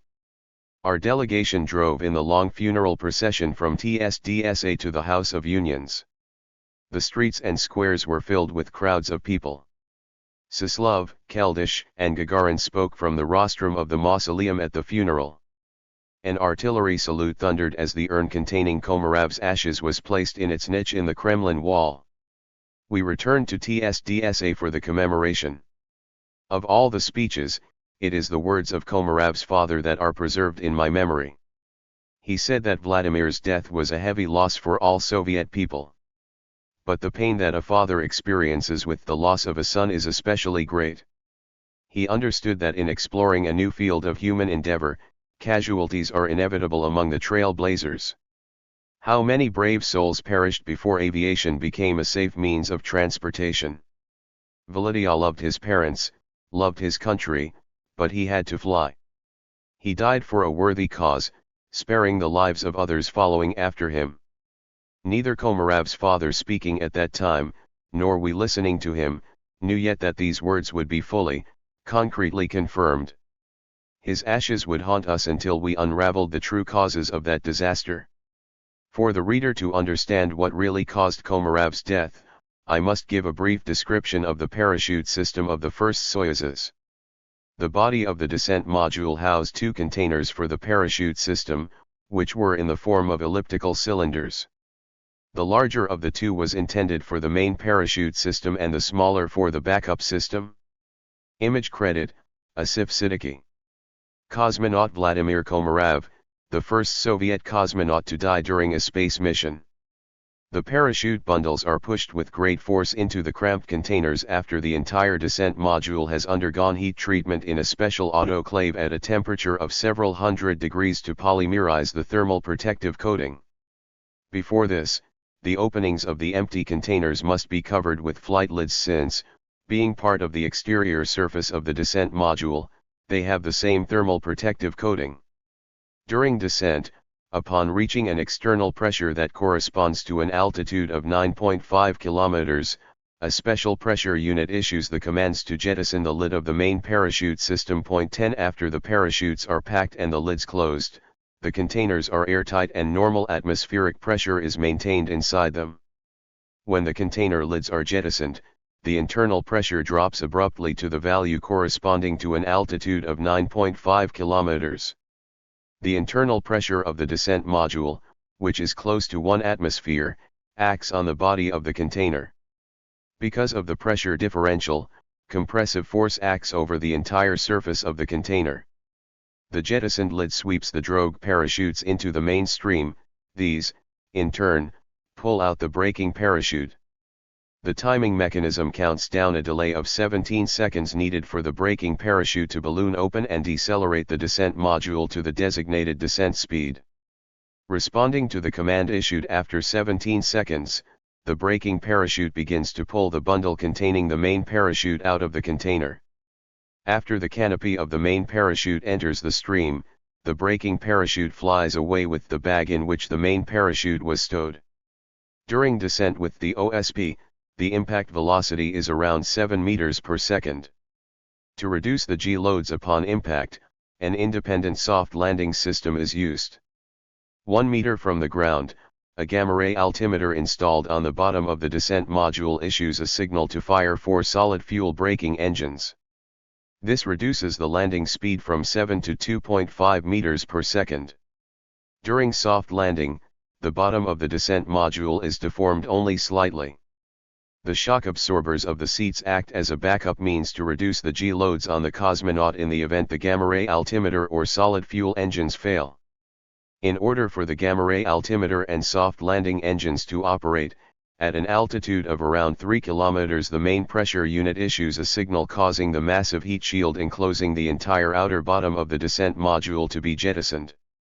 Independently of the main pressure unit, a second pressure unit monitors the external pressure and at an altitude of 5.5 kilometers, it activates a barometric instrument that measures pressure change during a fixed period of time. If the rate of pressure change exceeds the normal rate for the descent mode using the main parachute, then a command is issued to jettison the lid of the reserve parachute system container. 11 During a landing using the ZSP, the soft landing system also reduces the impact velocity to 2.5 meters per second. Pyro cartridges are the final actuating elements of all the commands. They jettison the hatches and braking parachute and, on the ground, the parachute cords, etc. And where one pyro cartridge was sufficient in principle, we put in at least 2 of them for reliability. In the electrical circuitry, all command-issuing instruments, relays, and the cable network had redundancy. A single failure of any element of the electrical circuitry could not cause the failure of the OSP or ZSP. We developed the operating logic of the electro-automatics in the landing system in close cooperation with the Scientific Research and Experimental Institute of the Airborne Assault Service, which was headed by Fedor Tikachev. 12 We gave Ruben Chachikyan, who developed the barometric instruments, a lot of headaches with our stringent reliability requirements. The Soyuz landing system underwent thorough testing at the Air Force firing range near Feodosia. Descent module mock-ups with standard parachute systems and our standard automatics were dropped from airplanes 5 times. We studied all the glitches that occurred during these drops and modified the systems repeatedly. Finally, we had the experience of landing the 2 previous 7K OKs. Vehicle number 1 landed successfully using the ZSP when the emergency recovery system was actuated, and vehicle number 3 came down onto the ice of the Aral Sea, and there were no complaints about its parachute system. Ustinov held the first meeting of the Accident Investigation Commission in his office. After a long discussion, 7 subcommissions were formed. As one who potentially bore responsibility, I was included in the Landing System Subcommission headed by Flight Research Institute Director Viktor Utkin and the Flight Control Subcommission headed by Georgy Babakin. 13 Gagarin was also a member of the latter subcommission. We meticulously developed electrical hypotheses for entire days. More than anything, we were alarmed by the possibility of 2 simultaneous failures when issuing commands to the pyro cartridges. It was crucial to understand what had actuated the pyro cartridges. Was it the electrical commands or did they explode on the ground due to the high temperature of the fire? The developers of the landing system automatics were completely demoralized by the abundance of unsubstantiated electrical scenarios. I asked that Karpov and Petrosian be brought in to assist them with their work in the subcommissions. Tsibin, whom Mishin had summoned to Orsk right away to help our group of descent module specialists and serve as the official TSKBEM representative, described in detail what they had found at the crash site. Tsibin, Sergei Anokhin, and all of their fellow travelers were devastated not only by the very fact of Komarov's death, but also by what they saw at the crash site. 14. I can't tell you how many burned up airplanes I saw during the war, said Anokhin, but there was no comparison with what we saw there. Hydrogen peroxide proved to be much more horrible than gasoline. Image credit, Asif Siddiqui. A still from footage of the Soyuz 1 wreckage soon after the crash that killed cosmonaut Vladimir Komarov. His remains had still not been recovered. On impact with the ground, there was an explosion and a fire started. The descent module tank still contained around 30 kilograms of concentrated hydrogen peroxide, which had served as the gas for the guided re-entry system engines. It doesn't just burn, it expedites the combustion of anything that isn't burning by giving off free oxygen as it breaks down.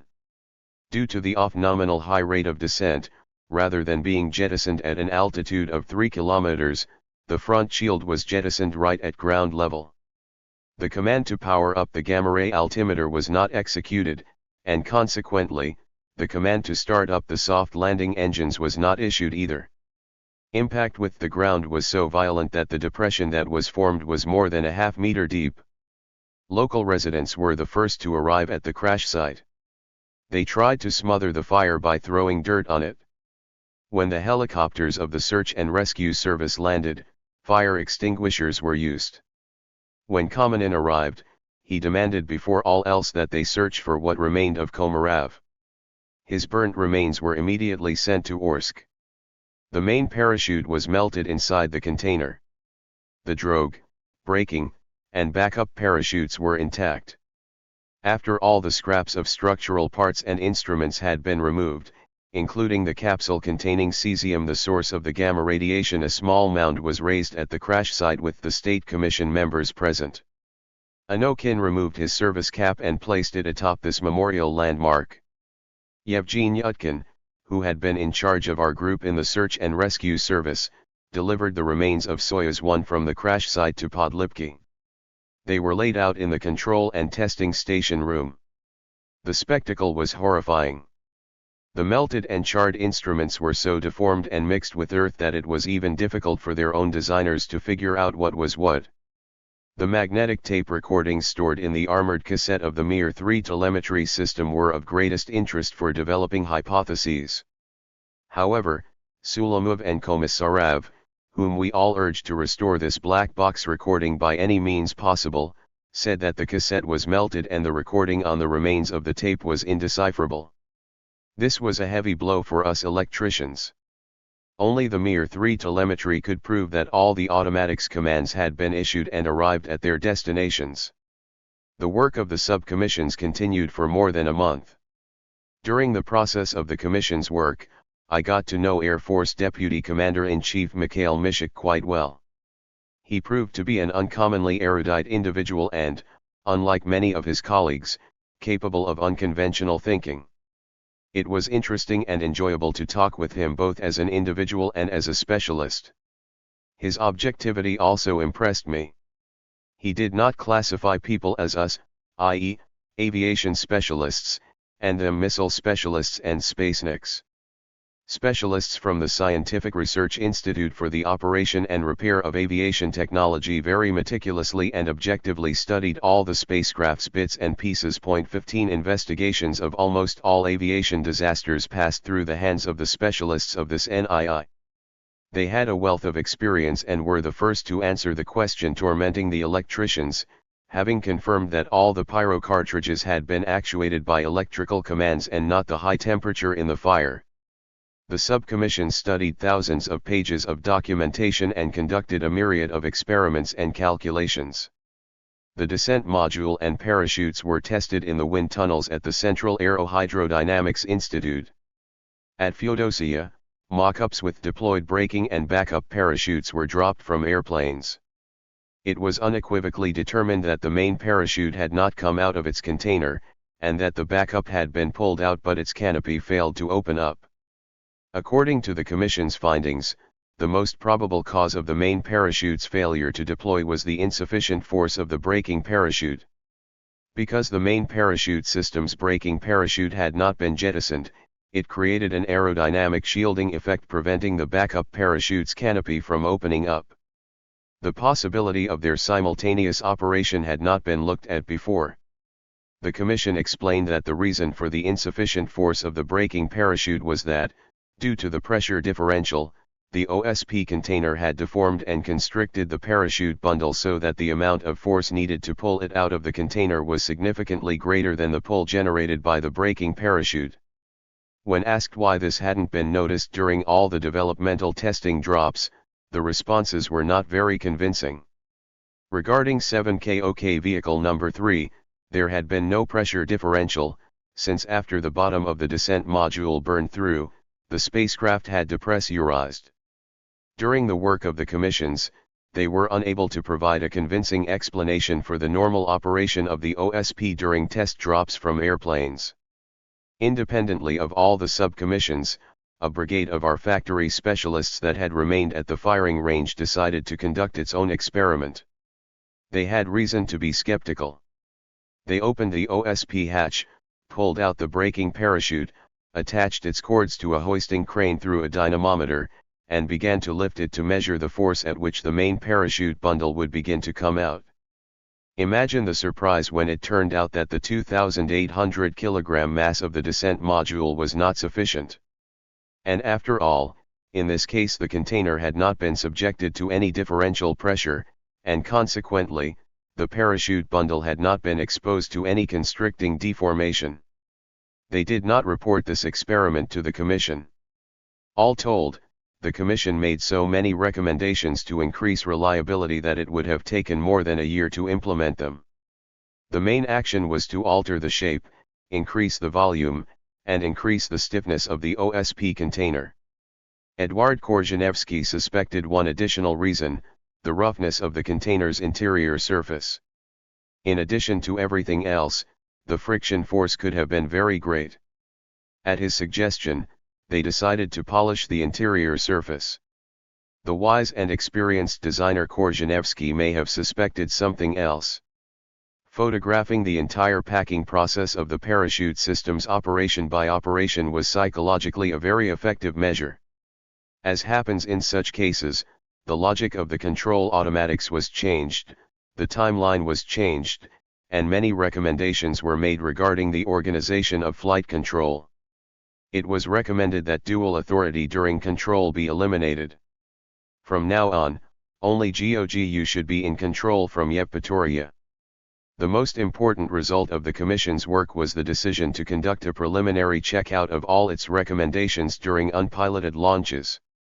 Before the 50th anniversary of the October Revolution, we got the opportunity to launch at least 2 unpiloted 7KOK vehicles to verify automatic rendezvous and the reliability of the landing process. 16 subsequent launches proved that the measures that we had developed were correct.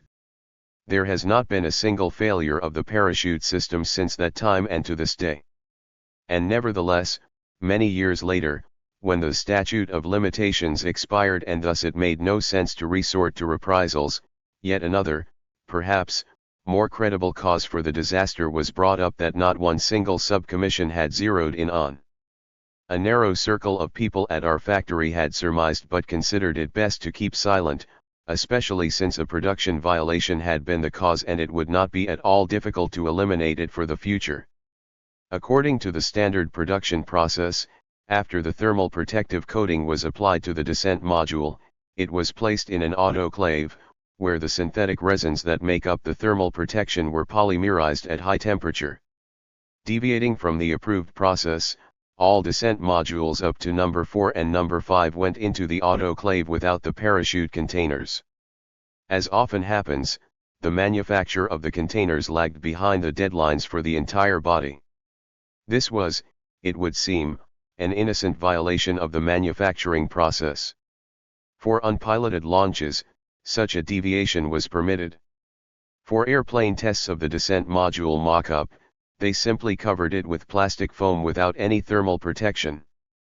Therefore, no operation in the autoclave was required.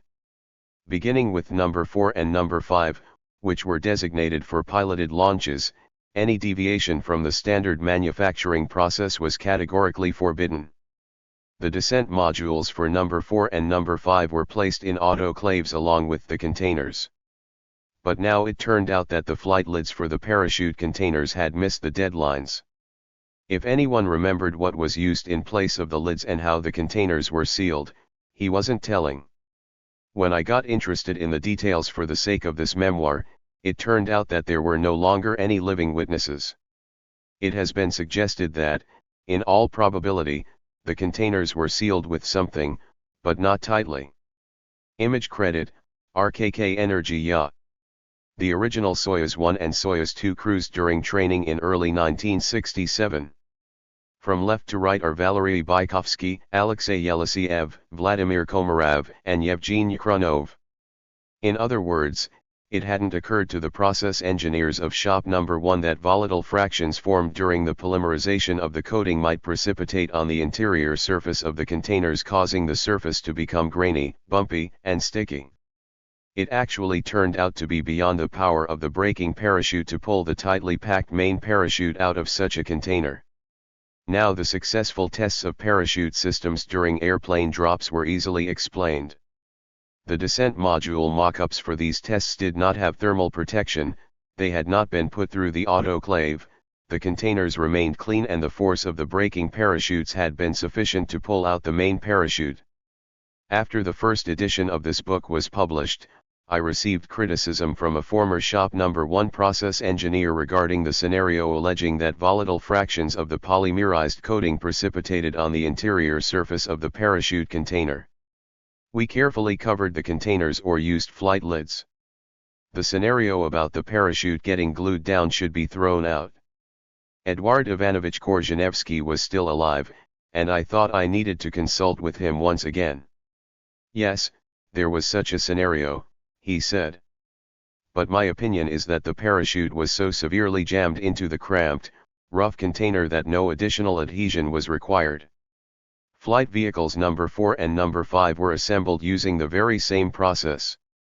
If both solar array panels on Soyuz 1 had deployed after it entered orbit and if the 45K sensor hadn't failed, then we certainly would have launched Soyuz 2 carrying cosmonauts Bykovsky, Krunov, and Yelisiev on April 24. After docking, Krunov and Yelisiev were supposed to transfer to Komarov's vehicle. In that case, the three of them would have perished, and shortly thereafter, it is quite likely that Bykovsky might have perished, too. Experiments showed that the solar panel failed to deploy because it had gotten snagged on the vacuum shield blanket. The star visor of the 45K sensor simply fogged up. The persons responsible for these defects were not very severely punished administratively. According to the most current unofficial version, rather than be punished, they needed to be thanked for saving 3 lives and inadvertently defending the prestige of Soviet cosmonautics. Fedor Tikachev was severely punished more than anyone. 2 more accidents related to the work of NIEIPDS occurred soon after Komarov's death. Deputy Minister of the Aviation Industry Vasily Kazakov removed Tikachev from his position as Chief Designer and Director of NIEIPDS. Nikolai Lobanov was appointed in his place. The shakeup that our entire space industry experienced had a decisive influence on increasing the reliability of all systems and on the subsequent program for perfecting the Soyuzes. Everyone who has safely flown, is flying, and those who will fly into space on a Soyuz should remember that they owe their reliable and safe return to the ground not only to the creators of that spacecraft, but also to Vladimir Komarov. Chapter 21. On the distant star Venus. In 1967, fate presented us with the gift of Venera 4, which eased the grip of gloom that had settled over the space atmosphere after Komarov's death. On the morning of October 17, 1967, Mishin, who was attending a session of the Supreme Soviet of the Russian Federation, gave me the following instructions over the telephone: tomorrow Venera 4 is landing. Today Keldysh is flying out to the Crimea with the minister. You must fly with them. Excuse me? Venera 4 isn't ours anymore. That whole project belongs to the Bobakinets. Have you forgotten how much effort we, and you yourself, put into the Venus project? If it hadn't been for SP, Bobakin wouldn't have this Venera. Keldysh himself demanded that we both fly with him, but it's inconvenient for me to leave the session. I gave all the orders to Kvestunov get going. At 1600 hours, I was at Vinakovo, and at 1615 RN-24 was already taxiing to the takeoff runway. We would fly to the Saki military airfield. From there it was 20 kilometers to the center in Yevpatoria. The airplane was carrying a distinguished group: Minister Afanasiev, Keldysh, Karas, Kirimuev, Mrikin, and Tsarev. Bobakin, Ryazansky, Boguslavsky, and Venusian scientists from various academic institutes had gathered in Yevpatoria 1 week before the anticipated landing on the planet. Venera 4 had been manufactured at the S.A. Lavochkin factory, drawing on the experience that we had gained from our interplanetary designs dating back to 1960. Our last Venus project was Venera 3. On March 1, 1966, it delivered a Soviet Union pennant to Venus. 1 We can say this with complete confidence, despite the fact that we lost radio contact with the spacecraft before its approach to the planet. For that reason, we received no information from the descent module. For more than a year Bobakin updated, and sometimes redesigned, our existing design and documentation. You have to give credit to his staff, who found many flaws in our design and systems. The ground tests performed on the instruments, parts, and systems were more stringent and comprehensive.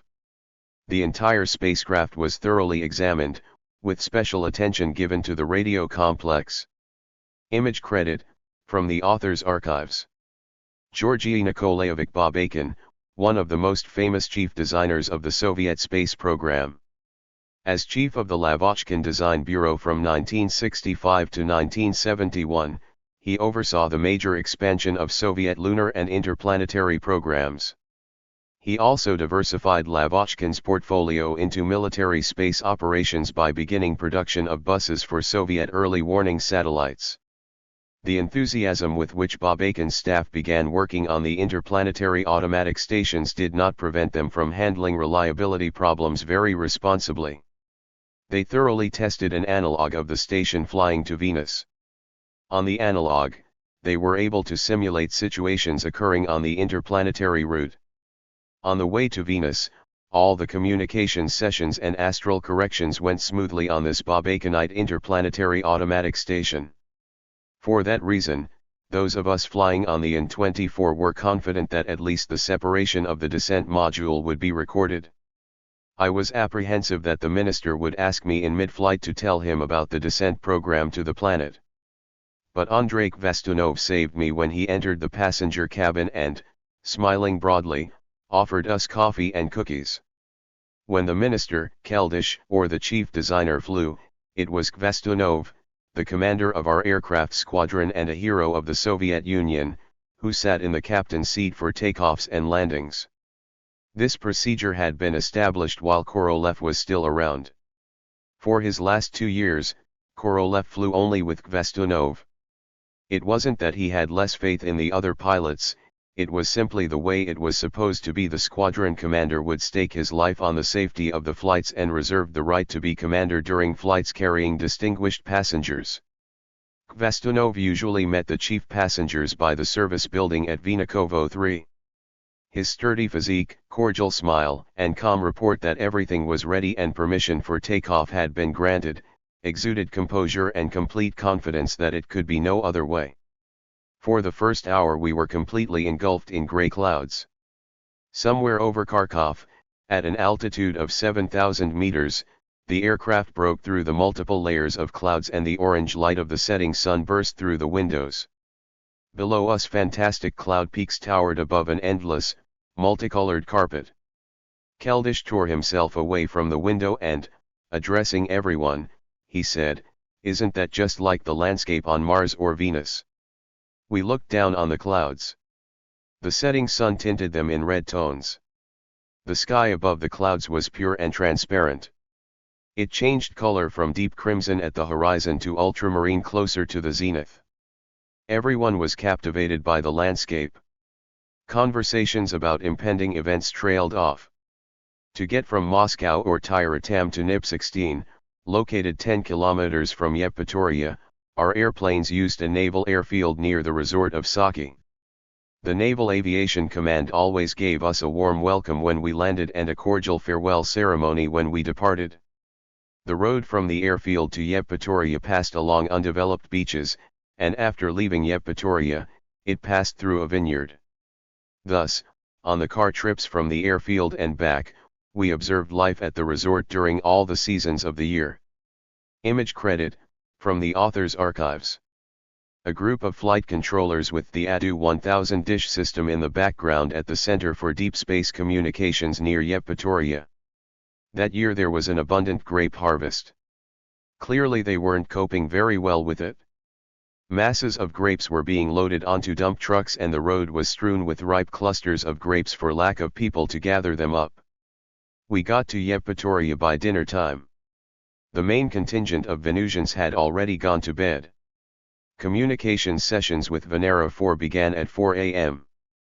The flight was in its 128th day. 2 All along the flight route, communications had been quite satisfactory. The parabolic antenna developed by our antenna experts from Kryushkin's department and refined under Babakin was sending information back to Earth that usually resulted in the report, "Signal good, reception stable." 8 rigidly connected 16-meter ADU 1000 parabolic antennas tracking Earth's rotation were reliably tracking the station's approach to the planet. It seemed that the nearby and mysterious planet was resorting to tricks to hide the secrets kept beneath its cover of clouds. As the station drew nearer, Venus' gravitational field increased its speed. The Doppler effect altered the wavelength of the signals received on Earth. The radio operators needed to be particularly vigilant so that the information sent from the station consistently landed in the narrow throat of the ground-based receivers. Venus isn't just a bashful planet, it's also a crafty one, complained Boguslavsky. After breakfast, at 0530 hours we were already in the main hall. The planetary approach communications session via the onboard omnidirectional antenna began at 0536. Commands had been issued to orient the onboard parabolic antenna toward Earth. Boguslavsky was beaming. The signal-to-noise ratio is 1000. 40,000 kilometers to Venus. As the spacecraft approached the planet, its speed increased. We perceived this by sound by the increased frequency of the clicks in the speaker, to which the audio signal was fed from the space speedometer.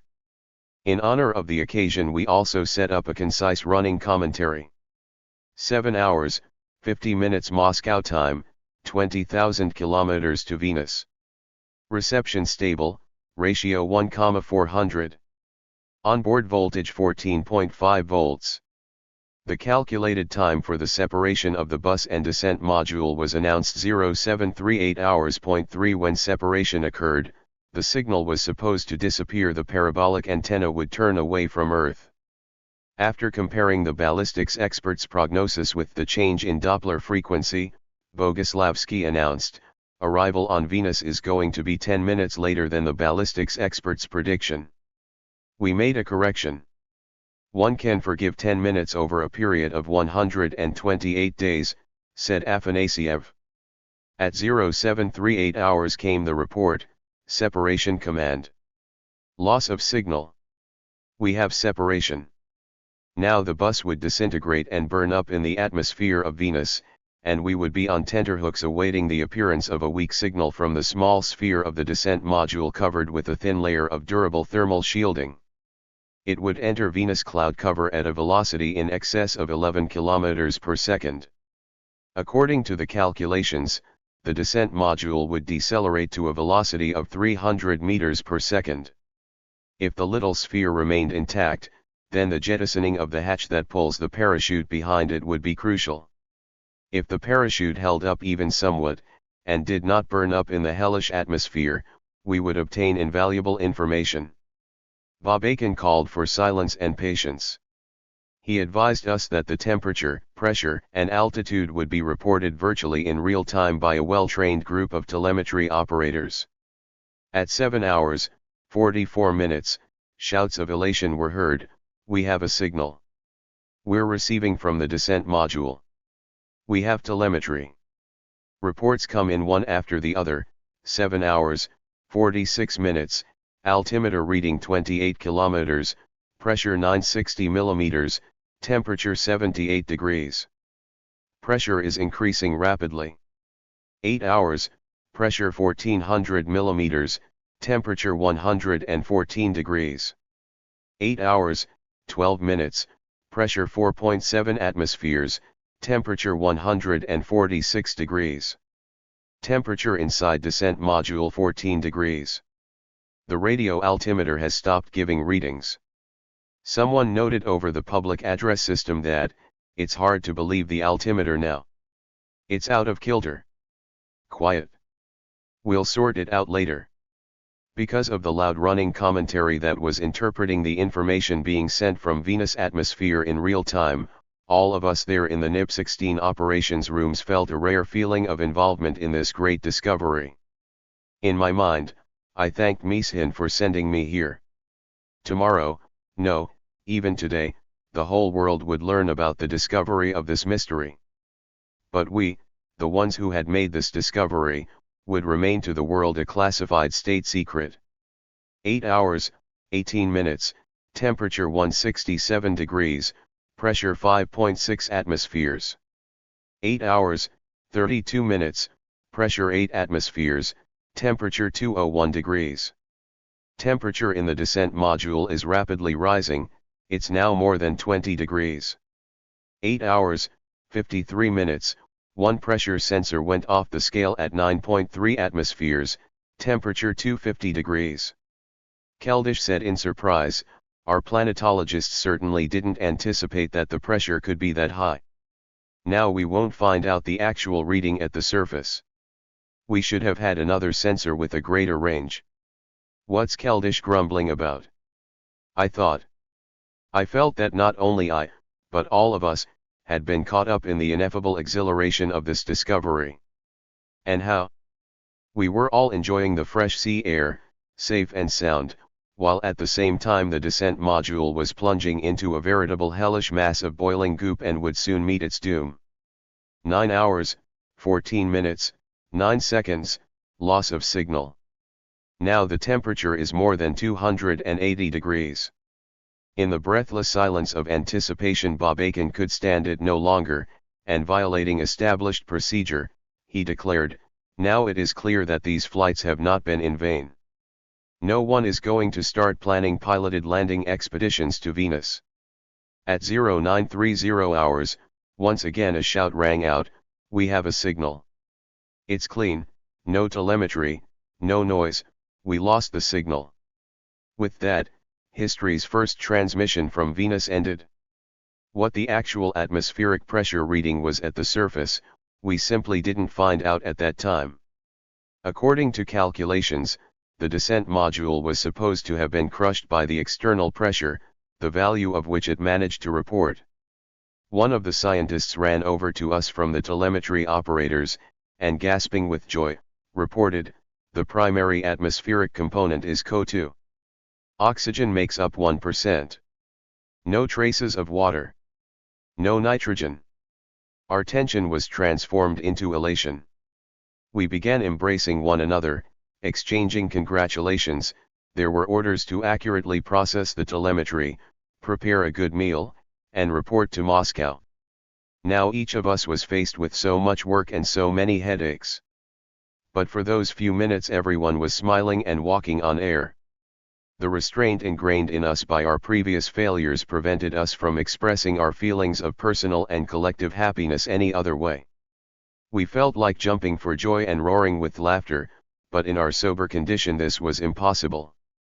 For each of the participants directly involved with the creation of the Venus interplanetary vehicles or their flight control, this was perhaps one of the happiest days since the flight of the first Sputnik. I witnessed similar feelings of collective happiness when the photograph of the far side of the moon first appeared, and when, after 11 failures, we finally executed a soft landing and broadcasted a panoramic shot from the moon's surface. But that had been the nearby and generally quite familiar moon. And on this day, during the descent module's 1 hour of descent on its parachute, we learned more about the secrets hidden under Venus clouds than science had discovered during preceding centuries. 4 Fate had rewarded all of us who had gathered that day at NIP 16 with a generous gift for many years of hard work. The happiness of a scientific discovery is never complete. There and then, having just regained our composure, we began to bemoan the fact that, evidently, the descent module had not reached the surface and had been crushed by external pressure. None of the planetologists had expected that it would be greater than 5 atmospheres. It turned out to be greater than 9, but how many atmospheres had it really been? It was maddening that the pressure sensors had reached their limit, that the radio altimeter had failed, and that the chemical makeup of the clouds was still unknown. We had blazed just the first trail. The descent module's 1.5-hour stay in Venus' atmosphere had shown that a piloted landing expedition on the surface of Earth's closest neighbor in the solar system was a thing of the very distant future, significantly more distant than a landing on Mars. After a thorough processing of all the materials, it was proven that the Venera 4 descent module made it to around 25 kilometers from the surface. During 1968, in light of its own experience, Bob Aiken's group would produce interplanetary stations Venera 5 and Venera 6, which would be launched on 5 and January 10, 1969, respectively. The equipment on both twin stations would operate flawlessly in flight. On 16 and May 17, 1969, the stations approached Venus one after the other and their descent modules made the first corrections to the data from Venera 4. They confirmed the hypothesis that the Venera 4 descent module had been crushed at an altitude of 25 to 27 kilometers. But the descent modules of these two sisters would not reach much deeper into Venus' atmosphere. Only Venera 7, which lifted off on August 17, 1970, and reached the planet on December 15, 1970, would finally actually execute a landing on Venus' surface.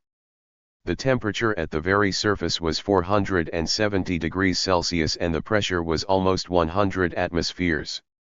At the meeting of the Interdepartmental Council in Keldish's office, Bobaikin enthusiastically recounted the results of the flight of Venera 7 and was even more passionate when he talked about the Venera 8 project, which was supposed to land on the illuminated side of Venus. 5 All the preceding Venus modules had landed only on the dark side of the planet. That way it had been more convenient and easier for the ballistics specialists to calculate and control the flight. Bobaikin's brainchild Venera 8 lifted off on March 27, 1972, after his death. 6. The day after the victory over Venus, the military brass of the Yevpatoria Center invited a select few on a fishing expedition for Black Sea beluga, followed by a celebration dinner featuring a magnificent fish soup. It was rare, but nevertheless there were hours when we managed to relax and enjoy good-natured jokes about our comrades, the brass, and ourselves. During dinner I was coaxed into recounting the events surrounding Venera 1. It was launched on February 12, 1961, and on May 20 that same year it silently passed 100,000 kilometers away from Venus, becoming one of the many vagabonds of the solar system. 7. If someday our future generations find themselves doing a cosmic garbage cleanup of the solar system, then, after recapturing Venera 1, they will find in it a pennant of the Soviet Union and will place it in a museum not far from the Scythian gold ornaments. 8 Who will know hundreds of years from now that people named Korolev and Chertok signed the document calling for Venera 1 to carry this pennant? In 1992, on the occasion of my 80th birthday, I received all sorts of congratulations in the form of testimonials and albums. Among them was a unique atlas of the surface of Venus published in a very limited edition. 9 The cartography of the surface of Venus, impenetrable by optical telescopes, had been produced using the radar equipment of artificial satellites Venera 15 and Venera 16 in 1983 and 1984. The mastermind behind this titanic project was academician Vladimir Kotelnikov. 11 The G. N. Bobaikin Scientific Research Center had developed the spacecraft on the basis of the stations that had once delivered the descent modules to Venus. 12 The synthetic aperture radar systems had been developed at OKB under the supervision of the irrepressible Alexei Bogomolov. Two of the largest antennas in the Soviet Union were used on the ground to receive and record the information. One with a 70-meter diameter reflector was located near Yevpatoria, having replaced the distinguished ADU 1000, and the other with a 64-meter diameter reflector was in Medvezhye Ozero near Moscow. The creation of the unique 70-meter antennas near Yevpatoria and Usharaisk was the achievement of NII 885 and Ryazansky. The 64-meter antenna in Medvezhye Ozero had been constructed thanks to the tenacity of Bogomolov. The USSR Academy of Sciences Institute of Radio Engineering and Electronics, under Kotelnikov's leadership, processed the radar information transmitted from the radar stations circling Venus. Mathematical equipment developed at the MV Keldysh Institute of Applied Mathematics was used for this purpose. 13 The main Directorate of Geodesics and Cartography under the USSR Council of Ministers had published the Atlas of Venus. This directorate's publications also included atlases for road trips that I have used successfully. Incidentally, on Venus there can be no trees or leaves, not blue, not red, and certainly not green. The images of the planet's surface that the descent modules of Venus 13 and Venus 14 managed to transmit confirmed this. I mentioned that in May 1961, we lost contact with the Venera 1 due to a failure in the onboard radio complex. After its launch on February 12, 1961, however, we were elated by our first success and convinced that we would fly to Venus, as were millions of people who had heard Levitin's voice.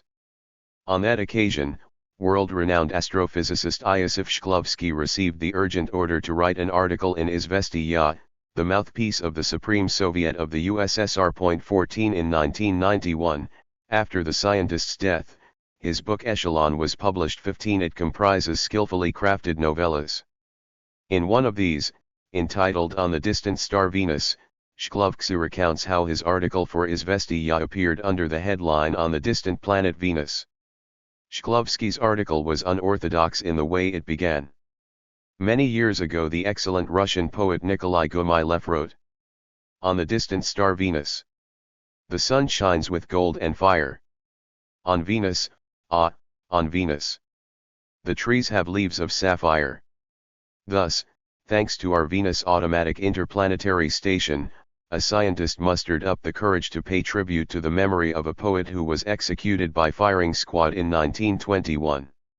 Even during the years of the Khrushchev thaw, Gumilev's poetry was not printed. 16 Shklovsky sent the article published by Izvestiya to the poet's former wife, Anna Akhmatova, herself a renowned poet by that time. He received no thanks.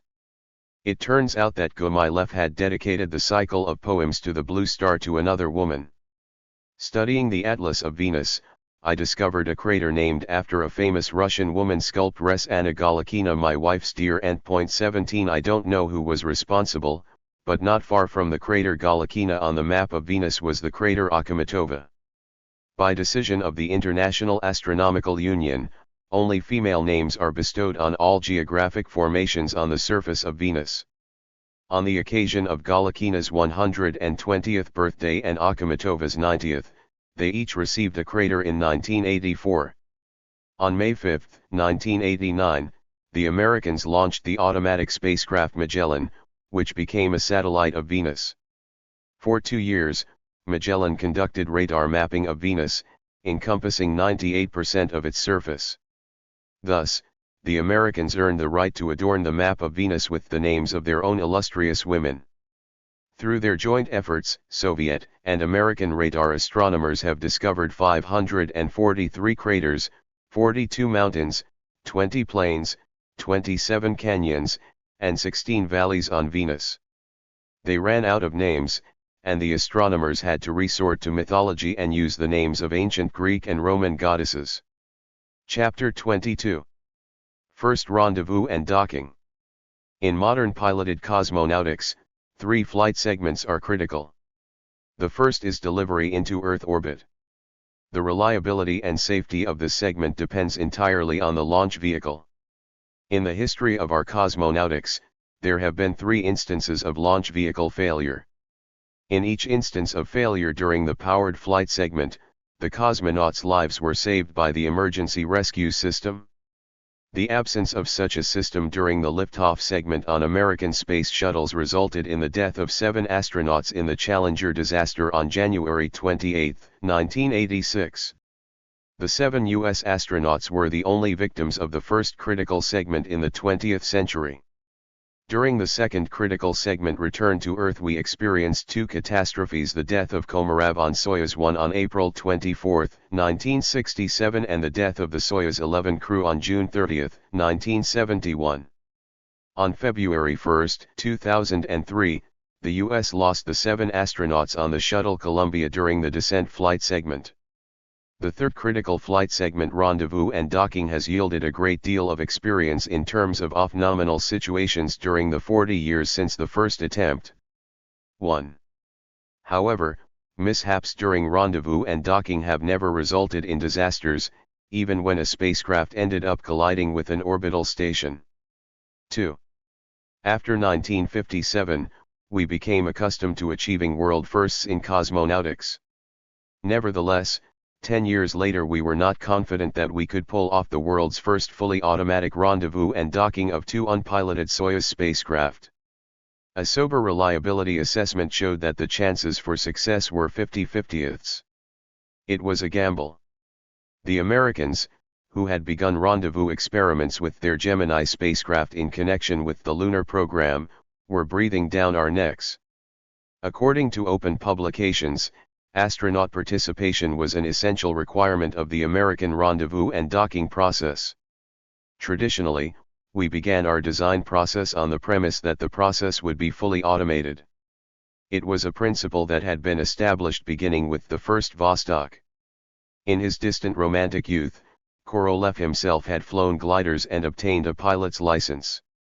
Nevertheless, under the influence of a purely rocket-centric ideology, he demanded the creation of fully automatic systems for spacecraft motion control. In aviation, the human factor was the primary cause of accidents. The automatic systems must be fail-safe, such was the doctrine of the Korolevian school. During cosmonautics' pre-computer phase of development, it was very difficult to perform rendezvous and docking in a purely automatic mode. But, here too, we managed to be ahead of the entire planet. On New Year's Eve, December 31, 1961, under his pseudonym Professor K. Sergeyev, Korolev published an article in Pravda entitled "Soviet Soil Has Become the Shore of the Universe," in which he pointed out the need to develop spacecraft docking systems. 3. But as early as 3 years before this article, Korolev and Tikhonravov had prepared a report for the government about prospective space exploration projects, in which their objective was to work out the process of rendezvous between two spacecraft moving in contiguous orbits. 4. During 1962, under Korolev's supervision, design studies were conducted to develop orbital assembly facilities. The development of a semi-automatic complex using the Vostok spacecraft was proposed as the first phase of mastering orbital assembly. 5. In proposals sent to the government, Korolev wrote that one of the most crucial tasks facing technology at that time was solving the problem of rendezvous and the assembly of spacecraft in orbit. At first glance, the docking ideas that Korolev expressed in 1961 sounded like science fiction. 5 years went into implementing an idea that initially engendered little faith among experienced engineers. The Rocketeers were proud of the fact that a missile's speed made it the ultimate weapon. Missiles would transfer their speed to spacecraft. 2 spacecraft with a mass of 6 metric tons each fly around Earth, each on its own orbit, at speeds in excess of 8 kilometers per second. They needed to see one another, to establish reliable reciprocal radio or optical contact, to begin rendezvous using the power of their onboard propulsion systems, and to approach one another at a relative velocity of centimeters rather than kilometers per second. At the same time, their mutual alignment must be precise enough to ensure reliable mechanical engagement, subsequent latching, and the mating of multi-contact electrical and hydraulic connectors. After the Americans had proclaimed their national mission to be a lunar landing by the end of the 1960s, our conceptual designers, headed by M.K. Tikhonravov and spurred on by Korolev, began to study intensively various circumlunar flight scenarios using resources at hand. I say at hand because the heavy N-1 launch vehicle would not be available soon for a flight to the moon. We needed to hurry. For the time being, the only thing we had at our disposal was the reliable Semyorka. How could we use it to fly 2 cosmonauts around the moon as a world's first and then safely return them to Earth? In order to impart practical direction to these design concepts, Korolev handed over the problem of the rocket space complex for the circumlunar flight to rocket designers Sergei Kryakov and Yakov Kolyakov. Thus, the design of the rocket space complex named Soyuz came to be. It required the development of 3 types of new spacecraft, 7K, 9K, and 11K. At the same time, 4 successive launches needed to be conducted using a Semyorka-based launch vehicle to accomplish a circumlunar flight. 6. The 9K rocket stage would be the first to be inserted on orbit in an unfueled state. The 9K was intended to boost the piloted spacecraft toward the moon. After the 9K, the 11K refueling spacecraft would be inserted in orbit in succession. One by one, they would rendezvous with the 9K and fill it with fuel and oxidizer, and with their job done, they would undock. When the ground was confident that everything was fine on board the 9K in orbit, the 2-seater piloted 7K spacecraft would be inserted into orbit. After docking with the 9K, using the engines and propellant of the 9K, this stack would be accelerated toward the moon. After boost to circumlunar flight, the 9K would be discarded from the stack. Following the flight around the moon, the piloted 7K would return to Earth at re-entry velocity equal to the second cosmic velocity. In all, the design called for a minimum of 3 automatic rendezvous and dockings. Korolev approved the draft plan on December 24, 1962. The State Committee of Defense Technology supported the proposal, and in March 1963, a governmental resolution was issued committing us to carry out a circumlunar flight using a Soyuz spacecraft in 1966. I must confess that this exotic multi-step circumlunar flight project didn't garner enthusiasm at OKB-1. Meeshin was among the skeptics. He thought, and rightly so, that we needed a powerful launch vehicle for such a flight and that we should focus all of our efforts on the N1 rather than spread out in other directions. The aero and gas dynamics specialists were scaring others by citing the exorbitantly high temperatures that would occur when the 7K entered Earth's atmosphere at escape velocity. Korolev assigned the design process of the piloted 7K vehicle to Konstantin Feoktistov. Being a bold but level-headed designer, Feoktistov decided to take advantage of the hoopla over the moon and develop a vehicle that would replace the Vostoks and Voskhodi's. Even if it was not going to fly to the moon, at least we would have a new reliable vehicle for orbital flights around Earth. Korolev was very sensitive to the moods of his deputies and lead designers. When Roskenbach and I, after much searching, told him that, in the best-case scenario, radio rendezvous systems would be available in 4 to 5 years, Korolev was furious and demanded to know whom he should talk to in person. During this period, Korolev was preoccupied with serious organizational restructuring. He had heard rumors to the effect that Busheyev, his most obedient deputy for space programs, now ensconced in the historic office of General Graben on the territory of the former NII-58, was planning to gain his independence and leave OKB-1. The reaction was swift and decisive. Busheyev was brought back to the first territory and given an office 1 floor above Korolev. In addition to my post as deputy chief designer, I was given the authority of chief of OKB-1 branch number 2 and deputy chief of the organization. I moved into Busheyev's place in Graben's office and was given special authority for the 7K spacecraft of the Soyuz complex. Soon, the developers of the Soyuz design for circumlunar flight lost their initial euphoria. For Korolev, there was a feverish rush to prepare the 3-seat Voskhod and then the Voskhod 2 plus a spacewalk. I joined a group of partisans who convinced Korolev that, from the entire Soyuz, only the new piloted 7K spacecraft needed to be retained. Korolev agreed, but with an amendment that proved to be pivotal: the spacecraft must be a 3-seater and must have rendezvous and docking systems for 2 spacecraft in automatic mode. He expressed his reasoning this way: if we perform a structural link-up of 2 piloted spacecraft, it will be something like a space station in orbit. In March 1965, the USSR Ministry of General Machine Building was formed, and S.A. Afanasyev was named as minister. On April 2, 1965, Korolev sent the design of the Soyuz K rocket space complex to L.V. Smirnov, and on April 3, to the new minister S.A. Afanasyev. The design proposed using 2 launch vehicles and 2 spacecraft for a single in-orbit assembly. The spacecraft was assigned the designation 7KOK. Image credit, Asif Siddiqui. Chief designer Vasily Meeshin, shown here at Baikonur sometime in 1967. Behind him on the left is Baikonur commander Alexander Kurushin, and on the right is Kurushin's deputy Anatoly Ikirilov. In the design departments and at the factory, work began on the manufacture of 7KOK spacecraft, in active and passive models. Grigory Markov, the foreman of the space assembly shop, simplified the nomenclature and said that he was making the spacecraft in male and female versions. When distributing duties among his deputies and leading specialists, Korolev firmly emphasized a sense of accountability. Moreover, he strove for a cooperative style so that the most critical developments would have backups in addition to the main individual responsible, and would be under the supervision of specially appointed lead designers.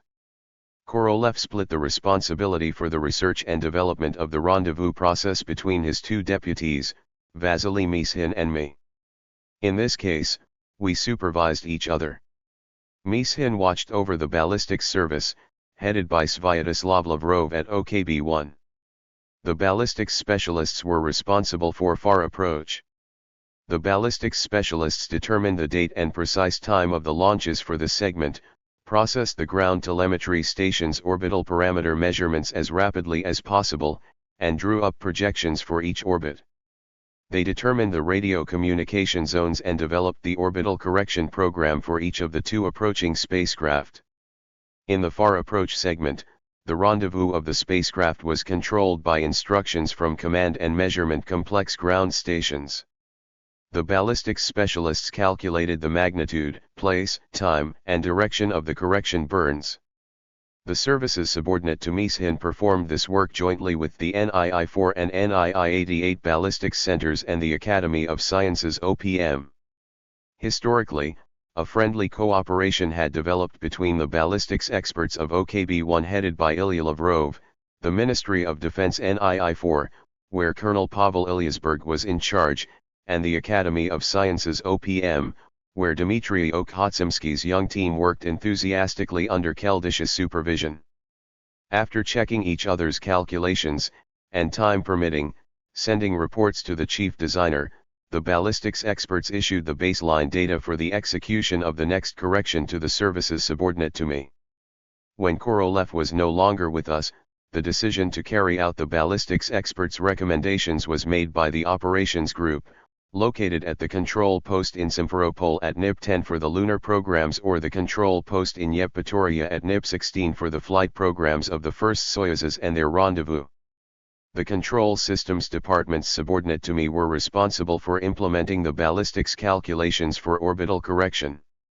Before a stipulated correction burn, it was necessary to do several things: orient the spacecraft for a boost or brake, sometimes at an angle to the orbital plane, load the set point determining the operating time of the correction engine unit or the value of the apparent velocity into the control system memory, issue a complex sequence of commands at the right time to prepare and fire the KDU, ensure the reliable stabilization of the spacecraft during KDU operation, and shut down the engine when the stipulated apparent velocity is reached, and immediately transfer the spacecraft into orbital orientation or into solar inertial spin mode to charge the onboard batteries from the solar array. During the spacecraft's next orbit in the coverage zone, the ground telemetry stations took measurements and transmitted the results and express telemetry data to the ballistics centers. Everything had to be rapidly processed and reported to the Flight Control Operations Group. The human factor played a decisive role in the reliability of the far approach phase. It wasn't just the ballistics specialists who could commit an error using complex ground-based computers. The myriad of auxiliary services, including the machine operators at the diesel-electric power plants at the ground stations, could break up a correction session. Even during training sessions on the command radio link control panels, ground radio operators sometimes entered an erroneous setting, or due to a magnetic storm or unexpected interference, communicators were in a position to delay the transmission of information to the center, and so on. One could come up with dozens of possible failures because hundreds of people supported this phase. Korolev understood full well that it wasn't just MESHIN and I who were responsible for the far approach phase. He demanded that everyone have an understanding of the situation and instilled a sense of responsibility from the top down. Once the vehicles were less than 25 kilometers from one another, the close approach phase began. The first sign of this was the presence of the lock-on flag. This meant that the active vehicle radio system had detected the passive vehicle in space, having received its radio response. A completely automatic rendezvous and final approach began. In 1967, our inexperience made us very bold. The automatic rendezvous segment in the flight program passed through all the coverage zones of the command and measurement complex tracking stations. Intervention from the ground was impossible. The human factor was eliminated. Reliability was determined, first and foremost, by the IGLA radio system developed at NII 648 and by the relay analog motion control system, developed by the control complex departments entrusted to me and manufactured at our factory in our own instrument production facility. After the first successful automatic rendezvous and docking attempts, in keeping with probability theory, we had rendezvous system failures. The mishaps taught us to be more cautious and prudent. Many years later, when there was a reliable control computer complex on board, rendezvous and docking sessions were scheduled in the flight programs under the mandatory condition that they take place in the TSUP coverage zone with the possibility of control and intervention from the ground. 40 years later, after hundreds of rendezvous and docking events, the active vehicle receives clearance for final approach and docking only with permission from the ground in a telemetry and television coverage zone. In October 1967, we could not have imagined what sort of actual monitoring facilities the Marble Palace on the outskirts of Moscow, the modern-day flight control center, would possess. Millions of television viewers all over the planet can observe the spacecraft rendezvous process and marvel at the control rooms where dozens of operators anxiously watch the status of all the onboard systems displayed on their monitors in real time.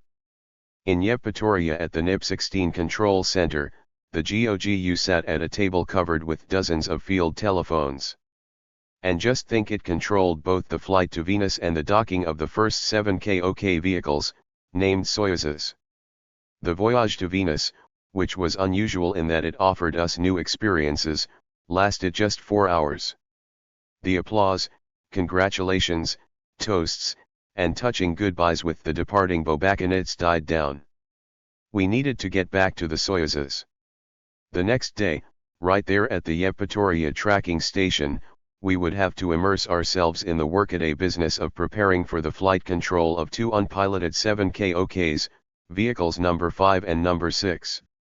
Both of these vehicles would be called Cosmos, but for training purposes, in the hope of making the next 2 vehicles piloted, we assigned them the code names Baikal and Amur. 7.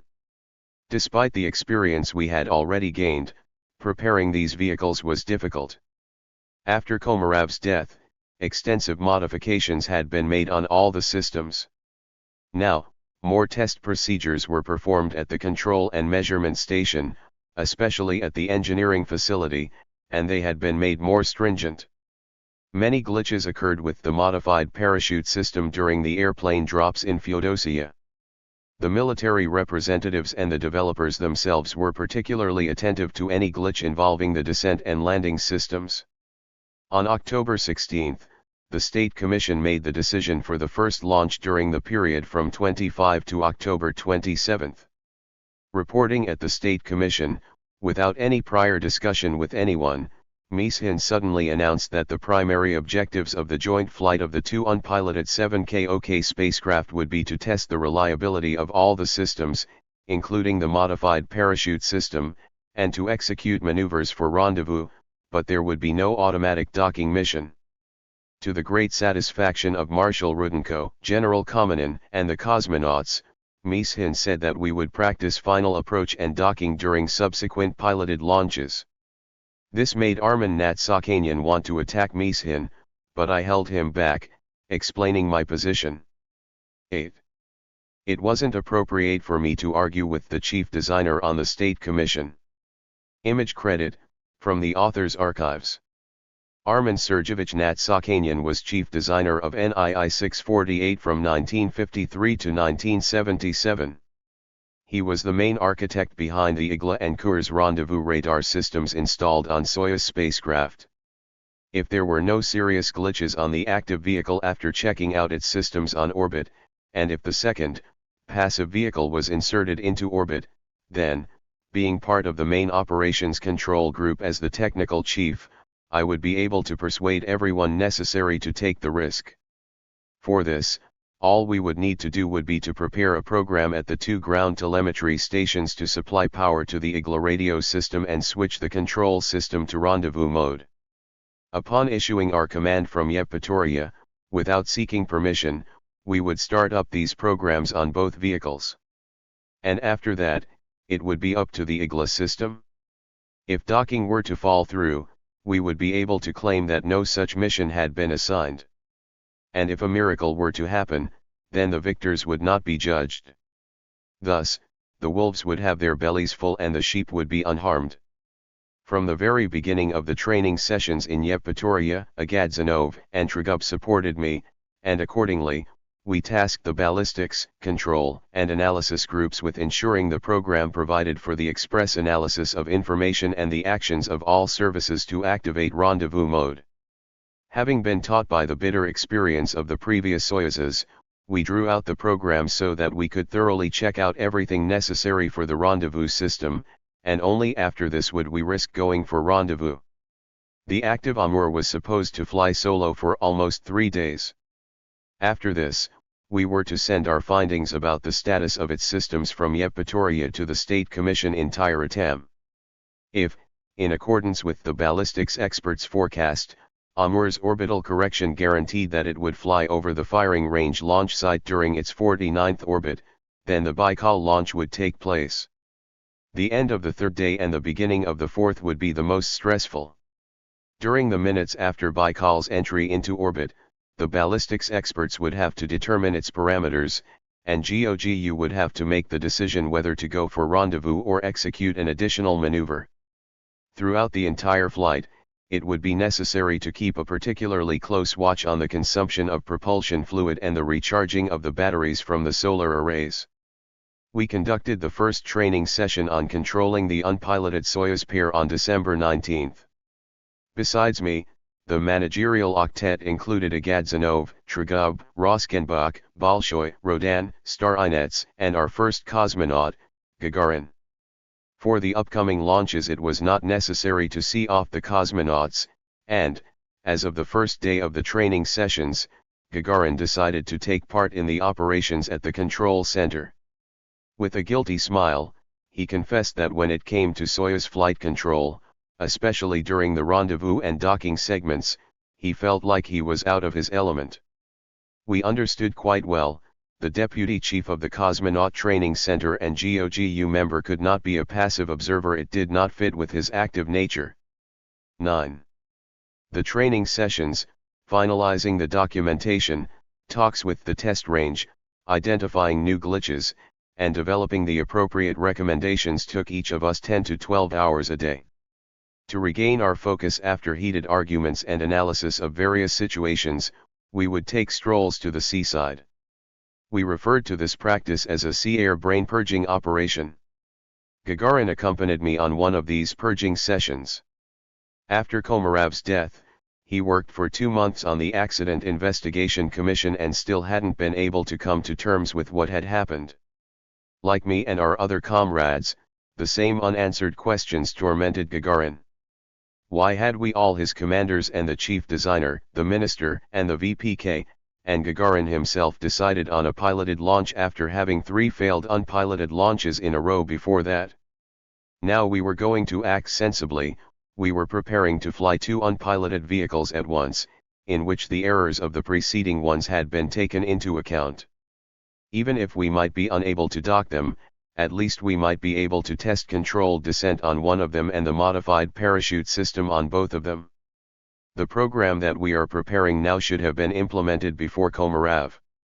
Then, Komarov would be alive and now we'd be preparing for piloted launches, was how Gagarin saw it. I agreed with only half of what he'd said.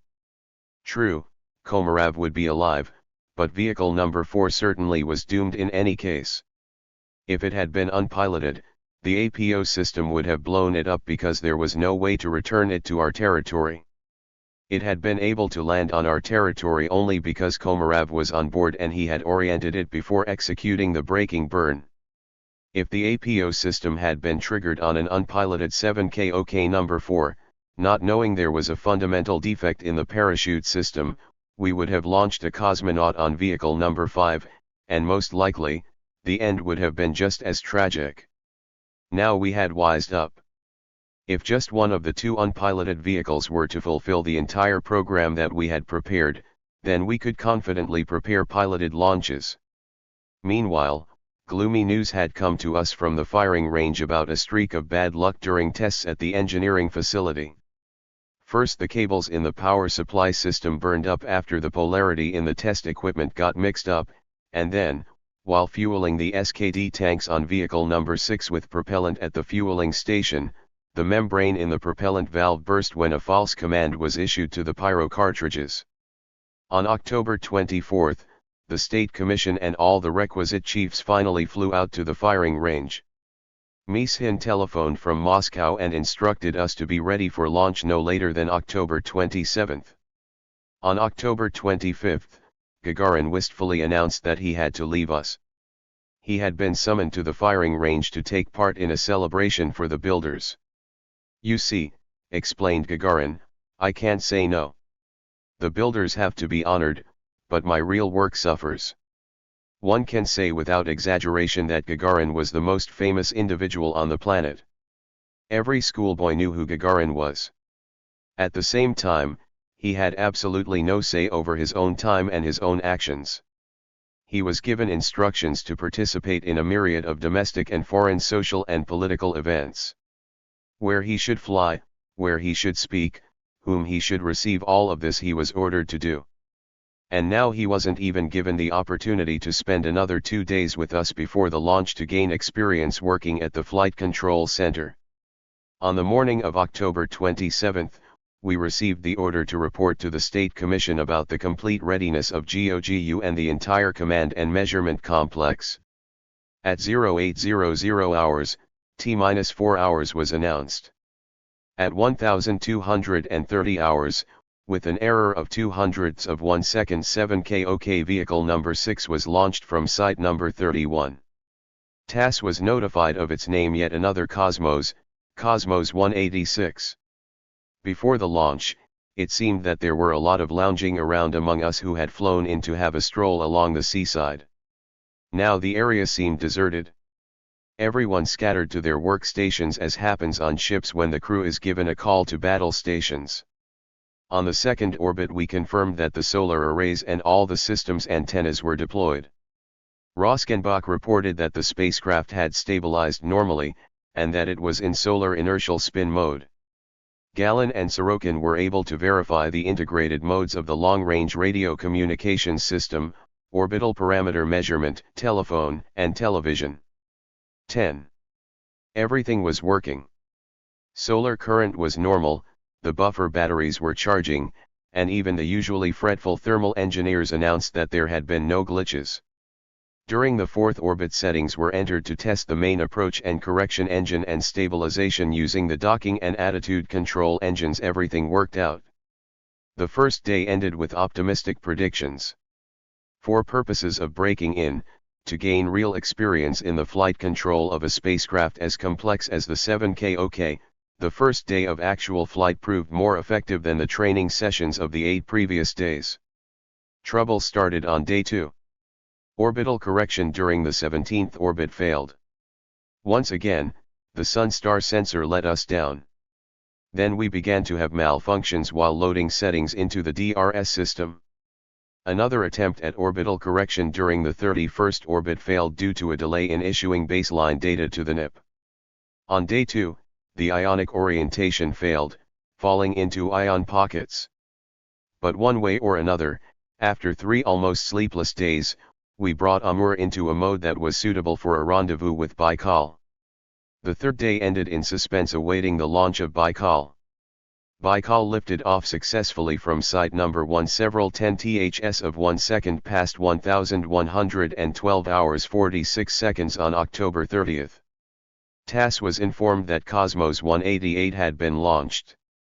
During the 49th orbit, the Ballistics Center reported from Bolshevo that the distance between the two spacecraft was just 24 kilometers, and for the time being, they predicted no clear tendency toward rapid separation. As arranged, when the spacecraft pair departed from our field of vision in pursuit, via circular order, Agadzanov gave the command for rendezvous, which was transmitted to the spacecraft from Usharaisk.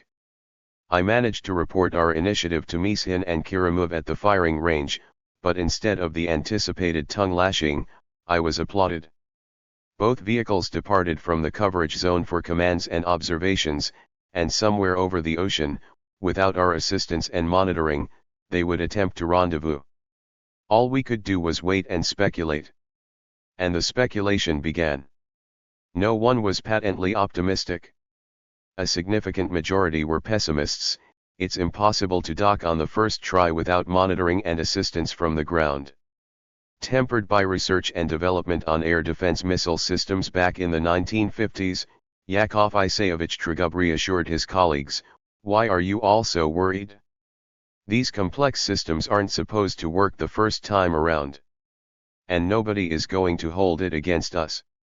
There was the hope that we would receive the first message about the ongoing process via what we referred to as low-capacity shortwave telemetry. But reception in the shortwave range was erratic. Stammering with excitement, Viktor Rasputin, the shortwave system developer, whispered to me that there was a sign of docking, but communication was so unsteady that it was better to wait until the beginning of the session. The developers of IGLA and the docking assembly were sweating it out more than anyone. For them, this was their first real exam. For 1 hour, as the two spacecraft maneuvered over the Pacific and Atlantic Oceans and Africa, worries, debates, and predictions gripped literally everyone. We could not intervene in the process at all. And when Agadzanov announced over the public address system the 5-minute warning until the beginning of the communications session, despite the authorized personnel list, an unusually large number of people crammed into the large GOGU room. Understanding our comrades' frame of mind, we did not turn anyone away. The telemetry service and television experts understood that, first and foremost, they must give a rapid response to the question, has a historic event taken place or not? No one needed a special pep talk about the need to be extremely vigilant. Nevertheless, Agadzanov, attempting to ease the tension, made the following announcement to the telemetry service over the public address system. "Colonel Rodan, report immediately. I had arranged this earlier with Golinsky and Popov, warning them, but only if it's a sure thing. If you say yes, and then it turns out that you were mistaken, somebody's going to have a heart attack. And in the first report, to hell with details. We'll record everything, we'll replay the memory, and then we'll take our time analyzing it." Petr Bratslevets placed the television monitor so that the GOGU directors could view the screen while still manning their telephones. 11. We were on a high point for space television. Our NIP-16 was the first tracking station on Soviet territory to encounter the vehicles flying from the west. The antennas of all the facilities were pointing toward the southwest, inclined to the horizon, and standing by. The report, "All facilities have reception," usually evoked no emotions. This time, it jolted our nerves like a shot from a starting pistol would for runners crouched at the starting line for a world championship race. There's no way to know now which one of the telemetry operators was the first to discover the sought-after characters on the paper tape, but they were great guys. In seconds they double-checked and shouted, "We have the capture and docking flag." Realizing not only the technical, but also the political significance of the information, Agadzanov quickly replied over the microphone, "Carefully recheck and report once again." Bratslevets, glued to his system's television receiver, literally howled, "They're docked." Sure enough, from the grainy image jostling about on the screen we made out the stationary contours of the 7KOK structure. The television camera of the active spacecraft was transmitting an image of the passive spacecraft, which was stationary in relation to it. Now there was no doubt docking had occurred. The hush exploded into applause. Someone even shouted hurrah. We turned to one another with bear hugs, handshakes, and rebukes, and you didn't believe it would happen. When the first wave of elation had finally subsided, and the analysis group had managed to get to work thoroughly processing the information obtained during the replay of the onboard memory recordings, we learned that rendezvous had gone awry, and the latching process had not been completed. A gap remained between the two vehicles, and the power connectors had not been mated. That evening, Mishin, Karamuov, Feoktistov, Kamenin, and Gagarin flew in from the firing range. At a joint session of the State Commission and the Technical Operational Management Team, we listened to the dramatic reports of how the whole thing actually happened. 12. The rendezvous process began from a range of 24 kilometers between the two vehicles. Mutual orientation took 127 seconds. The vehicles were separating at a rate of 90 kilometers per hour. Amur needed to stop separation and begin maneuvering using the SKD without releasing Baikal from radio lock-on. Amur made more than 30 attitude maneuvers and fired the SKD 28 times. At a range of 350 meters, the rendezvous process automatically switched to the final approach mode, during which the DPO fired 17 times. The entire rendezvous process up to the point of mechanical capture lasted 54 minutes. SKD and DPO propellant was consumed in excess of every calculation. As soon as the probe of the active docking assembly came into contact with the passive docking port, the IGLA shut down. Mechanical capture superseded radio lock-on and the latching process began. Telemetry clearly pinpointed that the latching process was not completed, the connectors providing an electrical interface between the two vehicles failed to mate. Something clearly prevented the drives from completely joining Amur with Baikal. According to the analysis of the docking experts, a gap of 85 mm remained between them. But the spacecraft were rigidly mated. The television image convinced us of that. Docking on the first attempt, albeit not fully complete, was our private concern. All the same, in time for the 50th anniversary of the October Revolution, that was a victory. The dynamic process of rendezvous was clearly abnormal. Because of this, working groups were formed for a detailed analysis of the operation of IGLA and our rendezvous control unit. 13. An investigation would be conducted at the factory or at the engineering facility. What had prevented latching?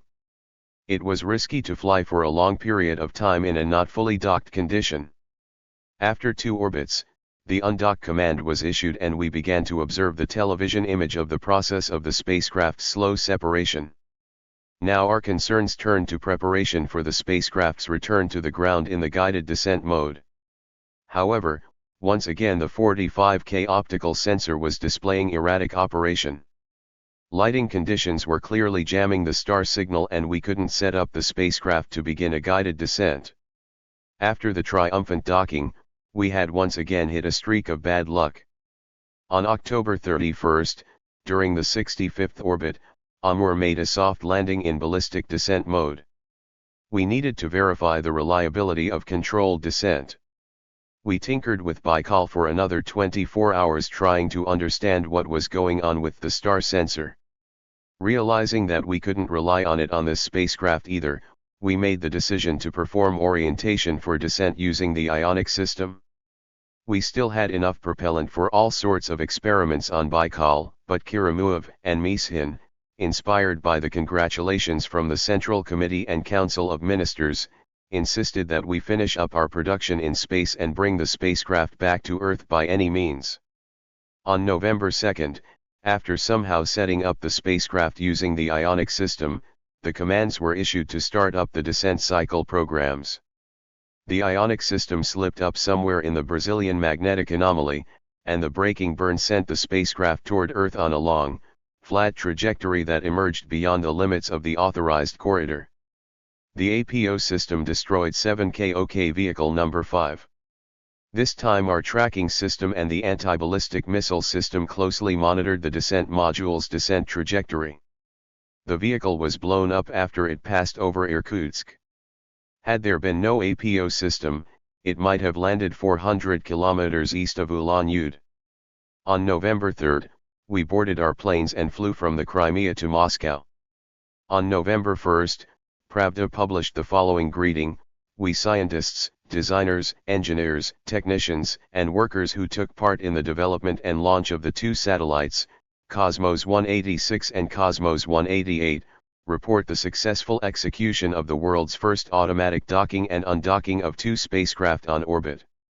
We dedicate this new achievement of Soviet science and technology to the 50th anniversary of the Soviet rule." We read this in the newspapers that some Navy sailors had passed on to us at the airport. We brought many ideas and new instructions for control system modifications back to Moscow. Ionic orientation was unreliable. The system needed to be supplemented with an infrared sensor. This would provide reliable pitch and roll orientation. Sensor 45K needed to be thoroughly studied and made to reliably track stars.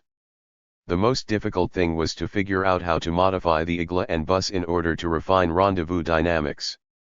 Finally, we needed to find the demon that was preventing the spacecraft from closing the gap completely. Despite the festive mood after our farewell breakfast at NIP 16 and the additional regaling that we received from Navy pilots at the airport, we managed to hold an improvised OTR meeting, during which, Trigub, Agadzanov, and I insisted that we absolutely must launch one more pair of unpiloted vehicles. Our arguments won out. The proposals were accepted, and it was decided that 7 KOK vehicles NOS 7 and 8 should be prepared for unpiloted launch for a flight entailing a mandatory refinement of the rendezvous process and verification of the guided descent system. However, before the successful docking of 7 KOK NOS 7 and 8, tragic events occurred. Chapter 23. Heart-to-heart conversation. Upon returning from the Crimea, our good intentions to concentrate all available manpower on modifying the 7 KOK so as to eliminate control system flaws discovered in flight ran up against a major problem, the simultaneous mobilizations of specialists for both the 7KL1 circumlunar flight program and the N1L3 plan. Right after the festivities surrounding the 50th anniversary of the October Revolution, we felt that our pre-holiday successes, the landing on Venus, and the automatic docking had not relieved the pressure generated by the powers that be. Government and party bureaucrats had ample reasons for their dissatisfaction with the state of our space affairs. In November, the Americans launched a Saturn V carrying a mock-up of the Apollo spacecraft. 1. They inserted 140 metric tons into near-Earth orbit. After receiving this information, Central Committee Secretary Ustinov immediately asked Afanasiev what had changed in our operations on the N1L3 recently and how we might respond to the Americans. 2. From the conversations that Tyulin, colleagues from the Central Committee Defense Department, and VPK bureaucracy had started up with us TSKBEM deputy chief designers, we understood that Ustinov, Smirnov, and Afanasiev thought that Mishin was doing a bad job organizing the projects, especially N1L3. Glushko and Barman had the most candid conversations with Afanasiev and Ustinov about Mishin's character and his managerial methods. While Korolev was still alive, Glushko had not concealed his attitude toward Mishin. After Korolev's death, relations between Mishin and Glushko really fell apart. Pylyagin, who kept me apprised of the attitudes of his colleagues on the old Council of Chiefs, told me that even Barman, who used to maintain a neutral position in private conversations, said that Mishin behaved tactlessly and had no knack for reaching compromises when this was required. On November 14, Tyulin flew out to the firing range to direct the latest unpiloted 7KL1 launch. The launch was scheduled for November 22. Before his departure, Tyulin asked that Chelomi and Mishin personally attend the State Commission meeting that would make the decision about the launch. Mishin told me that I did not have to leave for the firing range or for Yevpatoria but could remain in Podlipki to speed up operations on the 7KOK. He and Chelomi did not fly to the firing range on the same airplane. Image credit, from the author's archives. Two of the men responsible for managing the Soviet space program in the late 1960s, Georgy Tyulin and Vasily Mishin, shown here relaxing at a dacha. Tyulin and Mishin had met each other in 1945 in Germany. We did not observe the nighttime launch of the 7KL1, but we listened to it at TSNII Mesh. 3. Mozorin finally had begun to set up his control center. We'd had bad luck with the moon while trying to achieve a soft landing. Nor were we so fortunate with the circumlunar mission. 4 seconds after the second stage engines went into operation, the launch vehicle safety system shut down the engines. 4.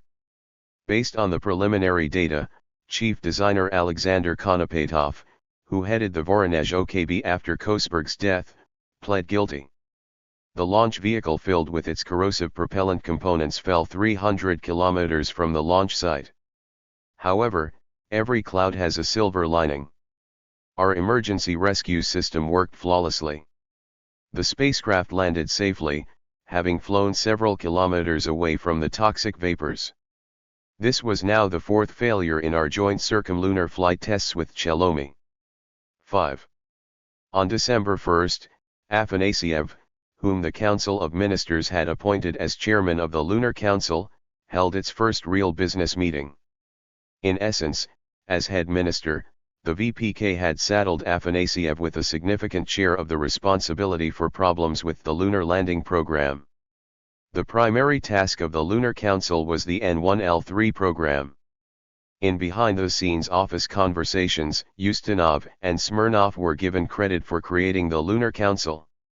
As head minister, it was Afanasyev's duty to coordinate the operations concerning N1L3. But now, in the event the program failed, the VPK had abdicated responsibility in advance. The Lunar Council would be the culprit. Another reason for creating the council was the desire to replace the Council of Chiefs, which Mishin headed after Korolev. The makeup of the Lunar Council, approved by the Council of Ministers, was quite representative.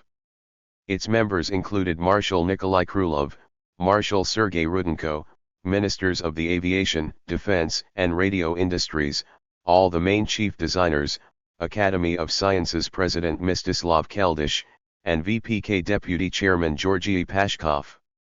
At the meeting held on December 1, 1967, Barman reported that the first launch site was completely ready and could be put into service in the next few weeks. Deputy Chief of the Firing Range General Alexander Voitenko reported on the readiness of the services to begin flight tests. Based on these reports, the upshot was that it was now a matter of having the rocket ready. Mishin was forced to promise that all the work on the first flight-ready launch vehicle would be completed with a view to a launch in the first half of 1968. At the end of the meeting, an argument flared up with the Air Force regarding the manufacture of simulators. A squabble started up between Kamenin and Mishin about who needed the simulators more, TSKBEM or the Cosmonaut Training Center. Mishin decided that his own cosmonauts needed to make up the crew for the lunar landing expedition. Therefore, the Air Force did not need the simulators that Derevsky at Levy had made according to our specifications. Afanasyev told Tyulin to get to the bottom of the conflict. With Trugub's input, Tyulin found a compromise despite Mishin's willfulness. On December 7, on the minister's instructions, Kerimov drove over to pay us a visit and look into the discord surrounding the new modification of the piloted 7K6 spacecraft. Dmitry Kozlov had proposed the development of such a spacecraft. He was chief designer of our Kubyshev branch, which was striving to become an independent design bureau.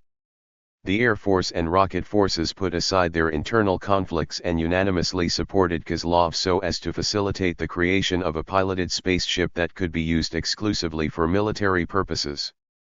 The 7K design was used as the basis for the 7K6 project, but the stuffing and control system were extremely different.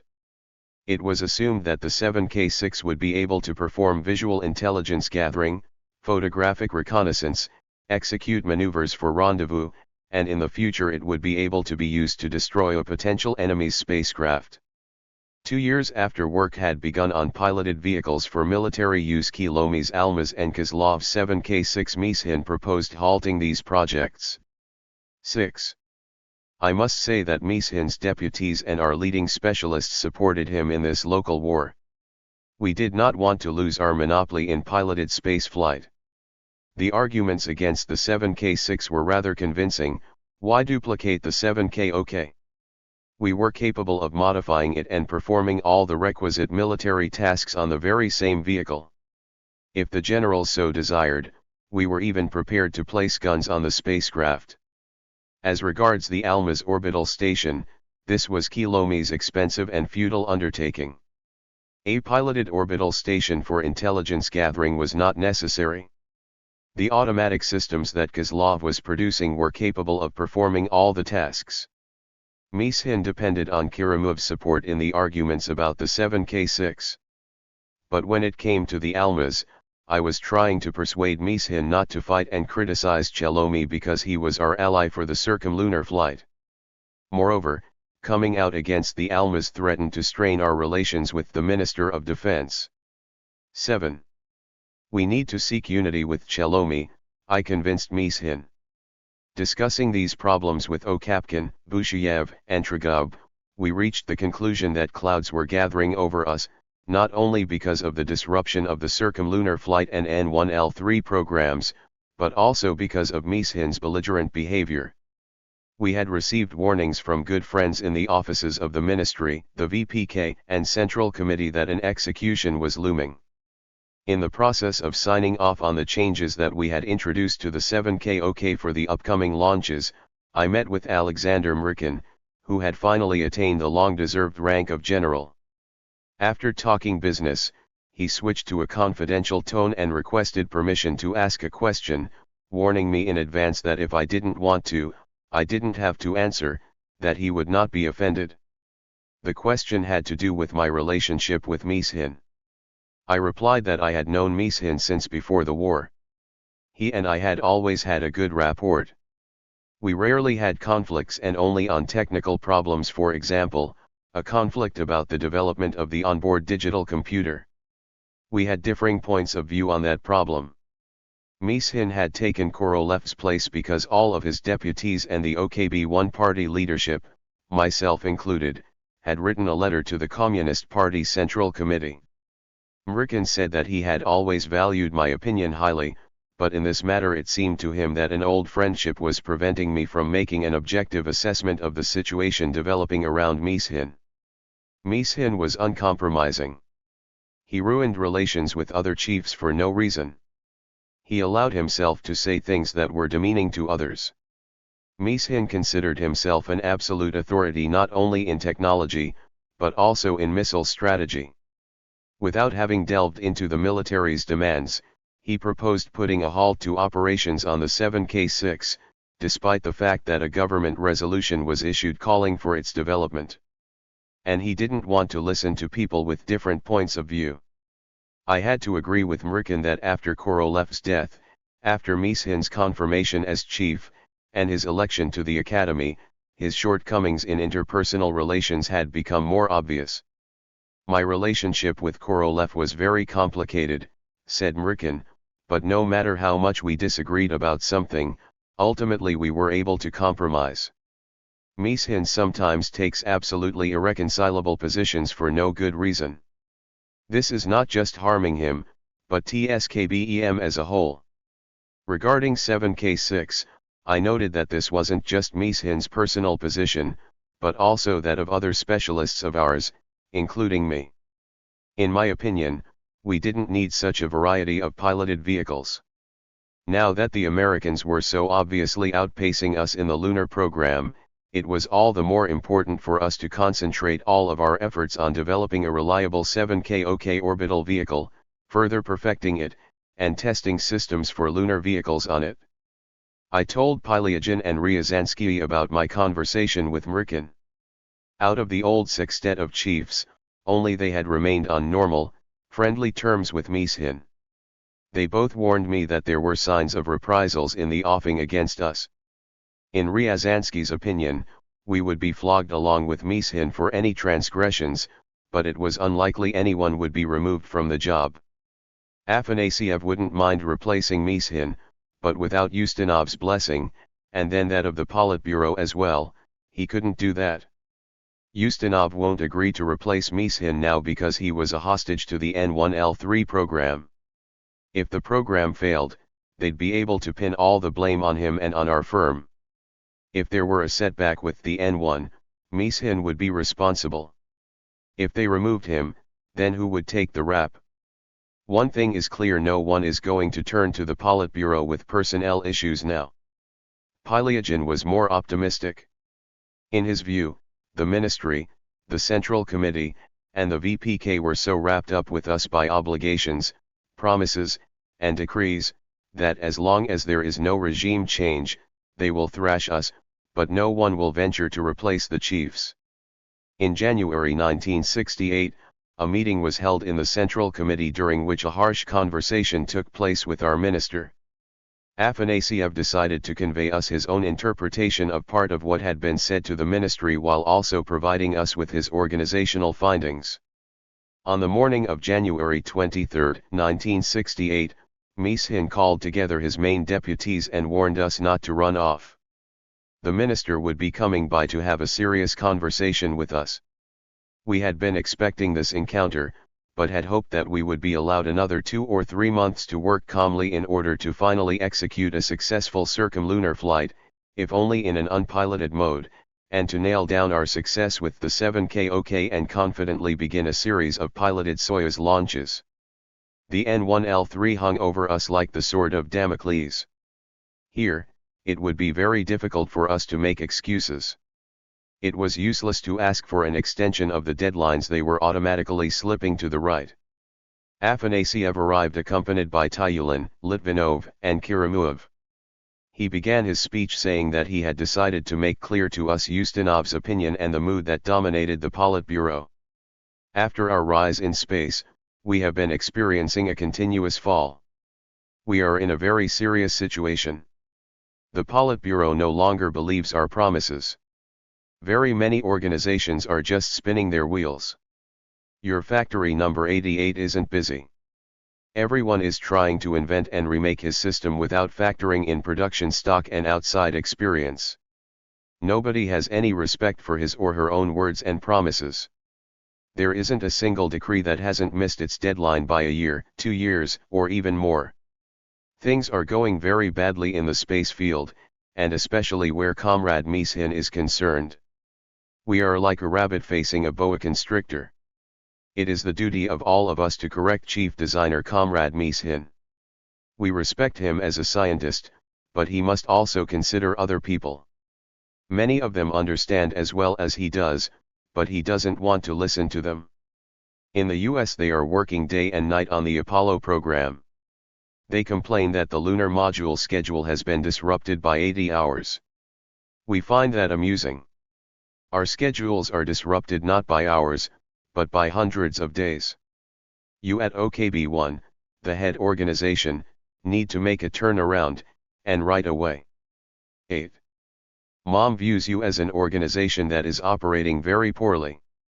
As of now, there is no serious analysis of the prospects for the UR500K complex and the 7KL1. And we have no confidence in the circumlunar flight. We don't even know why it is necessary. Comrade Mishin doesn't take into account the experience of Babakin and Reshetnev. Out of the 24 spacecraft you've planned, only 16 have been launched. Nuclear submarines are more complex, but Makayev doesn't fail to meet deadlines like OKB-1 does. Mishin is bad when it comes to reliability processes. We need to change the work method. We need to review the managerial structure both at the ministry and at OKB-1. Your people need to develop a special solid propellant rocket complex. We can't continue to behave like amateurs.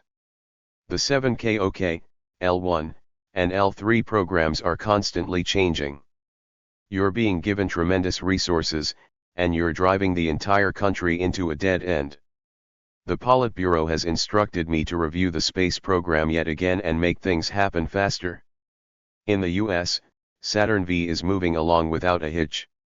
9. Over there, company directors are meeting every month. The capitalists have managed to dovetail their interests very well. And we can't make our chief designers communists work together in harmony. Mishin's cockiness will lead to no good. We must correct the structure. We need a system that has an OKB chief or director, a chief designer, and a scientific leader and chief designers for each of the following programs: 7K, L1, N1, L3, RT2, etc. It's been pointed out to me that Comrade Mishin has many personal shortcomings and this is hurting our business. Everyone still remembers Korolev's style of operating. You need to urgently review the entire N1 program and finally tell the truth. You have committed design errors and now you're afraid to admit it? The N1 was built for a 75 metric ton payload, then it was adapted for 95 metric tons.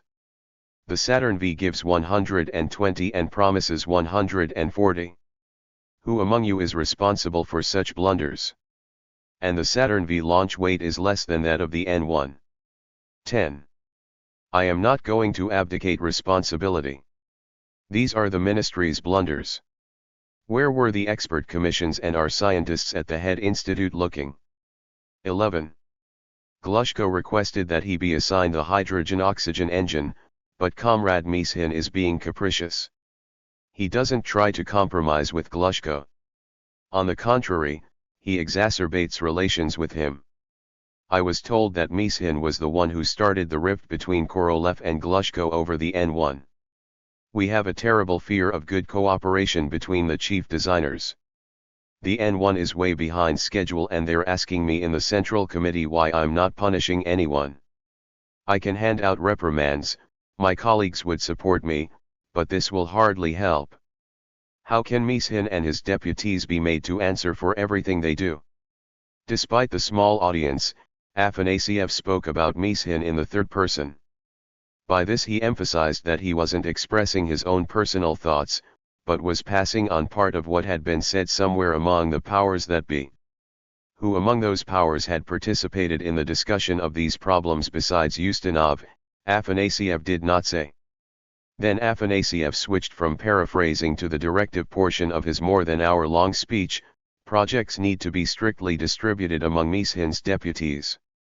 For example, Okapkin N1, Shabarov L1, Sadovsky solid propellant engines, Busheyev spacecraft, Chertok all control systems, and so on.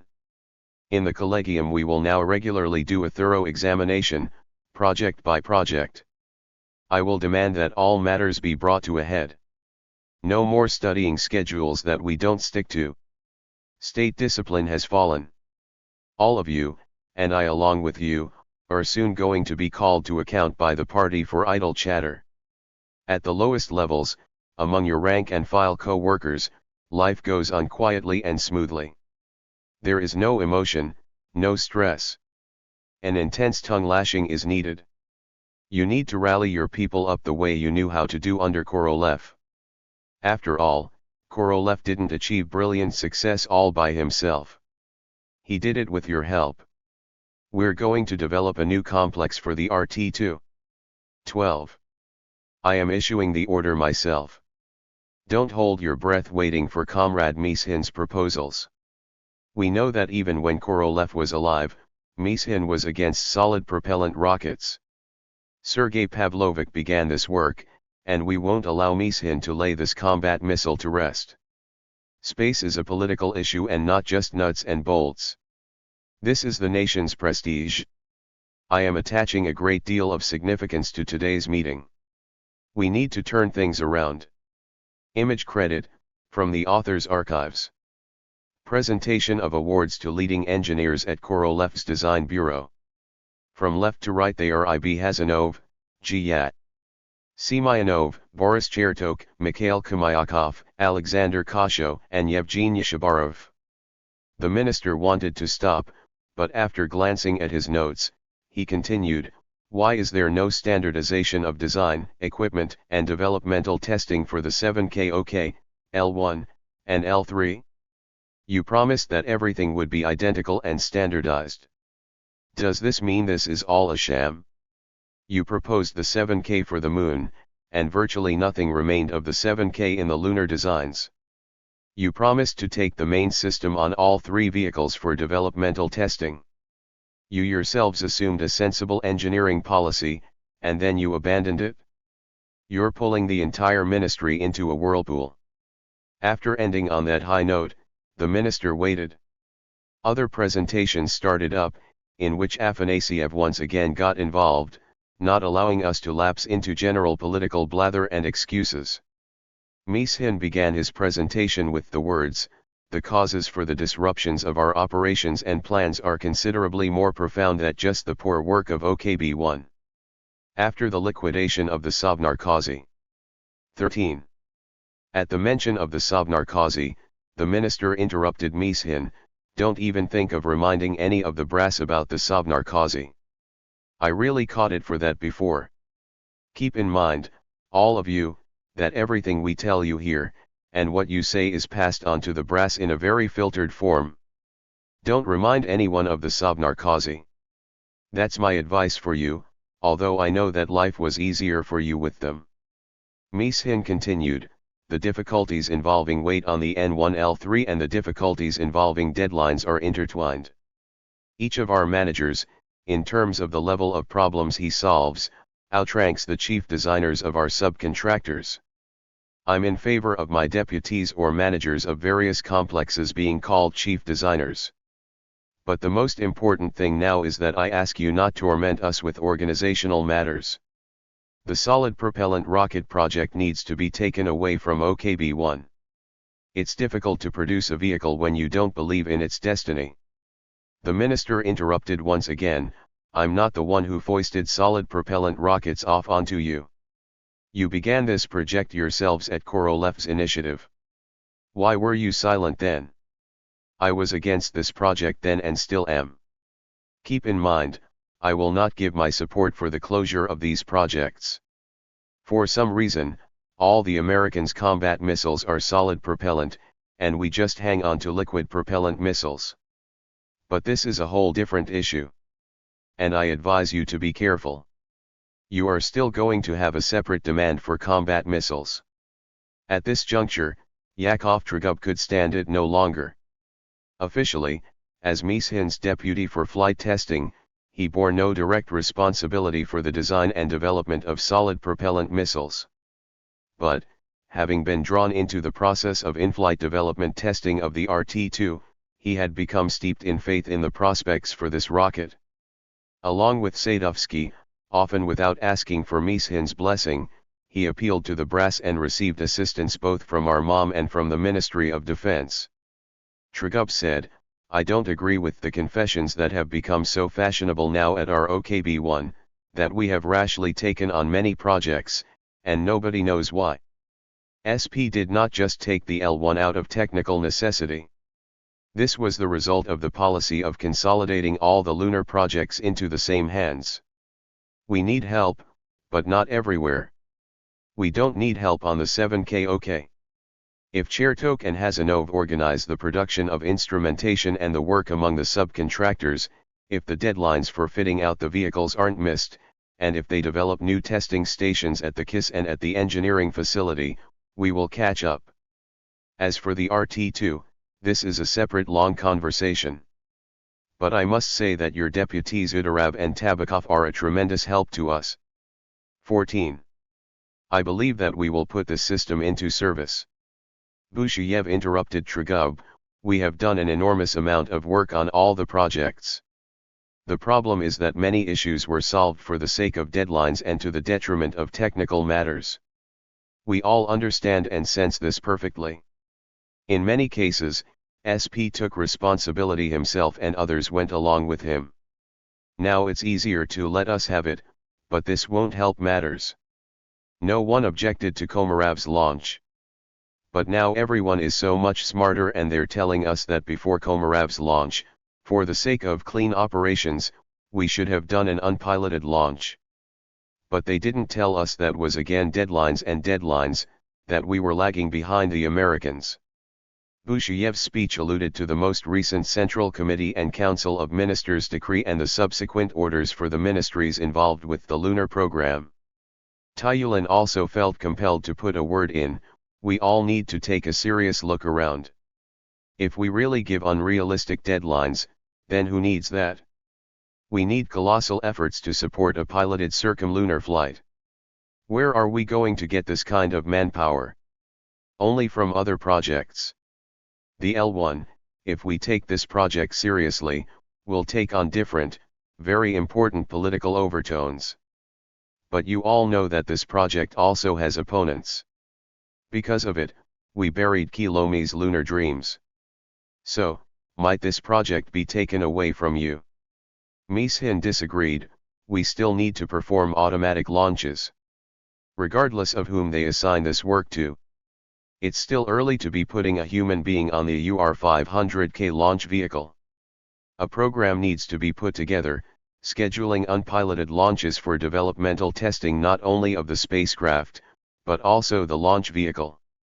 After all, it's been a long time since we've needed unpiloted launches for the Semyorka. Now we only need to work out the spaceflight part. Long conversations ensued about the number of unpiloted launches and the criteria that would allow us to make the transition to piloted flights on the new spacecraft and launch vehicles. During the debate, Tyulan pounced on Mishin for disregarding the American experience with the Saturn. If you're so smart, then why are we all sitting here? Is our conversation perhaps just a lot of hot air? Busheyev says that now he wouldn't take the L1, so are we going to give up on the circumlunar flight? Are you going to give permission to prepare a report for the Politburo? The minister rarely supported Tyulan, his first deputy. But in this case he felt compelled to take his side. We went to the government with such a proposal because you assured us that the L1 vehicle was the same as the L3. You assured me when Korolev was still alive that we would automatically get an orbital vehicle for a lunar expedition. This was the technical line and organizational policy espoused by Korolev. It turned out that the L1 and L3 have nothing in common. Now it is obvious that you are constantly revising your own decisions and don't want to consider the opinions of others. Both Keldysh and Glushko have justly criticized you for many N1 L3 matters. I have taken great pains to normalize relations between you and Glushko. After all, he announced that he was ready to develop a hydrogen-oxygen engine with 200 to 250 metric tons of thrust for the N1. But you don't want to sit down at the same table with him. How would you have me act when Glushko came to me and placed the layouts of the American Saturn and the N1 on my desk and argued that you are producing a rocket that will lift up air? 15. I am a minister, but he is an academician, and unlike Comrade Mishin, I must listen to him. I was told when I was not yet your minister that Vasily Pavlovich was Glushko's primary opponent and had turned SP against him. 16. Now I am convinced that where there's smoke, there's fire. Glushko told me outright that he was ready to work with OKB1, but just not with Mishin. What would you have me do? Sergei Okapkin, who had long remained silent, intervened in the nick of time. One must admit, Sergei Alexandrovich, that we really don't study the design aspects of many issues in enough depth. The result of this is that we are now burdened with a heavy load of unresolved issues. We have attempted to correct the problem for N1L3 and develop an integrated stand. But the ministry still isn't helping us, and it should play no small role in this matter. I am in favor of piloted launches of the L1 in 1968. This is a problem that will be difficult to solve, but it's possible. I am firmly convinced that our organization will measure up to the tasks assigned it. Our personnel assignments have been made based on background and for the most part correctly. We have rough spots, but what organization doesn't? Back when Sergei Pavlovich was in charge, design errors were committed on the N1, which unfortunately were validated by decrees. We got a rocket, which, in terms of payload, is way behind the Saturn. We're looking for solutions. Don't accuse us of sitting idly. Okapkin's speech contained a clear allusion to the shared responsibility of our organization and the upper echelons of authority, who validated the N1 parameters with a Central Committee and Council of Ministers decree. It was dangerous to speak about this openly. The decrees were adopted before Afanasiev became minister. Now he was forced to bear responsibility for the mistakes of others. I decided that it was also time for me to get involved in the debate, seeing that, in the final analysis, our conversations would result in the issuing of the minister's orders. Contrite conversations would be of no use.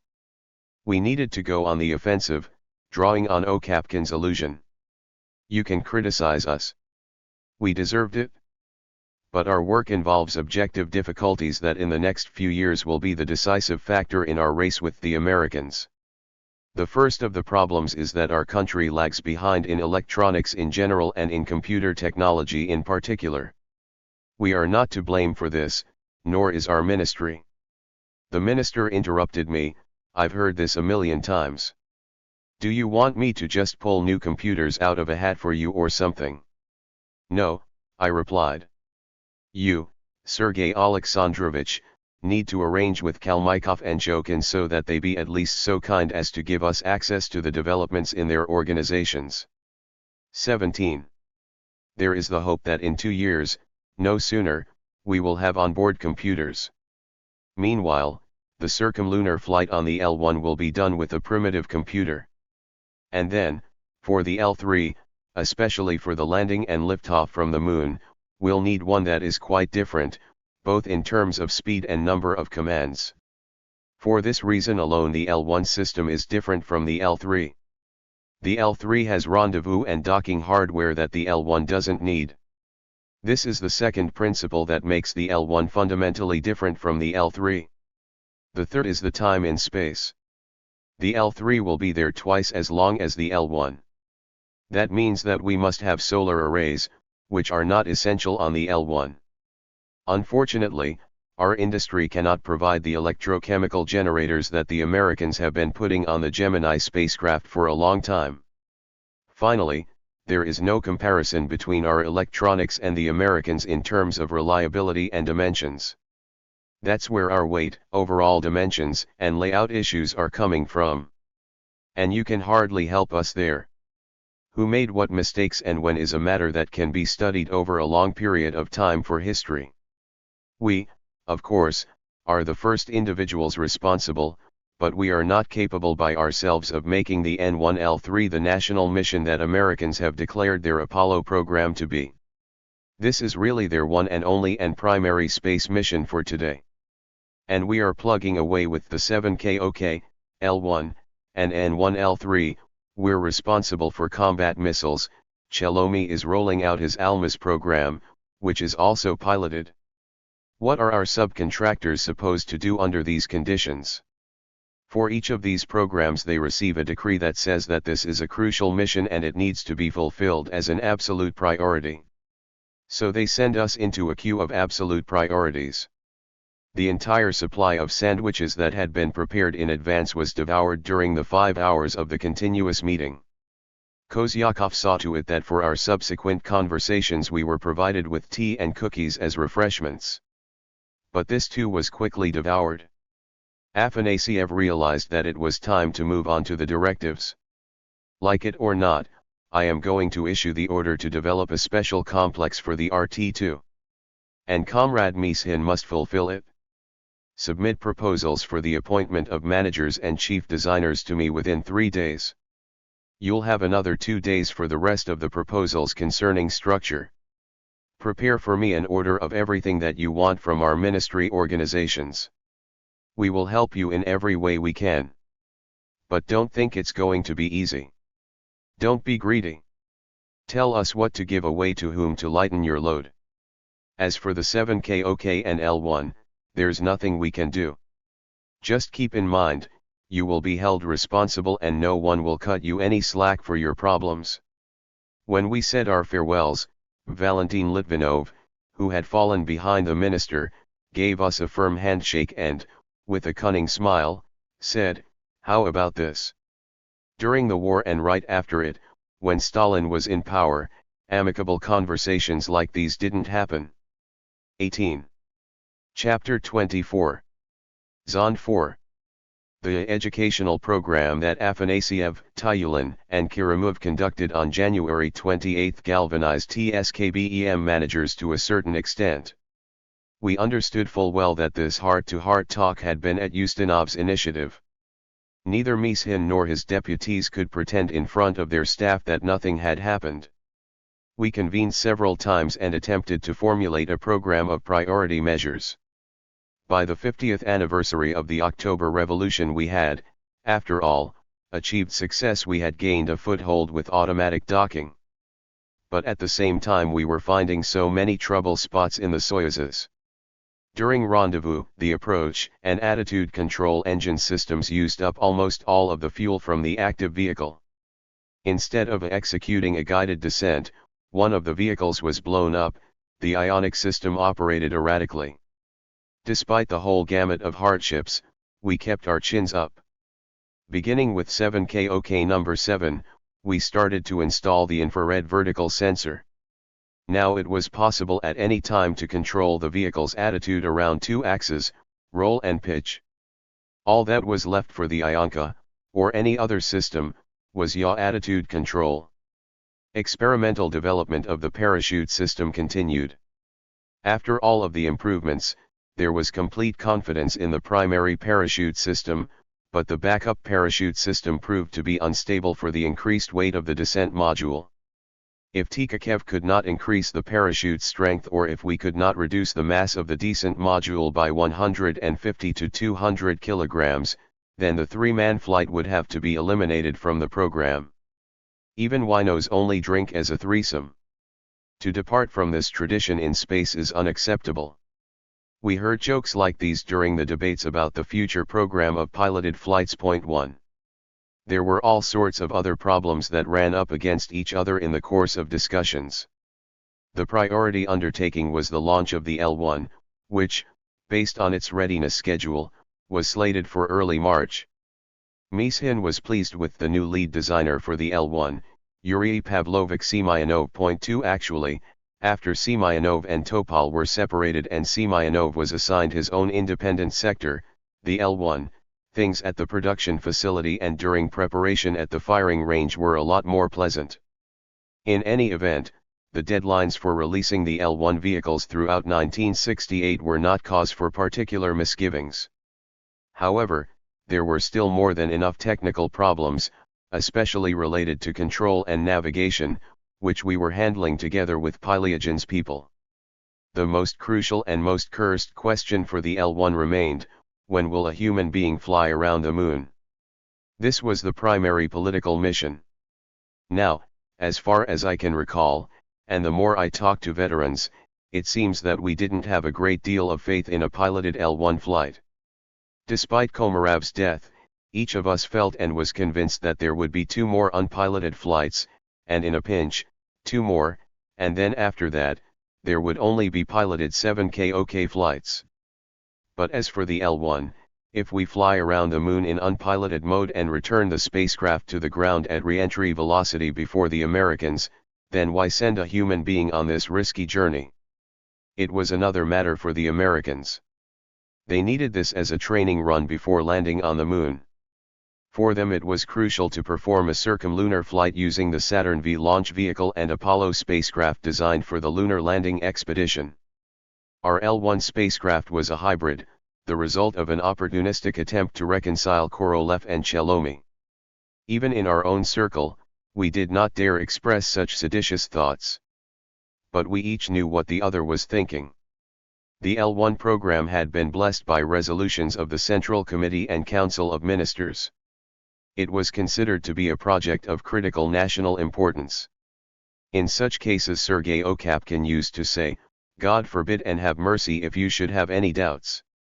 Essentially giving me an order, Mishin told me that I should devote more attention to debugging the Soyuzes and get seriously involved with the L3.3. For the Soyuzes, you need to be at the factory, at the engineering facility, and in Yevpatoria. And the L1 can get along without you. Urasov and Chabarov can cope with it, and Semyonov is a strong lead there. Thus, I received permission to stay away from the firing range where the L1 launches were being prepared.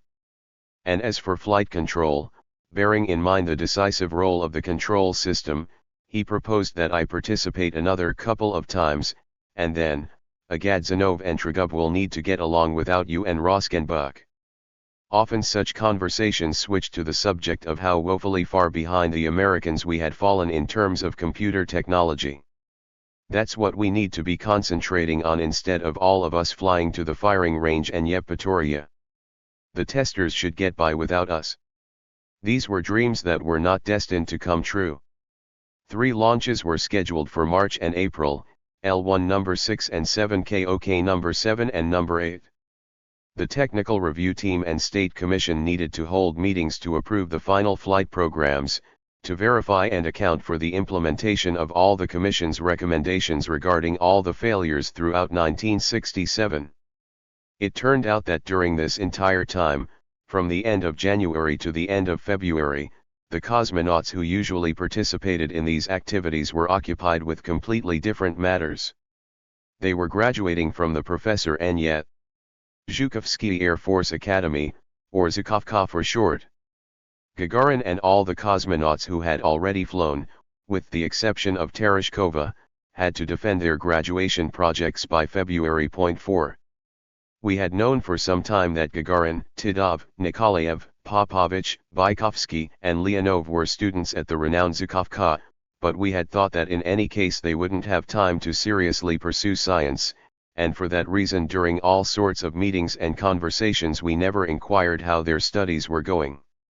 We engineers thought that the bulk of the cosmonauts' time was spent studying spacecraft hardware or devoted to our space sciences, physical exercise, training sessions, parachute jumps, meetings with workers, trips to foreign countries, and the obligatory attendance of innumerable ceremonies. We also took advantage of the cosmonauts' popularity. When we set off on difficult business trips to meet with subcontractors, we talked one of them into going with us on such expeditions. The presence of a cosmonaut immediately guaranteed a cordial reception at the party regional committee, a meeting at the factory, and the subcontractors' commitment to do everything to strengthen the nation's power in space. The cosmonauts themselves, either out of modesty or out of superstition, usually did not confide in us regarding their academic success. It wasn't that we weren't interested in that side of the cosmonauts' lives, but we simply thought that they were guaranteed diplomas, if only because you couldn't just fail a world-famous hero of the Soviet Union just because he might forget some standard integral or get bogged down with calculations from a course on material science. Academy professor Sergei Mikhailovich Bolotserkovsky described very well how the cosmonauts were instructed at the Zhukovka on Leningradsky Prospect. He put his heart into his book, Gagarin's Diploma 5. It reveals one more hitherto little-known page from the life of Yuri Gagarin and his comrades. I received a copy of this book from the author with the inscription, "In fond memory of Yuri Gagarin." I recommend that all who cherish the memory of the world's first cosmonaut and the history of cosmonautics read this book. Gagarin and Titov defended their graduation projects at Star City on February 17, 1968. Here is what Bolotserkovsky writes. Gagarin's defense was filmed, and his report was tape-recorded. For a long time we had thought that they were lost, but very recently we managed to find it all. When Gagarin received his higher engineering education and very successfully defended his graduation project, he was exceptionally emotional, enthusiastic, and animated. He displayed remarkably unadulterated, childlike, unconcealed joy. He wanted to hug everyone and to thank everyone who had helped him, to share his joy with and to do something nice for everyone. There were just 11 days between the joy of his academy graduation and his next work assignment at the firing range, taking part in the work of GOGU in Yevpatoria. He still needed to have time to train. Notwithstanding his Zhukovka diploma, Nikolai Kamenin would not give him a pass. He was a tough and demanding taskmaster. Sergei Mikhailovich, I am deputy chief of the center, I need to fly, Gagarin told Bolotserkovsky in parting on the evening after his brilliant defense. Gagarin had just 1 month and 10 days left to live. Image credit, Asif Siddiqui. This still from a movie shows the transport of a 7KL-1 circumlunar spacecraft on its proton booster on the way from the assembly building to the launch pad at Tyuratam. Note the cluster of solid propellant rocket engines at the top of the launch escape tower. The hatch on the external fairing for cosmonaut entry into the actual spacecraft can be seen in the foreground as a dark oblong shape. On March 1, I managed to celebrate my birthday at home. 6 On the morning of March 1, Mishin, Chelomi, Barman, Karas, Kazakov, Kamenin, and the cosmonauts flew out to the firing range. My comrades wished me a happy birthday the following day at Mozorin's TSUP.7. Now at the center it had become possible to have information simultaneously from the firing range, Yevpatoria, and the ballistics centers. The launch of L1 number 6 took place on March 2, 1968 at 2129 hours, 23 seconds.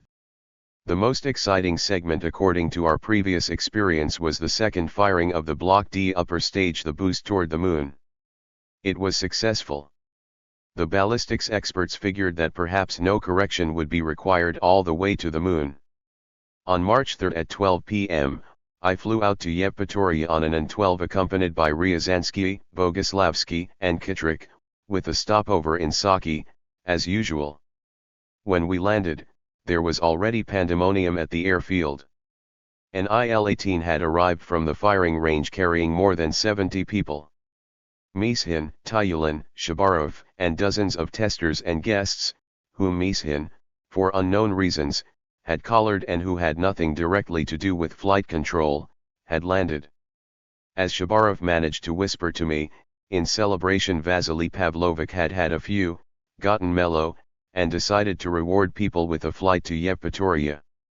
However, during the course of the flight, his benevolence had ended. When Mishin saw the landed An-12 and us, its passengers, he flared up, "And why are you here? Who summoned you? There's nothing for you to do here. Go home." Ryazansky began the negotiations. I was choked with resentment and made a show of walking to the airplane from which we had just disembarked.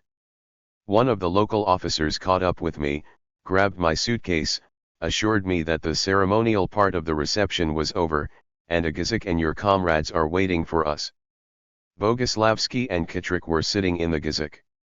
Both of them had enjoyed the spectacles of the reception of the two airplanes and now were blowing off steam with jokes at my expense. "You shouldn't complain," said Boguslavsky. "After all, your organization has made progress." Korolev sent his people back from the Crimea walking along the railroad tracks, but Mishin is providing airplanes, 8. And Gagarin has unexpectedly stuck up for us and for you, in particular, said Boguslavsky en route. It turns out, he defended his graduation project and talked with Vasily Pavlovich so sternly that he gave up.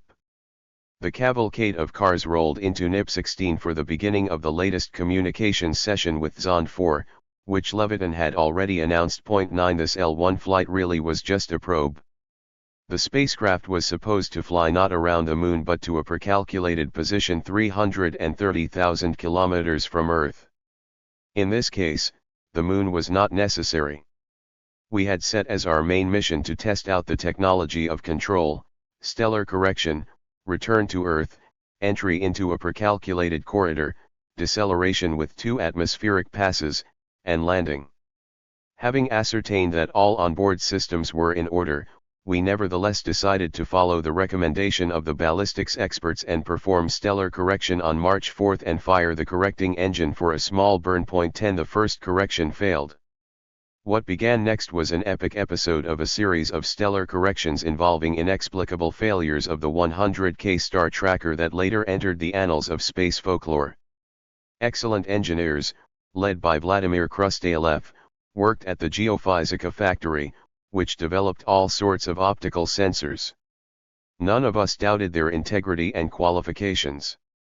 Stanislav Savchenko oversaw all the developments from our side. Yevgeny Bashkin had this to say about him: "We were really fortunate to have Savchenko. He is so well versed in the developments at Geophysica that the developers are sick of him." Krustalev complained to both Roskenbach and me about Savchenko's nitpicking ways and exacting nature. Despite this active participation from our side in the development of optical sensors, each stellar correction session, which began with search, lock on, and then an attempt to hold the star in the field of vision, was reminiscent of a hockey face-off. We tried to lock onto Sirius or Canopus, the two brightest stars, and like hockey players, we tried to drive them into a small goal, the sensor's field of vision. But some unknown opponent appeared at the sensor's inlet, and the star, like a hockey puck, would not go into the goal. This time the 100K star tracker worked stupidly at the very beginning. Next, it began to react to the streams of peroxide illuminated by the sun that were being emitted from the attitude control engines. While there was time, we took a series of measurements to understand what was hampering us and learn which star could best be used for attitude. Watching our ordeals, Mishin asked, "So, Where are Legosteyev and Bashkin? You told them they couldn't come. Summon them immediately. On March 5, Viktor Legosteyev, Yevgeny Bashkin, Oleg Bobkov, Stanislav Savchenko, Vladimir Rostergaev, and Alexander Sverchkov flew out to help us. They grabbed Rakotelny and Medvedev from Geofysica to help Anatoly Azarov. The new arrivals gave this recommendation: if the 100K has lost so much sensitivity that it doesn't sense Sirius and Canopus, you need to ask the ballistics center to recalculate using Venus. Its brightness will suppress any interference. On the night of March 6 we experimented with Venus. After prolonged tribulations Venus was found, but it turned out that the sensor produced reverse polarity. With a straight face Legosteyev explained, this is because Venus' shine is from reflected light rather than its own. The observers from the VPK standing behind us took his joke seriously and began to grill me. You did know that Venus is a planet, and not a star. I got aggravated and blurted out, we forgot. There was also no sense continuing sessions using Venus because the angular distance between Venus and the Sun had decreased to one that was risky for the sensor. After using the command radio link to first set the 100K star tracker to a sensitivity corresponding to the luminosity of Sirius, we once again went back to the option of using Sirius. Troubleshooting the malfunctions and adjusting the sensitive electronic optical instrument at a range of 300,000 kilometers using the command radio link was hardly a simple operation back then. And it wasn't just 3 or 4 specialists dealing with this, but a raucous, argumentative staff of people who were skeptical of every new explanatory hypothesis. Faced with the shared danger of losing the vehicle, Mishin and Tyulin managed to establish good relations. From time to time, the minister walked in and, trying not to tear us away from our deliberations and formulation of commands, he asked us to explain what was really going on. The sessions were long and tedious. Once again we found that stabilization had been lost completely. On March 6 the correction finally went through. The L1 passed through apogee and was returning to Earth. Now, to end up in the goal of the predetermined corridor, the next correction needed to be conducted at a range of 160,000 kilometers from Earth early in the morning on March 9, and the landing was predicted for a few minutes past 2100 hours. On March 7, the temperature of the hydrogen peroxide was cause for alarm. It fell to -1 to 2 degrees. If it continued to drop and reached -4 to 5 degrees, we would no longer have fuel for attitude control. Meanwhile, 3 ballistics centers were calculating and arguing around the clock whether one more correction was needed to enter the corridor. What if we botched it? On March 8 at 3 a.m., successive measurement sessions began to refine the trajectory of the vehicle returning at escape velocity. Over the course of the flight we confirmed that the high-gain antenna was operating, but for some reason the signal-to-noise ratio was significantly lower than the design value. Our antenna experts along with Boguslavsky's radio specialists Pykovsky and Galin were trying to get to the bottom of it, but they were debating and were unable to give an unequivocal report. The main ballistics group made the official announcement that for the time being, it was not possible to give a clear answer as to whether further correction was necessary. As the vehicle drew closer to Earth, a hectic and tense situation set in at the tracking station. It was as if cosmonauts were coming back to Earth and we needed to arrange a red carpet reception for them. As chairman of the State Commission, Tyulin demanded that the ballistics experts officially substantiate that the second and last correction was undesirable. I spoke with Ilyasberg, who was preparing the response at NII-4. He patiently explained, we are solving a boundary problem, all the while updating baseline data as data comes in from you based on orbital measurements. We don't sleep here, but our computers do need routine maintenance and time for cooling down. Yes, the large ground-based computers of that era had a propensity for breaking down almost hourly. The ballistics experts patiently waited until the on-duty electronics engineers restored operating capability, and put us off with references to the complexity of the boundary problem. It was the 7th day of the flight of L1 number 6. Now all attention was concentrated on loading the settings into the sequencer to start up the program for the descent cycle. In this cycle, everything started from stellar orientation, then the onboard computer was activated, and the gyroscopes of the dual-axis platform spun to provide stabilization during the first atmospheric pass. Having separated from all the parts of the spacecraft that would burn up in the atmosphere the instrument aggregate compartment containing the SKDU and high-gain antenna, the descent module shaped like an automobile headlight was supposed to graze Earth's atmosphere. After reaching an acceleration load of 4 gs, the vehicle would begin to change its aerodynamic quality by spinning about its longitudinal axis, thereby altering the position of the center of mass relative to the center of pressure, and tear away from the atmosphere and into space.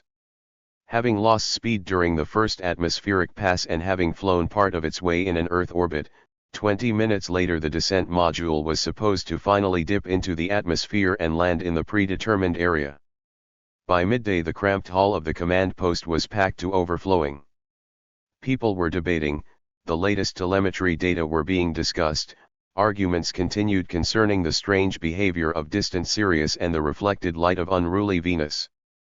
Lists of glitches were being signed so that modifications could be made for number 7, and a lot of various and sundry other things. According to the updated calculation, the first atmospheric pass would take place on March 9 at 2119 hours, 18 seconds. 8 minutes before this, the descent module and the instrument aggregate compartment were supposed to separate. Image credit, from the author's archives. This photo dates from the late 1960s, probably during the flight of a Soyuz or Zond spacecraft. From left to right are Chief Designer Vasily Mishin, GOGU Chief Pavel Agadzanov, and Deputy Chief Designer Boris Chertok, fishing near the Center for Deep Space Communications on the outskirts of Yevpatoria. Beginning at 1800 hours, Agadzanov started to take a poll of the readiness of all the ground facilities. The ship Risna responded from the Atlantic Ocean. It was supposed to pinpoint the L1 meteor streaking over it at 2103 hours before separation. The ship Bzhitsa would pick up surveillance after separation at 2120 hours in the Gulf of Guinea. Our NIP-16 would establish communication with the descent module at 2133 hours. The times were estimated and could shift forward or backward by 1 or 2 minutes due to inaccuracy in the ballistics experts' calculations. Descent was above all a trial run for Pylyagin's control system. Turning to Chertok, the minister warned, "Now we're going to make you squirm." By 2000 hours everyone was calming down. Mozorin reported from Moscow that his TSUP was also full of people. The GOGU services started to deliver reports, the object is nearing Risna's coverage zone. Despite the presence of the brass, out of the semi-darkness someone added, "In Nigeria it's the rainy season. And they're eating shish kebab." Silence. Separation should be taking place now. Risna has ended reception. Risna's report was received via Odessa. Attention! Separation occurred. All parameters and times are normal. No word yet from Bzhitsa. According to the time, the vehicle has already left Bzhitsa's coverage zone, and Bzhitsa is silent. Airplanes have headed for the calculated landing area. The station in Tbilisi is receiving in Zarya's frequency. The object is flying per target indication. NIP-10 has begun to receive. Axial accelerations 20 gs. From where? That's from Risna. Impossible. The National Air Defense Troops facilities calmly report that the object had not been identified in the nation's airspace. Completely contradictory data. We attempt to make sense of it. Tbilisi and Simferopol had supposedly heard Zarya. Bzhitsa and we had not picked it up. That meant it was an obvious phony. They simply wanted very much to pick up something. Evidently, they picked up some local television stations' VHF signals reflected off the mountains. After comparing various sets of data and throwing out the improbable hypotheses, we concluded that it wasn't necessary to search for the vehicle on Soviet territory. If the RISNA had confirmed accelerations of 20 gs, it meant that the APO had activated. The system had been armed to go off in the event of a landing on the territory of Africa or Turkey. 20 gs, that's quite a lot, even for ballistic descent. We'll survive that, Leonov said when he heard this number. Only if you don't blow us up.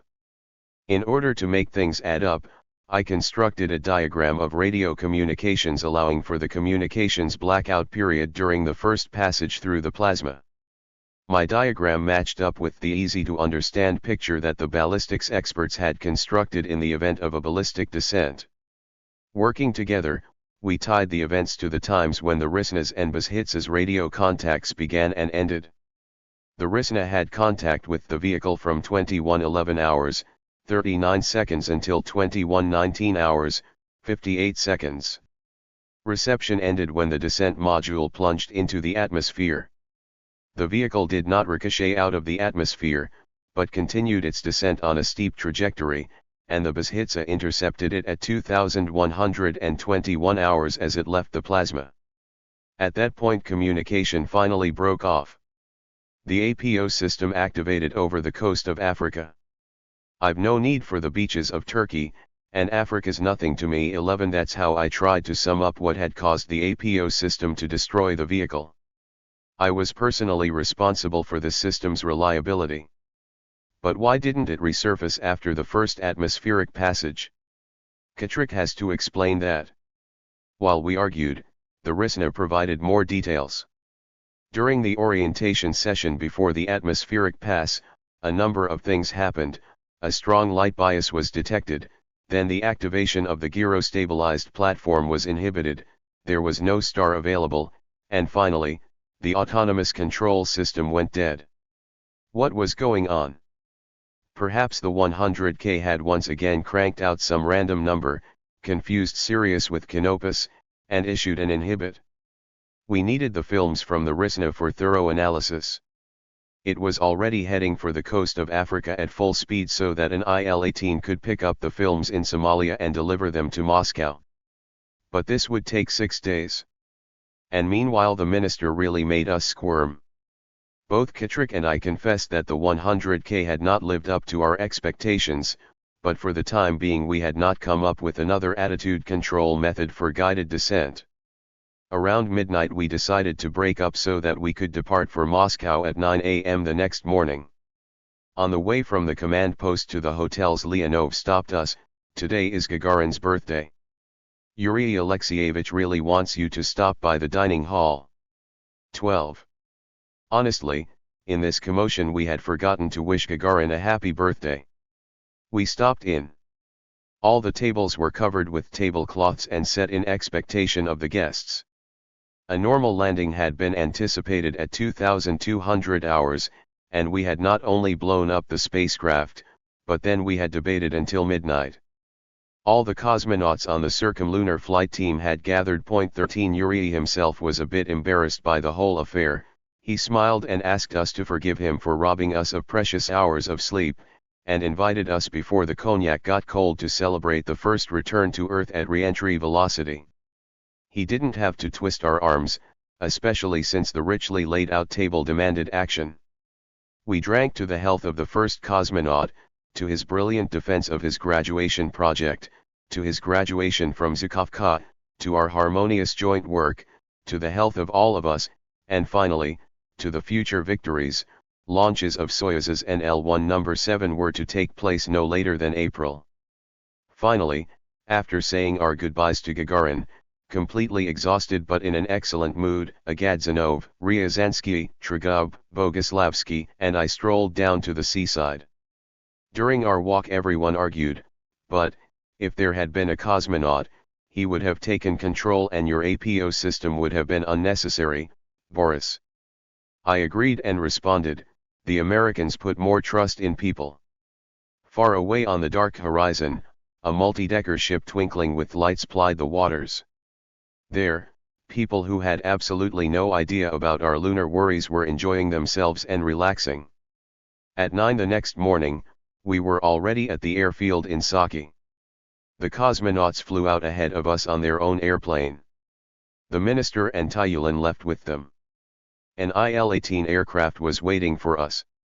Mishin, who had left the center before us, didn't show up at the airplane. With a guilty expression, Kvestunov told me that some sailors had taken Vasily Pavlovich to their place for breakfast. Everyone looked hopefully to me as the senior member of the group. I proposed to Kvestunov, "You are the aircraft commander. Take this car and dash over to those sailors and tell Mishin that we need to depart immediately. We've been informed that Moscow might be shut down after 12 p.m., either due to weather or because of the arrival of dignitaries." Kvestunov handled his mission successfully, but he received a reaming out from Mishin for having created an awkward moment in front of our gracious airfield hosts. We flew out at 11 a.m. instead of 9. At 2 p.m. I was home. I took a hot bath and didn't feel very well. By evening my temperature had risen to 39 degrees Celsius. The next morning I had to meet with Mishin in Tyulen's office to report about everything that had happened. Tragub reassured me over the phone that Tyulen understood our situation and would put off the meeting another day. Mishin telephoned, inquired about my health, and cautioned me, "When we meet with Tyulen, let's insist that the next launch be no later than April 25th. And before that we will have to perform an automatic docking. We need to understand what is going on with the stars. And we've got to keep our chins up." After all, the general result wasn't bad. Except for the star tracker, everything worked accurately the first time, without any glitches. The radio operators and ballistics experts provided terrific accuracy. They just informed me that they entered the corridor with an error of just 2 kilometers, when they allowed for 10.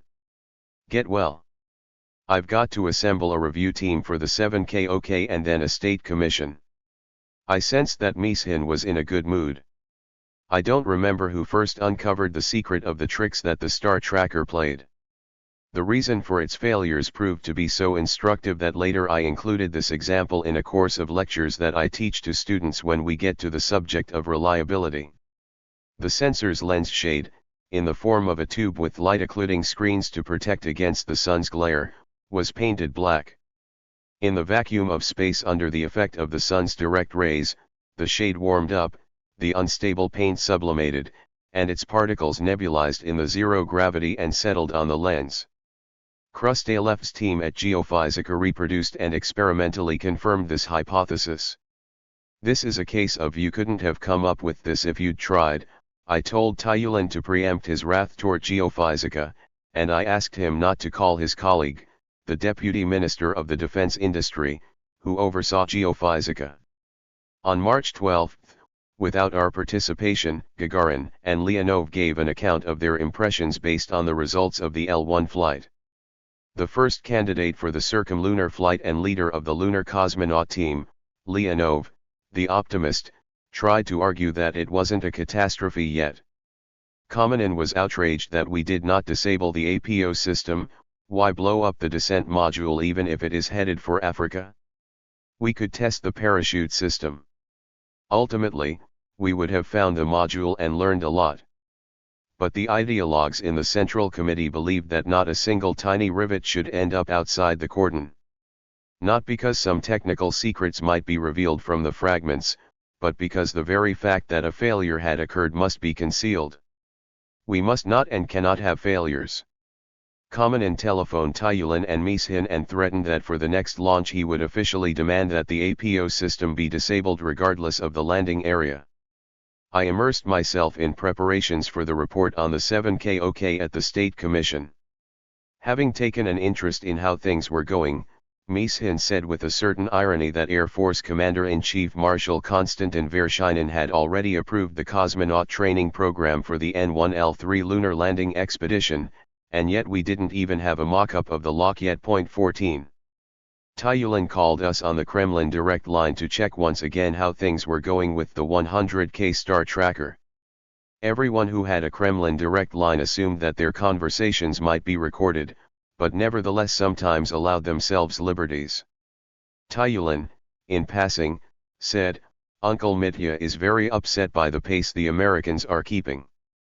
They told him that during 5 to 6 April there would be an experimental flight of the Saturn V with unpiloted lunar vehicles. He asked how we were going to respond. I promised that we would have one more automatic docking before April 15 and a circumlunar flight at the end of the month. But he demands assurances for a report to Leonid Ilyich that there will be a piloted flight. He's really upset about how we've fallen behind with the N1. He promised to pay you a visit at TSKBEM and conduct a thorough investigation. I warned Vasily about this, but you be ready too. What could I promise Tyulin? For the time being we needed to finish up with the 7K OK. This was assignment number 1. On March 26 2 State Commission meetings were held one after the other. At 1000 hours Kirimov conducted a meeting of the State Commission on the 7K OK. Mishin and Tikakev reported that the parachute systems had been tested and raised no doubts. I reported that, beginning with number 7, we had improved the attitude control system, having installed an infrared vertical sensor on each vehicle. There were no doubts as to the reliability of the systems. Preparation at the engineering facility was proceeding normally. Launches could be scheduled for 14 to 15 April. Kirimov proposed that all State Commission members depart for the firing range no later than April 12. At 1500 hours, Tyulin began the State Commission on the L1. Katrik and I reported on the operation of the control systems. I said that there had been one serious glitch over the entire flight. The 100K star tracker locked onto, but then let go of Sirius. Without this, reliable correction could not be provided. It continued like that for the first 3 days of the flight. On the 4th day, correction proceeded successfully and the vehicle returned to Earth on the design trajectory. But before actual entry into the atmosphere, the star tracker failed again. Therefore, guided descent failed. According to the logic, we switched over to ballistic descent, and the APO system activated. Everyone was tired and, without arguments, we accepted Mishin's proposal to launch L1 number 7 on April 23, under the condition that there would be a report on the complete clarity and reliability of the behavior of the 100K star tracker. Gagarin was present at both State Commission meetings. In addition to his other medals and badges, he now had an academic rhombus on his jacket. He could not help but beam when anyone congratulated him on this new merit badge. Chapter 25. Gagarin's birthday and death. The 27th of March was always a difficult day for me. This was the date of Bakhkovanzy's death. 25 years had passed since that day. It was also the date of my mother's death in Bilimbay. That had been 26 years ago. I arrived home late. Despite Katya's protest, to relieve the tension and commemorate the departed, I silently drank a shot of vodka. At 10 p.m. the telephone rang. Katya answered it. That was Mishin, she said. He said that I should first give you some valerian and then have you call him. 2. He has unpleasant news that he didn't want to tell me. Instead of the valerian I drank another 150 grams of vodka and called Mishin at home. Listen. But keep your cool and have both feet on the floor, or better yet sit down. Today at 11 a.m. during a training flight, Gagarin crashed. I didn't say a word. I listened to Mishin's irregular breathing. The words he had uttered still hadn't registered with me. Mishin continued, this is all Kamenin's nonsense. Training. Gagarin and Serezhin died in a MiG-15 UTI trainer fighter. Finally it hit me. I was shaken. I told Katya. Then I telephoned Busheyev and told him to meet me out on the street. We both paced back and forth in front of our apartment building, trying to comprehend the senselessness of what had happened. The next morning at the KB practically no work was done, everyone was discussing the news of Gagarin's death. Gagarin's name was inextricably connected with our organization. Regardless of one's departmental and territorial segregation, everyone who was involved in the production of Vostoks, designers and workers, considered Gagarin their very own, the most familiar of all the cosmonauts. First of all, he was the first. Second, you would always see him with us at gatherings with the staff and at meetings after the flights of each subsequent cosmonaut. He met with Korolev more often than the others. He did not refuse to come to Kaliningrad when Korolev invited him to the opening of the Palace of Culture. Factory director Viktor Klyucherev accurately described the mood of the workers on March 28. Today it's a lot more quiet in the shops than on a normal workday. There were more portraits of Gagarin in the shops and departments than there were portraits of the leaders. The photograph of Korolev and Gagarin sitting side by side, smiling so happily, was particularly good. For the personnel who had produced the spacecraft, both of these men fit the concept of near and dear. Image credit, NASA. This official picture of Yuri Gagarin was probably taken around 1965 during a period when he was no longer actively training for space missions, having been busy with a desk job at the Cosmonaut Training Center. In late 1966, he resumed crew training as the backup pilot for Soyuz 1, although his training was suspended after that mission ended in disaster. At the time of his death, Gagarin had just resumed air training. At noon Busheyev, Tsybin, Anokin, and I drove to Star City. 3. There was nothing we could do to help anyone. We needed to find out at least something, to say some words of sympathy to Valia Gagarina, to the Star City administration, and to the cosmonauts, to share their grief. That's the way people are. When sudden disaster has fallen on everyone, taking action is somehow comforting. Kamenin met us at the entry to Star City. We learned the first details from him. He told us. Gagarin took off on a training flight in a MiG-15 UTI trainer fighter. This is a two-seater fighter.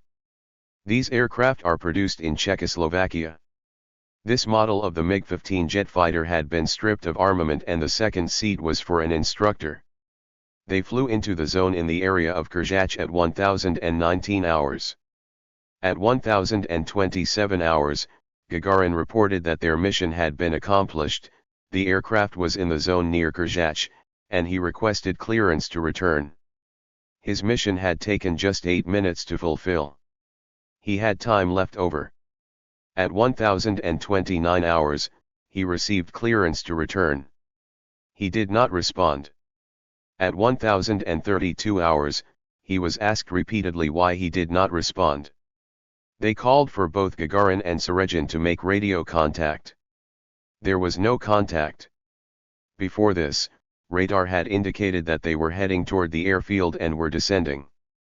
Leonov, Nikolaev, and Bykovsky were there in the zone at that time. They said that they heard 2 explosions or bangs. Helicopters and one IL-14 took off on alert status. The entire area was divided into squares, and the helicopters searched everywhere from an altitude of 50 to 100 meters. It wasn't until 1300 hours that one of the Mi-4 helicopter pilots spotted the signs of a crash and a huge hole in the forest 3 kilometers from the village of Novoslovo. It was very difficult to discern anything in the thick forest.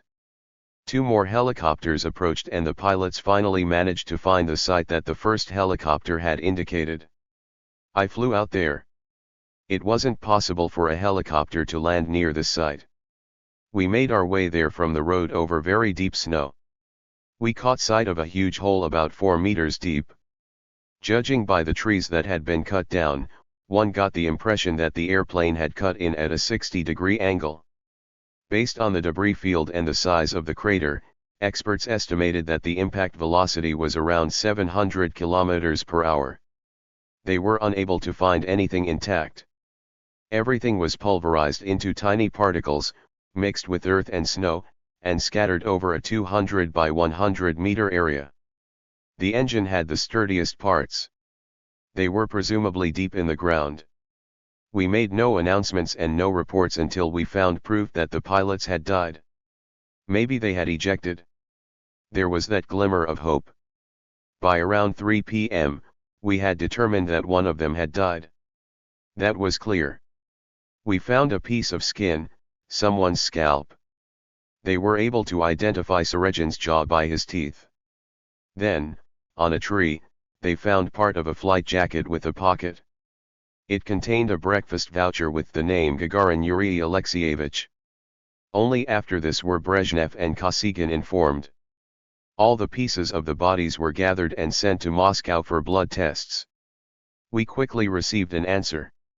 They confirmed that it was Gagarin's blood. The snow is very deep. Instructions came from Moscow that everything that could be should be quickly gathered for cremation. It is a very difficult assignment.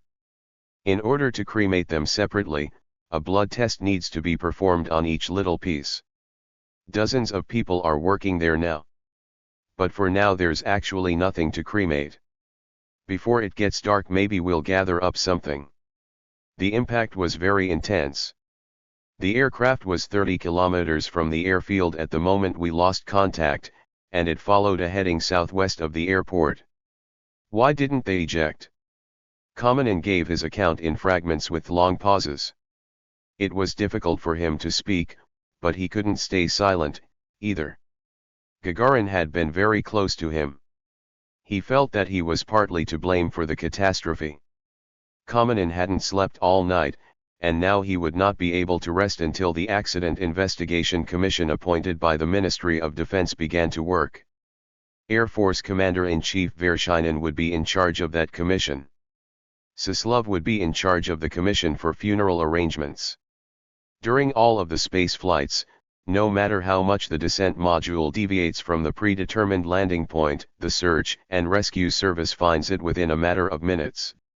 In the case of Gagarin's airplane, which was supposed to be continuously tracked by the radar service, it took more than 2 hours for them to find it. And this was near Moscow, 3 kilometers from a village. The Moscow Air Defense Troops' 2 rings of missile complexes are capable of tracking the flight trajectory of any airplane at a range of hundreds of kilometers. In this case, they lost him before he crashed. Incidentally, you can't blame air defense. Unless it has special instructions, this service does not track such aircraft. We were able to ascertain this many years later from other instances. We weren't about to torment Kamenin with questions, and we set off for the residential area. We met Leonov at the entrance to the apartment building where Gagarin had lived. We went up to the 6th floor with him. Valia was ill and had been in the hospital just yesterday. They brought her home yesterday evening. Tereshkova had been with her almost constantly. We mumbled some comforting words, adhering to tradition and ritual. Why? Valia Gagarina, impassive, sat on the sofa wrapped up in a plaid blanket. There was no weeping or wailing. There was inconsolable grief. She was scarcely aware who had dropped in and what they were saying. By now the entire world knew about Gagarin's death. The cremation of what remained of the pilots took place on the evening of March 28. The urns for the funeral were delivered to the Order of the Red Banner Hall at the MV Front's central building of the Soviet Army. 4. Long before 9 a.m. on March 29, the time announced for the building to open to the public, a line had already formed extending from TSDSA to the Sadovoi Ring. Our delegation drove up to Commune Square at 10 a.m. with wreaths and flowers. Both sides of the boulevard were jammed with people and cars. We each took 2 turns standing in the honor guard. We were at the TSDSA almost the entire day. Kamenin told us that after the cremation, during excavations at the crash site, by some miracle they found Gagarin's intact wallet. It contained his ID, driver's license, 74 rubles, and a photograph of Korolev, not his beloved wife, daughters, or mother, but Korolev. The first day, more than 40,000 people filed through the TSDSA building. They stopped admitting people late in the evening. On the morning of March 30, an endless line formed. Once again the public would be admitted until 1 p.m. In the room where the members of the funeral commission and the elite representatives of the honor guard usually gathered, they started to talk about extending public admission another couple of hours.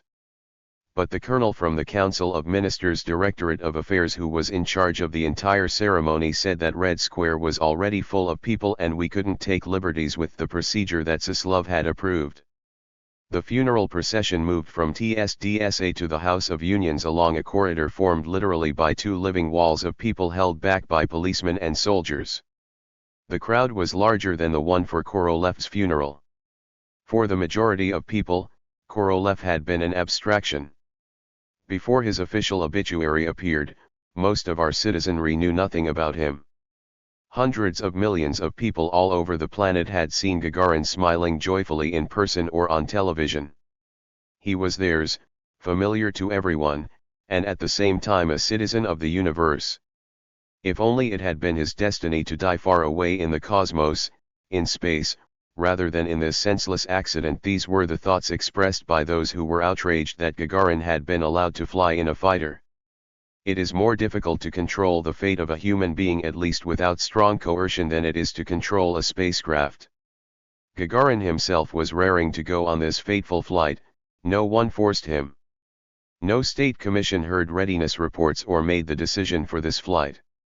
Aide to the Air Force Commander-in-Chief Kamenin and Chief of the Cosmonauts Training Center Kuznetsov gave Gagarin no order, no command, and no directive, only their consent for the flight. 5. They decided that Serezhin, an experienced pilot and the group commander assigned to the Cosmonaut Training Center, would check out and monitor Gagarin's actions. For Serezhin this was a routine, quite uncomplicated flight. He had completed hundreds of flights that were far more complex and difficult. 6. At the House of Unions the funeral urns were transferred to gun carriages and the procession made its way to Red Square. At 2:30 p.m. an artillery salute thundered. The urns of Gagarin and Serezhin occupied niches in the Kremlin wall right after Malinovsky, Komarov, and Voronov. 7. I passed along the Kremlin wall with the crowd of mourners, unconsciously wondering about whose ashes would knock out the next bricks. At that time, it couldn't have occurred to anyone that in 3 years 3 more space niches would appear in this wall. 8. A decision of the Central Committee and Council of Ministers created a Government Accident Investigation Commission.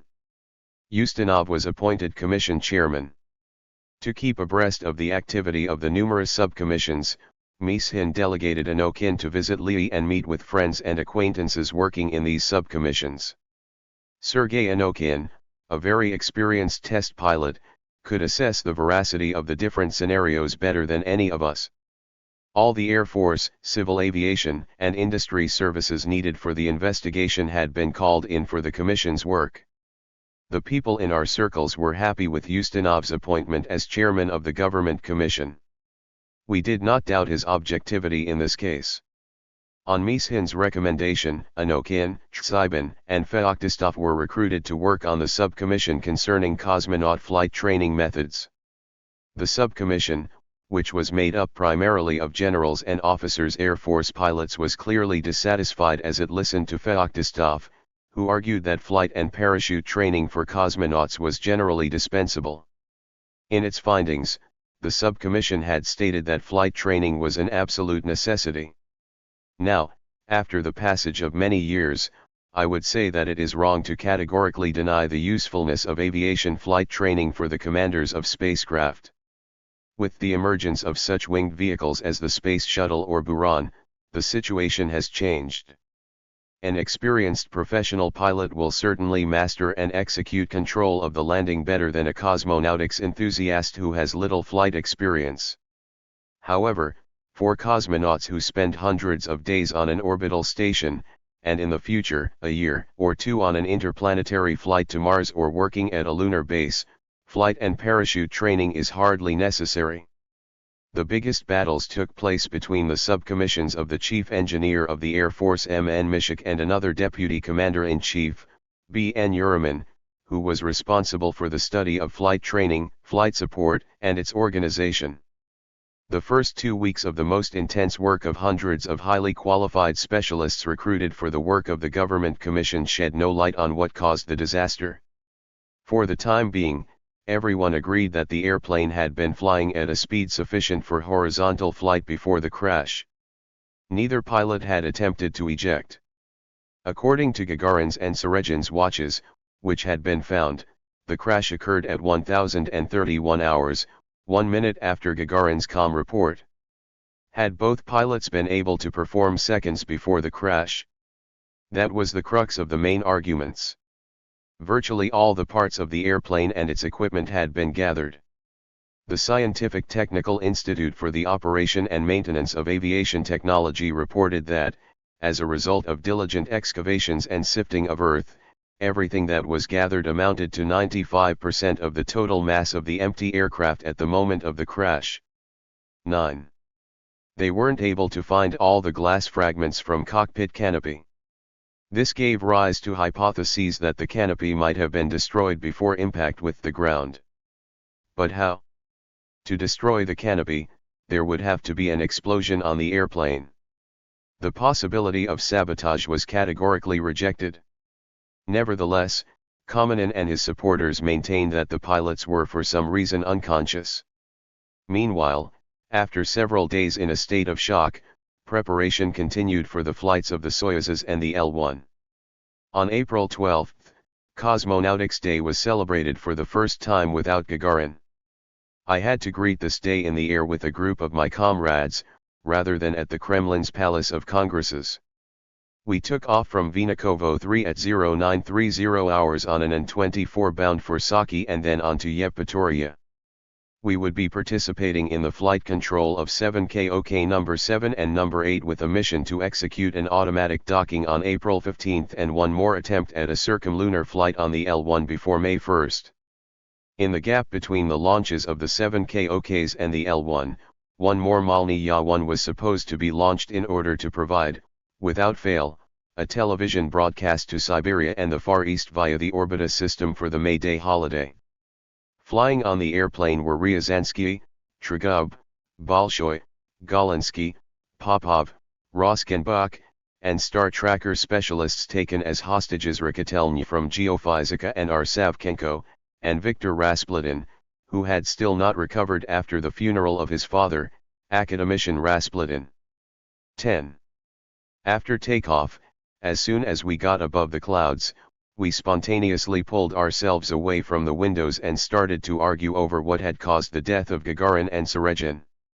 The airplane was flying on autopilot and we drew the aircraft commander, an experienced pilot, into our arguments. Everyone was inclined to believe that if there was no evidence of a catastrophic hardware failure, for example, a jamming of the controls or an explosion on board, then the crew was to blame. By the time we reached the Crimea, we had managed to come up with a rationale for this scenario.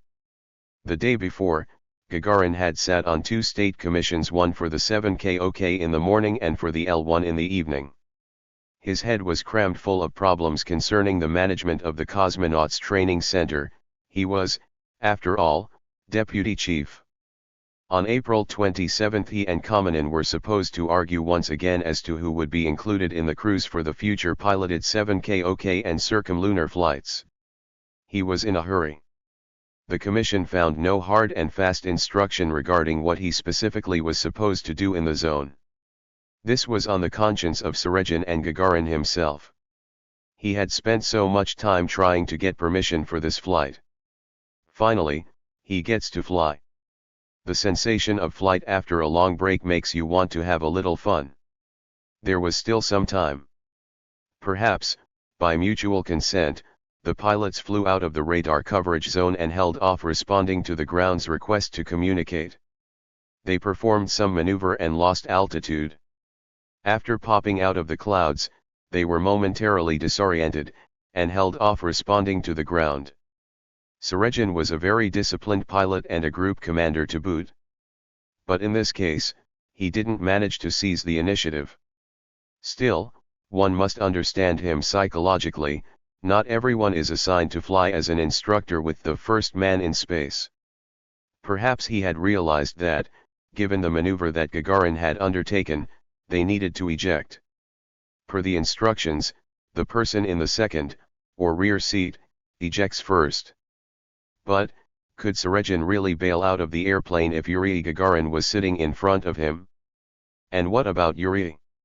Maybe he still wanted to straighten out the airplane. After all, he'd been so lucky in life. He simply didn't have time to even think about ejecting. Now no commissions could reveal the truth, one dare not even think about the possibility of Gagarin being at fault. That would be the mindset of the highest commission. On spacecraft, which had appeared just 7 years before Gagarin's death, we provide continuous telemetry monitoring of all vitally important parameters. Even on the distant planet Venus we can tell, with accuracy down to the second, when and why the descent module stopped working. But on airplanes, despite the fact that millions fly on them, including the most distinguished and famous people in the world, to this day there are no reliable black boxes and no provision has been made for the same sort of continuous radio and telemetry tracking that we have on spacecraft. After arriving in Yevpatoria, that evening we heard a news report about the Cosmonautics Day celebration. Keldysh had made a rather standard speech. Almost all the Politburo members led by Brezhnev and Kosygin had been in the Presidium. This was a first for Cosmonautics Day. Unexpectedly, a recording of a speech by the chief designer was played. Was it really possible to forget the voice of Korolev? But his surname was simply not mentioned again, this idiotic excessive caution. I recalled that when we listened for the first time at home to the recording of the speech of the still unknown and secret chief designer, the entire family came to the conclusion that it is impossible to conceal and keep secret an intellect of such proportions. No one had ever spoken about the responsibilities of a chief designer better than Korolev had. Arguments about the various scenarios of the catastrophe continued in the government commission, in all of its subcommissions, and among independent groups of specialists until the end of the year. They argued not so much about their substance as about their wording. It even went so far as a group of cosmonauts sending a letter to Ustinov defending the absolute innocence of Gagarin. Nikolaev, Popovich, Bykovsky, Titov, and Belyaev wrote that it was impossible that during a relatively simple flight, Gagarin and Sergin, out of a fear of the clouds, would execute a breakaway maneuver and fall into a spin. They were incapacitated due to cockpit depressurization. In the opinion of this group of cosmonauts, the effect of a drastic change in cockpit pressure on the crew was what caused the accident.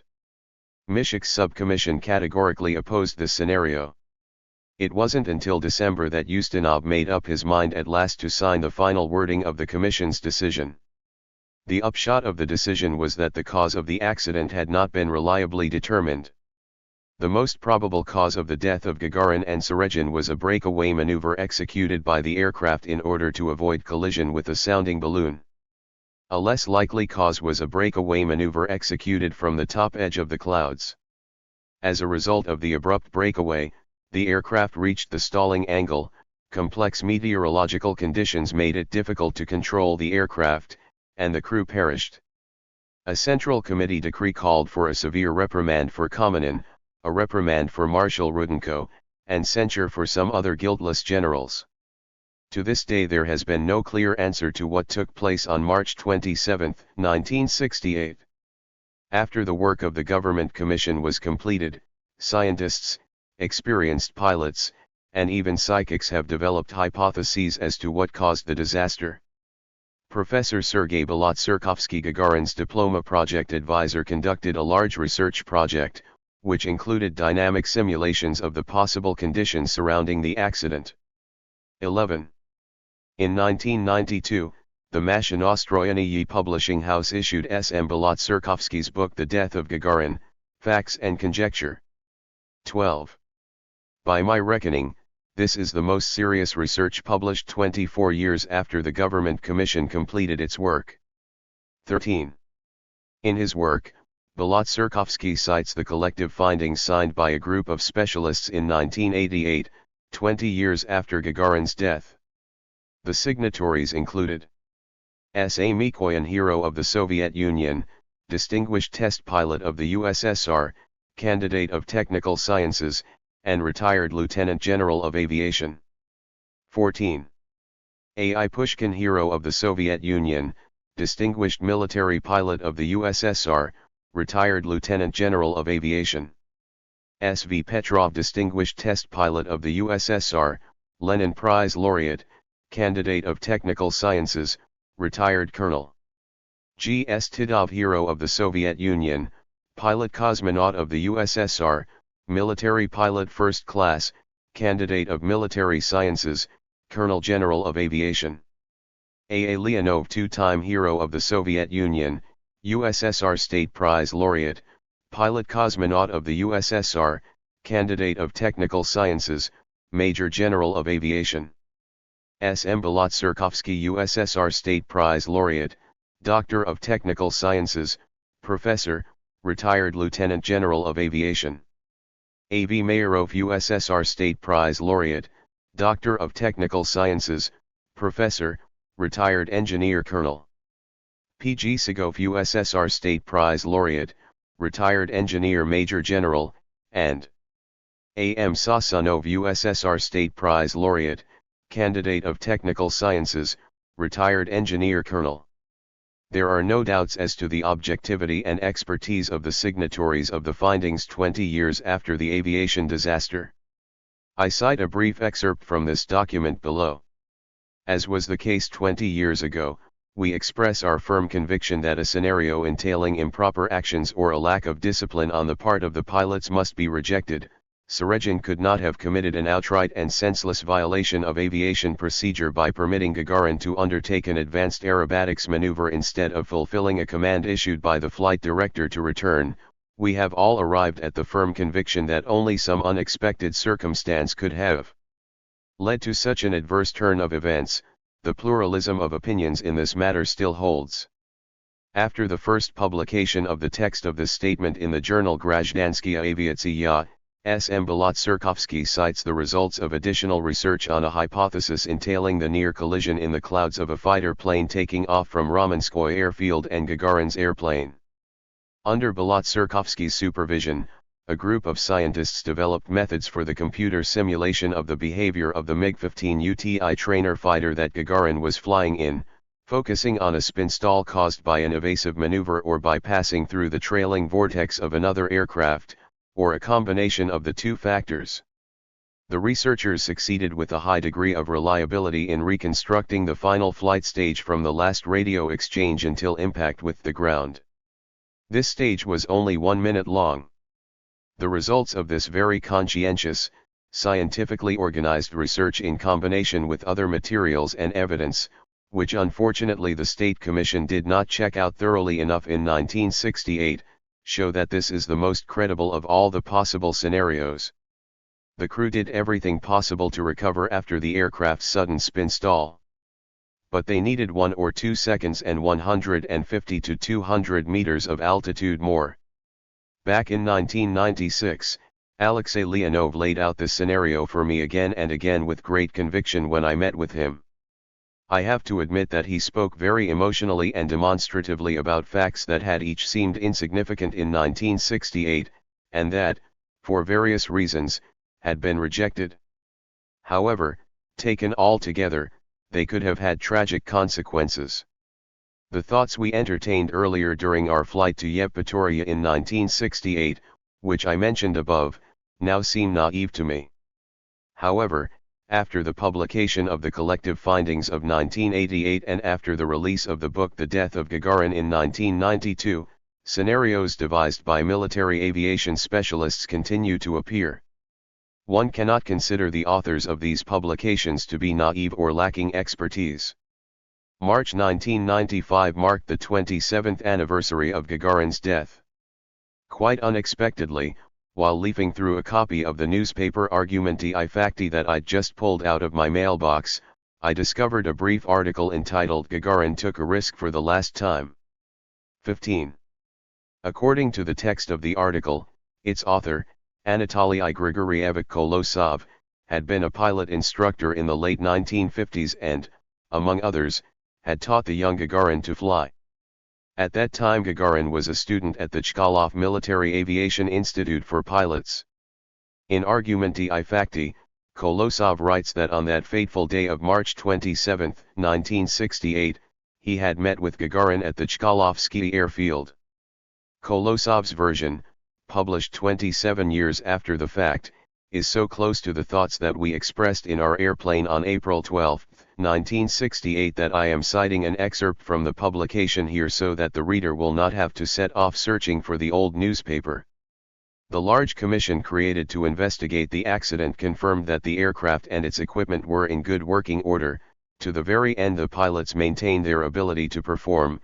There were no collisions with other aircraft, with a sounding balloon, or with birds. So what happened? After reporting that they had fulfilled their mission and after being cleared to enter the flight area corridor to return, Gagarin and Sergin went under the low cloud base and deviated to the side. The crash site confirms this. Thus, they departed from the radar screen and communication stopped. They wanted to do stall turns and there was cloud cover in the aerobatic zone. Therefore, Gagarin and Sergin flew a little further and found, in their opinion, a safe place and began to turn some somersaults. As a rule, aerobatics figures roll, loop-the-loop, and half-loop are performed as a set. In the process, the MiG-15 UTI fighter trainer loses approximately 1,200 meters of altitude. The altitude of the cloud cover was 1,100 to 1,300 meters. It was extremely risky to execute a loop-the-loop under such conditions. But the pilots took the risk and lost. When the aircraft popped out of the clouds, its angle with the ground almost certainly was greater than 90 degrees. It became clear, the altitude was low and both pilots had to fight for their lives and for the airplane. It was already too late to eject. The pilots would have needed just a little more altitude to pull the aircraft out of the dive and resume horizontal flight.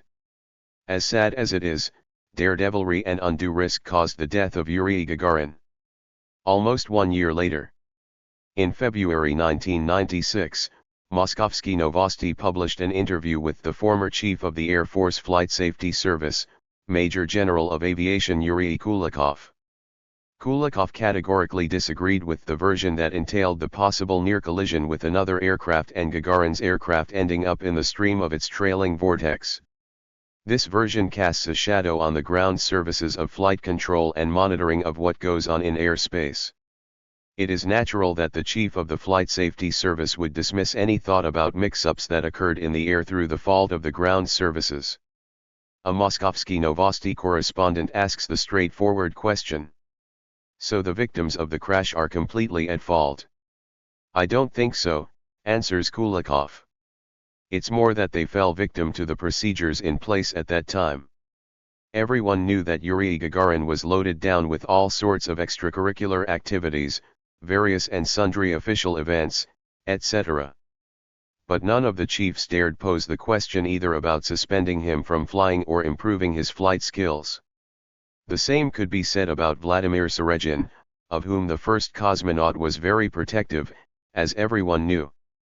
Just 1 month after this interview, Izvestiya published an article by Sergei Lskov, a columnist for that newspaper, under the bold headline "Secret of Gagarin's Death Buried When the Trail Was Still Hot."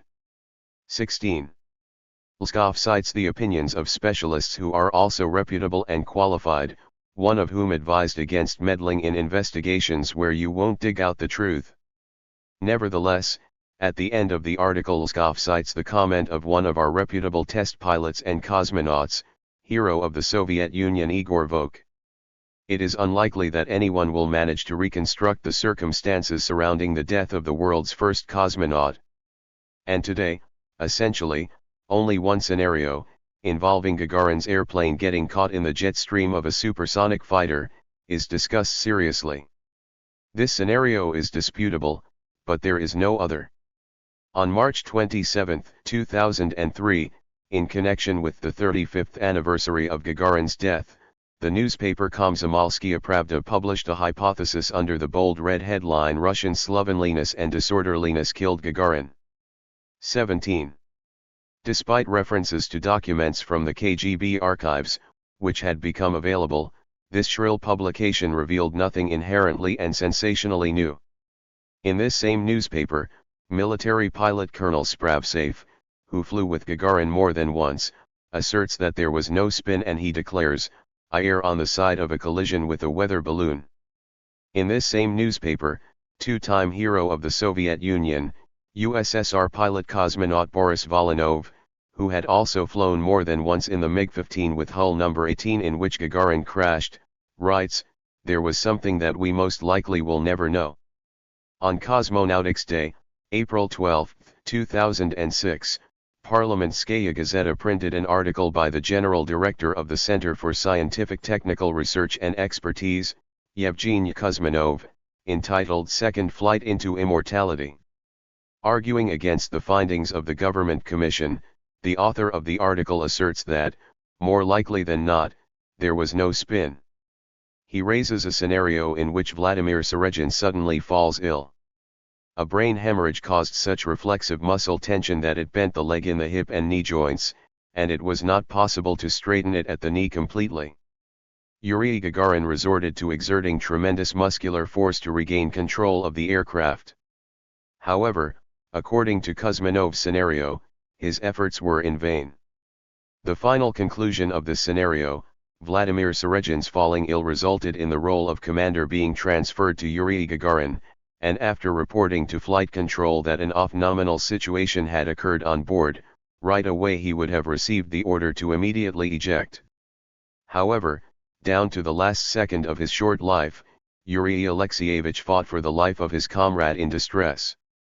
During my 50-year career developing rocket space technology, I have been a chairman, member, or an investigating specialist for many dozens of various sorts of accident investigation commissions. As a rule, we managed to determine the cause of the accident unequivocally even when the spacecraft was lost millions of kilometers from Earth. It happened that there might be several probable causes of one failure or another in large, complex systems. Combinations of several events leading to a single tragic outcome are also possible. In this case, commissions use the following wording in their findings: the most probable cause should be considered to be. As a rule, after several launches or as a result of ground-based experiments, the most probable scenario turns out to be singular, or another, unambiguous and indisputable one will appear. Almost 40 years have passed since the death of Gagarin. This is an entire generation. It is surprising that back in 1968, we unequivocally determined what caused the loss of the L-1 spacecraft over Africa after it returned from its rehearsal of the circumlunar flight. But special commissions and many fully competent aviation specialists have been unable to determine what caused the crash of a training aircraft returning to a suburban Moscow airfield after a routine training flight. 38 years after the events described above, while preparing this book for republication, I am venturing to add one more scenario to all the previously published theories about Gagarin's death. I am doing this based on the twin incident principle that Professor of Medicine Vladimir Pravitsky advised me to use. If you can't form a diagnosis for a patient, take your time. Wait for another patient or the same one with similar symptoms. You'll have a breakthrough that will help you form a diagnosis. The journal Polet published an article entitled Invisible Danger. The author of the article is Professor Alexander Ivanovich Jeleninov, head of the Department of Aerodynamics of the N.Y. Zhukovsky Air Force Engineering Academy. 18. The article describes what causes a trailing vortex to occur behind an aircraft and cites examples of aviation accidents that they caused. It describes the most tragic incident, which occurred on November 12, 2001. An Airbus A300-600 began its takeoff run on the runway at Kennedy Airport in New York. 2 minutes, 6 seconds after beginning the takeoff run and lifting off from the runway, the commander's alarmed voice was heard reporting that the aircraft had lost controllability. 19 seconds later, communication was lost.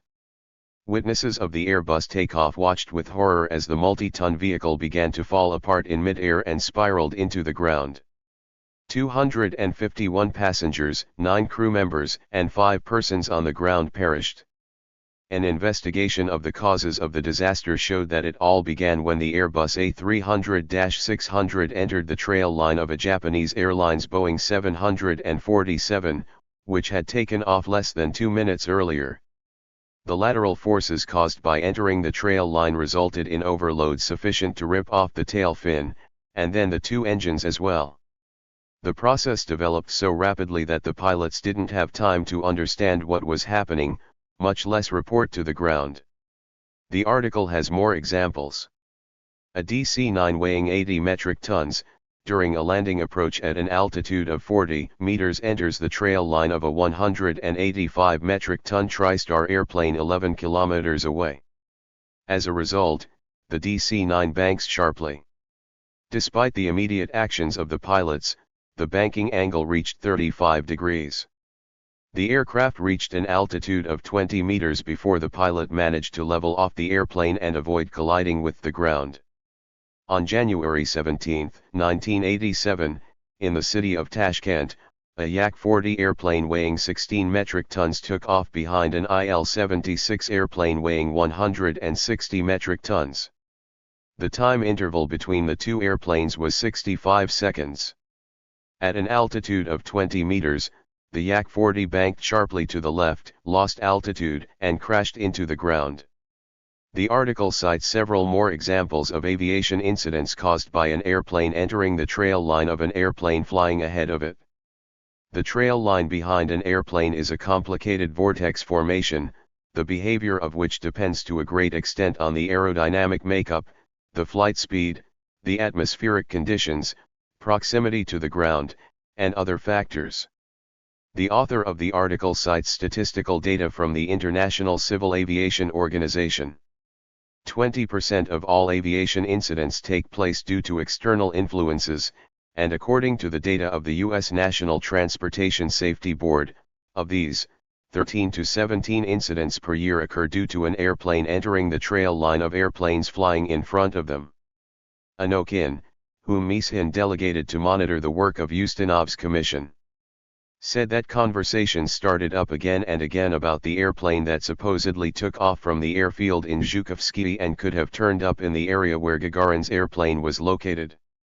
According to Anokin, Air Force representatives stifled such conversations. Anokin did not find any documentary information about the possibility of the Gagarin-Seregin airplane suddenly entering into the trail line of an airplane flying in front of them. There were too many people interested in making sure that no scenario similar to this came out. The probability of Gagarin dying on April 12, 1961, during the world's first flight into space was thousands of times greater than during the flight on March 27, 1968. Gagarin was also an official candidate for the L-1 circumlunar flight program. 19. Soon after Gagarin's death, while visiting Pashkov's office in the Kremlin on routine business, I spoke to the effect that if Gagarin had died while returning to Earth after flying around the moon, it would have been a tragedy, but fitting and understandable. With a smile, Pashkov said, "Now I can say that the Central Committee never would have given its consent for Gagarin to fly on the L-1. And the fact that he died in an ordinary fighter plane on a pointless flight, that's our fault. It was our duty to prohibit the world's first cosmonaut from such amusements. We are to blame." I was not about to ask whom Pashkov had in mind when he said, "we." Chapter 26. Academic Digression. In addition to all the other great debts of gratitude that I owe to the memory of my parents, I am obliged to them for the sense of reverence for science that they instilled in me from childhood. Our family certainly did not belong to the upper crust of the scientific intelligentsia. Nevertheless, the names of great scientists were held in much higher esteem than those of great political figures. Almost all of the teachers at the school that I had attended since the 5th grade still retained traits of the old Russian intelligentsia, and to a great extent, they helped shape their pupils' sense of what constituted a real scientist. 1.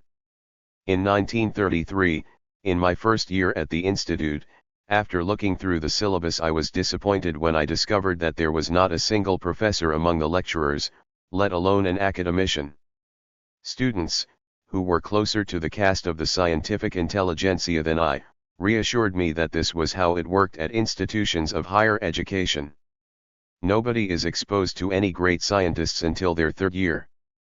I saw my first real, live professors and academicians in the laboratories of the V.I. Lenin All-Union Electrical Engineering Institute rather than in lecture halls. 2. With genuine respect and even awe, the staff of the laboratory, where I was sent for a consultation regarding the latest inventions, showed me the offices where Academy of Sciences corresponding member Karl Adolfovich Krug and academician Klavdij Ippolitovich Schenfer worked. Soon thereafter I saw them with my own eyes. Reverence for pure science, which supposedly originated in ivory towers, was considered somewhat politically sinful among those who worked in production. 3.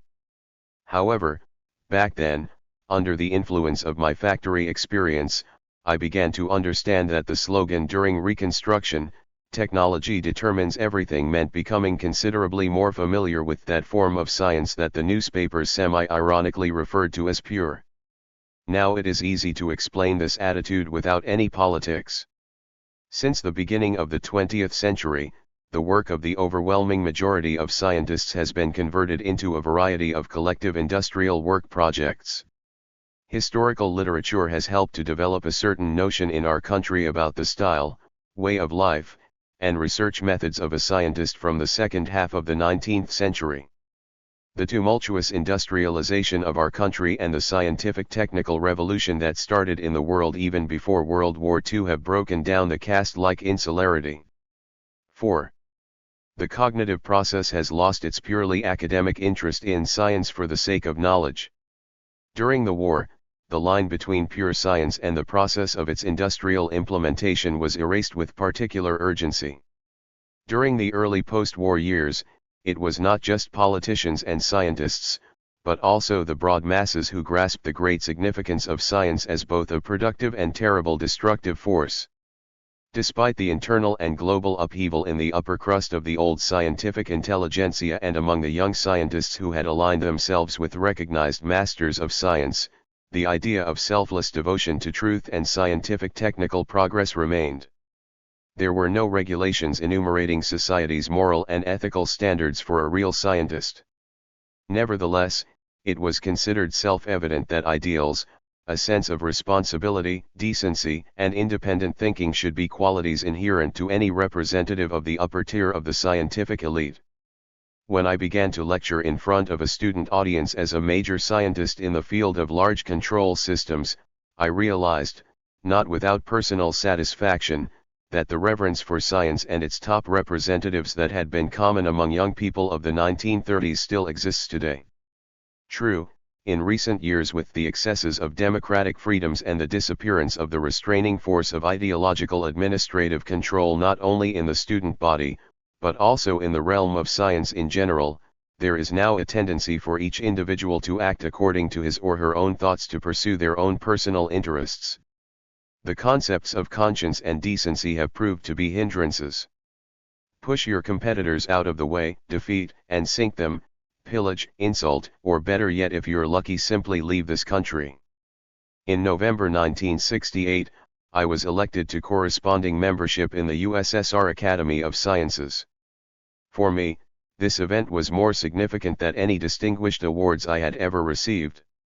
The awarding of the Lenin Prize or conferment of the title Hero of Socialist Labor was a party and government concern. If the Central Committee decided that such and such a project deserved distinguished awards, then the appropriate ministries, and then the enterprises and organizations were allotted hero titles, orders, medals, and Lenin and state prizes. Lists of individuals singled out for awards underwent thorough scrutiny through the hierarchy from bottom to top, from the enterprise, through the ministry, VPK, Central Committee, and finally reached the Presidium of the Supreme Soviet of the USSR, which then issued the decree. The situation was a little more complicated with the Lenin and state prizes. 5. Formality required a report in the appropriate section, proving the importance and high priority nature of the project. Sometimes competing lists coincided. In this case, the committee members for the Lenin and state prizes resolved the issue of conferment by a vote. In the overwhelming majority of the cases, the issue of who would be awarded a prize, and for what, had been predetermined, but for the sake of decorum, something akin to a competitive selection was still held. As a rule, the actual decrees of the Central Committee and Council of Ministers on conducting the most vital projects in the defense industries already called for the participants to be given awards for producing new types of armament within the deadlines stipulated in the decrees. The bureaucrats of the Central Committee, VPK, and Council of Ministers considered themselves involved with the majority of these projects. Thus, some bureaucrats who were not overly modest accumulated more orders of Lenin than any general designer. It was quite a different matter when it came to conferring the distinguished academic title of corresponding member or active member, i.e., an academician. There was no chance any bureaucrat could become a member of the Academy of Sciences in this way. I remember how Korolev could not conceal his joy and pride when he was elected to be a corresponding member in 1953. How could he help but be proud? Each individual elected to the Academy of Sciences of the Soviet Union could consider him or herself among the worldwide scientific elite, dating from the time of Peter the Great and Lomonosov. The Academy of Sciences was Russia's oldest scientific institution, created by a Senate decree under Peter the Great on January 28, 1724. 6. The members of the Academy were the leading domestic and foreign scholars. Each Academy member was justifiably proud to be part of an elite community, whose members had included Lomonosov, Euler, Bernoulli, Voltaire, D'Alembert, Franklin, Kant, Ostrogradsky, Einstein, Rutherford, Bohr, Planck, Krylov, Tolstoy, Chekhov, Lyapunov, Vernadsky, Pavlov, Kapitsa, and dozens of others whose names have gone down forever in human history. In 1925, the USSR Central Executive Committee and Council of People's Commissars adopted a joint resolution on recognizing the Russian Academy of Sciences as the supreme scientific institution of the USSR. 7. From then on, the Academy has been called the Academy of Sciences of the Union of Soviet Socialist Republics. Until its last days, the USSR Academy of Sciences really was, both in terms of form and of substance, the nation's highest and most authoritative scientific institution and one of the leading centers of world science. It is worth describing the importance of the Academy in our work and about our relationship with it. Intensive scientific research over a broad range in the fields of nuclear physics, radio electronics, rocket technology, and jet aviation during the war and early post-war years, produced obvious practical results. This contributed to the Academy's very strong rise in standing. The top leaders of the nations that had been at war, after switching their energy from the hot war to the Cold War, understood that supremacy in this war could be achieved with the help of scientists capable of offering more advanced technology than a potential enemy was producing. The wartime people's commissars, the post-war ministers who replaced them, and leaders of industry were put in a situation in which the fates of their industries, and even their personal fates, were determined by the scientific achievements in the fields they were overseeing. Directives that came down from the Central Committee to the party organizations demanded particular attention to scientific institutions and scientists. Under the slogan "Science has become a productive force," party propaganda encouraged building an atmosphere of veneration for the omnipotence of science. The main scientific community, the Academy of Sciences, and prominent scientists were besieged with attention and honors. The Academy was completely financed from the government budget. It had its own housing stock, hospitals, pharmacies, clinics, sanitaria, child care facilities, dacha villages, motor pools, hotels, dining halls, bookstores, and even tailors' and dressmakers' shops where scientists could dress themselves and their family members well for a reasonable price. From his early years as an administrator, while still at NII 88 and with no academic degrees or titles, Korolev established personal contacts with Academy scholars. His deferential attitude toward the so-called representatives of pure science set an example for his staff and members of the Council of Chiefs, who during the early rocket years didn't have any academic degrees either.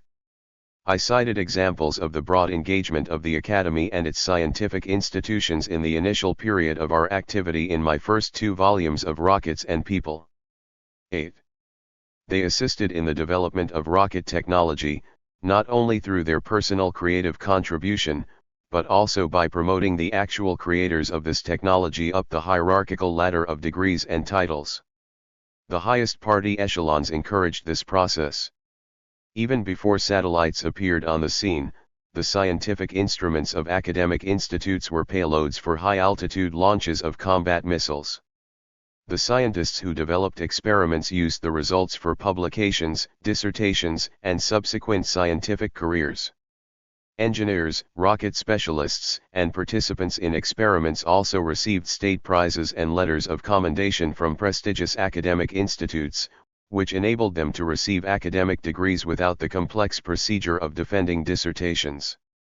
Even during the war, when all the scientific institutions were working under the slogan "Everything for the front, everything for victory," academicians found time at their General Assembly in 1943 to elect Andrei Kostikov as a corresponding member. After his death in 1950, there was not a single rocket specialist in the Academy. 9. This void was not filled until October 1953, with the election of Korolev and Glushko as corresponding members. After that, there was a lull until the first artificial satellite. This achievement of Soviet science combined with the previous successes in combat missile technology served as impetus for Korolev and Glushko to be elected as active members in June 1958. During this same Academy session, Barmin, Pylagin, Kuznetsov, Ryazansky, Mishin, and Chelomy were elected as corresponding members. Image credit, from the author's archives. Leading designers and military officials on the terrace at Building 0 in the town of Leninsk at the Baikonur Cosmodrome. Sitting in the first row are, Georgy Tyulin, Marshal Nikolai Krylov, Sergei Korolev, Boris Stroganov. Second row, Vladimir Barmin, Mikhail Ryazansky, Nikolai Pylyagin, Alexander Mrkin, and Viktor Kuznetsov. Standing are, unknown, Alexander Zakharov, and chief designer Andronik Iosifyan. Many of these chief designers became corresponding members or full academicians of the Academy of Sciences. The photo probably dates from 1964. In 1960, taking advantage of Keldish's support, Korolev exerted considerable effort to have one more of his deputies, Konstantin Busheyev, elected as a corresponding member. Korolev and Keldysh paved the way for the third large breakthrough of applied rocket scientists into the Academy in June 1966. By this time Korolev had passed away, but the General Assembly session felt compelled to compensate for the heavy loss. Barmin, Pylyagin, and Mishin were elected academicians. At the same time, as an exception, Yangel and anti-ballistic missile chief designer Grushin were elected directly into the ranks of academicians. 10. Roskenbach and Sviatoslav Lavrov were elected corresponding members. Thus, not counting Korolev himself, his staff now had 4 members of the Academy: Mishin, Busheyev, Roskenbach, and Lavrov. At this same meeting, Nikolai Lydarenko, the chief designer of rocket space current sources, was elected as a corresponding member. Our rocket space community was disappointed that Andronik Iosifyan's candidacy had been declined. The totality of his seminal works in the field of electrical machines, synchronous communication technology, electric drives, and finally, the development of a new class of spacecraft was more than sufficient for Iosifyan to be elected to the Academy. Image credit, from the author's archives. Andronik Ivandovic Iosifyan was chief designer of NII 627 from 1941 to 1974. He supervised the development of electrical equipment for Soviet missiles before moving on to develop various Soviet meteorological satellites. This would be a good time to address the distinction that prevailed in society at that time between fundamental and applied scientists, and in that regard, the role of Mstislav Vsevolodovich Keldysh. His name has deservedly gone down in the history of the USSR Academy of Sciences, Russian and World Science, and Rocket Technology and Cosmonautics.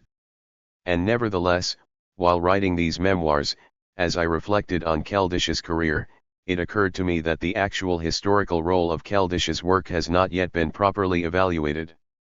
11.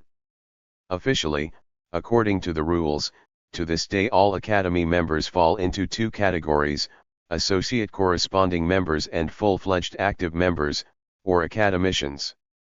Unofficially, according to unwritten laws, or more likely according to taste, the members are divided into fundamental or applied scientists. It was understood that in the Academy priority must be given to scientists who create fundamental science, i.e., basic knowledge. However, the boundaries between fundamental and applied science disappeared with the advancement of science and technology.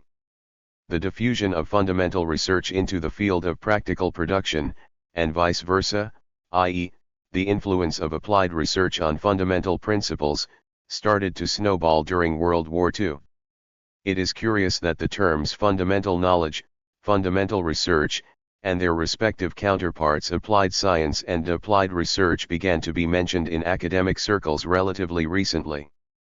Perhaps it's been in the past 30 or 40 years that the opinion has emerged in the scientific community that such terminology increases the Academy's prestige, because Academy members deal with fundamental science, while the ordinary other scientists deal with applied science. Fundamental scientists work in scientific institutes, while applied scientists work in the NIIs of the various industrial sectors and in factories. But sometimes the boundaries disappeared in the most unexpected way. When academician Mstislav Vsevolodovich Keldysh was elected president of the Academy in 1961, he was described as a scientist of the highest caliber, whose work glorified our science. However, even before his election to such an honorable post, Keldysh's name was well known in the scientific world because he had the talents of a theoretician in the field of mechanics and mathematics that brilliantly combined with a purely engineering mentality. The results of his research on flutter and shimmy enabled airplane developers to rid themselves of the catastrophic consequences of these phenomena. In his works, Keldysh developed many purely mathematical problems, and he succeeded in finding a solution to problems that pure mathematicians had struggled with. Keldysh's main scientific works, which can now be classified as fundamental, were conducted at TSAGI, which was not at all part of the Academy of Sciences system. However, in 1943, during the war, Keldysh was elected as a corresponding member, and just 3 years later, in 1946, he became an academician. When I returned from Germany in 1947 and transferred from NII 1 to NII 88, I was surprised to find out that theoretician Keldysh had quite recently been appointed scientific chief of NII 1. 12. In fact, the future chief theoretician of cosmonautics became a chief because in his practical work he was not bent on artificially dividing research into prestigious fundamental and second-class applied research. 13. He strove to achieve their interpenetration and interrelation. Applied science enriched fundamental science. In 1953 Keldysh became a member of the Presidium, in 1960 vice president of the USSR Academy of Sciences, and in 1961 the Academy's president. 14. In the process of my work over a period of almost 30 years, I often had the occasion to observe Keldysh, and then also to interact with him in all sorts of situations, at numerous routine meetings, at councils of the chief designers, at the firing range, during airplane flights, at mission control, in personal private conversations regarding off-nominal situations, and even at stag birthday parties. I never heard Keldysh say anything disparaging or demeaning about engineering work or so-called applied research. In 1963, speaking at the Academy's General Assembly, he said, "It is the duty of scientists not simply to move science forward, but also to promote the quickest practical realization of scientific achievements." Thanks in great part to Keldysh's active organizational efforts, members of the Academy of Sciences were in charge of the main NIIs and KBS that determined the development of rocket technology and cosmonautics. In 1975, when Keldysh gave up his duties as president, Academy members headed 28 out of the 31 such NIIs and KBS. By comparison, in 1997, of those same 31 organizations, Russian Academy of Sciences members headed only 11. In 2007, as I edit this chapter, Russian Academy of Sciences members had only 4 of the NIIs and KBS that survived the devastating reforms: TSNII-MASH, the Scientific Research Institute of Thermal Processes, the Scientific Research Institute of Thermal Engineering, and the Institute of Biomedical Problems. The main rocket space organizations, which made historic breakthroughs in technology and science, made the Soviet Union the world's second superpower. Leaders who do not currently belong to the academic elite are in charge of the scientific schools of Academy members Korolev, Glushko, Pilyagin, Barmin, Ryazansky, Makhayev, Reshetnev, Semikhatov, Grushin, Konopatov, V. I. Kuznetsov and N. D. Kuznetsov, Iosifyan Sheremetyevsky, Guskov, and Lydarenko. Under the conditions of the market economy, the chief of any KB or NII must be a manager rather than a scientist. At least that's what Russian bureaucrats have explained. In each specific case, authority can be shared. The manager is appointed as the general director, while the scientist is the general designer. Academician Glushko went through a similar experience back during Soviet rule. He was general designer, and the manager NPO Energia director Vakhtang Vachnadze was under his command. 15. The experiment proved to be a success. However, to this day, the problem of who should be the one in charge of a KB or NII is not decided by the staffs of these organizations, but by a multi-echelon bureaucratic hierarchy devised by the Russian government. In the Russian Academy of Sciences, the director of academic institutes is preliminarily elected during a general assembly. The appropriate academic department makes the final decision on the director's appointment via secret ballot. This two-step democratic method, which was established in the academy long ago, should also be extended to the non-academy NIIs and KBS that play crucial roles in the nation's defense and economy. The Soviet Union's communist leaders made a conspicuous effort to bring outstanding scientists closer to power. The president of the Academy of Sciences was a member of the Communist Party Central Committee and a deputy of the Supreme Soviet. All communist rulers were concerned with the Academy's maintenance and development, and during the difficult war years, with its survival. The Soviet state sought to demonstrate to its people, and to the international community, the very high degree of esteem in which it held its scientists and science. In the early 1990s, there was a real threat that the Academy would be disbanded, and the applied science institutes surrounding the Academy that were part of the industrial ministries were destroyed everywhere. The Academy fought it out, sustaining great losses. Rocket space science also fought it out and sustained losses. At the beginning of the 21st century, the flagrantly cynical attacks on the Russian Academy of Sciences abated. The President of Russia and the President of the Academy tried to find common ground. Academicians Kurchatov, Yangel, Makhayev, and Kotelnikov were Central Committee members and deputies of the Supreme Soviet.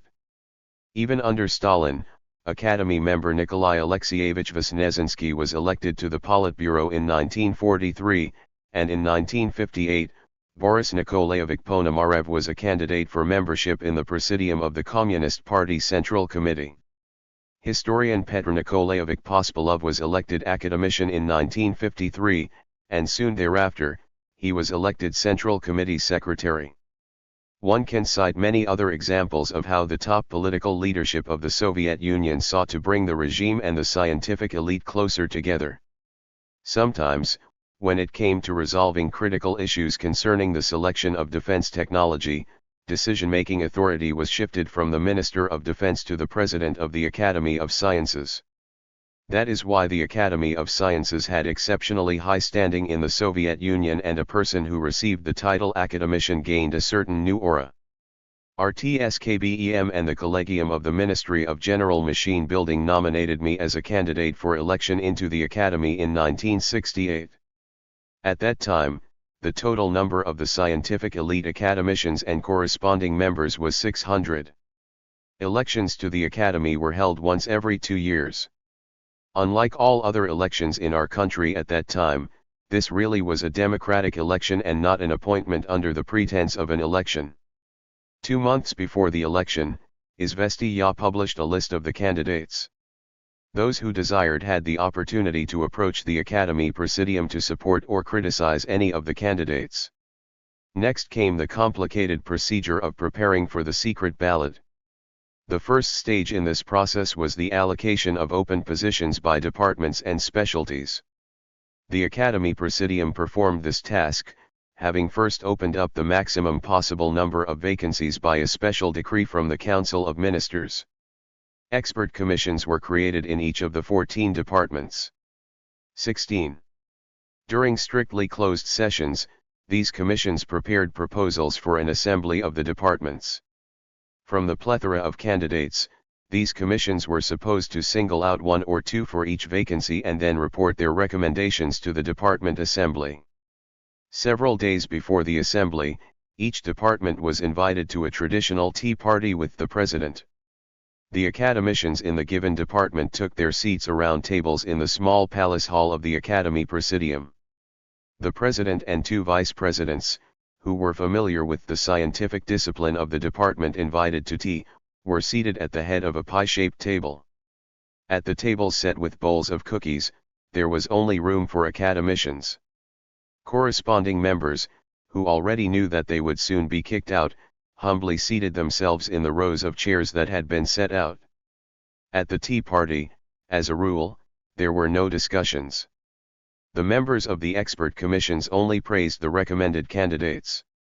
The unwanted ones were simply not mentioned. This was the first indication for whom one should vote. Corresponding members had no right to vote in the election of academicians. They could even have tea and cookies with the president while corresponding member candidates were under discussion.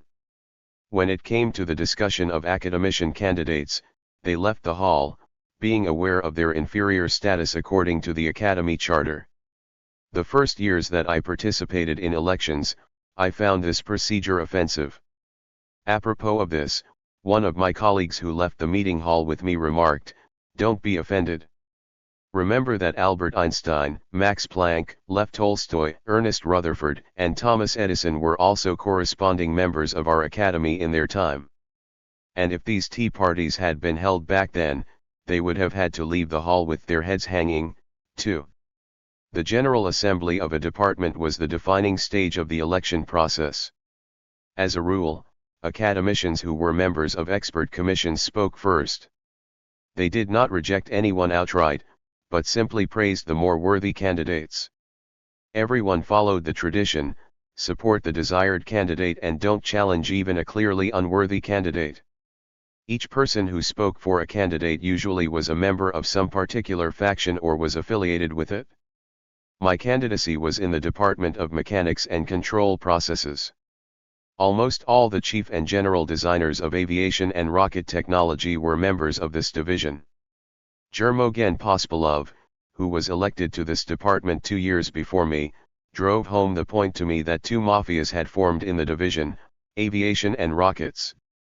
Each faction was trying to ram through its own candidates for vacant positions. At that time, the rocket space euphoria had not yet died down, and for that reason, Germogen thought my chances were rather good. After a prolonged discussion extolling the scientific merits of each candidate, the actual process of the secret ballot began. Each department member received a ballot and sought out a secluded place, and rather than draw a line through the candidate's name, they crossed out the word elect or reject. Each candidate who garnered at least 2/3 of the department members' votes was considered elected. The work of the tabulation commission was also made difficult by the fact that the members were supposed to visit academicians who were unable to attend the meeting due to illness or old age. During the first round, they rarely managed to fill all the vacancies. Once again discussion commenced with calls to focus on the most worthy candidates. They held a second, and sometimes third, secret ballot. There were instances when a department lost its open positions if the votes were distributed among candidates in such a way that not a single one could amass the requisite 2/3 of the votes in 3 rounds. Academician secretaries reported the results of the department ballots to a General Assembly of the entire Academy. 17. The General Assembly then held a secret ballot to confirm the election results department by department. Just as was the case in the departments, during the election of corresponding members everyone votes, but during the election of active Academy members, only academicians vote. Instances in which a candidate failed to be elected in the General Assembly after he or she had been elected in a division were very rare. But they did occur. For a candidate to be voted down in the General Assembly, All it took was one person speaking negatively, no matter how much effort the division had put in for him. As I recall, there was a case when academician Glushko went to the podium of the General Assembly and declared that one of the candidates, a doctor of jurisprudence, elected by the Philosophy and Law Division, did not deserve to be in the Academy because in his works he referred to the legal theories of Vyshinsky. 18. Glushko's statement was followed immediately by several passionate speeches in defense and support of the famous lawyer. But the deed was done. He was unable to amass the requisite 2/3 of the votes. In 1968, the academician secretary of the Department of Mechanics and Control Processes was Boris Nikolaevich Petrov, who knew me very well. 19. In fact, almost all the members of the department knew me. Nevertheless, I was not elected during the first ballot. Barman was in charge of the tabulation commission at the department assembly. The 3-ballot process lasted into the night. I wasn't worried, because I was certain that I wouldn't get the 2/3 of the votes needed for election. There were already too many big names on the ballot. At 1 a.m., Barman called me at home and congratulated me on my election. 20. The next day the General Assembly at the Moscow House of Scientists confirmed the department's decision. And 1 day later, there was a big reception in the Academy Presidium where the old academicians congratulated the new members. On that occasion, the champagne, as they used to write in days of yore, flowed like a river. Image credit, from the author's archives. Boris Chertok in his office at OKB1. A painting of the patriarch of Soviet cosmonautics, Konstantin Tsiolkovsky, hangs behind him. With respect to the description of the election procedure of the 1960s, I will jump ahead 30 years to 1997. At the time, the Scientific and Technical Council of the Rocket Space Corporation Energy-Ya and a group of academicians nominated me to be elected as an active member of the Russian Academy of Sciences. I was a candidate for the one open vacancy for the control processes specialty in the Department of Problems of Machine Building, Mechanics, and Control Processes. During the 3 ballots in the department assembly, not one of the candidates was able to amass the requisite 2/3 of the votes. As a result, the department lost its vacancy, a place for an academician specializing in control processes. At this same assembly Viktor Legosteyev was elected corresponding member for this same specialty. When I congratulated him on his election, he said, "But Chertok was invincible, no one got his place." This was small consolation for me. In all, since 1953, 12 individuals from Korolev's OKB1 have been elected to the Academy of Sciences of the Soviet Union. 21. In terms of this measure, only the nuclear physicists from the Kurchatov Institute have surpassed us. During the 1960s and 1970s, it was improper to be the director of a large KB or NII in our government without having a distinguished academic title. Ministers, the Central Committee Defense Department, and the Academy Presidium exerted considerable effort to ensure that an entire industry was equipped with scholarly managerial staffs. Sometimes they met with completely unforeseen difficulties. Image credit, from the author's archives. Alexei Isayev, Boris Chertok, and German Titov in the early 1960s. Isayev was the legendary figure who designed the first in-orbit rocket engines for the Soviet space program. Due to his moral conviction and inherent old-fashioned decency, Alexei Isayev flatly refused to accept the academic degree of Doctor of Technical Sciences and to be nominated for election into the Academy. Korolev and Tyulin had me use friendly persuasion on Isayev to get him to at least fill out the necessary questionnaires and prepare a list of scientific works so that the Supreme Certification Commission would have the official grounds for making a decision. 22. It wasn't easy, but I managed to overcome Isayev's stubbornness and he received his doctorate degree. But then, neither Korolev, nor Busheyev, nor even chief engine specialist Glushko and the president of the academy himself, Keldysh, could persuade Isayev to consent to be nominated as a corresponding member of the academy. He explained his stubbornness to me: "I am an engineer, and I want to remain an engineer. You talked me into the doctorate degree, to hell with you. Deadbeats need academic degrees so they can write scholarly works. I am not about to do that, and I won't have time. The academy is the only institution in the country where something similar to democracy exists. It has a secret ballot. Even if the minister, Keldysh himself, and the Central Committee support me, the academicians can simply blackball me in a secret ballot. How will I look the guys on my staff in the eyes after that? Non-party members in our country can live very well, but to become non-party because you were excluded from the party, that's quite a different story. And it's the same with the academy. You don't have to be an academy member, but if you fail to be elected, if you're blackballed during a secret ballot, that's shameful. It means you're not worthy. If he had consented, Isayef certainly would have been elected. But we didn't manage to overcome his old-fashioned stubbornness. During my 38 years in the academy, I have never encountered such behavior. On the contrary, dozens of candidates aggressively campaigned for written and oral support, fully aware that many of them had little chance of being elected. The pursuit of high academic degrees and titles devalued the title of engineer. Regardless of talents, to be a simple engineer at an NII eventually became less and less attractive, both in terms of morale and materials. According to the legislation in effect at that time, a candidate of science's salary, let alone that of a doctor of science, was certainly higher than an engineer with no advanced degrees or a research associate, regardless of their talents. By his action, Isayef was striving to preserve the once dignified title of engineer. I can be proud of the fact that I was elected corresponding member in 1968 at the very same session during which the renowned aviation designers Sergei Ilyushin, Artem Mikoyan, Arkhip Lyulka, and yet another member of the Council of Chiefs Viktor Kuznetsov were elected academicians. Corresponding members elected along with me included developer of solid propellant rocket engines Boris Zhukov, chief designer of aviation engines Nikolai Kuznetsov, and one more star from the Korolevian constellation Viktor Makhayev. In 1974, the celebration of the Academy's 250th anniversary was approaching. In honor of this event, a 2-volume anniversary edition containing all the Academy members from 1724 through 1974 was being prepared for publication. Every active, corresponding, honorary, and foreign member was supposed to be represented by a portrait and a brief biographical sketch. The Academy's history included dark days that for many years no one had wanted to remember.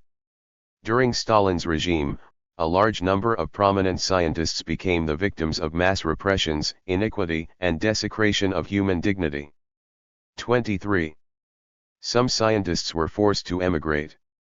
Under pressure from the system, Academy members who had been declared enemies of the people or who had failed to return from abroad were excluded from the Academy's ranks. There were also enemies of the people whom the regime had killed, but the Academy didn't remove their names from the roll. A General Assembly before the 1974 anniversary decreed that those who were unjustly removed from the Academy be posthumously reinstated, that repressed scholars who had been previously reinstated by specific orders of the Academy Presidium have their reinstatement as members of the Academy confirmed, and that foreign and honorary members be reinstated. Justice was restored for 48 prominent scholars. Their names found their way into the anniversary edition of all the Academy's members. With the collapse of the Soviet Union, once again the Academy became the Russian Academy of Sciences. In the new academy, scholars were not subjected to repressions or persecutions for unorthodox thinking. The new bureaucracy practically separated science from the government and stripped it of its economic foundation, which had enabled it to be a powerful productive force for society. Hard times had come again. Many scientists left the country for economic reasons rather than political ones. At the very end of the 20th century, the Russian Academy of Sciences prepared to celebrate its 275th anniversary. During its almost 3 centuries of history, the Academy had often fought to establish new scientific fields of endeavor. It had come to the aid of and protected individual scientists. Now, for the first time, it was faced with the problem of survival and saving all of Russian science from degradation. At the initiative of academician Boris Petrov, a scientific council on motion control and navigation problems was created as part of the Presidium of the Academy of Sciences in the 1960s. At plenary sessions, section meetings, symposia, seminars, and issue-related schools organized by this council, specialists divided into their various departments routinely met. Here they had the opportunity to exchange experience and receive interesting information at a highly professional level. After becoming an Academy member, I was called upon to be actively involved in the council's work. Academician Alexander Ishlinsky, who was in charge of the section dealing with navigation systems and their sensitive parts in that council, soon thereafter transferred the management of this section to me. After thorough consideration, we made decisions in the form of recommendations, which we sent to the VPK and those ministries involved in the development of motion control systems. We were one of a few councils that brought together broad-profile academic scholars and professionals from industrial organizations and institutions of higher education. The scientific and technical standing of our academic section was highly regarded in the machinery of the state. After the collapse of the Soviet Union, a black hole formed. Not only did the VPK disappear, but also the ministers that had showed the most interest in our work. However, rather than disunite the true enthusiasts of motion control for rockets, spacecraft, aircraft, and naval vessels, the economic crisis that erupted drew them even closer together. Now, under the flag of the Russian, rather than Soviet, Academy of Sciences, we have all persistently been getting together at the Institute of Problems of Mechanics in Moscow and at TSNII Elektropriber in St. Petersburg. 24. The discussion of contemporary scientific and technical problems is interlaced with the survival stories of once flourishing organizations. As one of our colleagues said, to this day our meetings continue to be academically fulfilling and inspire optimism among all the participants. Working on my memoirs inevitably leads me to analyze the past and to contemplate the unforeseeable future of our rocket technology, cosmonautics, and science, to which I devoted more than a half-century of my life. The fundamental research conducted under the auspices of the USSR Academy of Sciences was organically intertwined with the applied works of hundreds of scientific research institutes, design bureaus, and factory laboratories. The creative scientific interests and the very basis of the vital activity of most academic, industry, and higher education scientific centers depended on the material resources of the most powerful military-industrial complex in the world. At the beginning of the 1980s, the Soviet Union possessed unique scientific and strategic potential. Science was not only a productive force of society, but also the very foundation of the nation's military might. Intercontinental missiles and the shortest-range missiles, the nuclear submarine fleet, all forms of nuclear weapons, supersonic and hypersonic aviation, and anti-aircraft and anti-missile systems are literally the brainchildren of science. It was scientists and military technocrats, not party bureaucrats, who made the Soviet Union a real superpower. However, among the thousands of talented scientists, organizers of industry and the armed forces, there were no leaders who could convert this power into a political organization capable of staving off social catastrophe. The paradox is that scientists, in alliance with the army, possessed power capable of destroying all of humanity many times over in a matter of hours. And at the same time we scientists and other technocrats did not take advantage of truly fantastic capabilities to preserve the superpower that our work had created. But nevertheless, the hope remained that the Russian Academy of Sciences would learn from these bitter lessons and ensure a future for Russia so that Russians would not feel hurt and ashamed for their nation, so that each of us in the future might be proud not only of the past, but also of the present. 25. On May 26, 2000, I was elected an active member of the Russian Academy of Sciences, an academician. Vladimir Grigorievich Peshekhanov was elected during that same session. We both failed to be elected in 1997, and at that time our department lost its opening for the specialty of control processes. Now there were two openings, and we took advantage of them. In addition to being a Russian Academy of Sciences academician, Vladimir Peshekhanov is president of the Academy of Navigation and Motion Control on a voluntary basis. Unlike other honorary academies, the one that Peshekhanov heads is a truly active academy bringing together the best specialists on ship, rocket, airplane, and spacecraft control systems. At this same session in May 2000, Gay Ilyich Severin and Yuri Pavlovich Semyonov were elected as academicians. General designer Boris Ivanovich Katurgin and, as a world's first, cosmonaut Valentin Vitalyevich Lebedev were elected as corresponding members. 26.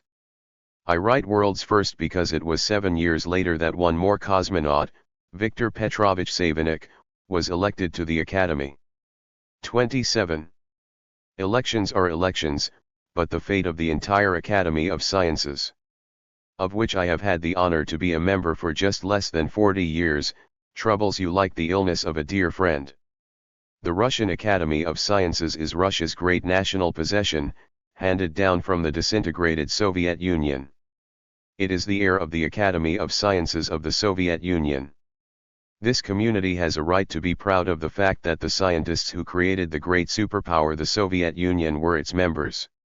According to my estimated total, more than 150 academicians and corresponding members of the Academy of Sciences, and now of the Russian Academy of Sciences, were directly involved in the creation of the nuclear missile shield, the space technology used in support of the powerful nuclear submarine fleet, and missile and aviation technology of all types.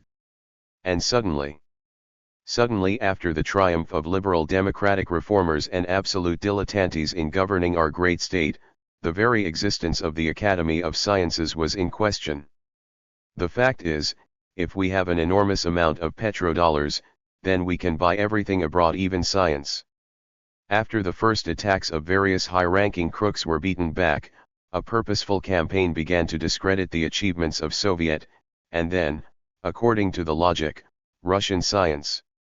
The nation's vast wealth, previously considered as belonging to the people, transferred to the hands of a narrow group of oligarchs and the corrupt bureaucracy that served them. To the question, does Russia need fundamental science, the unequivocal answer was no. We would be able to buy any developments and technology abroad. But alas, the Russian people, who are the true owners, are powerless to take charge of the petrodollars. The activity of the National Academy of Sciences did not at all fit into the ideology of giving the market economy free rein. There was a tremendous desire to shift at least part of the blame to the scientists for the nationwide crisis that had economically ruined the government's power. Even the most highly paid politicians haven't yet managed to pull that off. The oligarchs and the criminal element creeping around them have set their sights on the considerable assets of the Academy of Sciences. The Russian Academy of Sciences has a staff of 115,000 persons. And if you add to the purely academic fundamental staff, the numerical strength of the design bureaus, NIIs, and science cities that are headed by Academy members, and then again there are Academy members in charge of universities. If all you add them all together, then we have a science army that surpasses that of the Ministry of Defense in terms of the number of soldiers. The Academy itself possesses 4,000 square kilometers of land and almost 15 million square meters of buildings. And if, by this gauge, you add together everything that Academy members are in charge of in applied science, officially non-Academy organizations, then we have a powerful superstate on a par with Holland or Belgium in terms of area and population. It is a shame that this strength, on which the might of the world's second superpower relied, did not stand up against the plundering of Russia during the 1990s. On a sunny May morning in 2006, I was driving to a meeting of the Russian Academy of Sciences.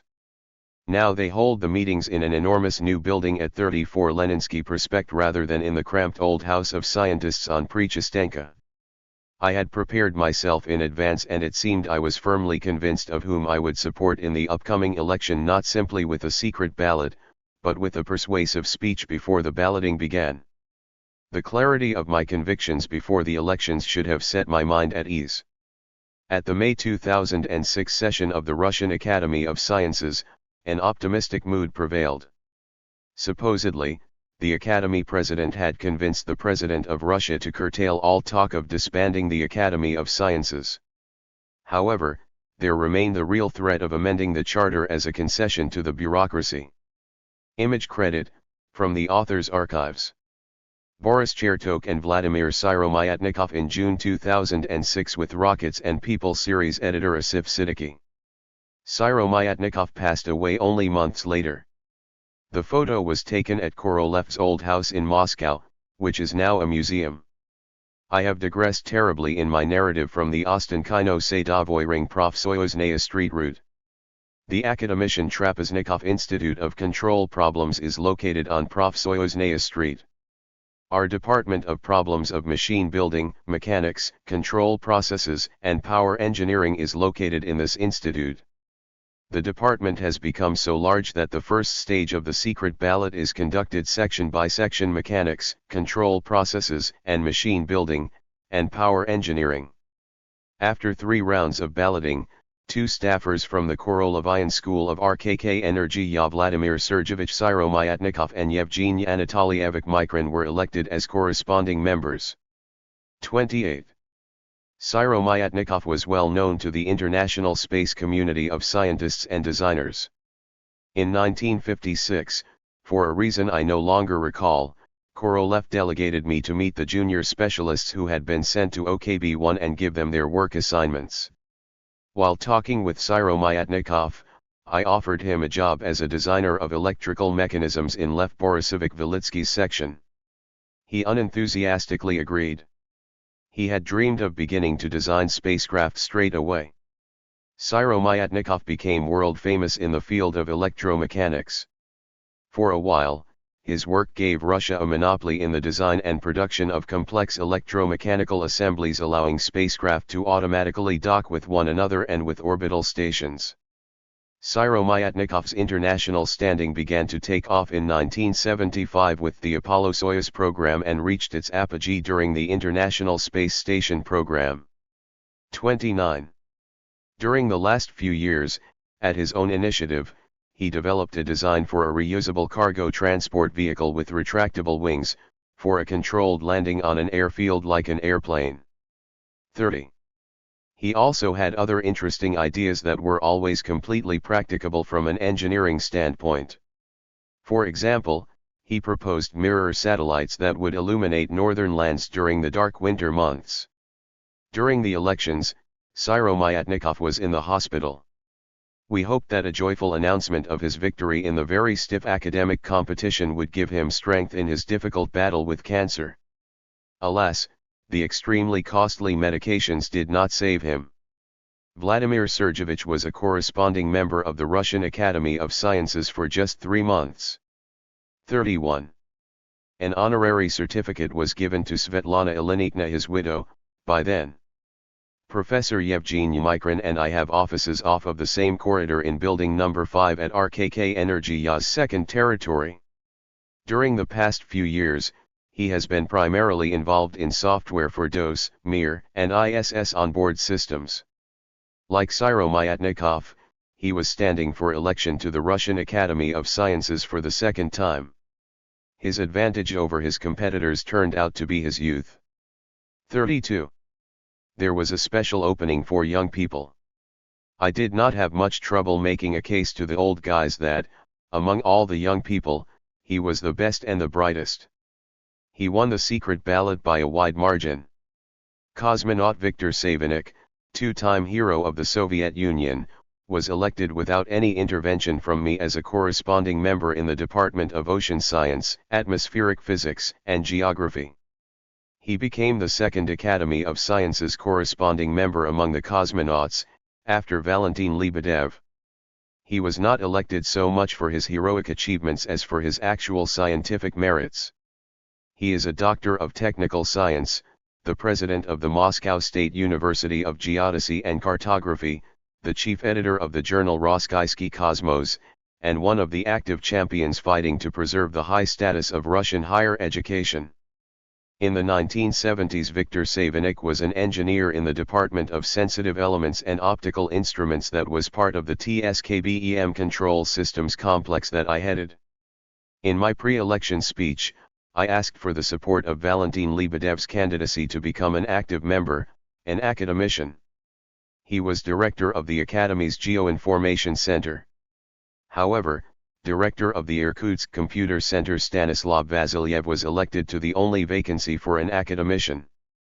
Before the elections, I was at the Irkutsk Center that Vasilyev headed and at the Geoinformation Center headed by Lebedev.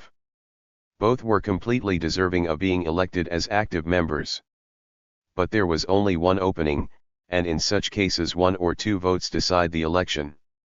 As an inheritance from academicians Boris Petrov and Boris Roskenbach, and as an academic assignment by special decree, I was tasked to head an academic commission for the development of the scientific legacy of academician Korolev and other pioneers of cosmonautics. 33. In the past few years, not only hundreds of space veterans, but also active enthusiasts of cosmonautics who are still quite young have been given the opportunity to mingle.